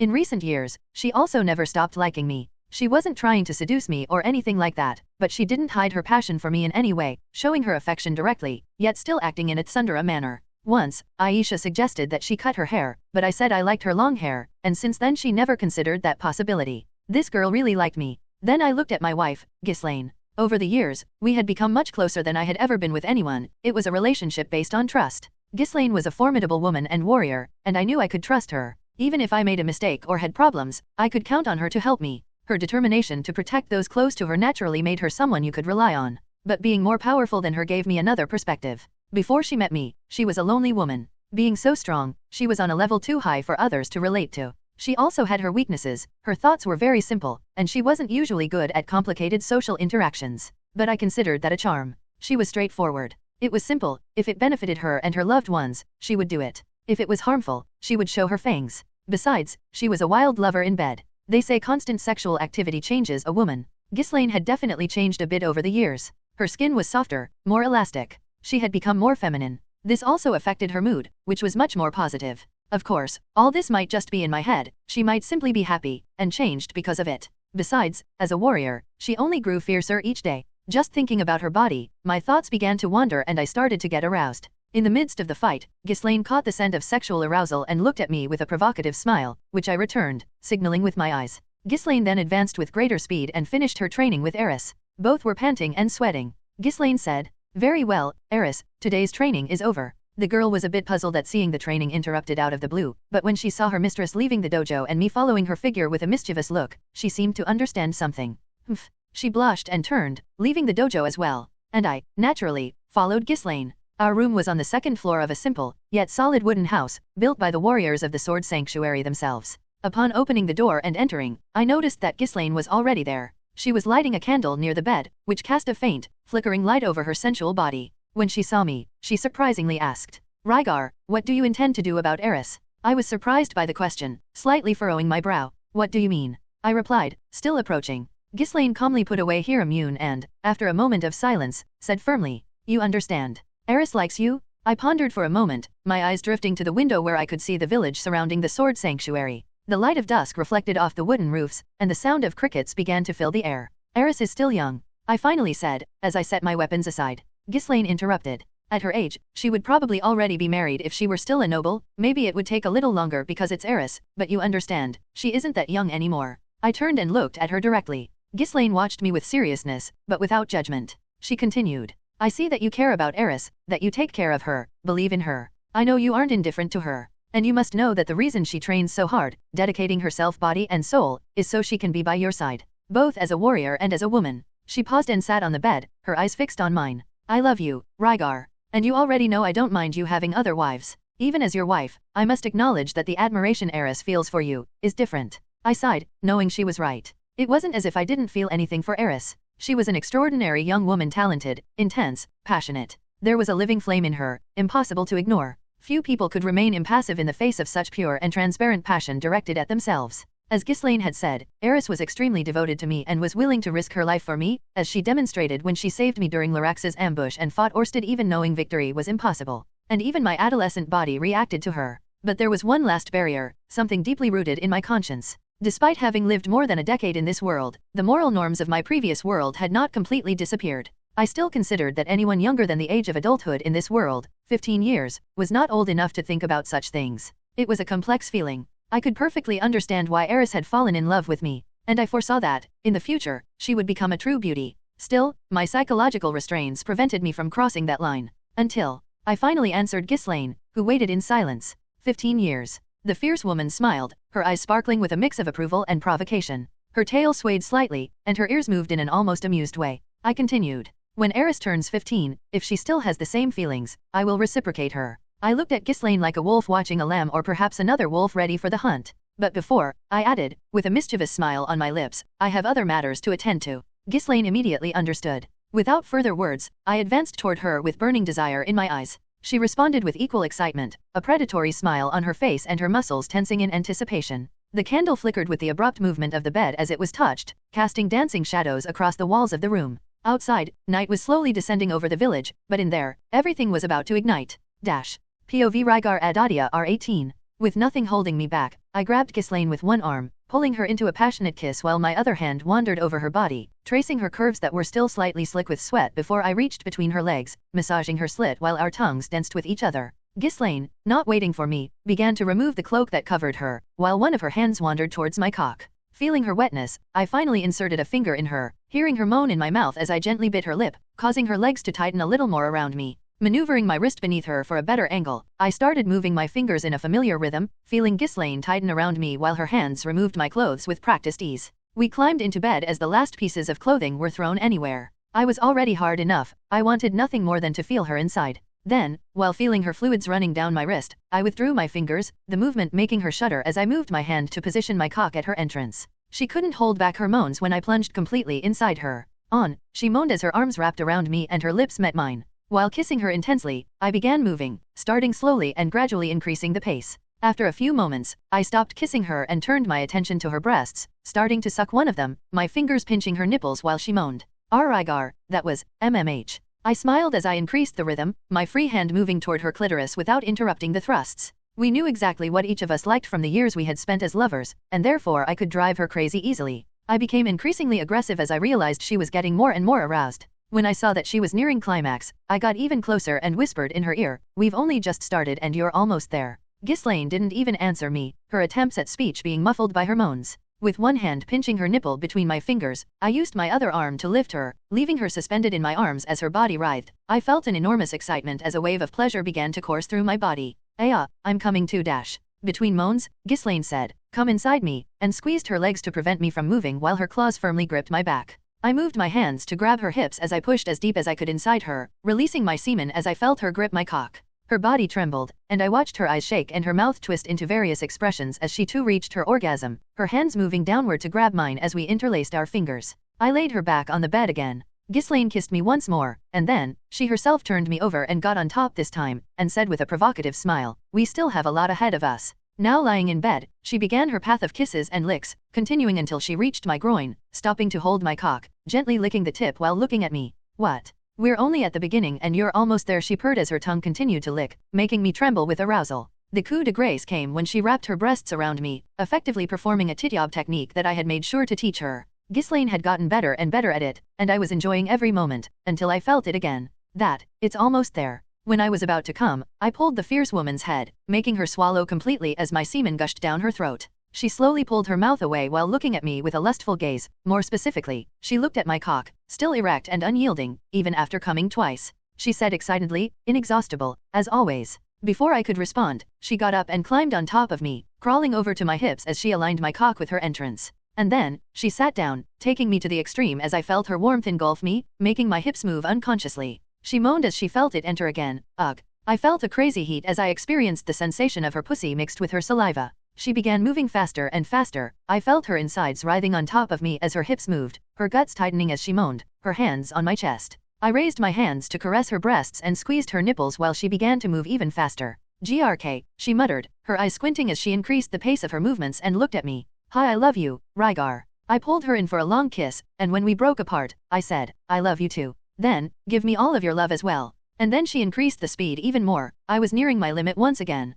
And now Ghislaine was smiling as she watched me. She was truly a sexy kitty. Blushing cheeks, moist lips, heavy breathing. A woman at the peak of pleasure. I grew increasingly aroused as I watched her and reached out to grab her ass, squeezing her flexible rear as she continued to thrust into me. I am almost there, Ghislaine said with a faltering voice. Yes, me too, I said, timing my thrusts to go even deeper inside her. I once again felt a tingling sensation and, at the same moment, felt Ghislaine tighten around me, writhing as if trying to squeeze out every last drop. Once again, I filled Ghislaine with my semen as it spilled over my arms, sweaty and panting. A few spasms still remained. At that moment, with Ghislaine lying on top of me, I heard a noise from the room next door. Normally I wouldn't mind, but it was a very familiar sound. I looked at Ghislaine and she didn't seem to have noticed. I didn't even have to try hard to know who it was a scent I knew well. It was Eris. She was in the room next door, and apparently, she was having fun at our expense. Well, who could blame her? She was a teenager and was entering that phase now, and Ghislaine and I didn't really try to hide our relationship. It was obvious that she would end up with some repressed sexual tension, but she didn't know that I could hear. Maybe she thought I'd be too distracted or that it would be quiet enough. Ghislaine, who was still on top of me, noticed my distraction and asked, "Any problem?" I looked at her silver hair cascading over her naked body and soon got hard again. Screw it, I'll just pretend I didn't see anything. It's not my problem, right? Nothing, let's continue. I smiled and positioned her on all fours on the bed. Ghislaine quickly forgot about the matter and waited eagerly. This was a reinforced bed. Since many beds had been broken during our nights, I had made one especially resilient with magic. After a while, I managed to ignore Eris in the next room. After all, Ghislaine and I always went through several rounds when it was mating season and we wouldn't stop even if someone was spying. I had invented a magic that worked like a kind of contraceptive. Since it was something I could activate and deactivate freely, we didn't need to worry too much about coming inside and having unplanned children. Needless to say, we continued until late into the night, almost until sunrise. I was satisfied, but not exhausted. Let's just say that sex would probably never be able to wear me out, while Ghislaine, on the other hand, always ended up exhausted. The North God style stood out for its adaptability and versatility in combat. Unlike the more rigid styles, the North God style incorporates techniques beyond the conventional use of the sword, including first aid, tracking, and the ability to fight even under unfavorable physical conditions. There were many techniques by which they were known among average adventurers: sword throwing techniques, four-legged form, double grip technique, among others. But the Peacock sword, Aubert Corvette, elevated this to a new level. His fighting style was erratic. Rygar had learned the basics of the North God style from Garo, in the Great Forest, and had learned some new techniques from the North Emperor Ornthorn, in the Kingdom of the Dragon King. Rygar's preference in this style was quite straightforward, relying on his strength and versatility to fight with various weapons, daggers, and to move in a way that confused the opponent. But against Aubert, that did not work. Using only the North God style, he had never beaten Aubert in the early stages of his training. The man always had new tricks hidden up his sleeve. He was an excellent swordsman, but what made him strong were his tactics. He used everything he could to defeat his opponent: distractions, magical items, oils, spices, metal claws, hidden daggers, poisons, concealment techniques, movement techniques, multiple weapons, all of which, added to his skill in wielding a blade, allowed him to be extremely lethal in combat. He reminded one very much of a ninja when he fought. Rygar thought about suggesting the creation of shurikens, since he already used something similar to kunao. Basically, with his skills, Aubert Corvette, the North Emperor, could kill anyone below God level under the right circumstances. And he was a master at creating those circumstances. If the situation was good enough, he could even kill a warrior of superior caliber. While Rygar trained with him, he learned how to really handle almost every kind of situation. He learned Aubert's techniques and even improved some of them, especially those related to magic. It had been a few months since Aubert could no longer best him in combat, even with him using only techniques exclusive to the North God style. This was due both to Rygar learning and quickly absorbing his techniques and to Rygar's naturally increasing physical strength. Regarding magic, currently, his speed of silent casting was very fast, but his spells simply could not fully keep up with the pace of combat between high-level swordsmen and warriors. He could use many spells that would help him, of course, such as Swamp, Howling Magic, a smaller-scale lightning bolt, igniting his sword, or manipulating the terrain to gain greater mobility. And if his opponent gave him enough time in combat, he could attempt some more powerful spells, but that hardly ever happened with warriors at that level. Basically, if he were fighting a monster or could keep the distance in combat, his spells would be very well utilized. But against warriors, fencing would always come out on top in terms of utility. Perhaps one day he would manage to balance that, raising his casting speed to absurd levels or obtaining the aid of magical items like Aubert's fire-spewing sword, or perhaps the Dragon King's sword Kajakat, which was in the possession of the North God. Anyway, recently, Aubert told him that he had already taught him everything he needed to know about his faction's techniques in the North God style. Other factions taught other things, perhaps more sophisticated fencing techniques, but for him, these techniques were the North God style in its essence. And today was their last training session. Galfarian and Ryadaria were watching from the side. The snow fell gently as Rygar and Aubert exchanged high-speed blows. Hidden weapons suddenly appeared, needles were spit with deadly precision, and both wielded two blades at the same time, as if they were dancing a lethal choreography. Rygar began to gain the upper hand in the confrontation. At the moment when their swords blocked each other, he leaped into a position that seemed anatomically impossible and landed a kick on the North Emperor's shoulder. Aubert was thrown several meters due to Rygar's force, but he landed skillfully. However, before he could react, Rygar appeared behind him, using the most lethal technique Aubert had taught him. North God style. Nebula Cross. Rygar's two swords, Tsukikage and Night Hunter, crossed in a violent arc, slashing toward the enemy. Even in an unfavorable position, Aubert blocked both blades. A metallic ring echoed across the snowy field. Rygar was stronger, so the block required much more effort than usual. In the next moment, Rygar had already released the swords into the air, drawing a black dagger hidden in his sleeve and thrusting it toward Aubert's throat. Aubert already knew this move. He had used it countless times against Rygar during training. Even so, even knowing what was going to happen, he could not avoid it. Rygar was faster. Aubert tried to dodge to the side, but the dagger hit him with a sharp impact. The North Emperor fell, being dragged to the ground by the blow. The place fell silent. The dagger had hit his throat but only grazed it by a few millimeters. Then, Aubert began to laugh strangely and said, "Splendid." Rygar smiled and extended his hand, helping Aubert to rise. Galfarian approached and said, "I thank you for honoring my request to come and teach him, Aubert." The swordsman brushed the dust off his clothes and replied, "It was nothing. Teaching a swordsman of such caliber might end up becoming my greatest achievement in life, he. Rygar sheathed his swords and said, smiling, "Be a little more proud of your strength. I only know 3 others capable of defeating you in one-on-one combat with confidence and 2 of them are right in front of you. The other is the Dragon God." Aubert laughed. He, it's not that much. He also put away his weapons, then made an exaggerated bow. "I'm not much for formalities, but officially, you can consider yourself a North Emperor, Rygar." He paused and spoke in a more serious voice. "Moreover, it's a bit early, but I recognize the creation of your beast god style, in the name of the Peacock Sword Aubert Corvette, the North Emperor." Then, he looked at the Sword God and the Water God while grabbing his travel packs. "That was my turn. But he will soon surpass you two," he said with a mischievous smile. Galfarian smiled fiercely. "I'm looking forward to it." Ryadaria cast a judging glance at Rygar. If he focused on something and didn't try to learn everything at once, he might even manage to surpass us. Rygar felt somewhat embarrassed. Aubert then turned and began to walk away, saying, "I'll be looking forward to hearing about your future conquests, Rygar. Make sure you say that I was one of your teachers." Rygar smiled. "I appreciate all your teachings. As I said, if you ever want to stop being a mercenary, the Iron Legion will have its doors open." Aubert replied, laughing. Of course.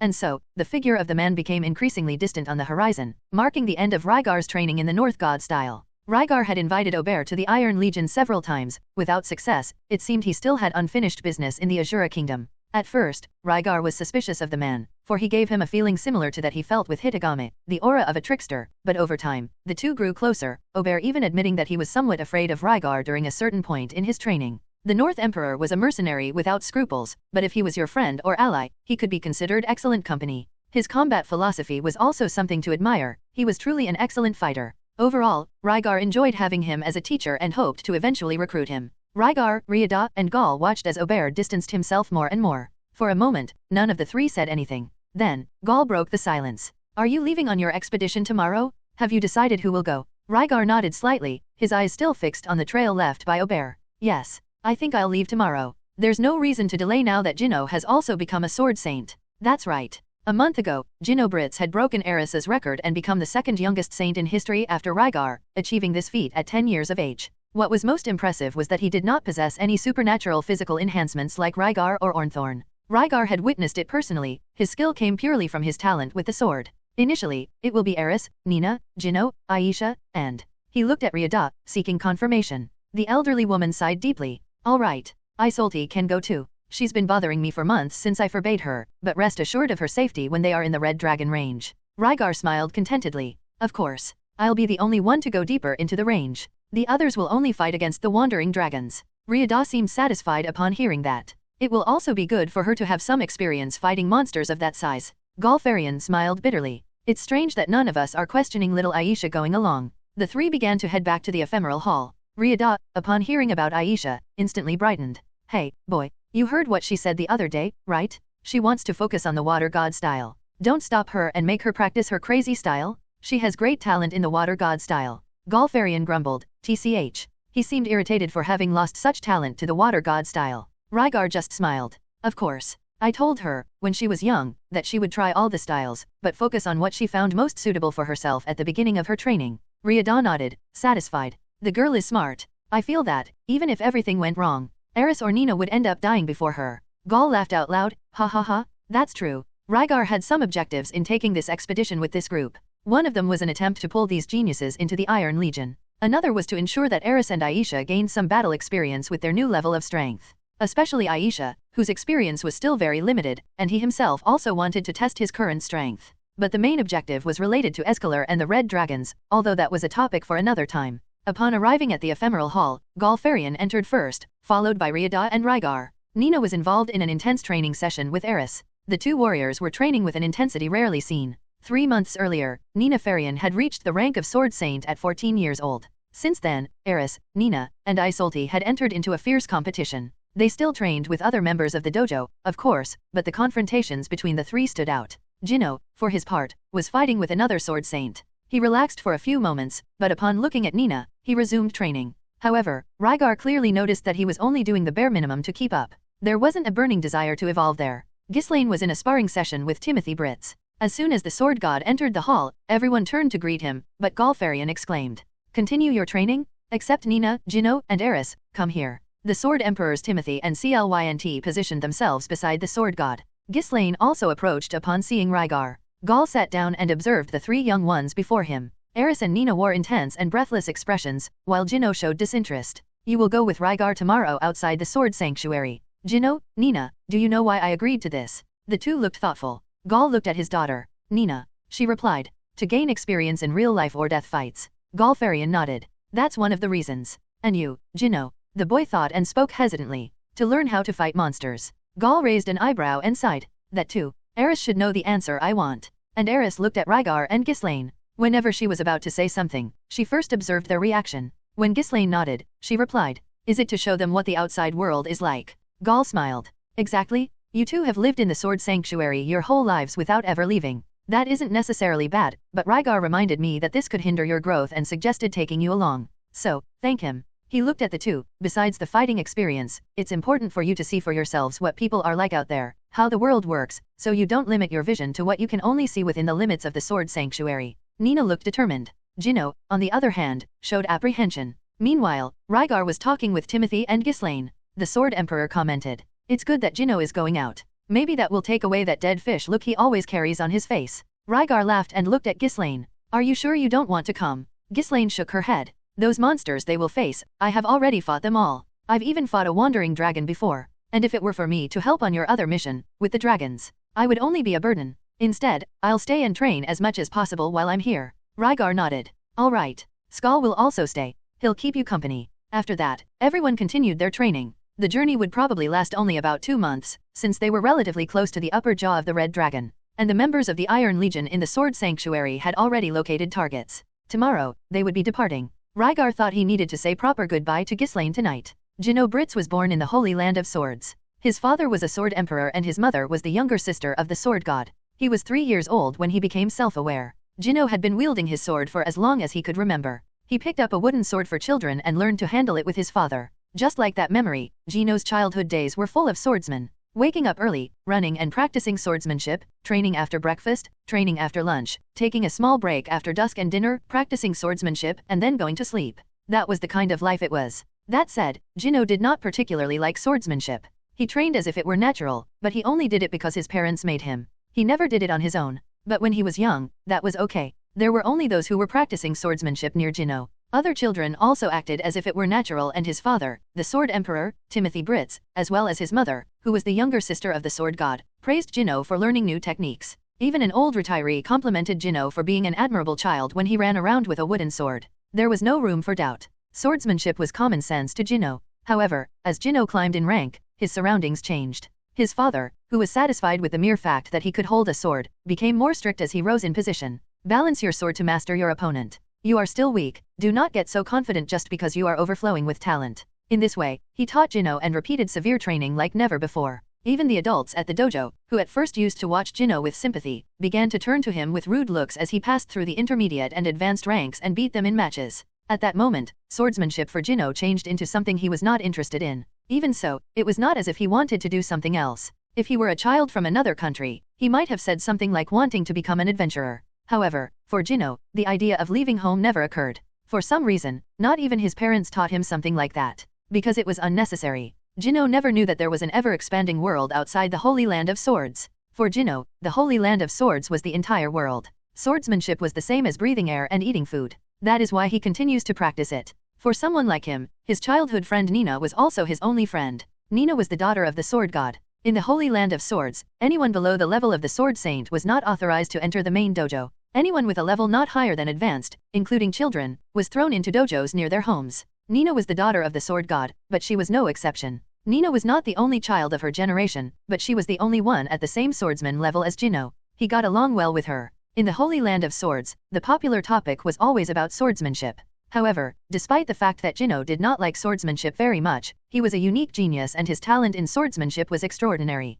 The only person of the same generation who was better in that regard was Nina. Nina was a leader. She gathered children of the same generation and reached the top of that peak. Not only was she at the top among the children of the same dojo, but also among all the dojos in the Holy Land of Swords. Although there was the fact that she was the daughter of the Sword God, Nina was definitely talented. Among the children, her swordsmanship was the strongest. Among the children of the Holy Land of Swords, swordsmanship was the foundation of everything. During their break in sword practice, Nina gathered the children and created a secret organization. It was an organization only for children. Jino took on the role of second in command within the organization. Although he was the second strongest, the fact that he got along well with her also played a role. Nina and Jino. It was more likely that these two saw something different in swordsmanship. As evidence, of all the children in Nina's group, most never surpassed the Sword Saint level. The organization lasted 3 years. Everything was normal until then, until he appeared. Rygar Adoldia. When he arrived at the Sword Sanctuary, everything changed. At first, he did not interact much with Jino and Nina, but a girl who followed him did.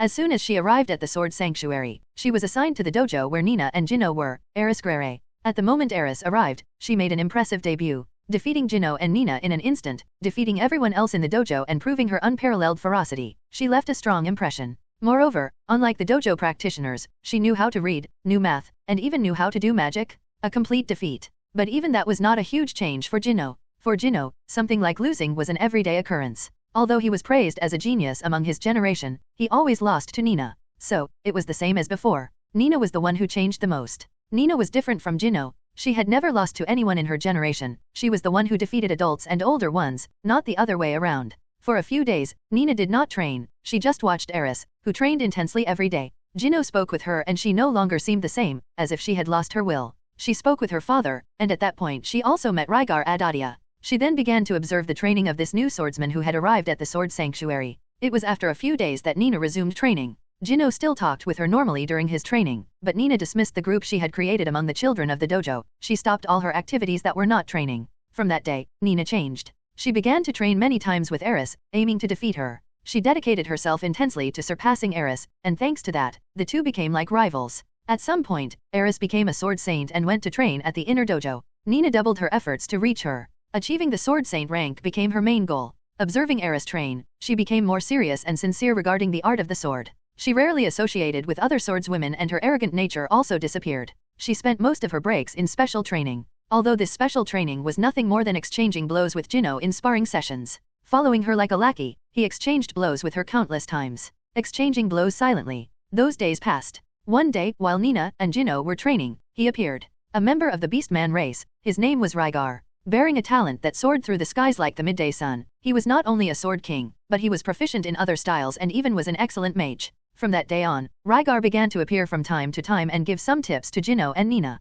At first, Jino did not have anything particularly against or in favor of him, he just found him impressive, a truly talented person. But, Nina seemed to like him a lot, even to admire him. Whenever he came, she enthusiastically learned from him. For some reason, that made Jino feel uneasy. It was then, after months and years, that Jino began to realize that he was in love with Nina. Meanwhile, many things happened at the Sword Sanctuary. The North Emperor Aubert and the Water Goddess Ryada came to pay a visit. For Jino, none of these events interested him, but the same could not be said for Nina. With the aim of surpassing Aoi, Nina grew stronger and stronger as she fought to become a Sword Saint. Even Jino, who had special training with her, also became stronger. But gradually it became impossible to beat Nina. Although he rarely beat her before, his win rate against her constantly plummeted. In the blink of an eye, a gap emerged between Nina and Jino. Jino did not think much about this matter. Losing to Nina was just the same as before. Going from winning only once out of every 5 times to winning once out of every 10 times is not such a big change. But why does this happen? Somehow, he felt that he was being left behind. It was an apparently ordinary day of training, during which Rygar had guided them in their training.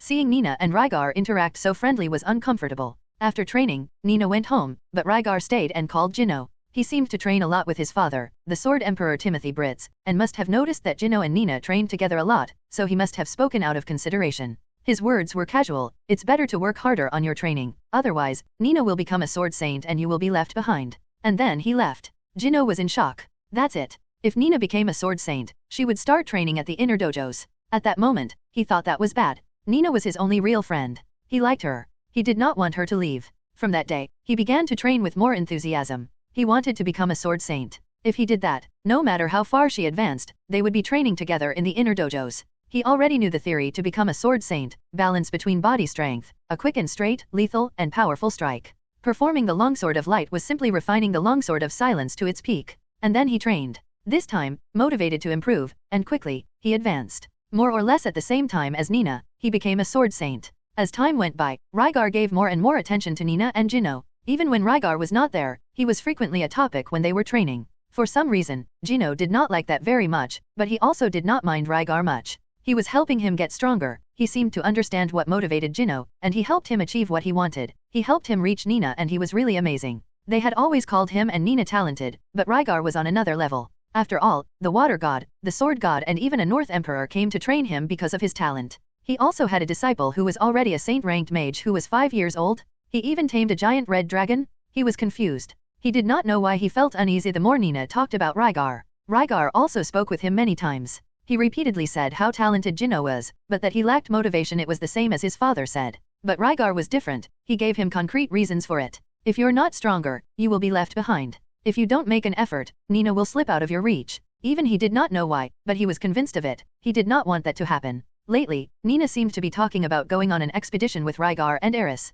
It seemed pre-established that he would go along. He did not care much about the outside world. He had never left the sword sanctuary, but everyone seemed to agree that he would. Nina wanted him to go. Rygar, her father, and the sword god thought it necessary for him to go. He was a little apprehensive, but decided to go. The outside world was different. Nina, Eris, and Aisha, Rygar's disciple, all seemed excited and enthusiastic. Under the leadership of Eris and Rygar, they went to an adventurer's guild and took on several new quests. Even Rygar's dragon, whose name was Escalar, followed them from afar. Everything around was new. Nina seemed excited and shared that excitement with Jinno. He did not mind too much, but somehow, accompanying this group out there, he found it pleasant. In a different way. The food was different, the people were different. There were monsters. He was hesitant at first, but discovered that the world outside the sanctuary was truly vast and, it seemed fun. No, the world itself wasn't that fun, but exploring it with Nina, Rygar, and Eris, was cool. He liked it. He had heard many times at the sword sanctuary about how people used to become adventurers. He never understood why, but now he understood a little. Sure, maybe that was because he didn't have to do much. He was just enjoying and fighting. On the way to the Dragon's Ridge, Rygar just watched them fight, and Jinno happily discovered that they were very strong. The strongest was Eris. It didn't matter what monster, it didn't matter what kind of opponents, bandits, or other adventurers caused trouble, she could always beat them with ease. And the smartest, as incredible as it may seem, was Aisha, the youngest among them. Aisha knew even more than Eris and Isolti. With her magic, she also dealt with monsters easily and usually coordinated our party in combat. She and Isolti seemed to get along quite well. But Jinno, Nina, and Isolti were also doing very well. After all, few could surpass the Longsword of Light, and Isolti was a water saint. And when Jinno defeated an opponent, he was happy. Everyone around him seemed happy and impressed, even strangers. It was different from the Sword Sanctuary, where the atmosphere was strict. The more he demonstrated his talent there, the more they expected him to improve and the more strict and hostile they became. But when he demonstrated it here, there was none of that. It was pleasant. Anyway, both Jinno and Nina discovered that, in the outside world, they were strong.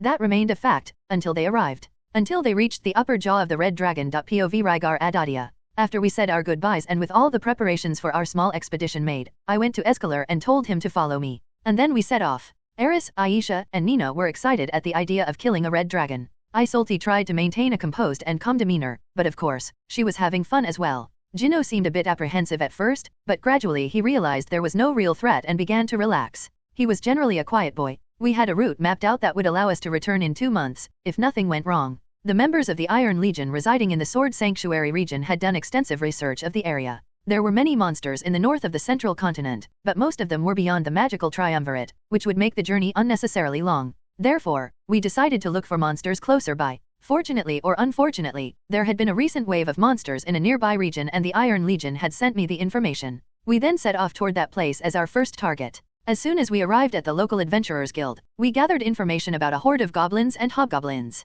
There were several extermination quests listed. Probably, as soon as an S-ranked group took on the mission to eliminate the elite warriors of the horde, the wave would be controlled. But before that happened, we decided to go there. Before continuing our search, I announced to the group that I wouldn't be joining the fight, but merely observing them. Since I wanted to see each of their progress, I decided to just watch. They did very well. They started with the common goblins and the assault dogs they rode. They handled the threats more easily than I had expected. And, to my surprise, Aisha took over the group's leadership. She was constantly giving orders to everyone in the group. Of course, they were just goblins. Not even the hobgoblins posed a real threat to the sword saints and water saints. But in large numbers, no one would be able to resist. That was the true danger of the waves. Moreover, the horde's leaders could be a real challenge. And so it was. They cleared the way to the center and engaged in an intense battle against the goblin elite. Aisha demonstrated her mastery in several schools of offensive magic, mainly using earth, fire, and ice spells to skillfully control the battlefield. At the same time, she continued coordinating Eris, Jino, and Nina, who acted as the group's spears. The three of them, being sword saints, eliminated any opponent they were assigned. However, with such a large number of enemies, they would eventually be overwhelmed without proper combat leadership. The Goblin King, who had both the ability and the intelligence to gather a force of that magnitude, was no fool. He and his generals quickly realized that Aisha was the heart of the enemy strategy, and sent some of their best to kill her. But Isolti was there. She acted as Aisha's personal guard, not allowing even an arrow or a dagger to reach the little strategist. Thanks to that, Aisha had the free space to continue commanding and using her spells in the most efficient way possible. Meanwhile, I watched from a distance, ready to intervene if something went wrong. I observed each of them individually. Aisha had really surprised me by taking control after I said I wouldn't help in the fight. At first, I was only planning not to fight directly, but I still intended to command them in battle, since I didn't think any of them would be capable of that. But at that very moment, Aisha really began to inquire about their abilities, strengths, and made her own capabilities as an exceptional mage clear. After impressing them, she discreetly steered the conversation to make it seem as if she were the only leader to be considered, as if the others weren't even options, until it actually happened. That surprised me and, at the same time, made me very proud. Shortly after, she decided on the appropriate battle formations and established patrols to camp midway. In combat, she observed the battlefield, quickly grasped each one's capabilities, and used them effectively to clear a path through the hundreds of goblins. Nina, Jino, and Eris just followed the flow of command, but Isolti became even more interested in Aisha. She and Isolti seemed to be getting along. Since Aisha met her at the Sword Sanctuary, Isolti had warmed up to her and they became friends. Aisha was also preferring to train in the water god style, so they became close. It helped that Isolti was one of Eris's rivals, for whom Aisha was almost like a sister. Isolti was a calm and composed girl, and she was evolving very quickly upon finding suitable training partners after so long. At first, she seemed to be romantically interested in me, but after finding out that I was already married to Ghislaine, she gave up after all. She was a follower of Mealy's. Jino Brits, after his initial apprehension, seemed to be really enjoying the experience of adventuring, trying new foods, fighting monsters, and defeating them with his friends. I could see at the sanctuary that he had only followed the group because everyone told him to come, but he now seemed to enjoy traveling. I talked a lot with Nina and Jino and told them many stories when we were still there, so he might have felt some curiosity about the outside, even if only a little. Nina and Eris were constantly competing. In fact, the more Nina got to know Eris, the more confused she became about the girl. She considered herself a calmer, smarter, and sharper person than Eris, and therefore, couldn't understand how on earth Eris could know so many things and still be stronger than her. The strength gap was not as large anymore, but it still existed. Even so, Eris ended up becoming Nina's great friend and rival since we arrived at the sanctuary. I wasn't sure how Nina saw me, but I believe she viewed me positively. Eris was as fierce as ever. But now, she was beginning to behave more and more like a warrior. In recent years, either putting aside her tantrums, focusing on her training, or stopping her constant yelling, all of that indicated that she was becoming a woman. Although, when you talked with her, you would still notice a vibrant and intense young lady like a hurricane. She could be said to be the most lively of the whole group. She was buzzing all the time. Eris had always wanted to be an adventurer, and she made that dream come true when she was traveling with our old group. But in this new group, everyone was more or less equal in strength, and to her this seemed even more exciting. Furthermore, she was absolutely eager to kill a red dragon. She said that killing a normal dragon was the first step to being able to kill the dragon god. She was leading the combat with ferocity, and with her example of following everything Aisha said, there was little resistance from the others. That probably was also Aisha's strategy. The girl was really impressive. Anyway, the presence of Eris and Aisha made the group always lively. And while they went on missions together, ate together, traveled together, and fought side by side, the group became increasingly excited and united. Of course, this was mainly because they had been training together for over a year. They were already close, but depending on each other, trusting each other in battle, outside of the Sword Sanctuary, gave a sense of unity that was hard to replicate. While I was watching the surroundings, suddenly I heard a guttural scream and immediately recognized it. The long-haired redhead had cut off the head of the Hobgoblin King, a rank A threat monster, which was a match for Saint-level warriors and presented a considerable challenge due to its intelligence and physical strength. Eris and Nina had taken it upon themselves to confront it directly, while Jinno, Isolde, and Aisha dealt with the surrounding hobgoblin generals. The hordes of goblins and hobgoblins desperately tried to advance to save their king, but it was already too late.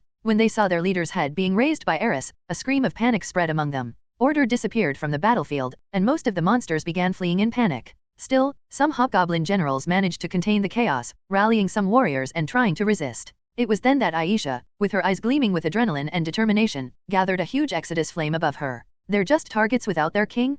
Kill them all, she shouted, and hurled the colossal fireball at the enemies. The impact was devastating. The screams of the goblins being consumed by the flames echoed like a chorus of terror. Without hesitation, Eris, Nina, and Jinno surged like an unstoppable wave against the fleeing goblins, mercilessly cutting them down with their longswords of light. Isolde stayed by Aisha's side, in a guard position, alert to any possible threat. Aisha, with her hands on her hips, had stains on her clothes and some bruises, but she smiled proudly, her chest puffed out, aware of her vital role in the victory. Just as she had said, the horde was now nothing more than an unruly group of monsters. I turned to Escalar and calmly ordered, "Go hunt some of them." The enormous red dragon responded with a guttural roar and raced toward the fleeing goblins, shredding them with its claws, swallowing them, and burning everything around with its blazing flames. When the group gathered again, they were visibly exhausted, but enthusiastically discussing the battle. I almost offered help to heal them, but Aisha was quicker, initiating the healing with precision. Everyone had suffered injuries, but none of them were serious. Aisha used only intermediate spells, intelligently saving mana. She had precisely calculated how much she could spend during the battle, always choosing the most useful and efficient option. While they talked and laughed, I approached and said with a smile, "My congratulations." Everyone turned to me, attentive. I continued, "I really didn't expect not to have to do anything. Nina, Eris, and Jinno, you were like a death trio storming the battlefield. And you, Isolde, were like a wall protecting Aisha." I looked at the little mage and patted her hair. "And you were even more impressive, Aisha. Leading them all like that? I'm really proud." Aisha beamed brightly, visibly radiant with the compliment. "It's all thanks to the master's teachings." I thought to myself, all right, I taught you that, but who would have thought you'd learn so quickly? At that moment, Nina and Eris were whispering, until Nina gave Eris a slight shove. The redhead's face turned red. She approached me and said hesitantly, Rygar? I also did a good job, are I right? I looked at her a bit confused, trying to understand the question. Yes, you did. Eris blushed even more, diverting her gaze. Behind her, Aisha signaled to me, running her hand through her hair. Oh, could it be? I took a deep breath and said hesitantly, Gee, good job, Eris. I patted her head just as I did with Aisha and as I used to do with her before. She seemed to freeze for a second, then broke into a huge smile. Immediately, Nina and Aisha began teasing her with giggles, and Isolde, with a contained smile, joined the fun as well. Jinno and I exchanged glances, feeling out of place in the midst of the scene. I leaned toward him and whispered, Hey, Jinno, we're the only men here. We can't leave each other behind. Jinno didn't seem to fully understand, but he nodded seriously, as if it were a vital mission. I silently laughed at the scene. After that, we returned to the Adventurers Guild. The fight had spread like wildfire, and many adventurers, including those nearby, already knew what had happened. City residents formed a line to thank us for eliminating the threat of the monster horde. I didn't care much for the attention, but Eris, Nina, and Jinno seemed visibly embarrassed. Isolde maintained her noble and calm posture. Aisha, on the other hand, waved, smiled, and greeted everyone energetically, while loudly repeating that the mission had been completed by the Iron Legion. Was she born for the spotlight? I thought. Perhaps. And that wasn't necessarily a bad thing. The rest of the group found the reception pleasant. After that, we continued on our route. We didn't face any other mission as dramatic, just exterminated some monsters and bandits along the way. Gradually, we were getting closer to our destination, which was the upper jaw of the Red Dragon, and with that, I could begin to plot my plans more precisely. In general, the plan was as follows: use my Red Dragon, Escalar, to infiltrate and steal Red Dragon eggs in a snowy mountainous region. A large red dragon, looking extremely fierce, was struggling in a wild fight for survival. Its claws were tearing at the mountain peaks and its wings were beating forcefully, trying to escape toward the treacherous abysses just ahead and take flight. Don't let it escape into the abyss, shouted a feminine voice. The girl who shouted that was running through the mountains, jumping from stone to stone, even though she showed some difficulty moving freely on that slippery and uneven terrain. Her blue hair was flying in the wind and her cloak marked her identity, Nina Farian, one of the Sword Saints of the Sword Sanctuary. She leaped nimbly, approaching the dragon, but it was still out of reach. It was then that, from the other side, a young red-headed woman appeared. Using a large rock as a boost, she jumped in a powerful arc, spinning in the air with mastery. Hi-ay-ay-ay-ay, shouted the young woman who carried the title of Red Lioness, Eris Greyrat. With her long silver sword, she masterfully executed the longsword of light, delivering a deep cut to one of the dragon's wings, making it roar violently.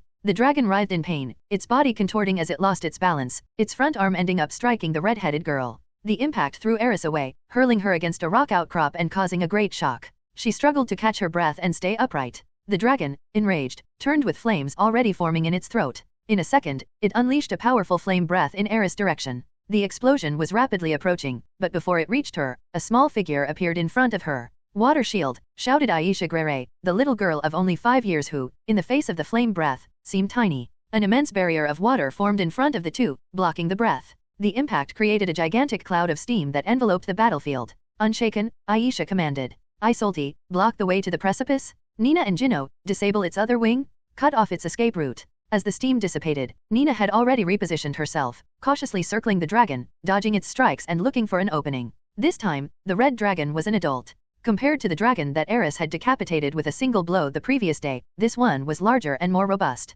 Its scales were thicker, almost impenetrable to common attacks. Only the longsword of light could safely bypass its defenses. Jinno, with his sword in hand, attacked with precision, forcing the dragon to retreat along with Nina. They took turns to maintain the pressure. At a critical moment, the dragon almost struck Jinno with a powerful tail swipe, but Isolti intercepted the blow, redirecting the force masterfully. Despite her many techniques to avoid the dragon's strikes, the flow she used was not enough to pierce the enemy's scales. Over time, the dragon grew tired. Its body was bleeding, its breathing became irregular, and its escape routes were gradually blocked. Finally, when its movement lost rhythm, Eris found an opening. She positioned herself and with one clean, swift blow, decapitated the dragon. The silence that followed was quickly replaced by heavy breaths and contained emotion. Aisha sighed in relief and skipped across the field covered in blood and scales toward Eris and Isolti, who were among the most injured.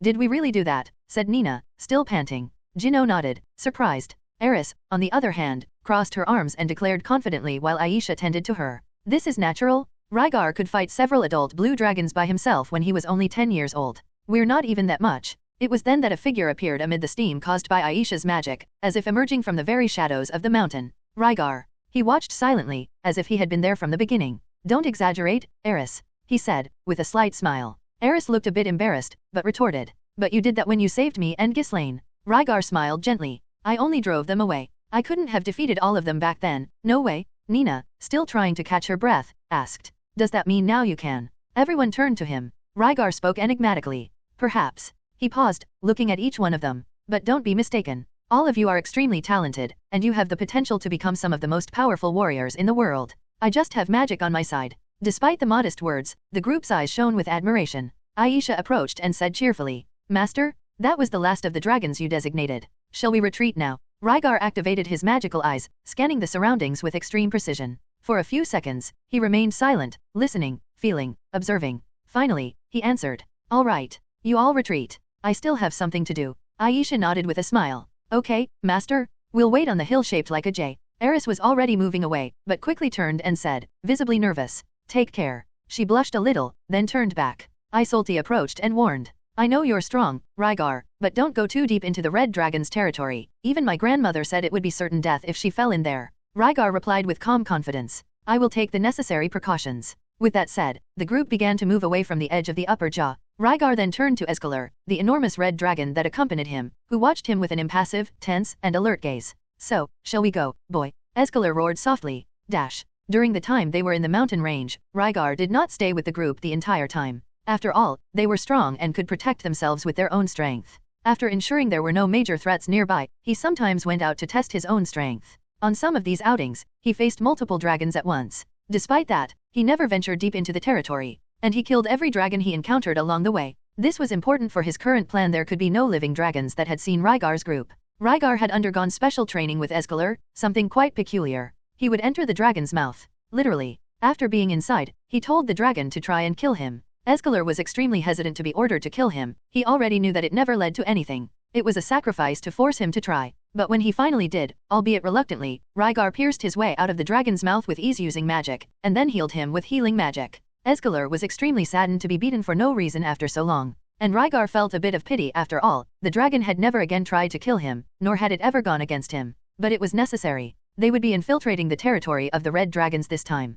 If Escalar had any rebellious thoughts about being surrounded by others of his race, he needed to know Rygar still had the situation under control. That said, after saying goodbye to the group, Rygar finally infiltrated the Red Dragon's territory under Escalar's camouflage. He asked the dragon a few questions and discovered that all dragons could smell where the nests of eggs were located, but generally avoided going there. Rygar planned to enter one of these nests and take with him some dragon eggs. It didn't have to be a large nest after all. He didn't want to kill himself while hunting his breakfast, ahem. I mean, the Legion's mounts. With that in mind, Escalar walked deeper and deeper into the dragon's territory, his mouth slightly ajar so that Rygar could see. It was a tense situation, but Escalar acted naturally. At that point, Rygar understood why neither Galfarian nor Riada were confident about crossing the mountain range. There were many dragons, many indeed. If he focused on running, Rygar would probably barely get through using magic and relying on the element of surprise. But if he engaged in combat, he would be overwhelmed by the number of enemies. He might even be chased in the air. The red dragons were aggressive, many of them were constantly fighting over territory or for any other reason. Escalar passed by all these dragons naturally, traversing the rugged terrain until he reached a place where there were few dragons. There was only one dragon guarding the entrance of a cave. It appeared to be a female. From what Rygar could tell thanks to his demon eye, there were 2 or 3 more dragons inside. When he was sure there were no other dragons nearby, Rygar exited. And before the dragon had time to process what had happened and call for reinforcements, Rygar dashed with the flash step and smashed her brain with a single punch, a technique from the beast god style, killing her instantly. He then looked at Escalar. That was the second reason for bringing him along. You see, the older dragons had high intelligence. If they saw that one of their nests had been invaded by something that was not a dragon, who would guarantee that they wouldn't start running into human villages and cities seeking revenge? As a guarantee, Rygar would have Escalar take the blame. Escalar then bit the dragon's head, then its neck, and also made some scratches and characteristic marks to make it seem as if it had been killed by another dragon. While he did that, Rygar erased his presence using the concealment technique of the North God style and infiltrated the cave. He wiped away his scent with barrier magic and also his presence with Toki, sneaking in silently. After approaching, Rygar could see 3 dragons. They were lying around about 15 eggs, warming them with their body heat. Rygar analyzed his strategy. He would have to kill them quickly so that they wouldn't have time to alert the other dragons. After recording the positions of the eggs, he prepared the Earth Spine's magic. It had to be quick, powerful, and sharp enough to pierce their resilient scales. Rygar couldn't have done that if he hadn't had an arcane focus as strong as Tsukikage and if he hadn't improved his control over earth magic so much. Moreover, these dragons didn't seem that strong. If he wanted to kill them without frightening the others, it was more than possible. He focused. Drew Tsukikage. In case it went wrong, he could finish them off with his weapon. Without further hesitation, after accumulating enough mana, in a single moment, Rygar conjured 3 earth spines. They pierced directly into the vital points of the 3 dragons. All 3 startled awake and tried to escape death. 2 of them were impaled and killed immediately in the ambush. The third escaped, leaped away with a large gash in its chest, and began to let out a roar that would reverberate throughout the mountain range. But before it could complete the sound, a blue blade flashed by like a wraith, and its head flew through the air. Rygar conjured walls of earth around to protect the eggs. He sighed inwardly. Phew, that was too close. After killing the 3 dragons, Rygar wasted no time. He took a deep breath and quickly began to execute the next step of his plan. With meticulous movements, he created a large stone box, molded with earth magic, strong enough to withstand impacts and protect its precious contents. Inside it, he conjured a thick layer of soft sand, carefully heated and enchanted, that would absorb shocks and keep the eggs safe, although from what Rygar had noted, these eggs were quite resilient. The eggs were enormous after all. They were red dragon eggs with thin scales covering parts of their surfaces, still forming. Rygar carefully picked them up one by one, positioning them in the box so that none touched each other. The weight was significant. When he finished placing them, he took a deep breath and raised his hands. Around the box, he drew intricate magical circles, activating a series of concealment spells, one to nullify scent, another to hide magical presence, and 2 more to prevent detection by magical or spiritual means. It was meticulous work, but necessary. He couldn't risk the dragons perceiving the theft by instinct or by their heightened senses and following them into civilization. With that done, Escalar entered the cave and did his part. With a neutral expression, he approached the bodies of the dead dragons and began to bite them, carefully tearing off pieces, creating realistic lacerations. He made bite marks and claw marks around the areas where the eggs had been, perfectly simulating the attack of another dragon. In a short time, the scene appeared to have been the stage of a violent territorial dispute, where a cannibalistic intruder had devoured the eggs and killed the nest's females. Escalar simulated that a starving dragon had attacked, killed the females, and devoured their eggs. It was a cruel but effective disguise, because that is indeed what happens among the red dragons. When Rygar finished preparing the box, he observed Escalar's work with attentive eyes. He expected reluctance, even resistance. After all, he was asking Escalar to desecrate his own species' nest. But the dragon acted fluidly, as if that task were natural. Surprised, Rygar wondered at the reason for such cooperation. But he would never guess Escalar's thoughts. For him, who had lived isolated from his kind for years, finally having contact with eggs of his own species was almost exciting. In his mind, he didn't care about betraying the dragons or anything like that.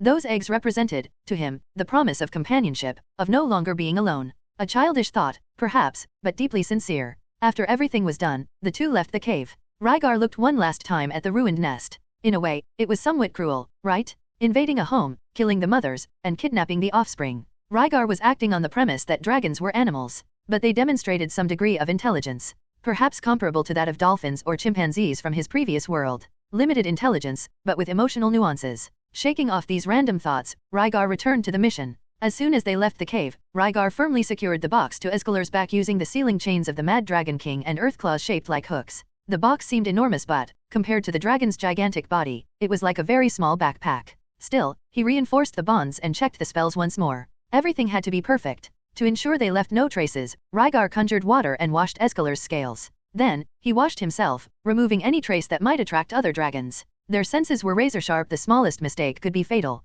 Only then did he climb onto Escalar's back. The dragon spread its wings, looked one last time back, and then took flight with a powerful beating of wings. The immense shadow crossed the skies over the northern mountain range. Capture of the red dragon eggs, complete. Sword Sanctuary. At that moment, Ghislaine Adoldia was standing in front of Galfarian, the sword god. Eyes closed, posture erect, with her hand on the handle of the wooden sword fitted in its sheath. It was the draw stance of the sword god style. A moment of silence hung in the air until, suddenly, Ghislaine's wooden sword left the sheath with such speed that not even the sword saints around could see the movement. Still, in the very next instant, Gal's wooden sword collided with hers, with even greater speed and power, generating an impact wave that sent her flying backward as if she were a feather before a hurricane. A loud crash echoed throughout the sword sanctuary when Ghislaine was thrown. She quickly spun, her feet dragging on the ground as she regained her balance. Gal smiled and rested his wooden sword on his shoulder, a gleam of satisfaction in his eyes. "You are improving very quickly, Ghislaine," Gal exclaimed with enthusiasm. He looked at Timothy and Clint, who were training with wooden swords a little further away, and said in a teasing tone,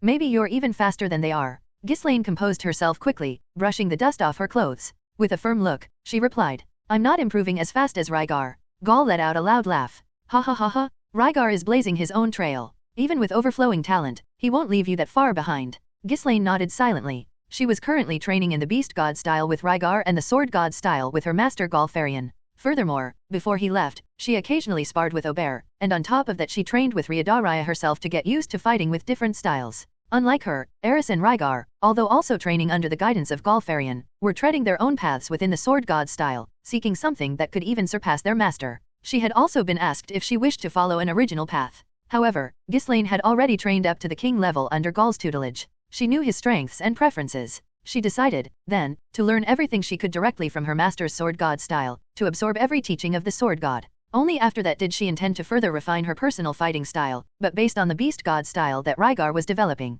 With a somewhat serious look, Ghislaine turned to Gal. He noticed her silence and said, "What do you say, Ghislaine? You don't have another Sword King here to challenge for the title of Emperor, but if you defeat one of them, I can grant you the title too." These words caused a murmur among the swordsmen and apprentices around. Everyone became tense as they saw Ghislaine put her hand to her chin and sink into deep thoughts. She did not answer immediately. However, Gal's following words convinced her instantly. Rygar would probably have a pleasant surprise when he returned. It was then that a slight smile appeared on Ghislaine's face. Her tail, previously still, began to sway happily. She looked at Gal with renewed confidence. "Then let's go." That day, in the Sword Sanctuary, a new Sword Emperor was born after many years.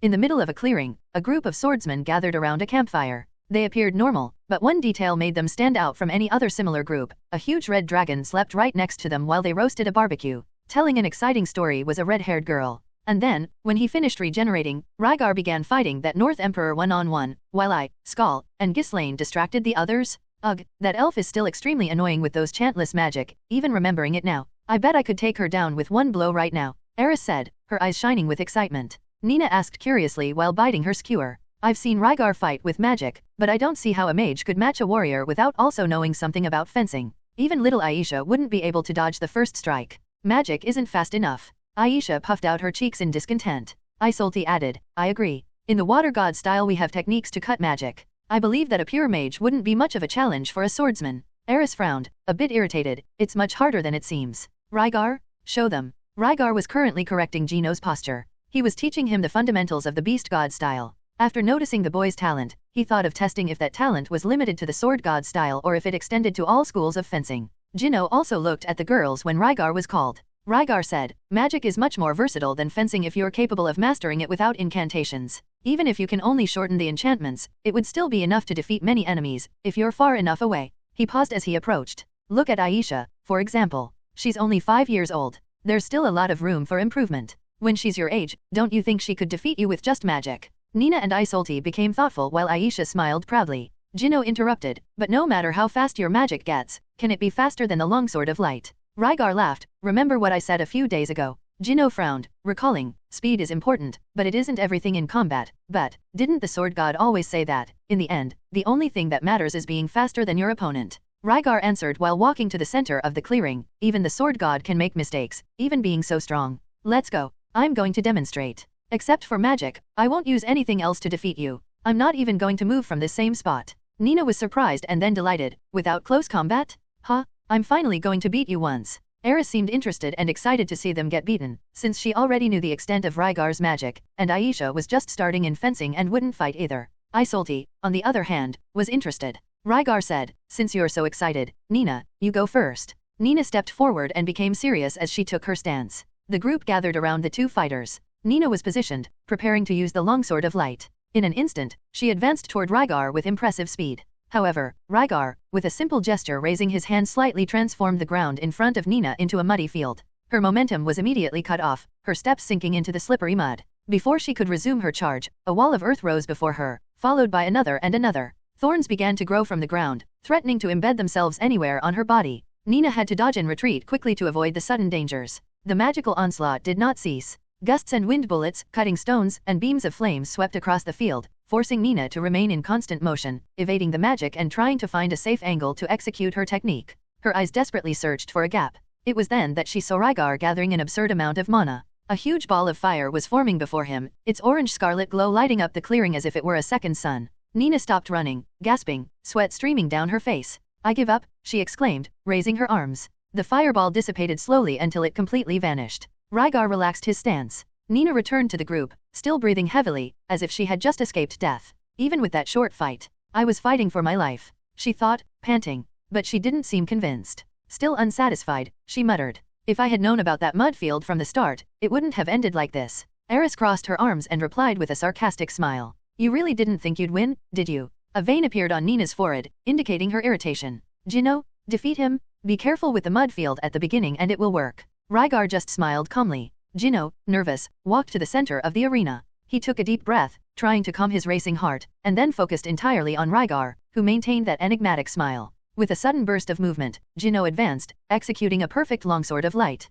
However, before he could even fully leave his spot, a thick fog covered the battlefield, obscuring his vision. Confused by losing his sight, he instinctively halted his attack. In the next moment, a blue flash cut through the fog. A lightning bolt struck Jino precisely, hurling him far to the ground with a dry thud. The fog disappeared when Rygar used a gust of wind, revealing the fallen and dazed boy. Magic is really convenient, murmured Isolde, with a mix of frustration and admiration. Rygar approached, healed Jino with a simple spell, and helped him up. The boy still seemed a bit in shock, his eyes wide, trying to understand where he was. With these tactics, can't you already defeat the sword god? He asked, still stunned. Rygar laughed at the idea. That's impossible. His sword would be faster than any magic I could try to cast. Perhaps, if I hit him from very far away, I would have a chance. But I doubt he would just stand there watching. He looked at the group, explaining. I can only defeat you because my casting speed is very high, you hardly know anything about magic, and besides, I can predict what you're going to do. We started at 15 meters, but I would need more distance the faster the opponent is. Rygar raised one of his hands, conjured a spark, and concluded.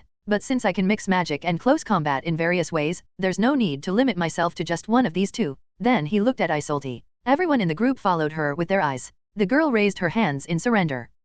No, I'm already convinced. We don't need to fight. Eris let out a malicious laugh. What? Didn't they teach you to cut lightning at your school? That phrase sparked the flame. Isolde frowned, starting a discussion with Eris and Aisha. Nina soon got involved as well, defending Isolde. The scene turned into a heated debate among the four about magic and fencing, but, to any observant onlooker, it demonstrated the closeness and friendship among them. Rygar watched everything with a slight smile on his lips. In silence, he looked at Jino by his side, and thoughts began to form. While he enjoyed that atmosphere of peace, his mind took him to a darker place. If Idar were alive, his eyes turned to Isolde. He'd probably be with her now. How would he deal with Jino? They'd probably be friends. Idar wasn't much of a talker either. Gradually, fury began to boil within him again. A name sliced through his mind like a blade. Orsted.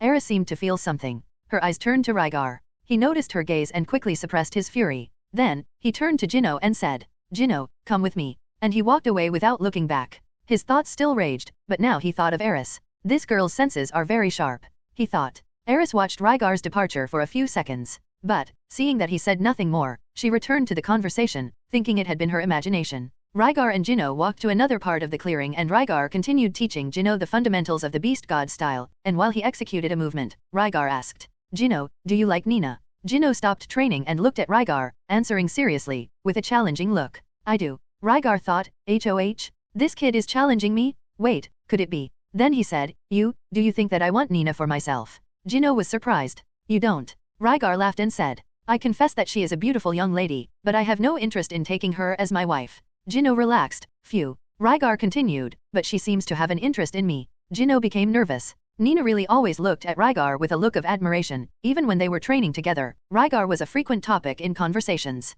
Rygar continued speaking. "You know why?" Jinno became confused and hesitantly said, "Because you're handsome." Rygar choked and replied, "No, man. What do you mean?" He thought for an instant and then said, "I mean, maybe that contributed a bit, but there are other handsome guys. What sets me apart is that I'm strong." Jinno thought about it. The more he reflected on Nina's interactions with Rygar, the more he believed that it was probably true. Rygar continued, "I know that you and Nina have always been close, since forever, and therefore I have no intention of stealing her from you. For now, everything she feels for me is admiration. But a woman's emotions are unpredictable. If you don't want to lose her, you need to become stronger." He let Jinno absorb his words before continuing. "You have the talent for it. It just depends on whether you really want to do it. You hear what the sword god always says about fencing, right? You must wield your sword for yourself and for your goals." Jinno reflected on Rygar's words. He stayed silent for a while, thinking, and then said, "I understand." Rygar nodded, and then continued training Jinno in the fundamentals of the beast god style, while the boy quickly absorbed the knowledge. Virdia Solarian. About 1,000 years ago, on the demonic continent, a peculiar child was born, the demon god Laplace. A demon with magical eyes, greenish hair, and an exquisite mastery of magic, Laplace carried within him, deeply rooted in the depths of his soul, a profound hatred for humans. In the 500 years that followed his birth, he gathered armies, united the demonic tribes, and subjugated the demon continent with his absolute power. After Laplace convinced the sea race and the beast race to attack the central continent, he initiated the greatest war of the last millennia. It is said that the first two great wars lasted longer, but that the Laplace War was the most brutal of all. On the same day that Laplace declared war, deep within the great forest, a special child was born. She had golden hair that constantly shone and eyes as blue as a cloudless sky. She was an elf, and she was named Virdia, a name that, in the ancient language of the forest, meant shining soul, and she was then called Virdia Solarian. Thanks to her hair that shimmered as if reflecting the sunlight, she soon caught everyone's attention. Virdia was the daughter of Rivries Solarian, revered as the holy sword of the elves, a direct descendant of the great elven swordsman Lide Solarian, a legendary hero who fought alongside the hero Ars in the first human-demon war, and who eventually died in a duel against the formidable demon king Necros Lacrosse. Few remember these events today, but for the elves, who live for centuries, that was only a few generations ago. Even though human society had transformed several times over time, the elves remained practically unchanged. Due to the low birth rate, any birth among the elves was a cause for great celebration, given their low birth rate. Most of the elves initially refused to participate in the Laplace War, remaining neutral, but were forced by circumstances to take up arms. The brutality of the war reached even the hidden corners of the Great Forest. Only the celestial race managed to escape by isolating themselves on top of the mountains. Virdia's early years were marked by blood and conflict. Many elves perished, and each death was a profound blow to their already diminished population. Her father, Rivries, was killed after being surrounded during one of the campaigns to defend elven territory. The war was ruthless. Virdia showed a brilliant and impetuous personality from a very young age. Early on, she was taught the art of magic by an elderly elven mage. Noticing the girl's uncommon talent, the mage decided to make her her personal disciple. Virdia absorbed knowledge at a frightening speed, combining instinct with a rational clarity rare even among the most experienced mages. When Virdia turned 15, she was already fighting in the war as an exceptional mage. Her name began to spread among the armies on both sides, a golden star shining even amidst the ashen sky of the endless war. Virdia was talented. Her golden hair shone uninterruptedly, 24 hours a day, as if reflecting the light of the very sun even under the war's overcast sky. She wielded the bow and magic with mastery, and even fencing, which was a noble art of the elves, passed down through generations, she mastered with precision, drawing inspiration from her father's movements. Her mother also perished during the war. She was saddened, but Virdia still had her mentor and her elven companions. For a time, that was enough. But war is an unrelenting force. One day, her mentor fell on the battlefield, struck by a black spear from a three-horned demon. Still, Virdia was not alone. She had her friends' companions who fought by her side, who laughed, who cried, who bled together, until they too died. When Verdia turned 50, everyone she had ever loved, admired, or protected, had disappeared. She survived. Was she the strongest among the elves?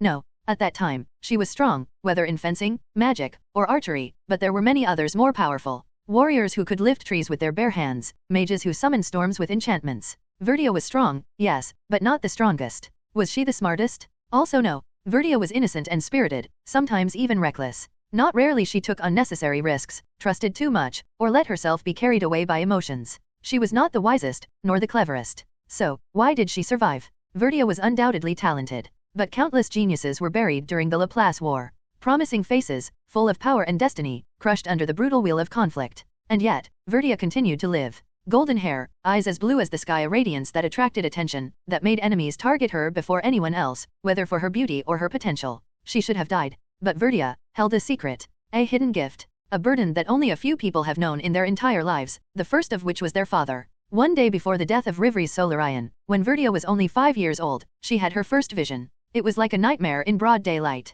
She saw her father being ambushed, surrounded, fighting bravely, and falling, alone, in the midst of a red field of blood and leaves. Desperate, Verdia begged him not to go. She recounted what she saw, through tears and sobs. Rivri's listened attentively. Then, calmly, he asked her, "Then, did I manage to save them? Those who were captured?" Verdia hesitated. She did not fully understand what she had seen, but she nodded. Her father smiled. His eyes carried the weight of many ages. He knelt, gently took his daughter's shoulders, and said, "I lived for a very long time, Verdia. And I want you to live as long as I did, so that you finally understand that there are things in life more important than death." The next morning, the Holy Sword Rivries led a solitary charge and single-handedly freed hundreds of captives of the beast race. And then, as Verdia had seen, he was surrounded, and killed. It was the first and only time that her visions showed someone else besides herself. And it was also the only time she failed to save the target of the vision. In the following years, Verdia continued to have visions, but now they only showed situations of danger to herself, never to another person. She even told others about her visions.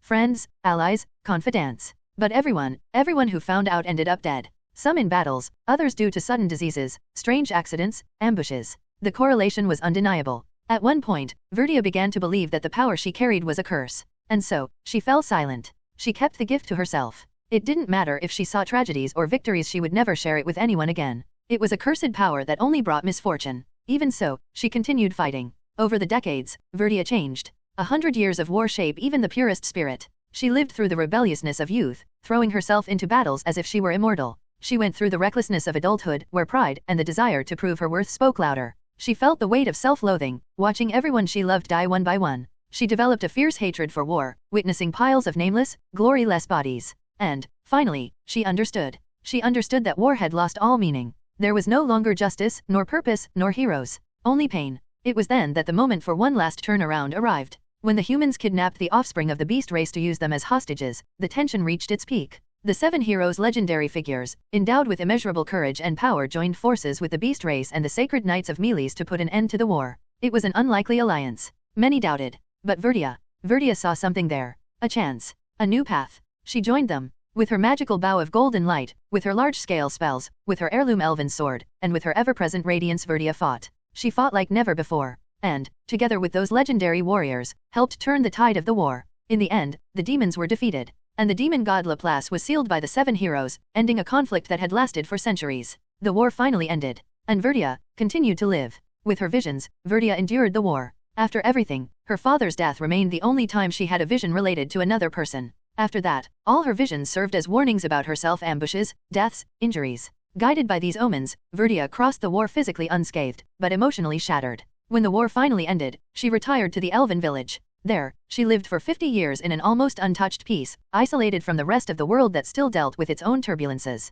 She abandoned fencing, the bow, and magic. Why would she continue practicing these arts made for killing? In fact, she developed a certain aversion to them at that time. The first year of the Armored Dragon era marked the beginning of a new time of peace, of reconstruction, of silence after the chaos. During that period, Verdia devoted herself to books. She read about past wars, about politics, history, philosophy. She understood that wars were never fought by entire peoples, but by individuals, kings, emperors, figures like Laplace or the demon empress. The people were swept along, yes, but conflicts were always born from the will or ambition of a few. This realization left her confused, trapped in a cycle of doubt. Everything she had done until then, had it all been in vain? One day, without saying a word to anyone, she left the great forest. She took her staff and departed. The world was different. 50 years are enough to change kings, maps, and kingdoms. She found a group, set off on journeys, and discovered something new, a passion for freedom. Perhaps it was the reflection of a lifetime fighting for territory, defending borders. Now, she could run, jump, cast spells to boost her steps, fly with the breeze.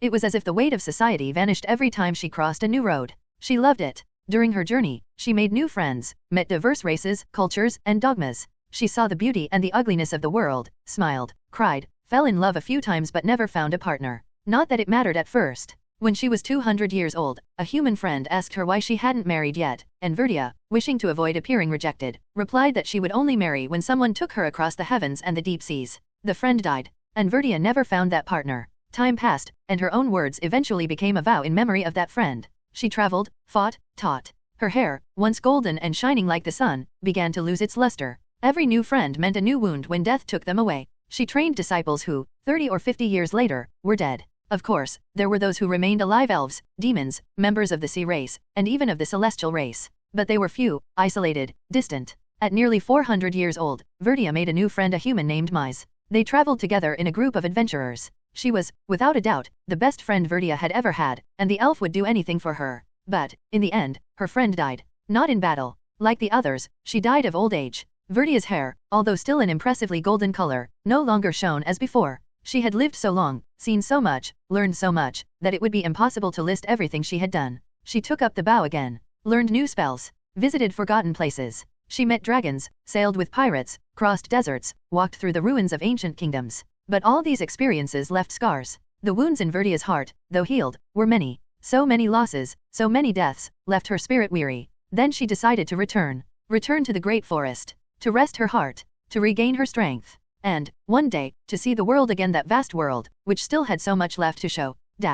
Present day. Deep within the great forest, two figures walked silently. A man with silver hair, golden eyes, and a large white cloak. Beside him, a girl with long black hair, wearing a white mask. The man was Orsted the dragon god and his companion was Nanahoshi. Orsted seemed to be in a bad mood. Not that at any moment he ever appeared to be in a good mood, but now he was especially worse. The reason? They had recently arrived in the Great Forest and, after interrogating a member of the beast race, discovered that Verdia Solarian had left for the demonic continent. Her objective was to seek allies to fight against Meles. Nanahoshi, who rarely saw him in a bad mood, finally broke the silence after holding back her curiosity for too long. Why did you want that woman to be dead? Orsted cast a scrutinizing glance at her. His silence lasted a few seconds before he responded in a deep voice. That woman is dangerous. Besides, it was her destiny to die here. Nanahoshi, once again, wondered why she still tried to ask anything. The answers were always more confusing than the questions. She remained silent as they both calmly proceeded towards another location, where there was a teleportation circle. Of course, Orsted's answer was even complete, considering there were many things he simply could not say.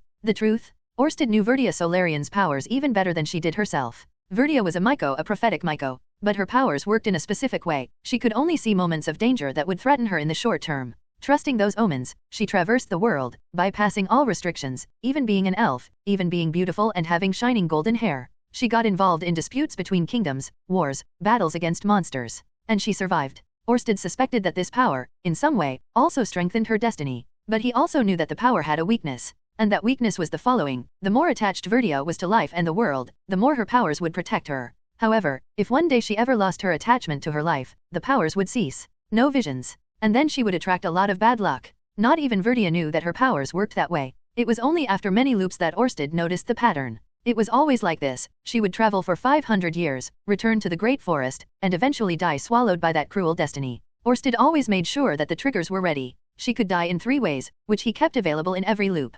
Died by the mutant Silver Mist Wolf, within the Great Forest. Died by the North Saint, Kalinoski. Died by Lyrax from Begarit. Either way, Verdia would almost certainly meet death. And Orsted ensured that. In the first loops, Orsted even tried to use her. But his actions changed the world in unpredictable ways, probably due to her power as a Myco. Whenever she was left alive, Verdia altered crucial events randomly. And furthermore, she played an extremely dangerous role in history. When Laplace was reborn, Verdia, without knowing his identity, would be his master of magic. No matter where Laplace was born, she would eventually end up teaching him. At that time, human magic had evolved tremendously since 400 years ago, and Verdia had learned all of that firsthand. Letting Laplace easily absorb that knowledge would have been disastrous. Now, Orsted knew that her powers had returned. She couldn't predict Orsted with her visions, just as Hidegame couldn't predict anything about him. No divination ability worked against the dragon god, and she was no exception. But, she could foresee her own death. In one of the loops, before killing her, he asked her what she saw in her vision of death when he was the one who killed her. The answer? A shadow that pierces my heart. Now, with her escape to the demonic continent, Orsted knew that this loop would be even more confusing. But, in a way, that no longer mattered as much. The Mana disaster had occurred. Nanahoshi existed. And that fellow named Rygar. Things were already moving in unpredictable directions. Thinking of that, Orsted's mood returned to normal. Pov Eris Greyrat. In a few days it will be Rygar's 3rd birthday. He is going to be 15. Many things have happened since we arrived at the Sword Sanctuary, and I have also become much stronger. And every time I felt some real improvement, I would go and challenge Rygar. I was determined to complete his challenge of defeating him without him using Toki. And even though Rygar is also getting physically stronger, the last time I challenged him, I gave him a long cut on his arm. Of course, it was just a trap and I was defeated in the very next moment. But still, that's amazing, right? Actually, I was creating a special technique to defeat Rygar, and when I saw him creating one technique after another in the past, I used to think that it was out of this world. But both Rygar and the Sword God encouraged me to create my own path in the Sword God's style. And that's what I was doing. If I really manage to create this technique, I believe I can catch him by surprise once. I am still far from the Dragon God, but among the younger ones in the Sword Sanctuary, I was the strongest. Except for Rygar, obviously. Anyway, when we left the Sword Sanctuary to gain combat experience, I even cut off the head of a red dragon with a single sword stroke. Along the way, we challenged hordes of monsters, killed red dragons, and even conquered an S-rank labyrinth that had not yet been explored. The latter was more difficult. Rygar even had to help once thanks to Isolti almost being caught in a trap. But overall, we managed to complete it almost without Rygar's help. Although he joined the battle against the dungeon boss for fun. In any case, in all the challenges we faced, I could say that I performed the best in real combat. Rygar complimented me a lot for that. I was very happy. Anyway, I am getting stronger and stronger. Rygar was right. As long as I keep in mind that I want to cut off the head of the dragon god, few things really seem challenging. But I wasn't the only one getting stronger. Nina, Isolti, Ghislaine, Aisha, and even Jino, Nina's friend. There were also some warriors from the Iron Legion training in the outer dojos of the Holy Land of Swords, and one of them had recently become a saint, but I didn't bother to remember his name.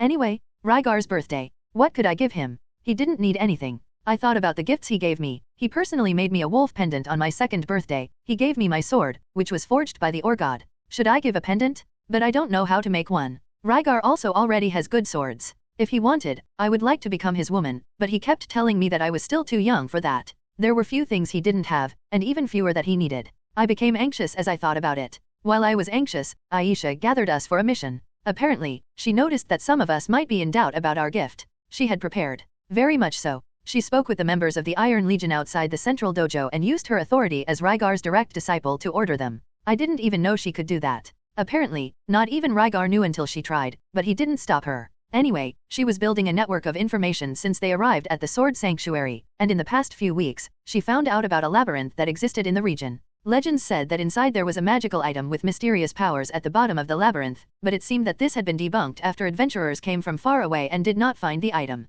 Aisha then hired some adventurers to investigate the truth, and they indeed found the people who supposedly had seen the magical item, which appeared to be a magical cloak, and it was confirmed even if it hadn't been found, it was there. She then suggested that we go after this magical item, since it would probably be more useful than anything we could buy with money. Aisha was amazing. Even though she was younger than us, she thinks much more. She is a bit like Isolti, but she is smarter. Sometimes I think that maybe only someone like her is truly worthy of being Rygar's disciple. She is learning all kinds of magic with him, and relying on that knowledge she can kill monsters even more easily than us, sometimes. Even when everyone hesitates for a moment, she seems to already have a plan ready, already knowing which spell to cast, which decision to make. Maybe I'm a little jealous, but it's a good jealousy. Admiration, perhaps. After hearing Aisha's suggestion, Nina, Isolti, Jino, and I set off under her leadership. Rygar was in one of those moments when he spent several days training non-stop, completely focused, and it was a great opportunity for us to go there without raising suspicion. Still, I wanted to give him something personal. While thinking about it, we passed through some small towns on the way to the labyrinth region.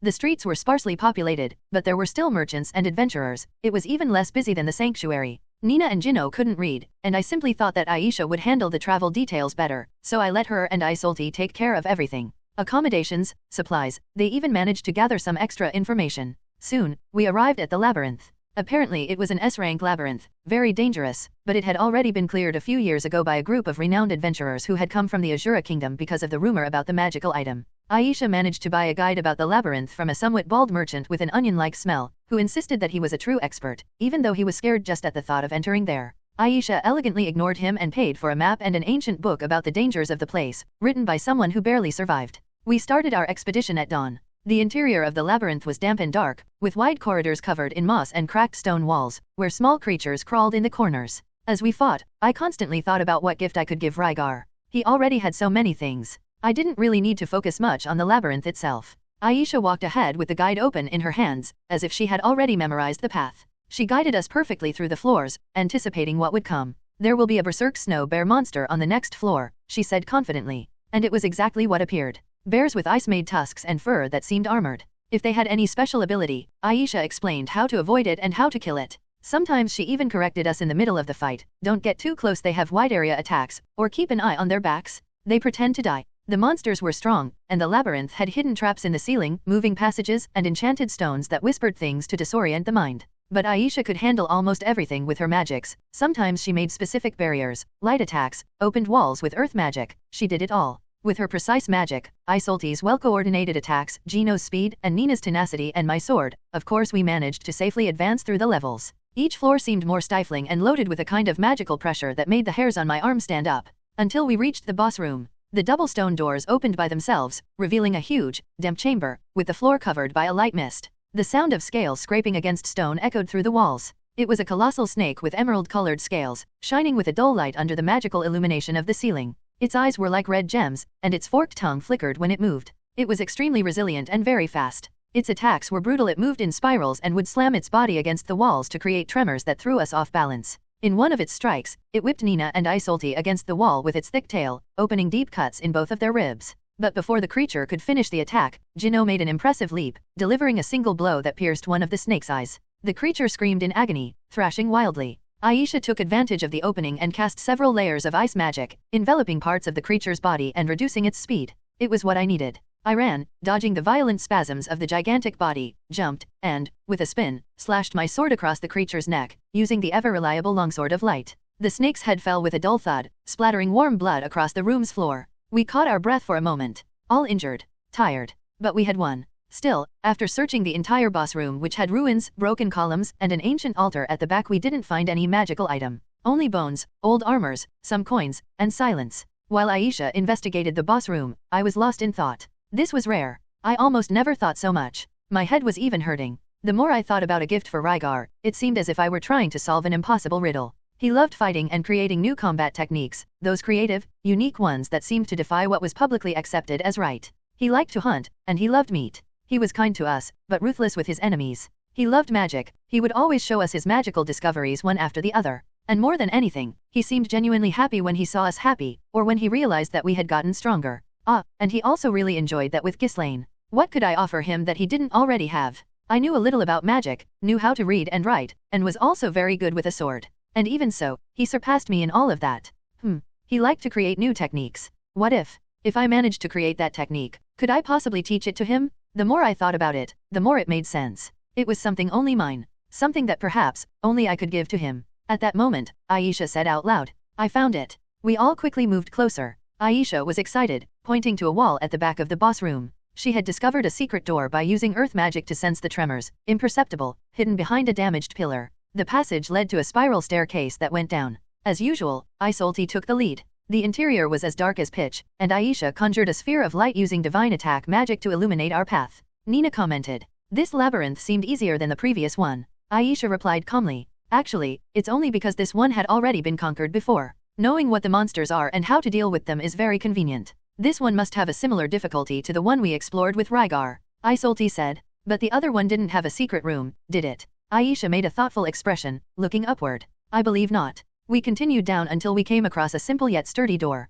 We prepared for combat, weapons in hand, magics ready. But when the door opened, there was no enemy. Only a small silent room, covered in dust and smelling of old mold. We entered cautiously, eyes alert for any sign of a trap. The room was simple, but there was something intriguing about it. In the center, there was a sturdy table of dark wood, covered with books and papers. The walls were adorned with faded paintings depicting a war humanoid, demonic, and bestial figures, amidst flames, screams, and blood. I approached the table and tried to read one of the books. I frowned. "Aisha," I called out loud, "what language is this written in? I can't read it." Everyone moved closer. On the table, there were 3 thick books, with metal locks and covers adorned with strange patterns. They were worn by time. Next to them, an inkwell, a feather, scattered papers and others organized inside a drawer. There was also a closed box next to the table. Aisha stepped forward, creating a small earthen staircase to reach the table's height. She picked up one of the books and tried to read.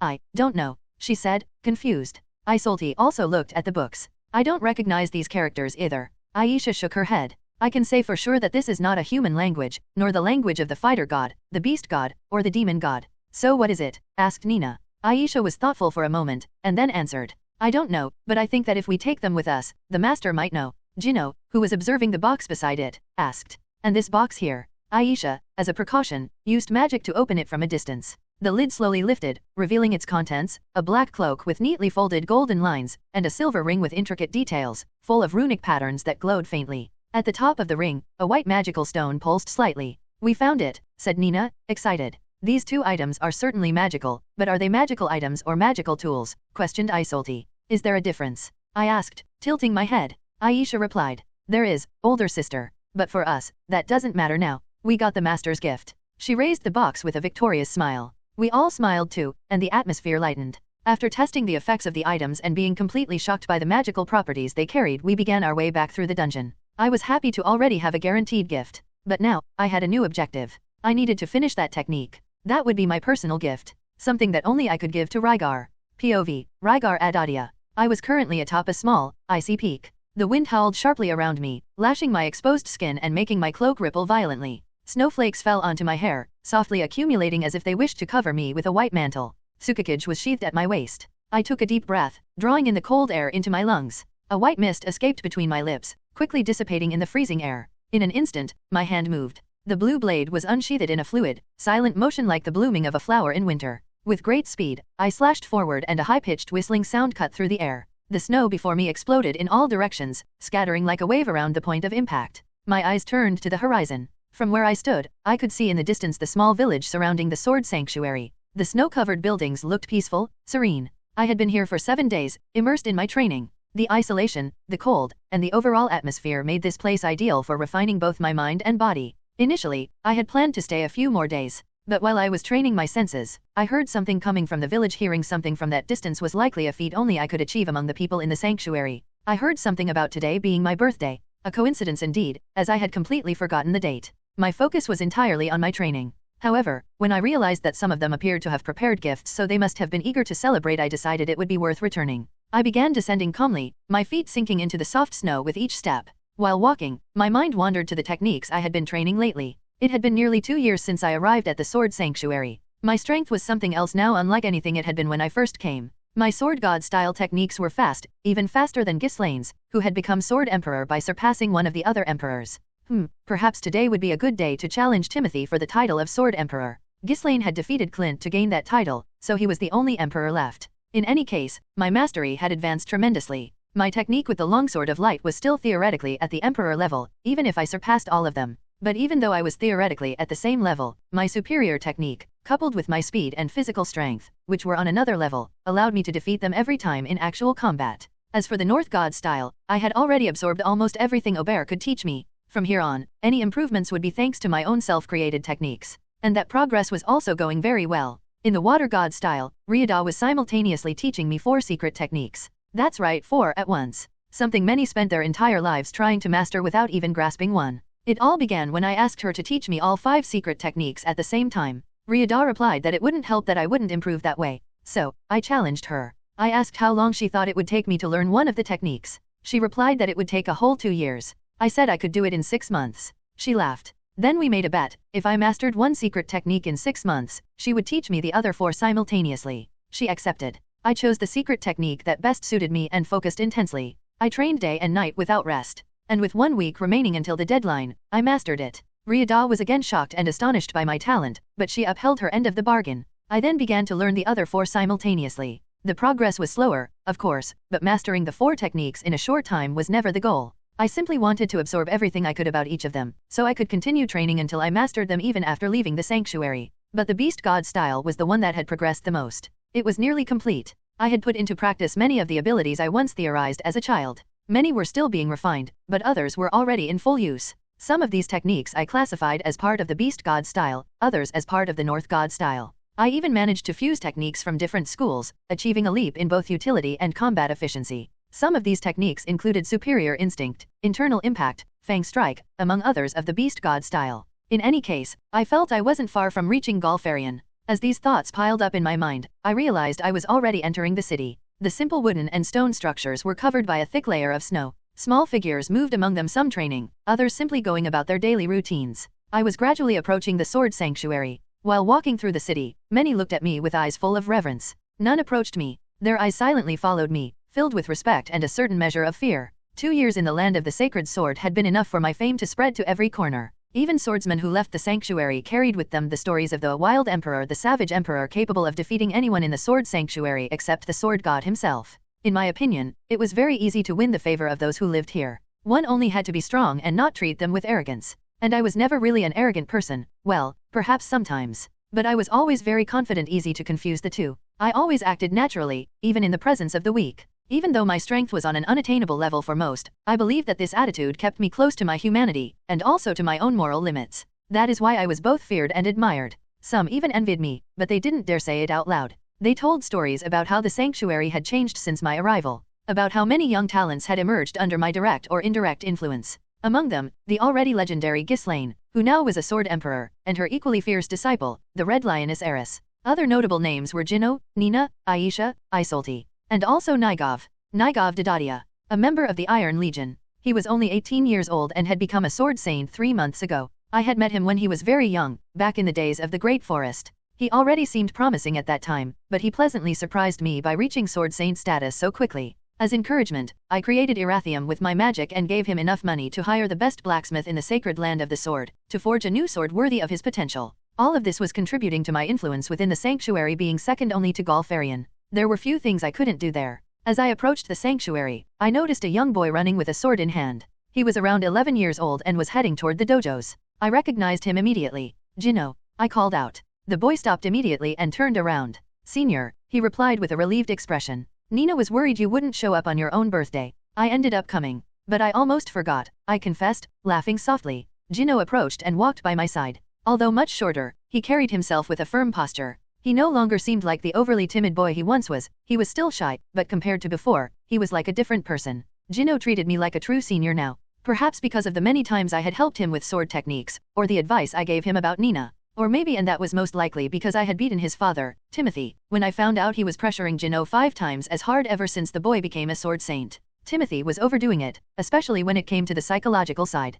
Pressuring Jinno that much was like crushing a raw gem before it was even polished. Of course, rigorous training was not the problem, in fact, it was the opposite. But there were limits. So, I had a conversation with Timothy. A conversation that involved him hitting the ground a few times. In the end, I explained my logic, and he seemed to understand. Perhaps Jinno heard something from his father that day, because since then, he has come to trust me much more. Although Eris was sure you'd return in time, Jinno commented. I laughed upon hearing that. As we spoke casually, we traversed the corridors of the sanctuary and gradually entered the dojos. The sound of wooden swords clashing already echoed in the background. When we entered, Eris and Nina paused their sparring, and everyone turned their gaze toward me most with respect and reverence. Eris approached pompously and, while hugging me, said, "Happy birthday, Rygar." I embraced her and gently stroked her red hair with a smile. "Thank you, Eris." Ahem. Nina called for attention. Eris then withdrew from my embrace, a bit embarrassed, and Nina said, "Happy birthday, Rygar. Do you plan on having any kind of celebration?" Isolti added. "We prepared a gift for you." I shook my head and replied, "I won't do any elaborate celebration. But later, I'm going to challenge Timothy for the title of Sword Emperor." When I said that, several murmurs began to spread among the disciples. He's finally going to become emperor. He could have defeated them a long time ago. But that's using only the sword god style, it's different. Timothy and Clint, who were warming up, paid no heed to the murmurs, and I continued. "All the gifts can be given once I win. By the way, where are Ghislaine, Gall, and Riada?" Isolti replied. "The master is training with Miss Ghislaine. The sword god is watching, probably." I nodded. "Train as you normally do. I'll only fight at the end of the day." With that, I headed to the indoor training grounds used by the sword god. Everyone returned to their training. Arriving there, I saw Aisha, who was holding a spherical barrier, continuously molding and changing its shape as she observed. Ghislaine was sparring with Riada. She had fought her many times for training after all. Orsted had defeated her using a secret technique from the water god style. It was obvious that she would seek to correct that at all costs. And behind them, seated on a staircase, was Golfarian. I watched them intently. In that room, there was only one person I believed I could not defeat, the sword god. I had fought with Riada enough times to fully understand her strength. I had even seen her use her ultimate technique, the realm of the deprivation sword. She was strong, very powerful, and her techniques were the most refined. But if I went all out with fencing, magic, my physical strength, and my magical eyes, I could prevail. Provided I could evade a fatal first strike from the realm of the deprivation sword, my victory was practically assured. Against Ryuda, I estimated my odds were 80 to 20 if the fight started at close range. But against Gaul, if the battle started close quarters, my chances of winning were 0. If we started at a slightly longer distance, it would be a fight. If I bombarded him with long-range magic, I could win. But hand-to-hand? No. I had never managed to surpass him in speed, not once. I could already follow his strike, but counterattacking him was impossible, at least for now. After all, when I first arrived here, I wasn't even able to see his strike. I was defeated in an instant. I was growing up. I anticipated that my wait would be over in a year. In a year, I would be consistently able to beat the sword god, regardless of the distance.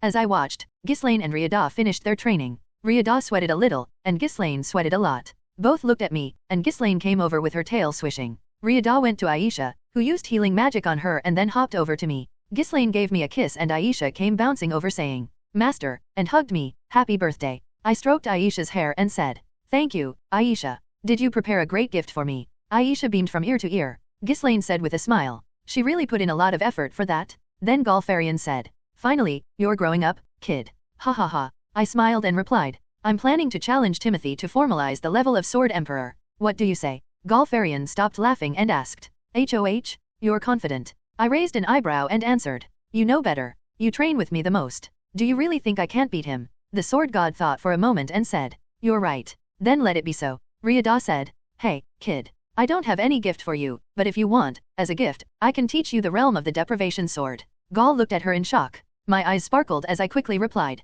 "I agree." "Hey, you old woman." Gal said, "Don't you see that you'll lose your only trump card against the brat if you teach him that?" Ryuda replied with a smile, "He'll surpass me in the water god style sooner or later, so let him be the heir to that technique as well." Aisha said, "Master, then shall we gather during the duel to deliver the gifts?" I said, as smart as ever, "That's right, after the challenge, you can hand over the presents and we'll have a little celebration." Gal said, "Then, until then, keep training." I replied, "That's the plan." After that, I trained with Ghislaine, then with Galfarian, and Aisha eventually left the hall. The training continued all day, until I finally announced the challenge for the title of Sword Emperor. After Rygar announced his challenge, almost all the practitioners gathered in the ephemeral hall to watch the fight. Timothy and Rygar were on opposite sides of the hall, a Sword Emperor and a Sword King. Generally, it was the custom of the Sword God style that, to rise in rank, the two strongest Sword Saints dueled in front of the Sword God. The winner would be named Sword King. The same happened among the kings, who dueled, and the victor was considered the emperor. But the truth is that the one who made the rules was Galfarian. As the current sword god, he had the authority to name anyone at any moment. And, as there were no other sword kings at the moment, Rygar would challenge someone one rank above, just as Ghislaine had done when he was out in the Red Dragon range. Around the two combatants were all the disciples, including Eris, Nina, Jino, and Nigov. Ryuda, Aisha, and Isolti were not with the sanctuary's disciples, but they also watched from a corner. And the sword god was in his usual place. Galfarian declared, "This is a special situation. Rygar, you are seeking the title of Sword Emperor, a test of your mastery of the techniques of this school. So, only use techniques exclusively from that style." Rygar nodded. Timothy prepared himself. He had already lost several times to Rygar in combat over the last year, but if it was only sword speed, he was confident he could beat the brat. Finally, after all, he was beginning to lose his confidence after so many defeats. He would win this time and show the kid that he still had a long way to go, and that following several swordsmanship paths at the same time without focusing on anything would not take him as far as those who dedicated their lives to it. Rygar was serene. When he took a deep breath, a calm smile formed on his lips. He didn't move, just staring at Timothy. The two stared at each other for long seconds, which soon turned into a minute, and into two. The tension was palpable. Rygar had not moved, he was in a deadly stillness, with that calm smile on his face. That was rare, considering he was always the first to attack in their sparring sessions. Timothy felt an instinctive fear growing within him. He had already lost several times against Rygar, and the kid never lost his calm in battle. Timothy thought that he was aiming for a counterattack. He had already suffered counterattacks of all kinds fighting against Rygar, but this time, it was only the sword god's style. As much as Rygar managed to use the techniques of the water god style and the north god style, to prove his mastery, he would probably rely on the longsword of light. The place was silent. Sweat accumulated on Timothy's face as he stared into the golden eyes before him, as if they could see everything about him. Timothy was holding his sword high above his head, but Rygar was in a striking posture, showing that he was confident in his analysis of the opponent. The Emperor was apprehensive. Was he going to lose? A drop of sweat fell from his forehead, dripping toward the ground. And when it dripped, it was the spark. Timothy attacked with the longsword of light as fast as he could. All his years of training went into that strike. He combined that force with his battle aura and sent it to his arms and then to his sword, moving flawlessly. An attack strong enough to defeat almost any opponent in that hall. But in the next moment, colliding directly with Timothy's blade, an even faster sword appeared, breaking his posture due to the weight, speed, and absolute strength contained in that strike. He could not resist. He could only watch as his wooden sword split in half and his strike was overcome in every possible way. He was thrown aside as the wooden sword collided against his chest. At that moment, that blow made him think he was facing the sword god directly. The strike made him let out a groan. Greyrat, it's over, declared the sword god. Everyone watching let out sighs of admiration, while Timothy weakly got up, feeling his broken ribs. If that had been a real blade, he would have undoubtedly been split in half. It was an overwhelming force. He was truly outmatched by a 15-year-old kid, who was also a mage, and was a North Emperor, Water King, and was creating his own swordsmanship style. At that moment, in Timothy's mind, Rygar unconsciously rose to a rank a little higher than Gulfarian, his master, a being whom he, after much consideration, decided was more appropriately called a demigod. Rygar helped him up and healed him, saying, "Thank you for the fight, Timothy. It was one of your best strikes." Timothy smiled bitterly as he withdrew. "You even waited for me to attack first." Rygar turned to Gulfarian, who was smiling fiercely. "Magnificent, Rygar. I grant you the title of Sword Emperor. Ha ha ha. It's been a while since the sword god style had so many emperors at once, right?" He looked at Ghislaine, Timothy, and Clint, and continued. "Right. When you arrived at the Sword Sanctuary, you were immediately named Sword King for your strength. I used to give my students a sword from my collection when they reached that rank, but I ended up forgetting because you already had good swords and were so strong." He looked at Ghislaine for a moment and continued. "Honestly, I wouldn't even have given it back then, since you were not my student. But now you are. As proof of your mastery and that you are my student, I will give you one of the swords from my collection." Rygar said laughing, "I've been waiting for that for a long time." He stood up and then smiled. "Also consider the title of Emperor and the sword as birthday gifts, he. Ghislaine, Timothy, and some of the practitioners let out contained laughter upon hearing this. The sword god said, "All right, dismissed." With that said, Rygar followed Gulfarian to enter the sanctuary while the sword saints exited. Only a few stayed behind. Rygar and Gulfarian went to the sword god's house. Rygar had been here before, but this time they went to the back of the house. They entered a new room and at the back of the hall there was an ornate shelf. As they approached the shelf, Rygar saw 7 slots for swords, and 4 of these positions were occupied by blades that were visibly of great quality. The other 3 spaces were empty, probably their swords were with Ghislaine, Timothy, and Clint. The shelf itself was ornamented with golden details and ancient symbols engraved in dark wood, with evident care in its preservation, like an altar for warriors of past eras. Gulfarian stepped forward, with his arms crossed and a look filled with pride and reverence. "Besides my sword, the windpipe, I found 7 of these swords around the world," he said. "All magnificent swords, forged by Julian Jalisco." Rygar already knew this story. In fact, it was one of the most debated in historical records. There were many controversies about how Kajakut had been killed, conflicting versions involving betrayals, different factions, sacred orders, mercenary groups. But his master, Verdia, can tell you what really happened with the dragon. Kajakut was killed by North God too. From the bones of the ancient Dragon King, 49 legendary swords were forged. Among them, 24 were considered sacred swords, while the other 24 were demonic swords. The last one, the one that tipped the scales, was the legendary gravity sword. King Dragon Sword Kajakut considered the most powerful of all. "Collecting 7 of these blades, it's impressive," said Rygar, his eyes still fixed on the swords before him. Gulfarian seemed to puff up with pride, proud like a father watching his child achieve a grand feat. "You may choose one of them," he said with a calm smile. Rygar walked slowly in front of the shelf, observing each blade. Each one emanated a different aura, each made him feel in a different way. But then, his gaze lingered on one of them. It wasn't the largest, nor the most ornate, although it was beautiful. The sword had a long, straight blade, silver like a water mirror, reflecting the surroundings with clarity. Bluish veins ran smoothly along its center. The guard resembled stylized wings, made of dark silver, and the black hilt provided a firm grip. Near the base of the blade, a half-open eye symbol seemed to stare back at anyone who looked at it. Its single edge shone with a subtle brightness, and the tip was thin and precise, made both for fluid cuts and swift thrusts. It had the exact length to allow for both one-handed and two-handed grips. When his fingers approached the blade, Rygar felt it. There was a presence there, calm and firm, as if the weapon were alive and silent, speaking directly to his soul. Gulfarian smiled, watching the choice. "The silver blade of the water's mirror," he said in a reverent tone. "A sacred blade. It's an excellent choice. It has the ability to increase focus and enhance your control over Toki." Rygar wrapped his hand around the hilt, feeling the instant connection. His mind cleared, his thoughts organized effortlessly. His perception seemed sharper. But mainly, it wasn't just an impression, he could feel that his control over his mana seemed better. He smiled. He began to imagine countless possibilities if his theory were truly correct. "I'll take this one," he said.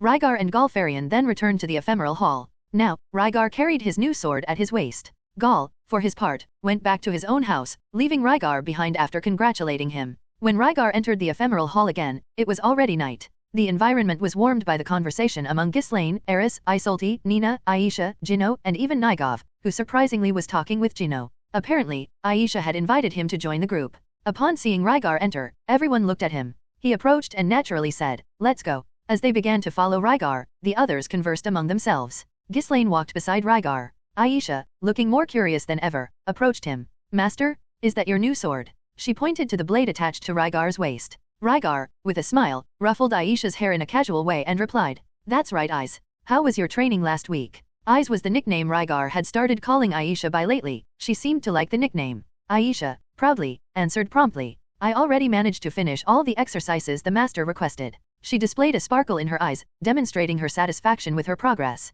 Ghislaine, who was walking alongside Rygar, smiled with a teasing touch. "She's had plenty of time for activities outside of training," she said, leaving room for Rygar to interpret. Rygar laughed, somewhat amused by the teasing. "Okay, your expression tells me I'm making things too easy for you. Maybe I should push your training even harder," he suggested, clearly teasing. Aisha shivered and immediately replied, trying to hide the tension. "And no, it's already very effective, master. I feel great improvements, but more than that, it would overwhelm me." Rygar smiled at her, knowing that Aisha absorbed everything he taught quickly. He was intentionally giving her free time so that she could explore other things. With geniuses like her, it was always good to encourage that curiosity and autonomy. Meanwhile, Eris and Nina were intensely discussing who would reach the Sword King level first and who would handle the sword better. The two were absorbed in the conversation. Jino, not understanding the reason for the discussion, said, "But aren't there 3 swords left? There are just the 3 of us, Nina, Eris, and me. Aisha and Isolde are of another style, and Senior Rygar and Senior Ghislaine already have their swords." The 2 girls, who were deeply involved in their dispute, stopped talking for a moment and shot hostile looks at Jino.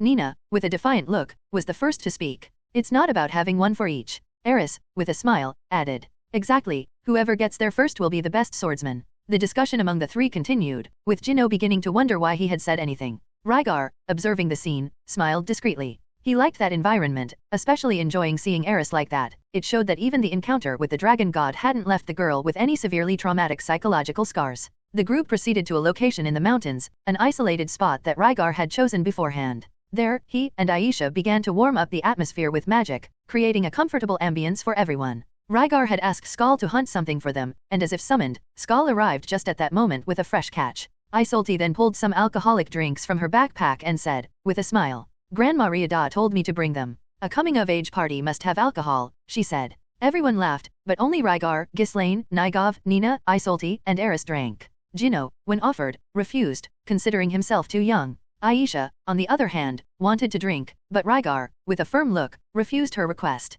"I promised Lilia," Rygar said, in a serious tone, which left Aisha in a bad mood. She couldn't hold back and explained in various ways the logic of why she shouldn't be prevented from drinking, one of her arguments being, "I would have better control over myself than many here." But after many arguments, he couldn't keep refusing. He allowed her to take a single sip of the drink, and although she didn't insist any further, she still seemed a little upset. The party, however, continued without problems. The group was more united than ever, and the alcohol only helped break down the barriers and make everyone more relaxed. Nigov Dadadia, the sword saint of the Legion, proved to be quite assertive and soon became friends with Jino. Although there was a 7-year age difference between them, Jino's quiet personality complemented Nigov's talkative nature very well. Nigov, despite being a little older and a bit behind in training compared to the others, had an impressive talent for swordsmanship. This talent was truly discovered only when Rygar implemented a systematic training system in the Great Forest, and now he was quickly catching up to the others. Skal, the nearly 5-meter-tall ebony wolf, was being used as a couch by Rygar and Ghislaine, with everyone seated around him, enjoying the atmosphere. Rygar had to drink much more than usual. His physique prevented him from getting drunk quickly, but since he didn't deliberately use detoxification spells, he felt the effects of the drink beginning to take hold. Gradually, his attention turned to Ghislaine, and with a mischievous smile, he began to flirt with her playfully, a tease that she reciprocated with great interest. The sense of complicity between them became more evident with each exchange of glances and words. This did not go unnoticed by Eris, who, seeing the interaction between Rygar and Ghislaine, became clearly jealous, even though she technically had no power of speech. She was a little drunk, so, without shame, she began asking Rygar who he thought was the most attractive among the girls there, excluding Ghislaine, which put Rygar in an awkward situation. The party continued with laughter and food. As he had said before, there was no need for an elaborate celebration, just gathering his wife, his friends, and disciples was enough for Rygar to enjoy his birthday in the best possible way. Everyone ate the boar hunted by Skull, and, with the effect of the alcohol, everyone's mood was even more relaxed. And then, when someone mentioned it, the others remembered, those present, it was time to hand out the gifts. Rygar used a detoxification spell on himself, feeling the magical energy coursing through his veins and dissipating the toxins. His mind gradually cleared until, finally, he fully regained consciousness. The familiar faces showed a mixture of happiness and expectation. Everyone organized themselves spontaneously, almost as if they had rehearsed. The first to present a gift was Ghislaine. She approached with a sparkle in her eyes and held a small box in her hands. When she opened it, it revealed a pair of amulets with a stone in the shape of a black pearl, polished like obsidian and reflecting the light in a mysterious way. Ghislaine smiled joyfully, her tail swaying to display her good mood. That is a magical bonding tool, she explained in a low, soft voice. It is produced at the Magical University of Renoa, but apparently it is very rare. Ghislaine made a small cut on her own finger, letting a drop of blood fall onto one of the amulets. Then she took Rygar's hand, and with her sharp nail, made a slight cut on his finger, repeating the process with the second amulet. Both felt a magical effect when Rygar's drop of blood touched the amulet. The seller told me that the earring will remain intact until one of the users dies, she said casually. One can also feel how much the other is suffering through it. Rygar smiled, touched by the gesture, and without a word, placed the amulet around his neck. Then, he pulled Ghislaine in for an intense, passionate kiss, loaded with feelings that went beyond words. She immediately reciprocated the gesture, her tail swaying animatedly from side to side. The others averted their eyes, visibly embarrassed by the public display of affection, except Aisha. But no one complained, everyone knew what one meant to the other. The couple separated their lips, still connected by intense looks and a knowing silence. It was then that Aisha stood up, calling everyone's attention. Master, she said with enthusiasm. As our gift, we all gathered together to go after something suitable to give you. She took a deep breath and began describing the adventure they had experienced in search of the gift. She detailed the journey to an S-rank maze, painting a vivid picture of the difficulties they faced. And as she spoke, she reinforced the role of each member of the group, Nina, Jino, Isolti, Eris. Everyone was fairly acknowledged, so that they felt they had participated and contributed to it. The story continued to describe how they found a secret cave inside the maze after dealing with the boss. Then Aisha approached with a large, sturdy box in her hands. These are the 2 magical items we found there, Master, she said excitedly. And these are the books we found there, but they are in an unknown language. And she handed him the 3 books with iron clasps. We couldn't exactly identify what the ring does, but it seems to conjure some kind of barrier around the user. But the cloak has an incredible effect. Rygar took the books and the box, and, after opening one of the books, furrowed his brows. Aisha asked, "So, Master?" And he replied, "I don't even know what language it is. I have never seen it before. When I meet my master again, I'll ask her. Anyway, what is the effect of the cloak?" She smiled excitedly, and everyone around seemed equally animated. It appears to be made from the leather of some demonic beast, because it is extremely durable. But besides that, it has a magical effect that allows the wearer to change direction instantly, almost completely ignoring inertia. But that seems to cost mana. Aisha then added with a mischievous look. Not that that's going to be a problem for the master. Rygar's eyes widened, fascinated. If it really worked as Aisha described, it would be an incredible trump card. He took the cloak, briefly examining the dense material, with reinforced seams and a slight latent energy pulsing through its fabric. Without wasting time, he put on the cloak in front of the group, who watched with anticipation. Rygar then stepped back, gave an impulse with battle aura and leaped straight ahead at high speed. In the middle of the leap, he concentrated mana in the cloak and tried to change direction, and he did so suddenly, almost unnaturally. He abruptly stopped in front of a rock, the air exploding behind him with a supersonic roar. Rygar was shocked, his eyes wide open. It really works? Damn, this is incredible. The mana expenditure had been considerable, but to him, it was just a small fraction. Nothing concerning. He returned to the group with a radiant smile, the cloak fluttering behind him as if celebrating the victory. I really liked it, and I can guarantee it will be very useful, he said sincerely. Thank you all, Nina, Jino, Eris, Isolti, and Aisha, for choosing to give me this item. I know it would probably be a great differentiator for swordsmen. I will not forget this. Nina crossed her arms and said, it's for the best. Despite her tough pose, the smile on her face betrayed her. Jino smiled. It was nothing. Isolti also spoke. I believe that only someone like you could make better use of such an item. And after all, the one who planned the operation was Aisha. The greatest credit goes to her. I honestly didn't know what to give as a present before that. She finished somewhat embarrassed, scratching her neck. Then Rygar looked at Aisha, who had a bright smile on her face. He approached her slowly, his thoughts mingling with emotions. This girl was truly amazing. Sometimes Rygar seriously thought, even being so talented, am I worthy of being this girl's mentor? And the more he looked at her, the more he thought that despite everything she was capable of, she was still just a 6-year-old child. When he thought about it, he felt that she shouldn't push herself so hard being so young. He knelt down to be at her level and affectionately ruffled her hair. Thank you, Eyes. Since I accepted you as my disciple, you have done nothing but give me more and more pride, surpassing my expectations again and again. He paused for a moment and said, I know you worked hard for that, and I am really very happy with it, but after that, I hope that you relax a bit, okay? Aisha looks a little confused, but still says, okay master. Rygar then smiles, satisfied. Nigov had already informed Rygar that he did not have a gift, but he did not mind in the first place. He hadn't even expected to celebrate his birthday. All of that was an unexpected surprise. Then Rygar spoke while looking at the rest of the group. Well, that concludes the gifts, right? Nina was about to respond, but Eris interrupted her energetically. No, I still have a present. Eris moved forward with a wild sparkle in her eyes and a fierce smile on her lips. Rygar, I challenge you to a duel, she declared, her voice carrying excitement and daring. Nina immediately grumbled in the background, frowning. Eris, is this really the time for that? Rygar, on the other hand, showed no sign of discomfort. On the contrary, he found it interesting to see Eris so excited. His eyes slightly brightened and a smile formed on his face. No problem. I accept, Eris. The usual match. Yes, exclaimed Eris excitedly, before unsheathing her real sword, a lethal weapon, different from the one she usually used in training, which was wooden. Rygar, for his part, drew his blue blade, Tsukikage, but remained steady, preparing to face her also with his fists and claws. He had not used Toki in his fights against Eris since the challenge, but choosing selectively whether to use Toki or not was not as simple as he made it seem. Rygar was an emperor in multiple combat styles, proficient in the use of battle aura, holder of the Eye of Magical Power, and possessing colossal physical strength.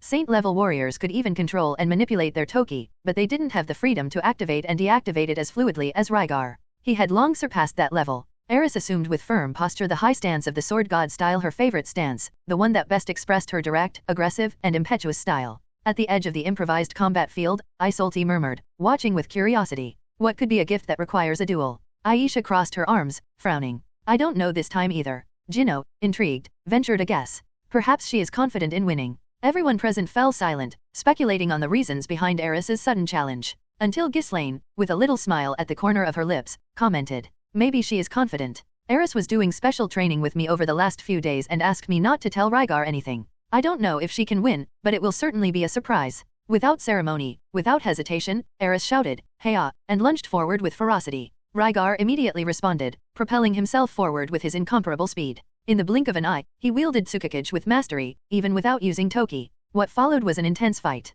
Blades clashing, footsteps echoing, bodies spinning. The days when duels between Rygar and Eris were guaranteed victories for him were long gone. Rygar's physical strength was rapidly growing. Indeed, he was capable of defeating any saint with relative ease. But that came with certain limitations. Without the use of Toki, there were no mystical techniques, only pure swordsmanship and hand-to-hand combat. Every attack and defense by Rygar was based solely on his brute strength, extreme speed, and the experience accumulated over a decade of intense battles. Most of his moves in this fight derived from the North God style, a school that also had techniques that did not depend on Toki. Normally, that was enough to give him an advantage against the saints. But not against Eris. The title of Red Lioness was no joke. There was no warrior among the sword saints who could match her ferocity in combat. Nina and some of the strongest could keep up but not match her. Even Isolti, who had once been on par with Eris at the beginning, eventually fell behind. In her more recent fights, Eris won 7 out of every 10 bouts against her. The young Rudeus Greyrat, with innate talent, unwavering determination, and resilience forged in sweat and pain, had been training with the goal of reaching none other than Rygar, Ghislaine, and Galfarian. More importantly, she was training to face the dragon god. That placed her ahead of her peers. Galfarian, in fact, recently mentioned that he planned to hold the next contest for a new title of Sword King at the Sanctuary in the coming months. Eris was proficient both in the Sword God style and the North God style, boasting a saint-level classification in both. Moreover, due to constant training, she had learned to effectively face techniques from the Beast God style and the Water God style. The determination Eris displayed was one of the reasons why Rygar could never ignore his feelings. Yes, she was fierce, impetuous, and wild, but with Rygar, it was as if she transformed. When she talked to him, she became a young girl in love, sundera down to the last strand of hair. It was a unique treatment, reserved only for Rygar. With other people, like Aisha and Ghislaine, Eris was gentle. But only with Rygar did she reveal that vulnerable side, in fact, quite adorable. Rygar never needed to say much, a mere correction in her training and Eris's eyes would light up with pure determination. As Ghislaine once said, perhaps Eris trained and pushed herself so hard with only one goal, to be able to fight alongside Rygar and Ghislaine. But with Rygar, there was something more. She desired him as a woman. Rygar didn't consider himself dense. The girl had been showing very clear signs for a long time. There was a time when he believed it was just a youthful infatuation, perhaps a result of their close companionship and him having saved her and Ghislaine. But now, after so many years, he knew. He saw, felt, and perceived clearly, there was a burning flame in Aoi Greyrat, an intense, violent, irrepressible passion. A love so pure and direct it could move even the most unyielding mountains. Aoi was, indeed, a magnificent young woman. While these thoughts danced through Rygar's mind, the duel reached a new level. The sound of clashing blades echoed loudly, vibrant, as Aoi's strikes became faster and heavier. Rygar retreated fluidly, dodging with impressive flexibility, maintaining his composure even in the face of the Red Lioness's destructive impulse. As the duel approached its climax, the injuries on both sides were accumulating. Rygar had a few scratches and cuts, but Aoi was clearly more wounded. Her breathing was irregular, her arms trembling from effort and sweat beading on her injured skin. Even so, she did not retreat an inch. Then, Aoi advanced with everything she had, her eyes sparking with determination. With a cry, she executed the longsword of light, cutting in a diagonal arc toward Rygar's solar plexus. But Rygar dodged perfectly, as if he had eyes in the back of his head. The blade passed centimeters from his body, and he immediately counterattacked with a front kick. Aoi blocked with her sword, but was nonetheless sent flying backwards with brutal force. She soared toward a rock and, with remarkable dexterity, landed with her feet on it, keeping her body horizontal. Her chest heaved, but her eyes shone with something fierce. Rygar pursued her with speed, ready to end the duel. But then, even before she touched the ground, Aoi used the momentum of the previous throw to spin her body around. The world seemed to slow down. For Aoi, everything was in slow motion. She looked at Rygar and smiled. Rygar felt a chill run up his spine. Secret technique. Aoi whispered. Rotation of light. Still with her feet on the wall, she altered her footwork in an unusual manner, spinning around herself as if she were a spring being wound up. Then, with an explosive burst, she leapt toward Rygar at incredible speed. Her body spun like a hurricane, a chaotic and beautiful sight. The toki around her was erratic, dancing uncontrollably, yet gathering around the blade of her sword like a brilliant spiral.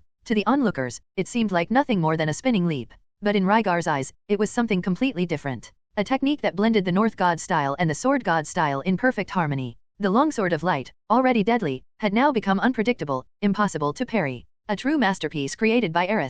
Rygar realized in an instant, he would not be able to completely avoid it without using toki, unless he chose to injure himself gravely. So, he raised his left arm and placed it in front of the strike. Aoi's blade cut with brutality. Driven solely by his muscular strength and the resilience of his bones, Rygar's entire left arm was severed, and the blade struck his shoulder, slicing violently, leaving a deep trail of blood. But Rygar's right hand reached Aoi's neck in midair, with instinctive precision. With a brutal movement, he threw her forcefully against the ground. The impact created a crater of earth and dust all around. Aoi groaned in pain, the air being ripped from her lungs. And as always, Rygar won. If he wished, that hand could have become his claws. But then, Aoi felt something warm and comforting running through her body. Her wounds began to close, and her pain slowly diminished. She opened her eyes. Rygar was crouched beside her, still with his hand on her neck but now, applying healing magic. His arm was regenerating, strands of flesh and bone reconnecting swiftly. He smiled gently at her, his eyes full of affection and respect. That was a beautiful gift, Aoi.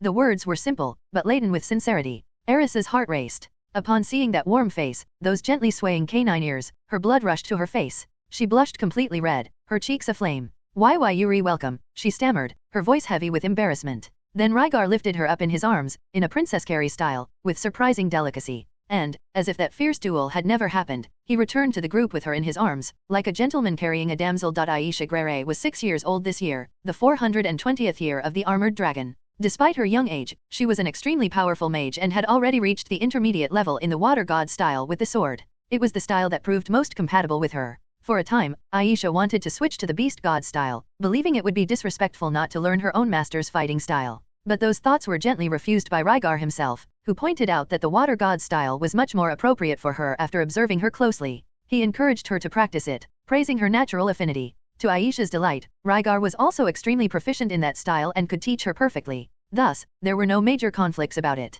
Throughout her life, Aisha had always been called a prodigy, a genius, someone from whom everyone expected great deeds. And indeed, she always lived up to expectations. She always succeeded, she always handled everything. But even being talented was not enough for her to be treated with affection in her early years. In fact, the opposite was more common. Her memories of the Greyrat household were hazy. She had some memories of her father and his wife, but they were not very clear since it had been a long time since Aisha had seen them. But she clearly remembered Lilia's constant reprimands, often for being more competent than Norn. This worsened even more after the teleportation incident, when they ended up at the Latreia household and the nobles there received her as nothing more than a bastard daughter, born to serve her sister, Norn. In Rygar's group, however, her ability was met with curiosity and admiration. At first, Aisha believed that the good treatment was just a result of her competence. But, over time, she began to perceive something different. They were good people, truly good people. something that seemed to be lacking in the cold Latrean noble house of Meles. Still, even in this new environment, Aisha never fully relaxed. There was an unconscious fear that, if she failed, she would be expelled. As if talent were the only guarantee of staying. That talent, which would open so many doors for her, was also what consumed her the most. Behind every smile, even the sincere ones, and every achievement, there was a constant pressure to maintain perfection. Even when members of the group said there was no rush, that her gift was enough, that she could rest. Aisha agreed, but she didn't truly believe it. However, the past few years had gently melted those internal bonds. The constant kindness, the silent support, and the warmth of that group were gradually dissolving the fear and insecurity that lived inside her. And, finally, on Rygar's birthday, his words broke down the last wall. He had said, with touching sincerity, that he wanted her to relax a little. Simple words, but they touched the most fragile part of her heart. A part she didn't even know existed. For Aisha, Rygar, Lilia, Eris, Ghislaine, and Idar before he died, they were the most important people in the world. But, because of her fiery and distrustful personality, she had always kept a slight, almost imperceptible emotional distance, unknown even to Aisha herself. After all, even Lilia, her mother, had not been exactly affectionate at the beginning of Aisha's life.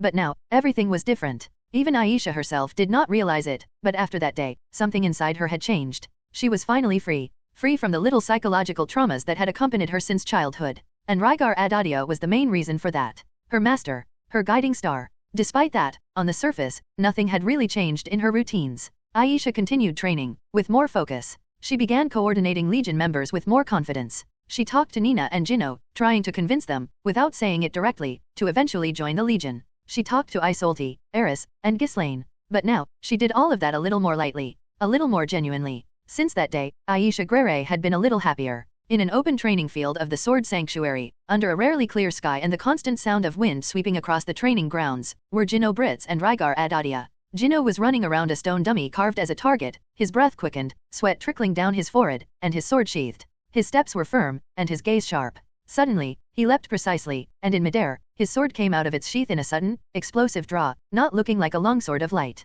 The blade sliced through the dummy's neck with a dry sound, completely destroying its head. The stone split into fragments that fell to the ground with cracks. He landed with a soft thud, breathing heavily and keeping his eyes on the destroyed dummy. Then he turned to Rygar, who was watching the scene with crossed arms and a slight smile. "Excellent, Jinno," Rygar said with conviction. Jinno smiled, a bit embarrassed, still panting. "I'm still far from Miss Eris, Miss Isolde, and Nina." Rygar approached, staring at the debris of the dummy. "They are all older than you, but you're not that far off," he replied firmly. Jinno nodded, wiping the sweat with his arm. Miss Isolde was even appointed Water King recently. It was true. When Ryudaraya, her grandmother, watched one of her granddaughter's last fights, she was so impressed by her progress that she named her directly as Water King. This caused slight annoyance in Eris, who considered herself superior to Isolde, which she really was at the moment. While Jinno caught his breath, Rygar reflected on some significant updates in his learnings. First of all, he had confirmed without a shadow of a doubt that Jinno Brits possessed a natural talent for the art of the sword as a whole and not just for the sword god style. Everything Rygar tried to teach the boy was absorbed at an impressive speed.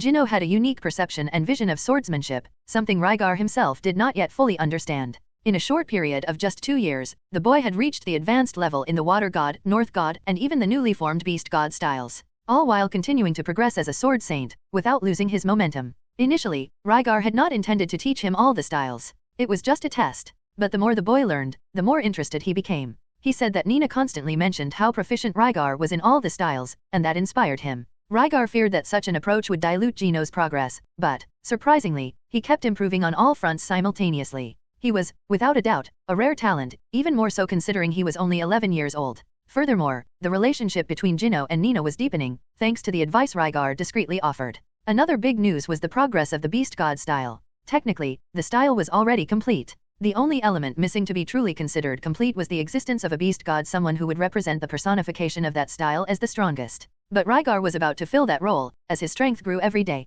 The principles of the style were clear, predatory, sensitive, and explosive. A fusion between the strengths of the North God and Sword God styles, lethal attacks at high speed, sensory precision, and unpredictability. Rygar structured the style based on solid fundamentals. Instinct was transformed into conscious technique. Unlike traditional styles, the Beast God style valued instinctive responses but refined them until they became deliberate and conscious techniques.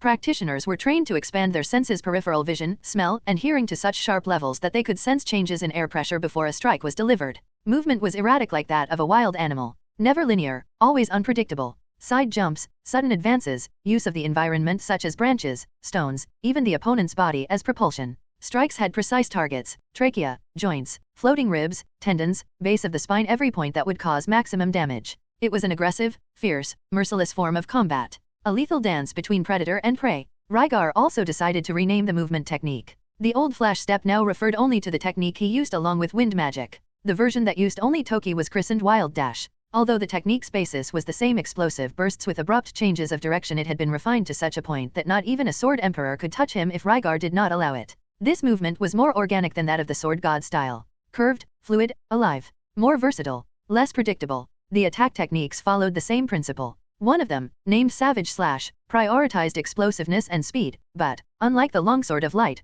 could be used with almost any weapon. The theory behind it consisted of using Toki fluidly, rapidly alternating between its light, tense form and something sharp and explosive, always aiming at the enemy's weak points. There were also techniques meant to force the opponent into mistakes. Faced with a hidden predator, humans tend to lose their composure. Concealment techniques, merciless assaults, and constant pressure were part of this arsenal. Compared to the other styles, the differences were evident. The sword god style used brute force, linear speed, and constant pressure. The beast god style was erratic, curved, unpredictable, but as aggressive as, if not more than, the former. The water god style prized flow reading, technical precision, and control. The beast god style did not read the flow, it felt it with sharpened senses. The north god style was versatile, provocative, full of tricks. The beast god style was pure killing instinct. No frills. Just the most efficient way to kill an opponent. At higher levels, the techniques became absurdly refined. Rygar could say this because he himself had already achieved mastery in almost all of them. Wild Dash would allow movements at supersonic speeds. The senses would sharpen to the point of acquiring a superior instinct, a kind of sixth sense that always told him where the opponent would attack.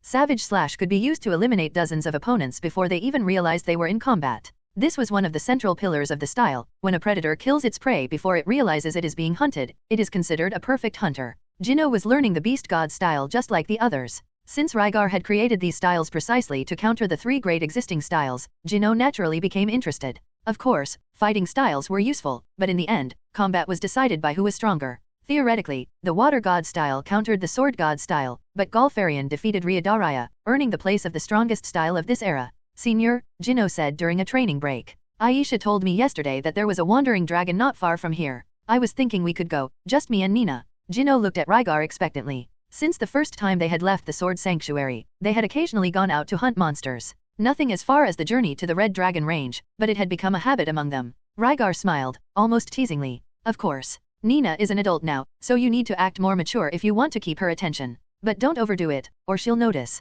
Jino gave a shy smile, pleased with the response. Yes. They continued training together for a while longer, until Rygar left to begin practicing more focused techniques on his own.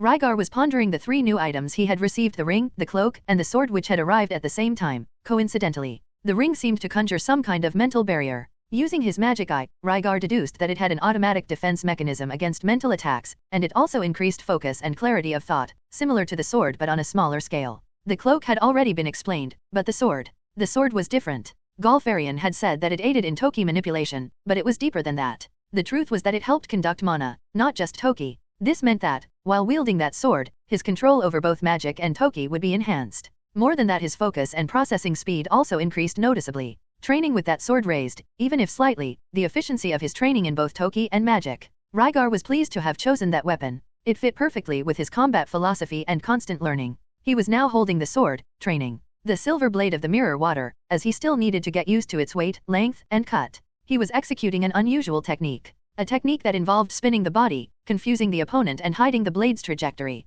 It was the rotation of light, created by Rudeus Greyrat. She had been upset to be defeated even after using that technique, which she had been saving especially to beat him. But her spirits returned when Rygar thanked her and showed genuine interest, asking many questions about the technique's workings and the concept behind it. It was a simple idea, but difficult to execute. It required luck, yes, but mainly perseverance. Rudeus combined those two elements and managed to create something elegant and deadly. The technique itself was extremely effective, but what fascinated Rygar most was the way the Toki moved naturally toward the blade's cutting edge during the rotation. This opened possibilities. It gave him ideas on how to apply that dynamic to other techniques, perhaps even create his own variations. He continued practicing the light rotation for a long time, immersed in concentration. He thought of Rudeus, of how she had demonstrated the technique, every step and detail. The wind danced around his spins, and the blade's metallic sheen glittered under the open sky. There, alone in his training, Rygar was polishing another piece of what would become the true beast god style. In the northern skies of the central continent, a scarlet figure cleaved the air like a living comet.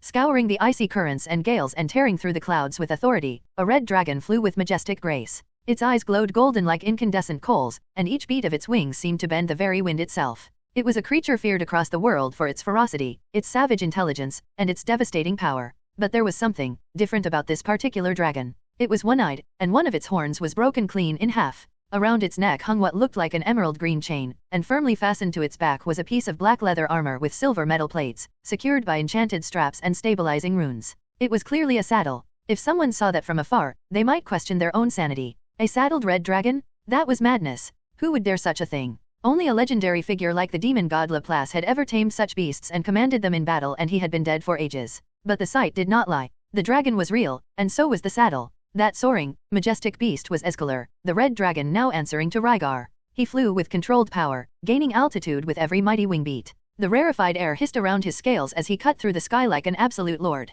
On his back, 3 figures stood out. In the center, wearing a calm, carefree smile, was Rygar. His eyes studied the horizon with confidence, one hand casually holding the saddle's pommel, the other gently supporting the small figure before him. Clinging to Rygar's back, her eyes shining with excitement and her long red hair dancing in the wind, was Eris. Her expression was pure ecstasy. She looked around in every direction, absorbing the world below as if seeing such vistas for the first time. She was a fierce warrior on the battlefield, but now, high in the sky, she was like a child discovering a new world. Ahead of Rygar, seated with her arms firmly wrapped around a small bar on the saddle and her body sheltered by the young warrior's arms, was Aisha Greyrat. The little girl, with reddish-brown hair, was equally enchanted. "That's the sea," she shouted, pointing toward the horizon where a bluish patch stretched faintly, blurring into the distant sky. Rygar smiled at their excitement. Eris glanced down briefly, her eyes widening a little, and exclaimed, "We're not going to fall, are we?" Rygar laughed loudly, his voice blending with the roar of the winds. "Even if we fall, I've got you too. Don't worry." Eris looked horrified. That's not very reassuring.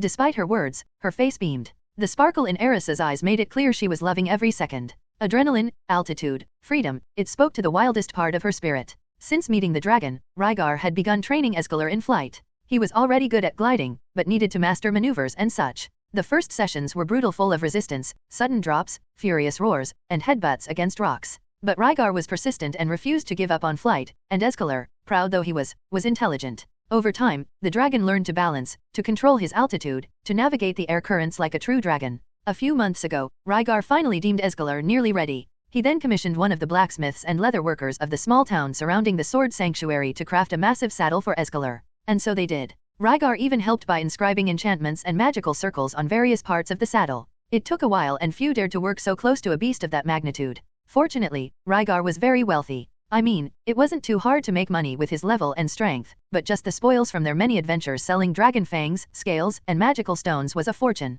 And he hadn't even sold most of it. Thanks to that, a handful, whether out of greed, courage, or some other motivation, ended up helping. For the past 2 years, Skull, the ebony wolf, had been training constantly. Obviously, he was improving, becoming more skilled and an exceptional hunter. Yet there was a limit imposed on him from birth. As a monster, he had reached the Saint rank in his 3rd year of life, a rank A monster, an incredible feat. Once fully grown, he was a force no one dared underestimate. But the source of that strength was also his ceiling. Skull could train as much as he wanted, but he could never improve as much as the other beings in this world. He wasn't fully intelligent, he was like a dog, far smarter than normal. And there was no record of monsters using Toki in complex ways, much less magic. His power came from following his instincts in every case. It was similar to humans in Rygar's previous world. No matter how much they trained, they could never surpass a certain racial limit. Skull was trapped by that barrier. Although Rygar had some ideas on how to change that, it was not yet the time to put them into practice. While Skull trained, Escalar served 2 functions, warming the 15 red dragon eggs with the natural heat only red dragons exude, the very eggs Rygar had taken from the red dragon territory, and regularly practicing his flight. With the saddle finally ready, Rygar now had an incredibly convenient way to travel. Escalar was primed for long flights, for journeys, for adventures. And so the tests began. This current flight was one of them, and so far, it was going even better than expected. Rygar looked ahead, the wind whipping his face hard. He felt his heart pound with energy. Below, the world moved at its slow pace. In that moment, Escalar broke through one last layer of clouds, reaching an extremely high altitude. The sky opened up, revealing the rising sun on the horizon. The sea of clouds stretched below them like a silent white ocean. The mountain ranges far beneath looked like tiny toy formations, as if the entire world had shrunk under their feet. It was a sublime scene, the sky tinged orange and gold, the wind slicing the air, the light reflecting off Escalar's crimson scales like living fire. Aisha's and Eris's eyes shimmered. The view was breathtaking, and the two were seized by a near childish excitement. Rygar was bringing his companions up one by one, knowing that no one was used to flying. And, most importantly, wanting to ensure that, if anything went wrong, he would be able to save each of them. Flying above the clouds, Aisha and Eris were completely enthralled, buzzing with the unique experience. It was then that Rygar said, "You too, do you trust me?" Aisha answered without hesitation. "Yes." Eris, a bit wary, said, "Yes." "Escalar, in circles," Rygar ordered with a smile. He then picked Aisha up in his left arm and took Eris's hand with his right. She tried to protest. "Wait." But before either could say another word, he leapt from the saddle into the open sky. "Nuo!" Eris screamed, shocked. "Yay!" Aisha shouted, pure elation. "Don't move too much," Rygar warned, his expression calm. He lifted Eris slightly, holding her at his right side by the waist. Despite her initial fright, Eris stopped struggling. And when they should have been falling, they did not. Eris opened her eyes slowly and saw Rygar holding her firmly, with Aisha still nestled in his arm. Around their bodies, a subtle purple glow and a magical energy enveloped them, keeping them suspended in midair. Eris felt the strong winds still whipping around and a supernatural lightness. Her long red hair began to float, as did Aisha's, who also seemed bathed in the same purple energy. Gradually, Rygar began to lower them, still holding both by the hands, keeping the spell active. "Whoa!" Aisha exclaimed, ecstatic, her body floating freely in the sky, held only by her connection to Rygar's hands. "Master, is this gravity magic?" she asked, thrilled. Rygar smiled. "That's right, Eyes, after all this time, I finally managed to gain some control over it. And that means now I can soar through the skies freely with the help of wind magic, just like dragons." It had taken longer than expected to reach this point, mainly because his early training at the Sword Sanctuary had focused almost exclusively on swordsmanship. But after finally acquiring basic control over gravity magic, he devoted himself to achieving this goal. Now, technically, Rygar could fly anywhere he wanted. Eris still seemed a bit dazed, but soon her face lit up, and she began to feel the air around her, experimenting with the sensation. Rygar said with a grin, "But my control is still most efficient only for myself. So don't move too quickly, or you'll break the spell." The two nodded, their eyes still fixed on the horizon. Rygar used wind magic to give himself a slight boost, rising and falling gently. It was a different experience from flying on Escalar, more ethereal, almost dreamlike. Unconsciously, the two looked at Rygar at the same time, who watched their reactions attentively, and smiled.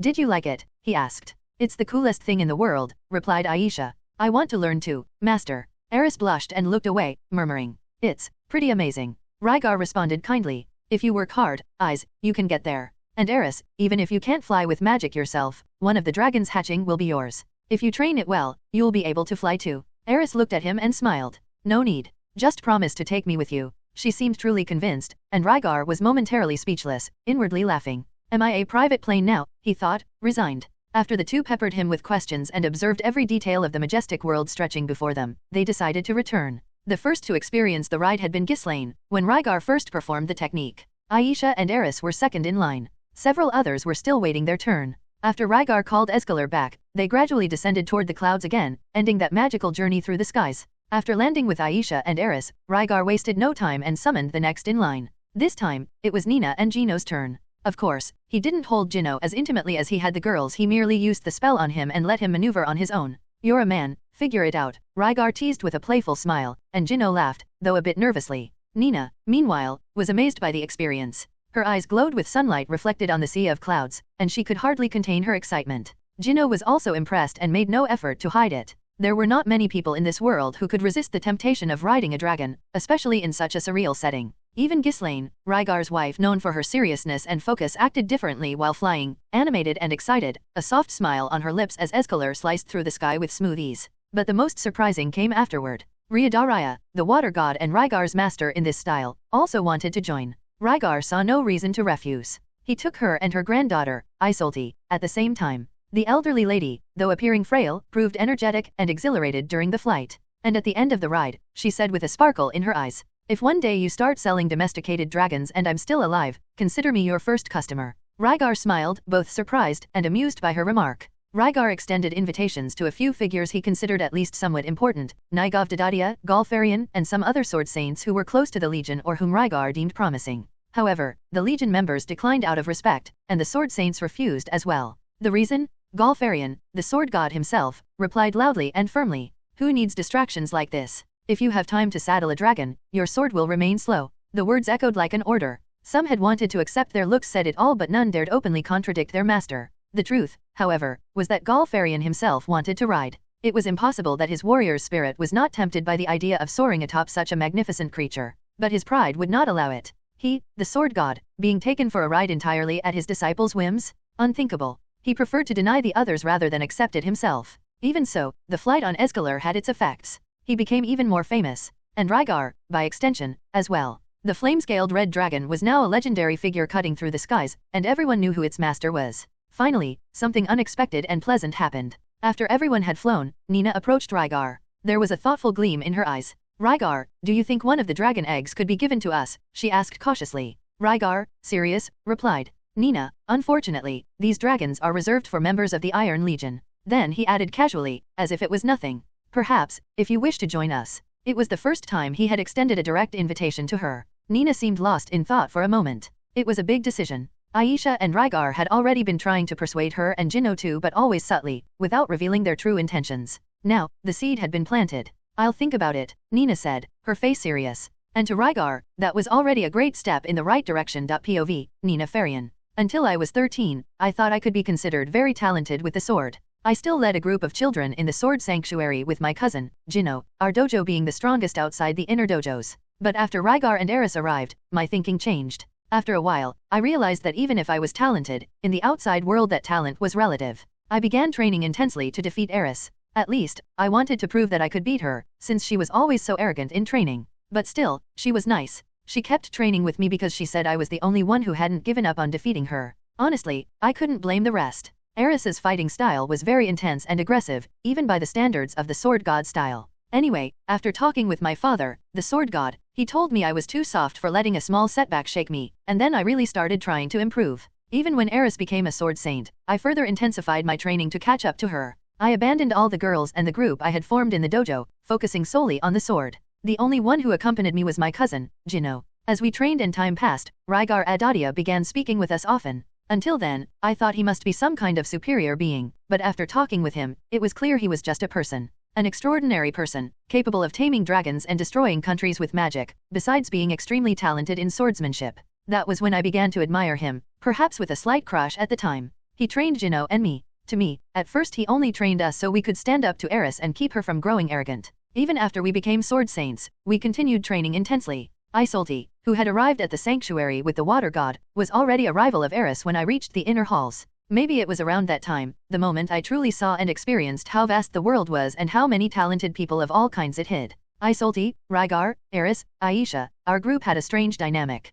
Isolde, and Eris lived in friction, always competing. Jinno was as strong as us, but he didn't really compete with us. He helped me train to beat the others and always cheered for me. Rygar stood above all of us like a bright, unreachable sun. His wife, Ghislaine, was also much stronger than us. And his disciple, Aisha, was a genius comparable to him. Not only was she much smarter than us despite being younger, but she had also become a saint-level mage at the age of 5. Anyway, this group was strangely disconnected, but still we became very close. And these last 2 years were definitely much more fun for me than the previous 13 years of my life. We trained together at the Sword Sanctuary, went out to hunt monsters, killed dragons, defeated a horde of monsters, cleared labyrinths, and our friendship grew ever stronger as we fought battles together. Even though superficially I only fought and competed with Eris, I still considered her one of my closest friends. I was truly happy. If I could change something, it would be that I wanted to defeat Eris more often. At present, I was hunting a wandering red dragon together with my cousin, Jinno Brits. Aisha had been teaching me to read and write in the human language over the past few years, and I could already be considered somewhat skilled, so we decided to come on our own.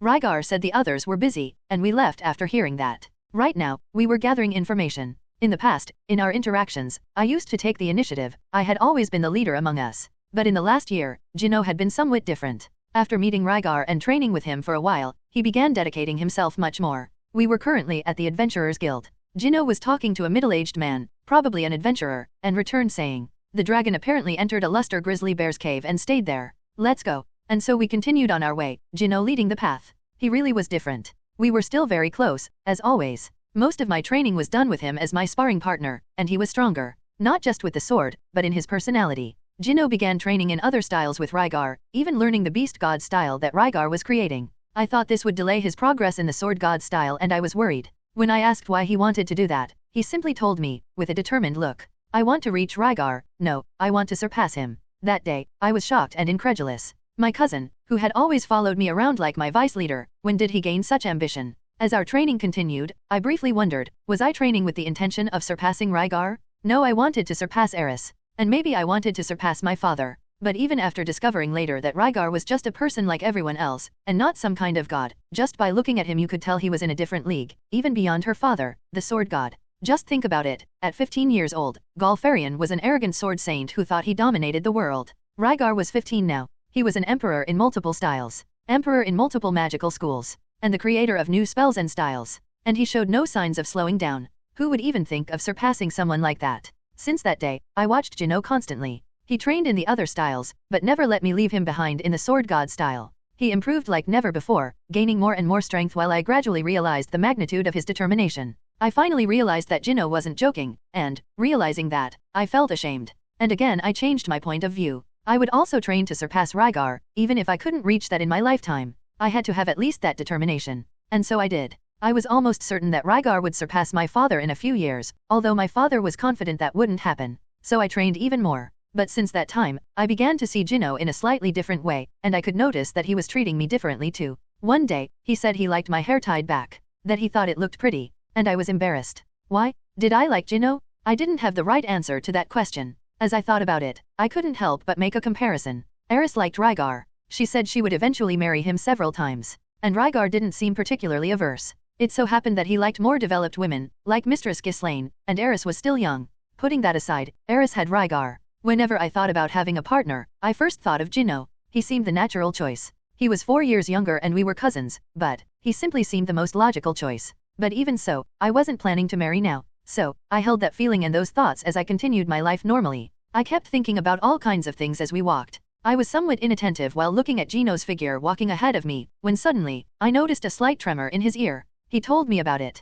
Part of training in the beast god style included keeping your senses sharpened for as long as you could, without losing focus. Jino had detected something, and I saw him move in an instant. And at that moment, I felt the danger. A swordsman leapt from the shadows toward me, wielding a technique I was very familiar with, the longsword of light. I was taken by surprise. He was already midway through the strike. Even if I struck now, I would be slower. But I didn't give up. I drew my sword quickly, only to realize that indeed I wouldn't be faster than him. But at that moment, another sword blocked the blade. Sparks flew before my face as I barely made out the silhouette of the enemy. A kick hit him on the right side of his torso, sending him flying away. It was Jino. I was shocked by his intervention, but I had already fought enough battles to compose myself. I finished drawing my sword and heard Jino say, "Back to back." Quickly, we positioned ourselves back to back, alert. Enemies appeared around us, laughing maliciously. The man who had used the longsword of light technique recovered from Jino's blow, brushing the dust off his body with arrogance. "Ho ho ho, you're good, boy." He was a tall, stocky man with blonde hair. He wore his hair tied back and had a short beard, wearing a fur-trimmed cloak over warrior's garb. His eyes turned to me with a malicious smile. "You must be Nina, the little daughter of Galfarian, right?" I asked cautiously. "Who are you?" "He. I am Enzo Moreira," he replied in a tone full of venom. "An old rival of your father. You know, I was thinking of sending a challenge letter, but I think it would be far more effective if he came to save his daughter. Don't you think?" I frowned. Beside me, Jino whispered softly, "Nina, on my signal, attack the one who ambushed you." The swordsman, getting no response, continued provocatively. "What's the matter? Cat got your tongue?" Whatever." He licked his lips with scorn. "You'll be much more talkative when we're alone in a room." His lascivious gaze filled me with disgust. I was about to respond when Jino spoke in a firm voice. "Hey, you." Enzo turned around curiously, raising an eyebrow.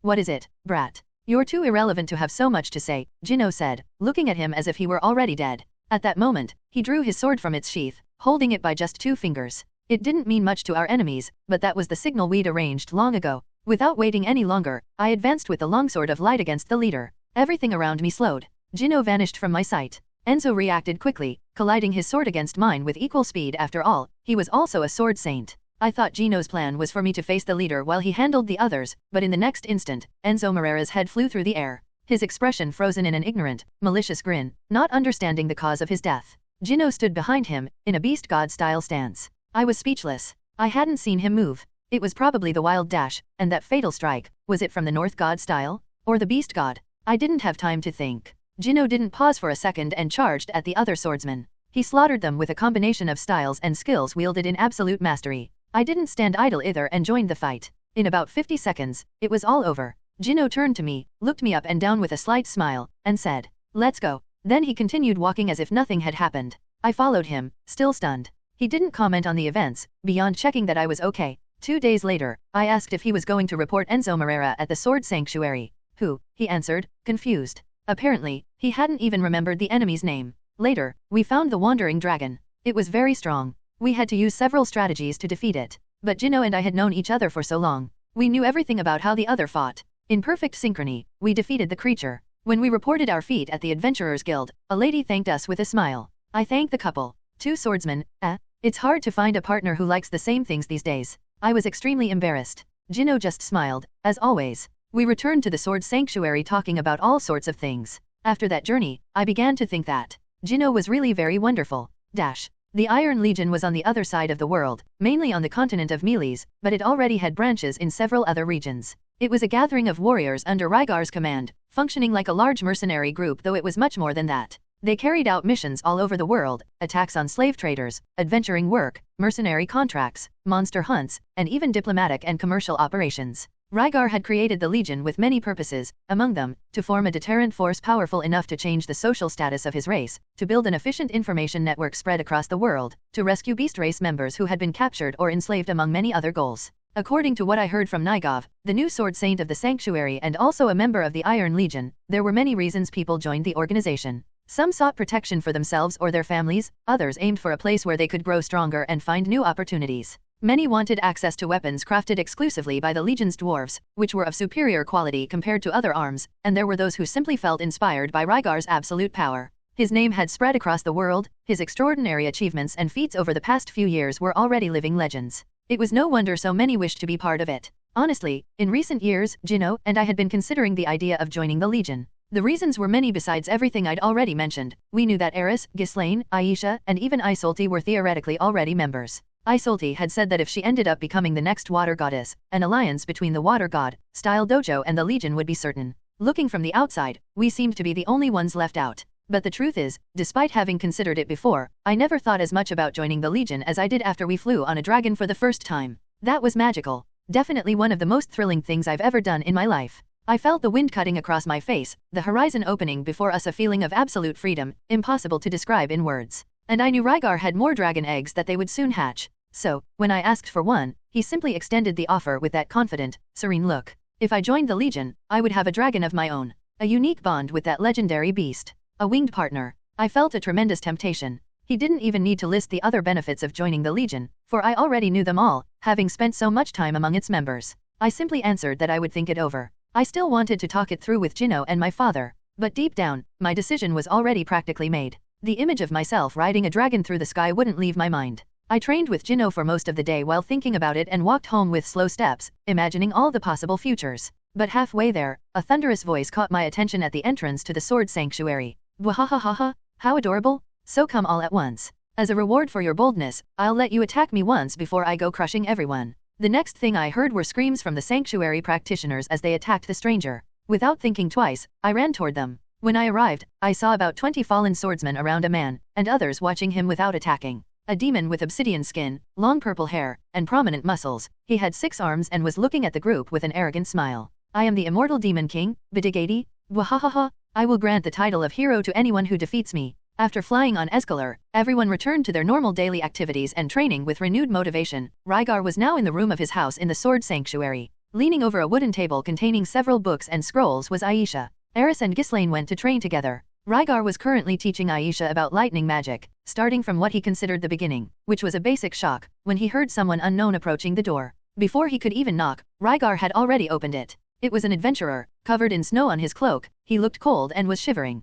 Yuya, man, it's really cold here, he said, taking some letters out of a bag. They said that the Red Wolf lives here, is that you? Rygar took the letters and said, yes, that's me. He cast a wind spell mixed with fire to blow away all the snow and briefly warm the man, then threw up a barrier magic that blocked the cold around him, saying, I appreciate the letters. The man, surprised, tried to respond. What? But Rygar slammed the door in his face and returned to the room where Aisha was. The girl was sitting, with a quill in hand, leaning over the books and papers. Rygar sat in an armchair in the room and began examining the letters. There were many. He often received letters, mostly coming from the Great Forest. Lately, the letters didn't bring exactly good news. Even though the Iron Legion was growing a lot, they were also in great conflict with Meles. He already knew there was little hope of fully restoring ties with them after everything that had happened, but it wasn't impossible. Unfortunately, the content of the letters showed that the Temple Order, and the entire faction for the expulsion of the demonic races, had been extremely aggressive in recent years. The Legion did not cower before the aggression shown by Meles and retaliated with equivalent force, making the conflict grow more and more. It's not as if there weren't those who didn't want the conflict.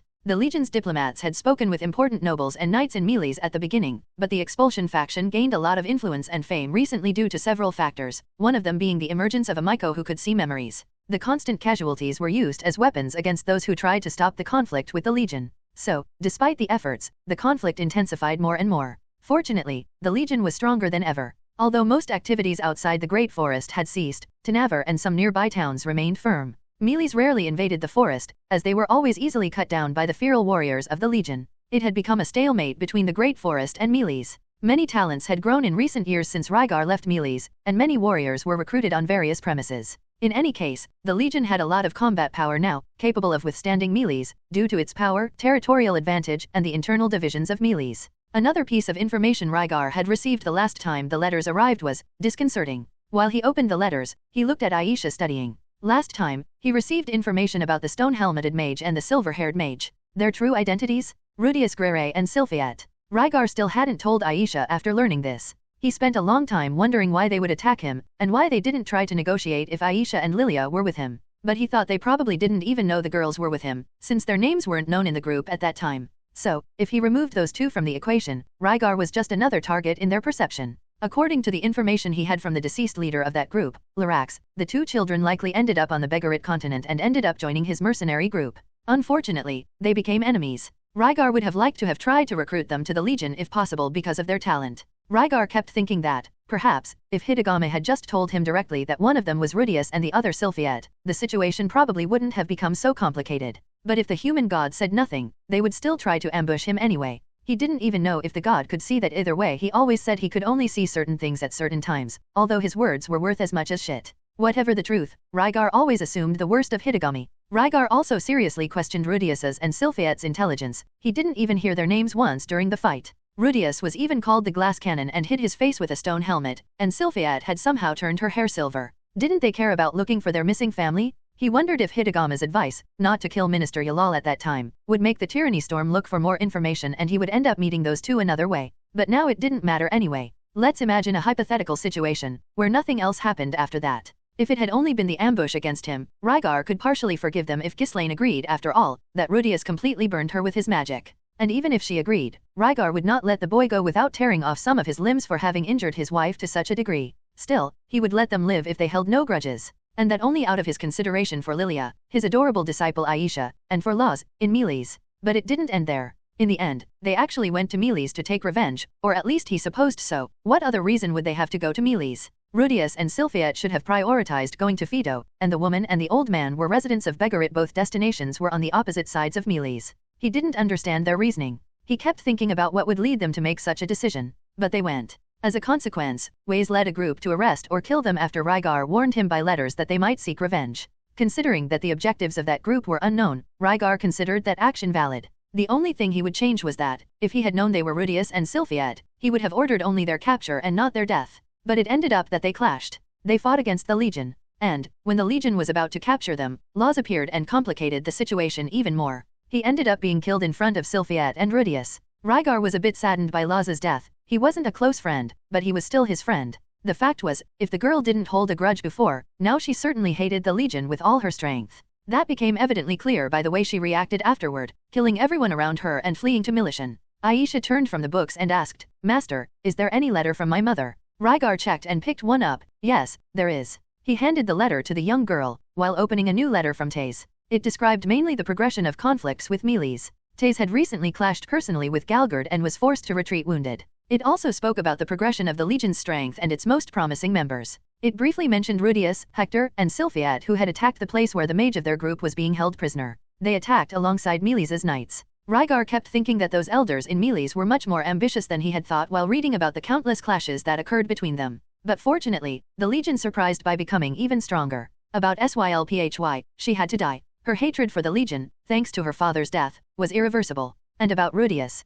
Rygar would think about it in due time. Aisha didn't care much about him, so killing him shouldn't be a big problem. Lilia would be upset, but he couldn't let them escape after they tried to kill him and became public enemies of the Legion. No matter their motives, they were dangerous. While reading the letter, he pondered constantly, maybe, if I rescue that Paul and Zenith, she will forgive me for killing Rudeus. Well, I don't even know if they're alive. I'll leave that choice to my future self. He continued reading the letters. Killian's letter spoke about the many powerful warriors emerging in the Great Forest and about him going to the front lines to help Taze, leaving Gustav in command of the Legion there. It also spoke about Linnea, Lisina, and Persna, who were getting stronger by the day. The letter from his mother, Selene, began joyfully, saying that his father, Haunter, had become a North Saint. Apparently, when Rygar left, everyone pressured him saying that his son was leaving him far behind. Despite trying not to be affected, he trained intensely, trying to improve at all costs to reach Rygar, even if just a little, and he really succeeded. Selene also joyfully wrote that she was pregnant again. Rygar was pleasantly surprised. He was going to have a new little brother or sister.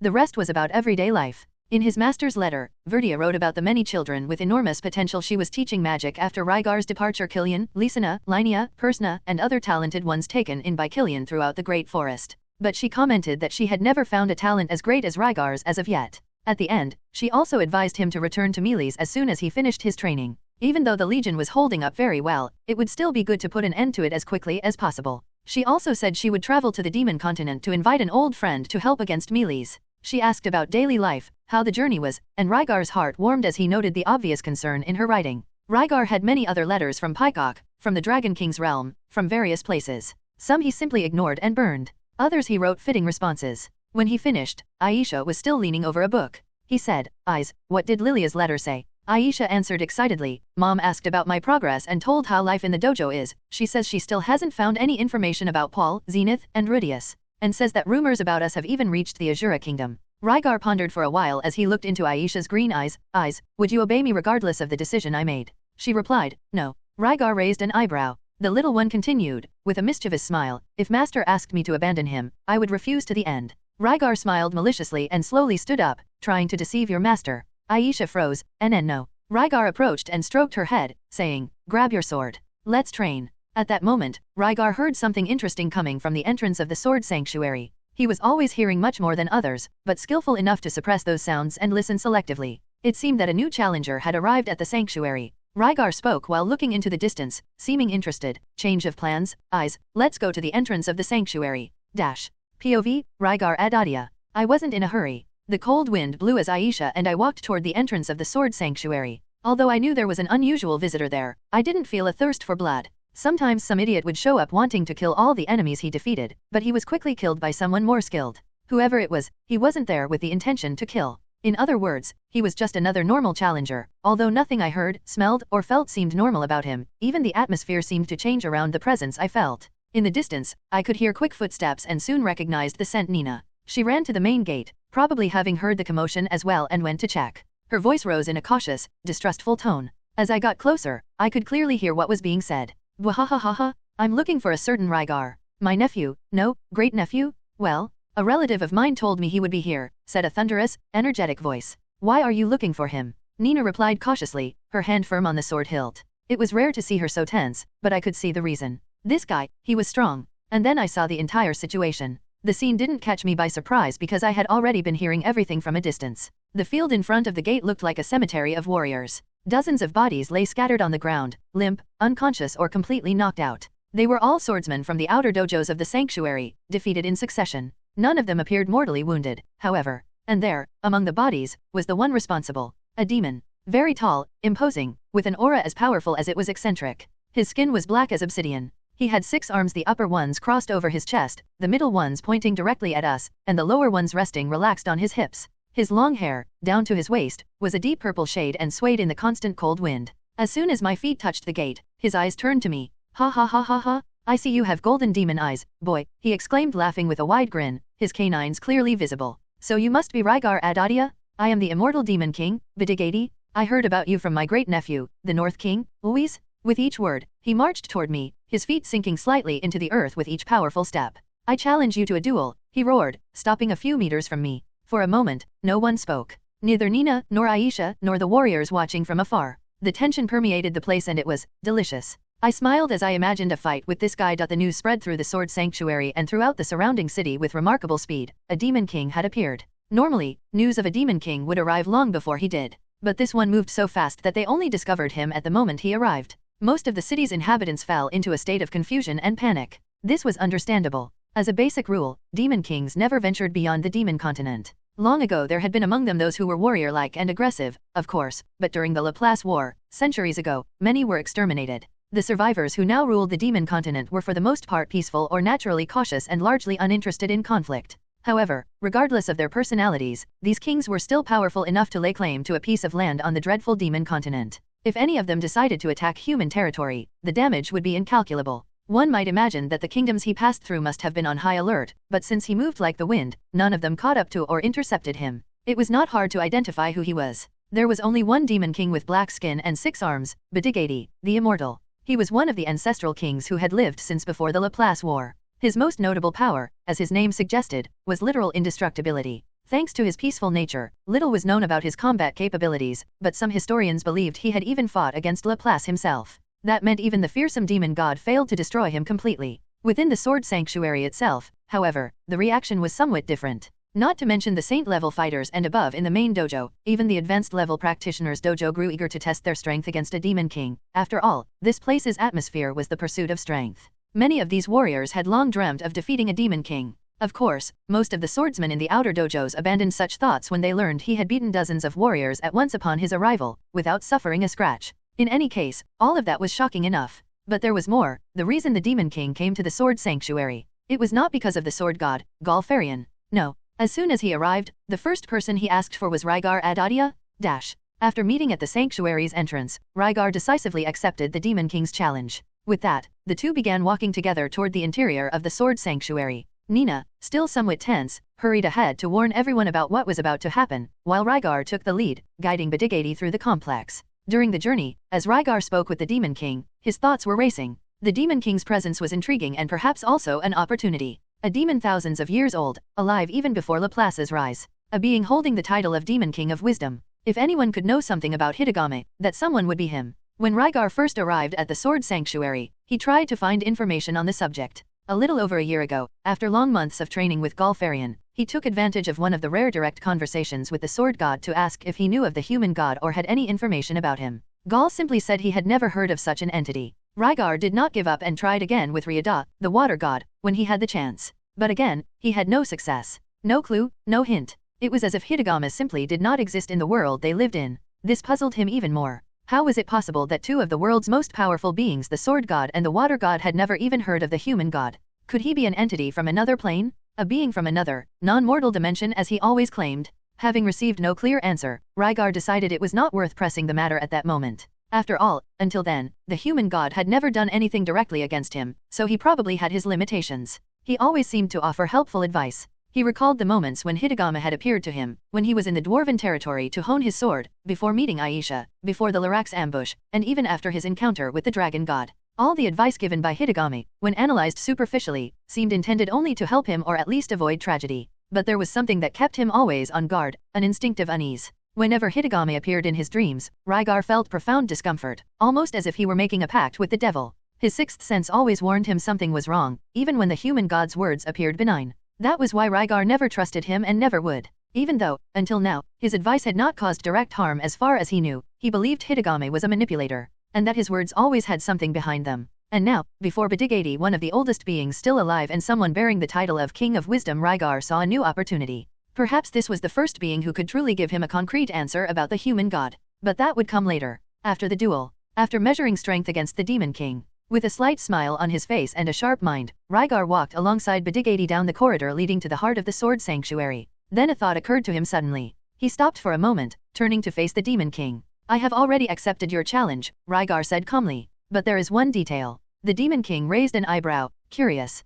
And what is it? Challengers who come to the sword god style usually do not face the emperors directly. There is a certain order to follow. Rygar crossed his arms, still calm. You have already defeated the outer members, but before reaching me, there are still the sword saints and the other emperors. Rygar smiled, a slight glint in his eyes. Moreover, I would like you to train with some of my apprentices. Bedigadi laughed loudly, his voice echoing through the sanctuary's corridors like thunder. Bwah ha ha ha ha ha ha, but of course, I will fight through all the ranks then. With that decided, they continued on for a few more meters until a fork in the path. Rygar indicated the direction of the arena with a gesture, then temporarily parted from Bedigadi, heading to the main hall to speak with Ghislaine. When he arrived, he found the sword god standing before one of the large circular stone windows of the hall, his eyes shining with rare excitement. So, an immortal demon king appeared to challenge you? Asked Gal, crossing his arms with a broad smile. I admit I am eager to see what he can do. Me too, Rygar nodded with an equally fierce smile. But before that, I think he could serve as a good test for some of our most promising disciples. I thought we could have some of them face him first. Golfarian was pensive for a second, but soon agreed, still smiling. Huh? This will be truly excellent training. Who starts? It could be Nina. She was the first to meet him. Golfarian nodded once more. So it shall be. Dash. Messengers were sent. Disciplines were paused. The news of the immortal Demon King's presence spread like fire in dry grass. Everyone began converging toward the free field, the central area where Rygar usually held his most intense battles. The free field was a platform of hardened earth and magic, constructed by Rygar a few months earlier. It resembled a vast, open arena, with stone pillars marking its perimeter. He had shaped the structure personally with earth magic, making it incredibly resilient, capable of withstanding impacts at absurd levels which the common fields of the sanctuary could not contain. Of course, the sanctuary's buildings were not ordinary, but they were insufficient for containing very high levels. Golfarian was positioned beside the free field, observing with crossed arms. At his side stood Riada and Aisha. Further ahead, Timothy and Clint stood among the spectators, and several sword saints had already gathered in a circle around the arena. Among them were Jino Brits, Jinav, and the Water King, Isolti. The entire sanctuary seemed to have mobilized. It was rare for something to cause such a stir, but the immortal Demon King's presence had ignited everyone's warrior spirit. Some were still on their way, Eris and Ghislaine were training farther off but had been notified. Other sword saints were coming from the outer areas. In the center of the field stood Rygar. He carried 2 swords on one side of his waist and a third on the other. He wore the traditional mantle of the Sword Sanctuary's swordsman, but his mantle, specifically, appeared slightly different from the others. His golden eyes shone with determination, and his posture was relaxed yet ready, one hand resting on the hilt of his sword as he stared at the opponent before him. On the other side, standing with his enormous, muscle-covered body, was the immortal Demon King Bidigati, observing Rygar with a wide, challenging grin. Tell me again, you really came here just to challenge me? Bwahahaha. Bidigati let out a thunderous laugh. I was just passing through. Actually, I was on my way to Ogre Island. But when I passed through the Dragon King's realm, I stopped to visit a relative, and he told me about you. Rygar frowned slightly, confused. Louise, right? I noticed the similarity in skin tone, but how is he your relative? He is the great-grandson of my sister, Bidigati answered simply. Rygar nodded slowly. So he is your great-grandnephew. Indeed, confirmed the Demon King, proudly. Then he continued. He told me he encountered a beastman with golden eyes like those of Laplace. He also said you were one of the best warriors he had ever fought, and that you developed a kind of regeneration similar to my race's? Bidigati seemed excited, as if he had met an old friend rather than a future opponent. I see. Rygar murmured thoughtfully, his golden eyes carefully watching every gesture and intonation of the Demon King. At that moment, Nina arrived with Eris and Ghislaine. They seemed to have already been warned about what was about to happen and joined the other practitioners around the free field. Nina was walking with them, strolling absent-mindedly, until Golfarian's firm voice echoed across the field. Where are you going, Nina? You will fight first. She stopped immediately. Her steps ceased, and she turned slowly to face the master. All eyes turned to her at that moment. Me? She asked, with a tone of surprise and hesitation. Golfarian laughed and said casually. Ha ha ha, of course? Who else would it be? You're not afraid, are you? Bidigati also laughed heartily, crossing his arms enthusiastically. Bwahahaha, it will be interesting. He began to warm up right there, flexing his muscles and rolling his shoulders like a gladiator preparing for combat. His presence was monstrous, and even the saint-level practitioners felt the weight of that aura. Nina looked directly at Rygar as he exited the field, walking to the arena's edge. He stopped and said, Come on, Nina. Give it your best. Trust your training. Nina stared at him for a moment, then turned to Golfarian, who merely smiled confidently. She then looked at Jino, who stood beside Jinav. Jino did not speak, only moving his lips discreetly. Good luck. Nina took a deep breath. She looked once more at Rygar and then nodded. I will. She stepped onto the field with firm steps. Her feet echoed against the hard ground of the compacted earth arena, marked by countless scars from past training. Bidigati was still stretching, unconcerned, as if it were just another morning warm-up. Around them, the murmur began to rise. Many were whispering about the Demon King's strength. Most of those present were sword saints, many of whom had witnessed fierce sword fights, but almost never against a Demon King. The only one who seemed uninterested was Riadaraya, watching with crossed arms, leaning against a tree, bored. Nina then stood face to face with the immortal Demon King. Her eyes were steady, her body on guard. Bidigati glanced at Rygar and Golfarian with slight doubt. Are there any rules to follow in the fight? He asked casually. Gol replied with a slight smile. None. The first to defeat the opponent by any means possible is the winner. Just, avoid killing them, he added, slowly placing his hand on the sword's hilt in a threatening gesture. Bidigati laughed heartily. Ha ha ha ha ha, all right then. As the combat was about to begin, and Rygar, at the edge of the arena, activated his demon eye. In an instant, his gaze sharpened and then froze. He stared intently at where Bidigati had been a moment before but saw absolutely nothing. No silhouette. No outline. No mana flow. Where he knew the Demon King was, there was literally nothing. It can't be. Now this was a situation he had never encountered before, not even against Orsted. His eyes saw everything, except the Demon King. It seemed this immortal Demon King was not as simple as he appeared. Hello, everyone! As we wrap up this video, I want to share a quick note. I have a Patreon account. If you'd like to support me and enjoy on-demand audiobooks, you can become a Patreon member. Alternatively, you can check out my Google Drive link, which has 500+ novel audiobooks available through my Ko-fi or Patreon shop. I appreciate your support.